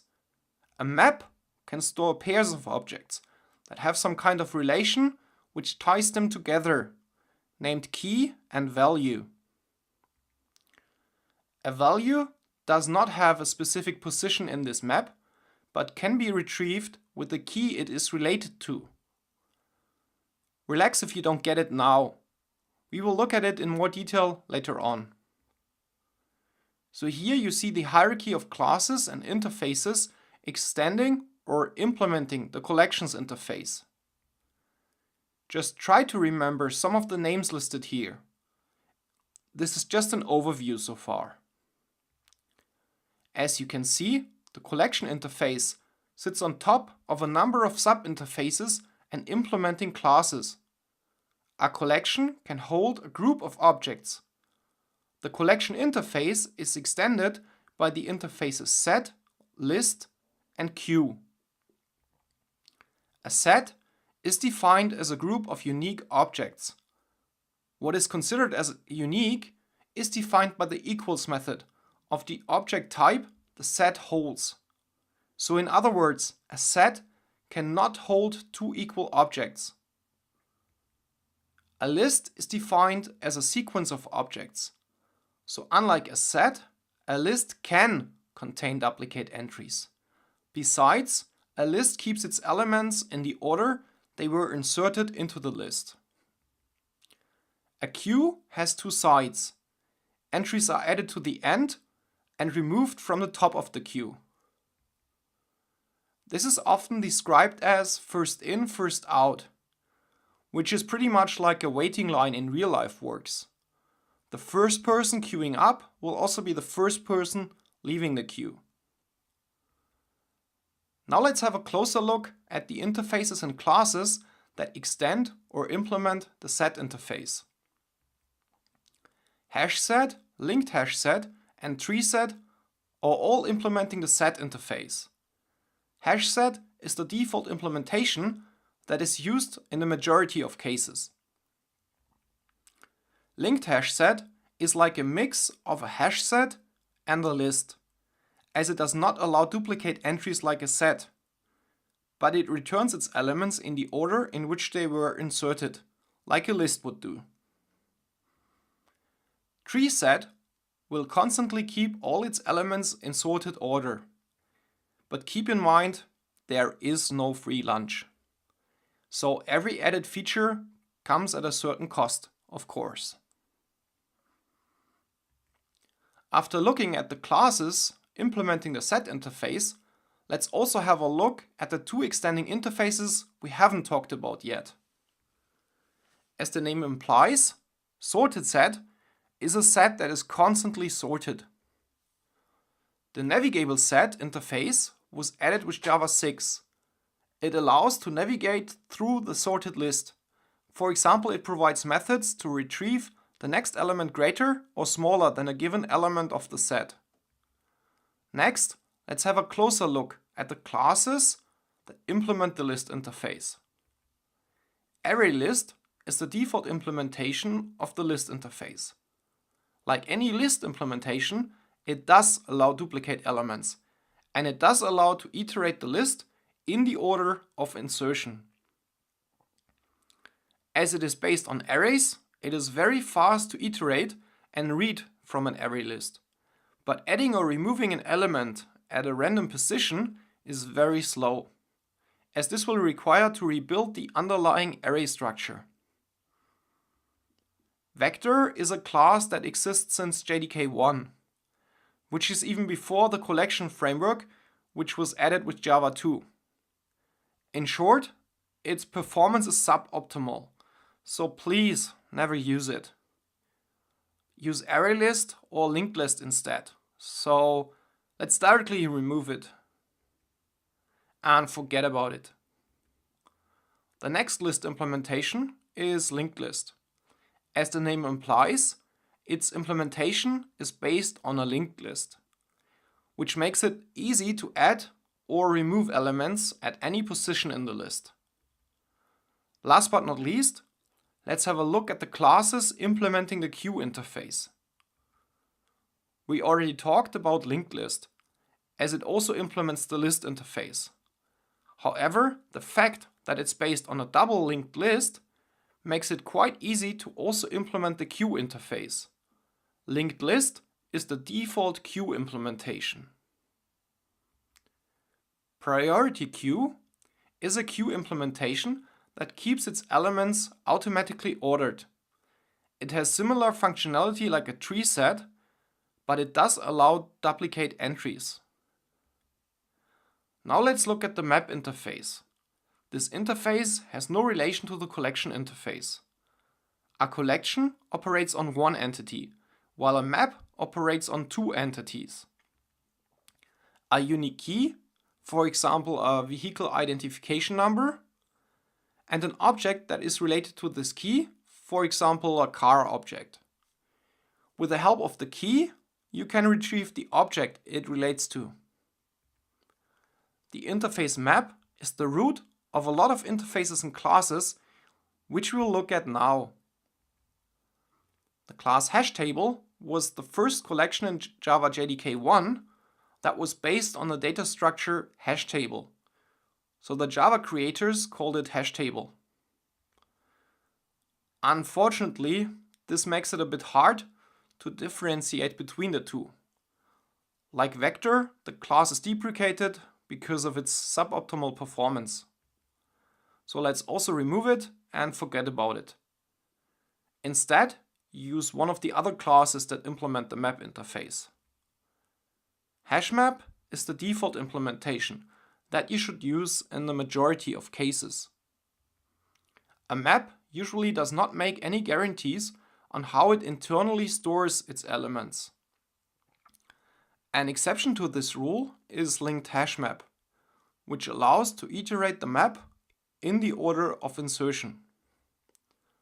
Last but not least, tree map is a constantly sorted map. Now let's look at the interfaces that extend the map interface. As the name implies, the interface sorted map extends the map interface and defines the contract of a constantly sorted map. Navigable map again extends the sorted map interface and adds methods to navigate through the map. This allows you to retrieve all entries smaller or bigger than a given entry, for example. Actually, there are many similarities between the map and the set hierarchy. The reason is that the set implementations are actually internally backed by a map implementation. Last but not least, you might have noticed the Java collection classes often contain the data structure they are based on in their name. To choose the best collection for a given situation, you have to compare the specific characteristics of data structures like array, linked list, hash table, or tree first. In short, there is no single best option. Each one has its very own advantages and disadvantages. I promise to talk about this very exciting topic in a later episode, so stay tuned. This overview of the collection and map classes did only show you a part of the whole story. In a later episode, I will introduce you to the concurrent containers of the Java Collections framework. Generics is a topic at least as big as the Java Collections framework. In the context of this episode, I will therefore only explain you the bare minimum you need to understand the Collections framework. It's okay if you have a lot of open questions after my brief overview. Give both of us some time. I promise to explain everything one after the other. I would recommend you to subscribe to my YouTube channel to be informed as soon as I upload the next episodes of the Java Collections framework.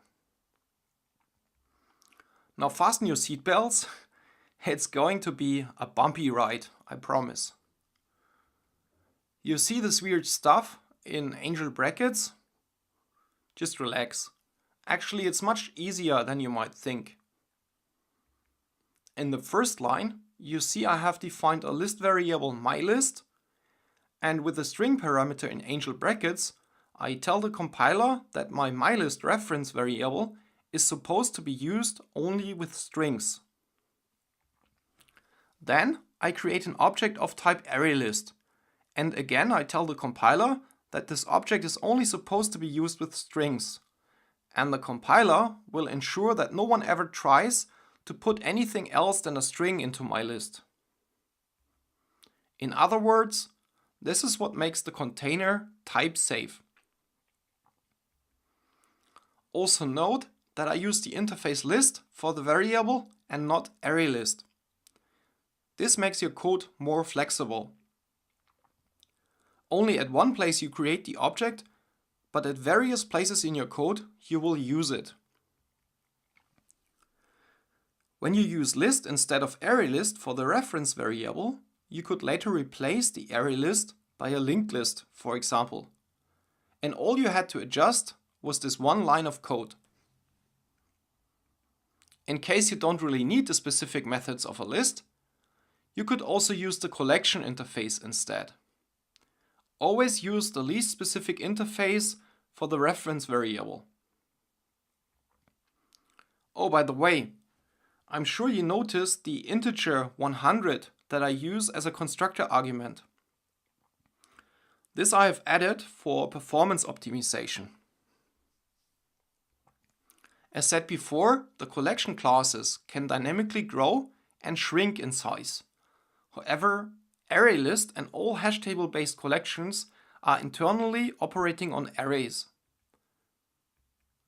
When an array based collection grows in size, it will internally, on the fly, create a larger array and transfer all contents from the old to the new array. This of course takes some extra time. Modern hardware is so fast that this usually should not be a problem. But on the other side, if you already know the exact or at least the approximate size of your array-based collection, this is usually better than trusting on the collection's default size.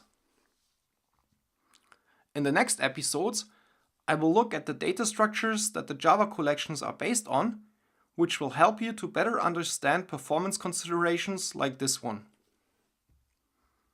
However, to me, taking care of such small little details makes the difference between a developer and a software craftsman. So I wanted to let you know as early as possible. Okay, enough blah blah blah. Let's get back to the topic of generics. Now in the second line, you see how a hash map is instantiated accordingly.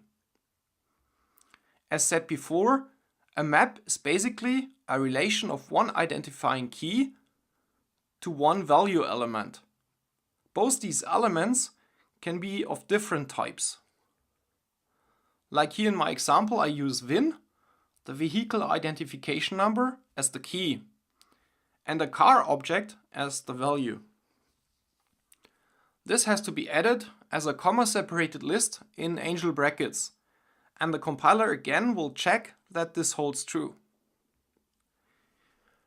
If you create the instance reference variable and the object both in one line, you can also leave the second pair of angel brackets empty, as it can be inferred from the generic type of the reference variable.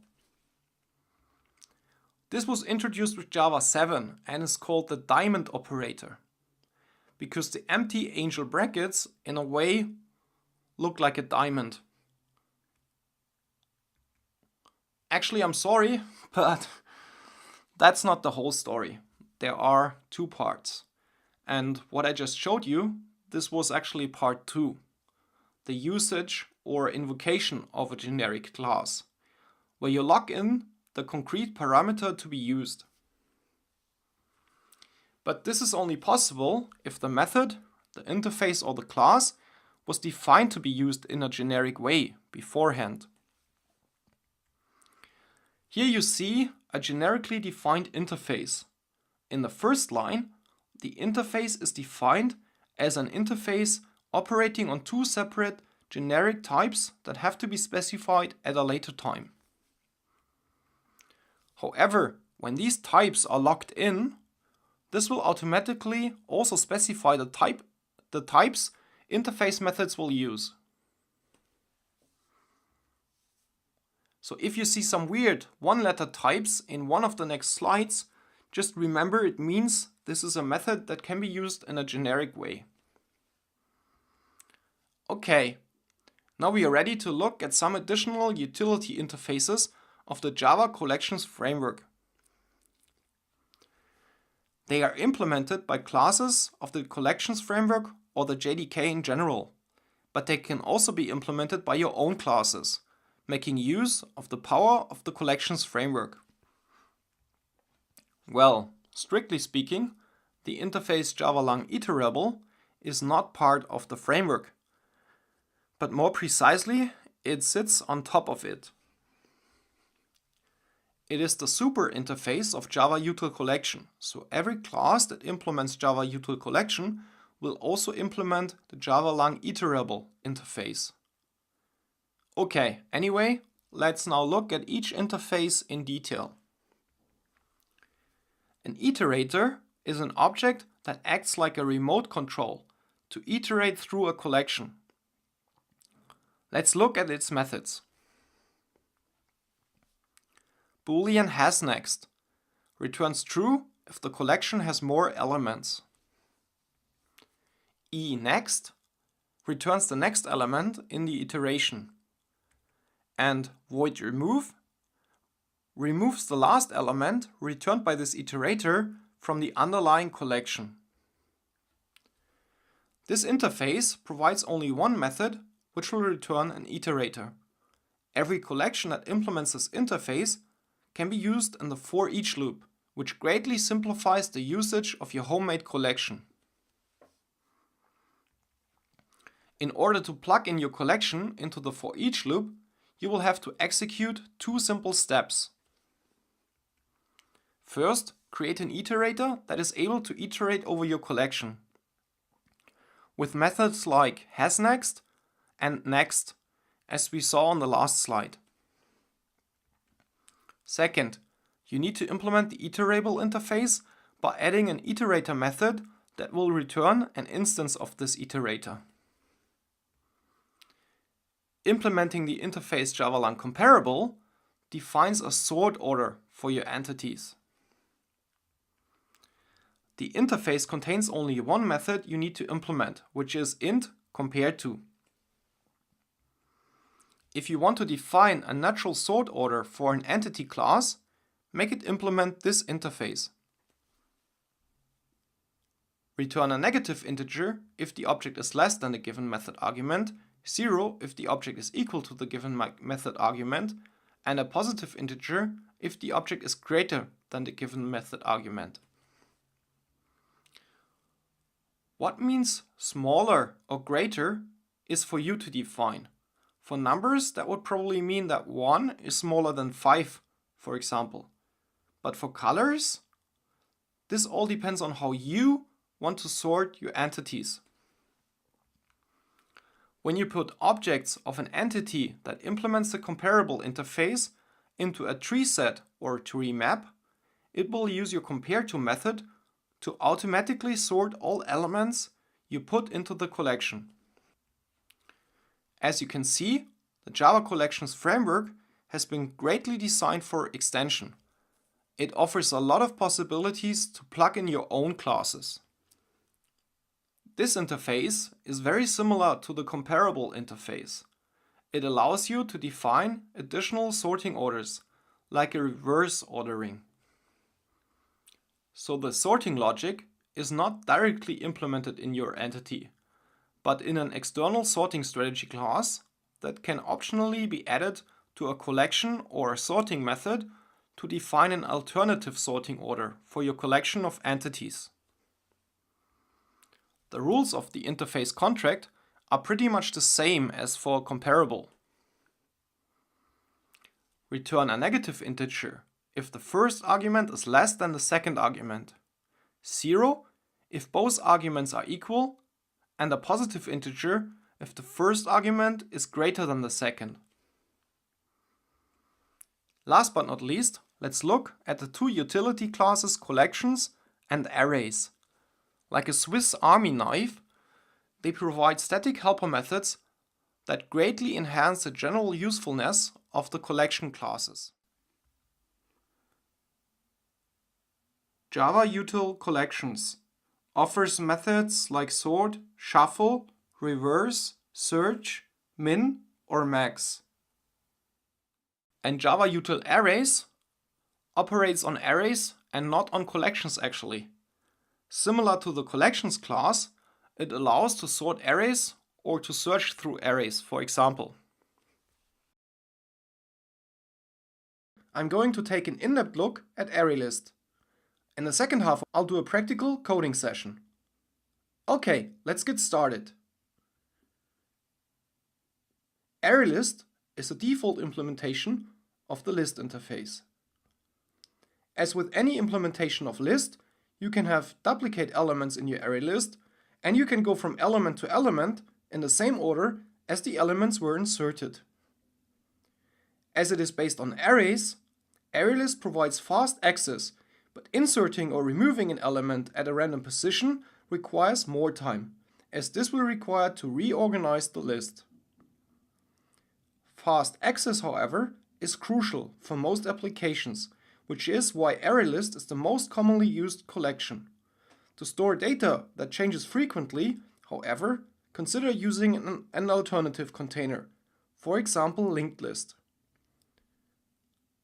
I will talk about this as well as other containers in the upcoming episodes of my free Java video course.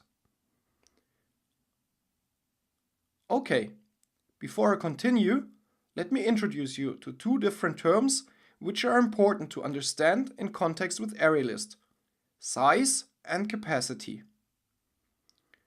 Size is the number of elements the ArrayList currently holds. For every element you add to the list, the size will grow by 1.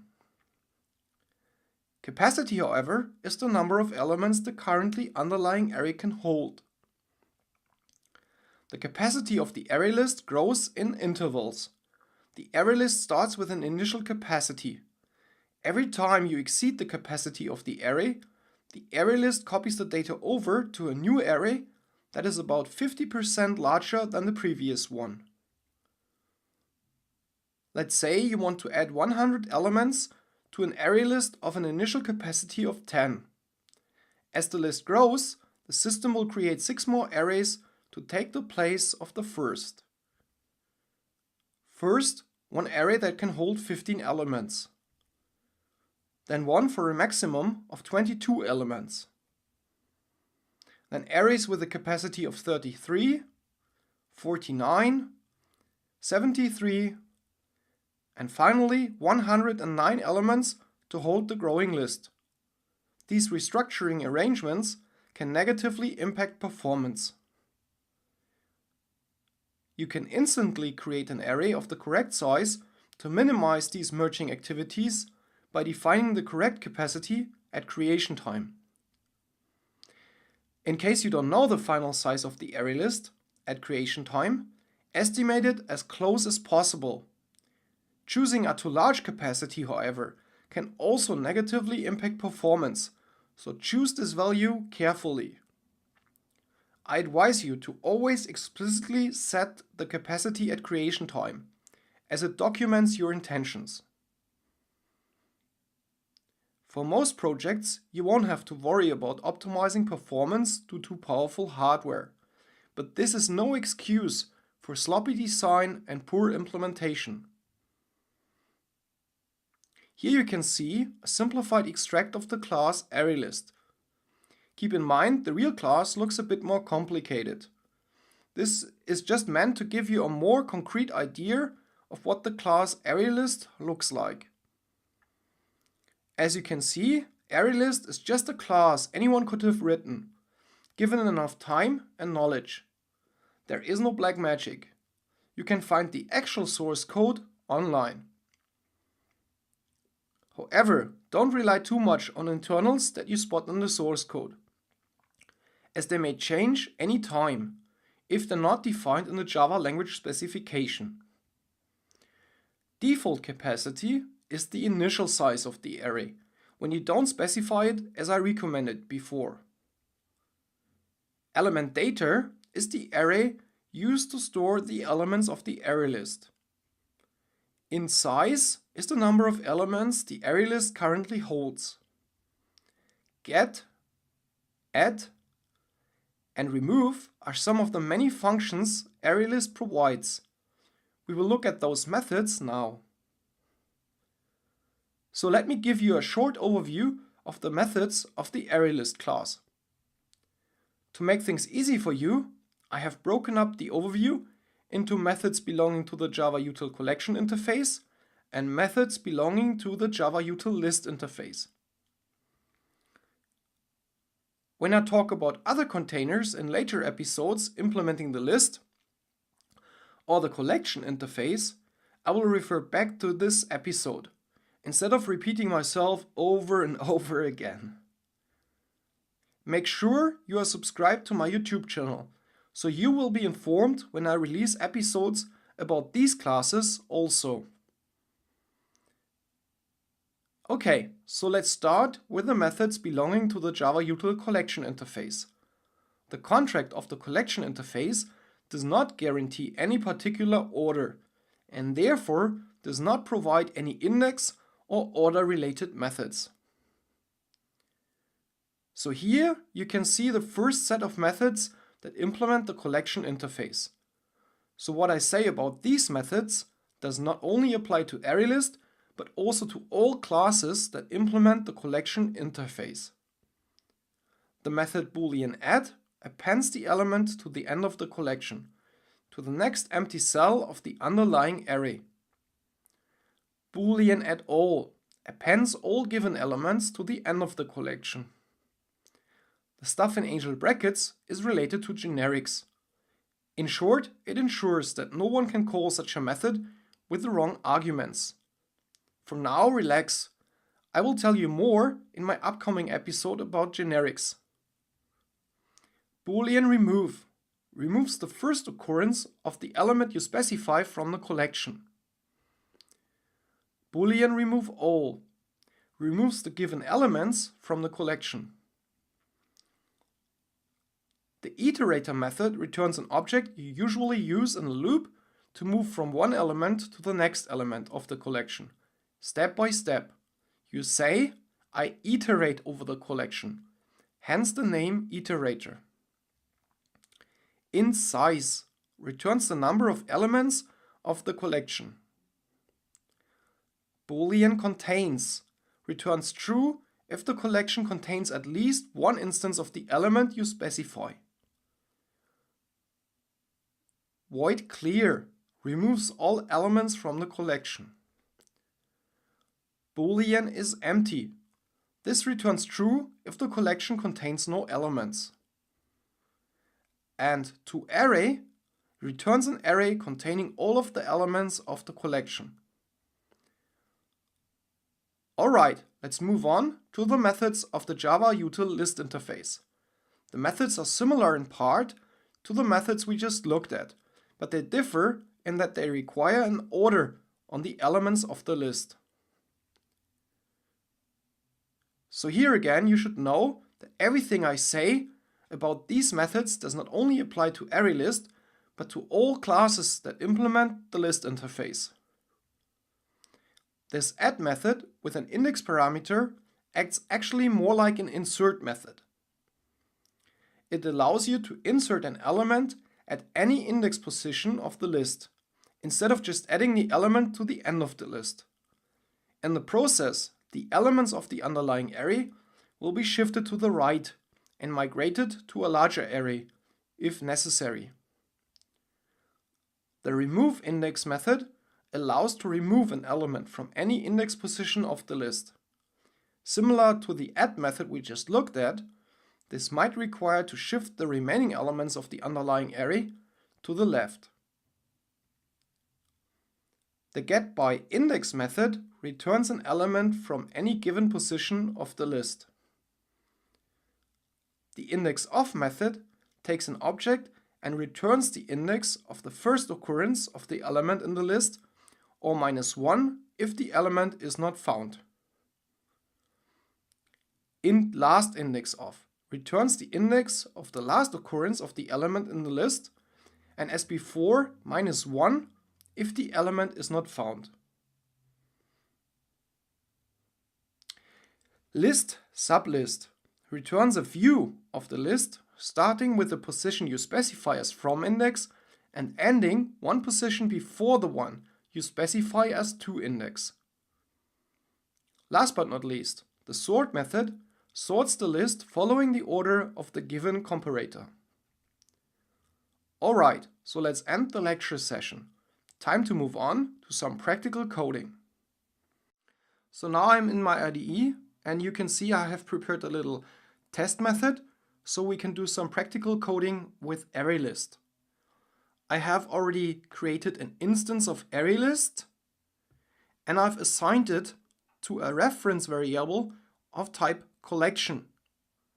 Now this might be a bit counterintuitive at first, because why is that not ArrayList or at least list?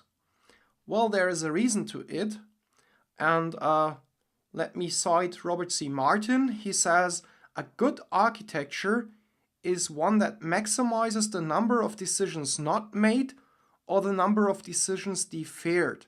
And this is such a situation because by making this collection, I mean, you would create this instance for a reason, of course. And you probably would forward it to either other methods and or other objects. So now if you make this an array list, this will really limit all your other objects because they all only have to work on an array list. But now the requirements of your business, I mean, requirements usually they change very fast, as you know. And if they change, like for example, an array list can hold duplicate elements, but now there might be a new requirement that tells you you cannot have duplicate elements. You have to prevent that you have duplicate elements. So you might want to use hashset here. Now, if you used list or array list everywhere in the code, it will be very tough to change your mind. You will have to touch a lot of code, which is very dangerous. But if this is a collection can be so many things. And so it will be much easier to change your mind because all you will have to do is change the instantiation of the object that is actually being used. So if you can, like of course this limits the number of functions that you can use because the collection interface is less powerful than the list or the array list interface. But if you can, like if you only need the methods of the collection interface, well then do it like this. Later on, we will switch here to a list interface because I will also show you methods that only appear in the list interface, but we'll start with a reference variable of type collection. And then you'll also see the difference. Okay, what else can you see in this single line? Besides, you might spot that I've used generics in the angel brackets, so we have created a collection of type string. And here you might spot the so-called diamond operator that was introduced with Java 7. Well, because we do both in one line, we do the object instantiation and we create the reference variable in one line, the compiler directly sees this must be a string. And this is why here we can use the diamond operator, but we could also do it the old way by typing here string. This is just a bit shorter. Okay, and last but not least, you should notice here I wrote initial capacity, which is a constant, which I have defined here as private final int initial capacity 5. Now you might say, well, you could have also set just 5. I mean, this is faster. Well, at first it might seem so, but this is a so-called magic number, and this is evil, because it makes it so much harder for the next developer to know what this 5 actually means. Like, not everyone knows that an array list has an initial capacity, but if you use the constant value here, you document in the code your intentions. So this is actually quite good, and I recommend you to do it also. Okay, but now let's already start using some methods. I mean, I'm not going to properly program something, but we're just playing around with the methods so you get a better feeling of like what ArrayList is all about. And as this is now a collection reference variable, of course you'll only see all the methods of the collection interface. And we'll start simple with add. Of course, like one limitation that we have now is we don't see any index-based methods, which was also the reason why before in my slides I divided the methods into methods that are related to the collection interface and methods that are related to the list interface. Because now you can also go back to the slides and compare, because now we're doing the methods of the collection interface. So this is a collection of type string, so I can add a string. So let's add B, capital B. Let's add some more. A. Later on, I'm also planning to sort the array list, which ArrayList allows, but right now, with the collection reference variable, we will not be able to sort it. But stay tuned, I'll do it soon. Okay. And I mean, even though we have a reference variable of type collection, still the fact that we have an array list influences that we can have duplicate elements. So let's do that. Maybe I should also add one A here. Okay. And now let's count how many elements I added. 1, 2, 3, 4, 5, 6. The initial capacity, however, is 5. So that means when you add the 6th element internally within the execution of this method, the array list will realize, well, the capacity is insufficient, will then create a new array of a larger size, and will then migrate all the existing data to the new array before the next element, the second E, is added, which costs some extra time. But really don't worry. I mean, in a regular situation like this, 5, 6 elements, the performance difference is ultra low. So never worry in such situations. This should really be only think about this when it gets a problem. And usually this could get a problem if you have like thousands or tens of thousands, if not a million of elements. So it always depends on the amount of elements you have, the amount of iterations that you do.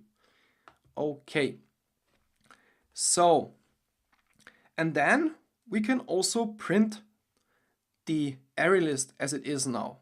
There are two different ways. Array list has also a toString method, so I could directly say system out println elements,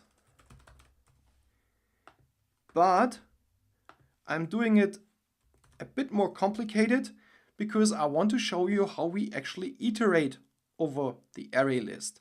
And this is because array list and array collection implements the iterable interface, which is used in this new for each loop.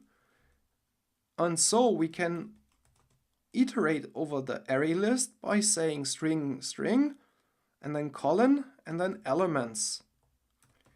And what is required to iterate over this list will be done here inside, and you don't see it. This is all done by the compiler for us internally. In short, I can tell you there is an iterator method that I showed you shortly before, which will then be used. You might also check my last episode where I introduced you to the iterable and the iterator interface. Both will be used here. For now, I mean, it's enough if you see you can use the array list in the for each loop, and now we can print out each element separately, which of course gives us a bit more flexibility, like I could print something else here also. Okay. So this is called iteration, going over the collection element by element. And I also want to show you, let's comment this out. I also want to show you that, which is a feature of list, this order, how we added the elements A, B, A, C, E, E, will be also exactly the same order as the elements are printed out, which would be different if we had a set. Okay, but enough of talking, let's already execute it and see it in action. Okay, so here you see A, B, A, C, E, E, exactly like we added that, which is a feature of list. Okay, now that we added elements, we could also remove some elements, which is also just as easy. Remove, and now on the collection interface I can't remove by index, but I can remove by stating the object that I want to be removed, which by the way internally uses the equals method. If you don't know about the equals method, I also have a video about the equals method. So it goes over each element and checks by using equals, which is implemented in the string class, if this A is equal to one of those elements here, and will then remove it.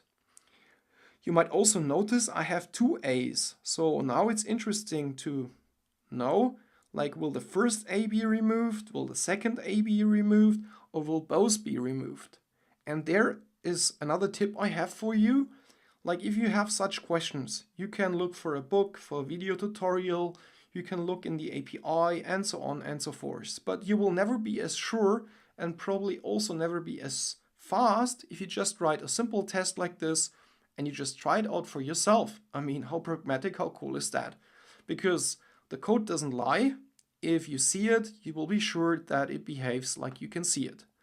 So let's do this and check which element is removed. And here you see B, A, C, E, E. So the first A is missing. So the answer is the first element is removed, not all A's are removed. Okay, so what else can we do? Let's check. We can also ask for the size. Let's make this a bit simpler now, to have it as short as possible. So now we have 1, 2, 3, 4 elements. I'll copy that. Copying some code that you will reuse is just safer not to introduce any typo. Okay. And as long as you're just copying the code and not duplicating the code, it's also fine. So this is supposed to give us the number of elements. Let me document this out so we just see the number of elements. Let's also do it directly after instantiation of the object. So I expect here to see a 0, no elements included, or, I mean, this would be another alternative possibility that this would throw an exception if the list is empty. So let's check that.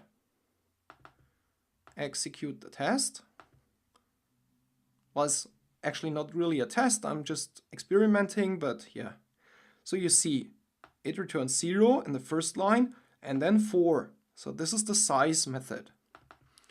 You can even ask, are you empty? Which should probably here say yes, true, and here probably false. And there it is, true and false. Okay. So let's now switch over to the list interface. And let's also play a bit around with that. You see, I have now a reference variable of type list, and I can use all the methods exactly like I used them before, because the list interface extends the collection interface, so it includes all the methods that the collection interface has. But on top of that, we now have more methods than just the methods of the collection interface. For example, I can insert an element by giving an index position. So I could, for example, say at index position 0, add me, I don't know, t. And at s at index position 2. And then let's use the simple, fast printout method. Let's remove this because it'll format the list in a one-liner. But let me just show you what I mean. Okay, we still have the true. We can also remove this. Okay, but for now it's fine. So we have t because we added that at index position 0, which means this will be inserted where a was before. Before I added that at index 0, this was the index 0. So this put it to where a was before and then shifted everything else to the right. And this is why now this is nice to see it like this in one line, because you see this is all shifted to the right, which when I remove an element, the opposite happens. Like if I remove the s, everything will be shifted to the left. But let's see this later. Okay, and we added the s at index 2. So now this is index 0, 1, and 2, which again shifted the rest to the right. Okay, so let's also remove something. Let's do this here. Let's say I remove index. And now let's see, I remove index 1, which should be the b. Okay.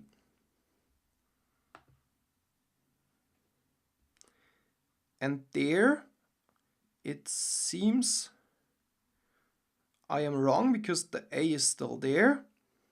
The b is still there. Let us see. Well, of course, because it's a bit confusing, as I added the t at index position 0, a is now index position 1, and this one was removed. So removing by index is always not so easy. Really, I have to tell you, these index-based methods, I hardly ever use them. Normally you're fine actually with most of the methods of the collection interface, which again tells you, like, often it's a good idea to use collection here. Okay, so this actually inserts an element. Okay, by the way, let's increment this a bit, just for demonstration purposes. I mean, this is not so flexible. I mean, really, as I said in my slides, you should really think carefully the number of elements that you need. Just here it's different because we're playing around. Because I want to show you the difference again in an example between the capacity and the size. Because the size of the list is the number of elements. Let's do this here. And not the capacity. because my array with a capacity of 100, the array will be 100 elements big, even though they're empty, but the size, however, will be much smaller. And here you see the size is 4 and not 100. So there is a difference. Okay. Now we can also ask for the index of a certain element. Let's do this here. Index of, and there is also last index of, and also is empty. Yeah, this we should also use. So index of, let's use the A.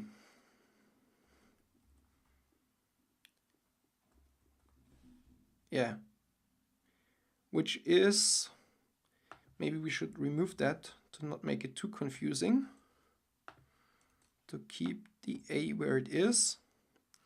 So now index of gets you the first index of an element. So I would expect that to be 0 now. Let's see this. And there you see 0. And we can also say last index of, which should be the second A. Let's check that. And you might ask, well, what do I need the index for? Well, you can use that to more flexible, like combine the methods. Now that you have the index, you could also say like remove this index or so on. I don't know. Might be helpful. Okay, so now I can also show you the clear method and the isEmpty method. I think the isEmpty method we already saw, but now let's use clear. This method is void, so I cannot print it, but I can put it here. Clear will empty the list, and then we'll ask, is it empty now? And we can also print out the list, an empty list, which is also interesting because this would be another question. Can I print out an empty list, or will this again throw an exception maybe? Let's test it. And you see, yes, it is empty and you can print it. It's just the square brackets and there's nothing in there. So this is an empty list.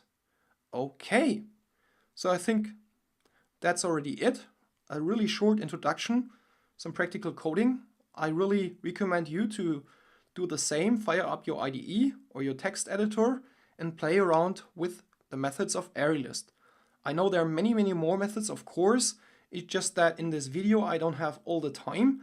So this is just meant to give you some motivation to play around with it by yourself. Okay. That's it for this episode. If you have any questions, leave them as a comment below this video. And please remember to give me a thumbs up before you go. Thanks for watching and see you next time.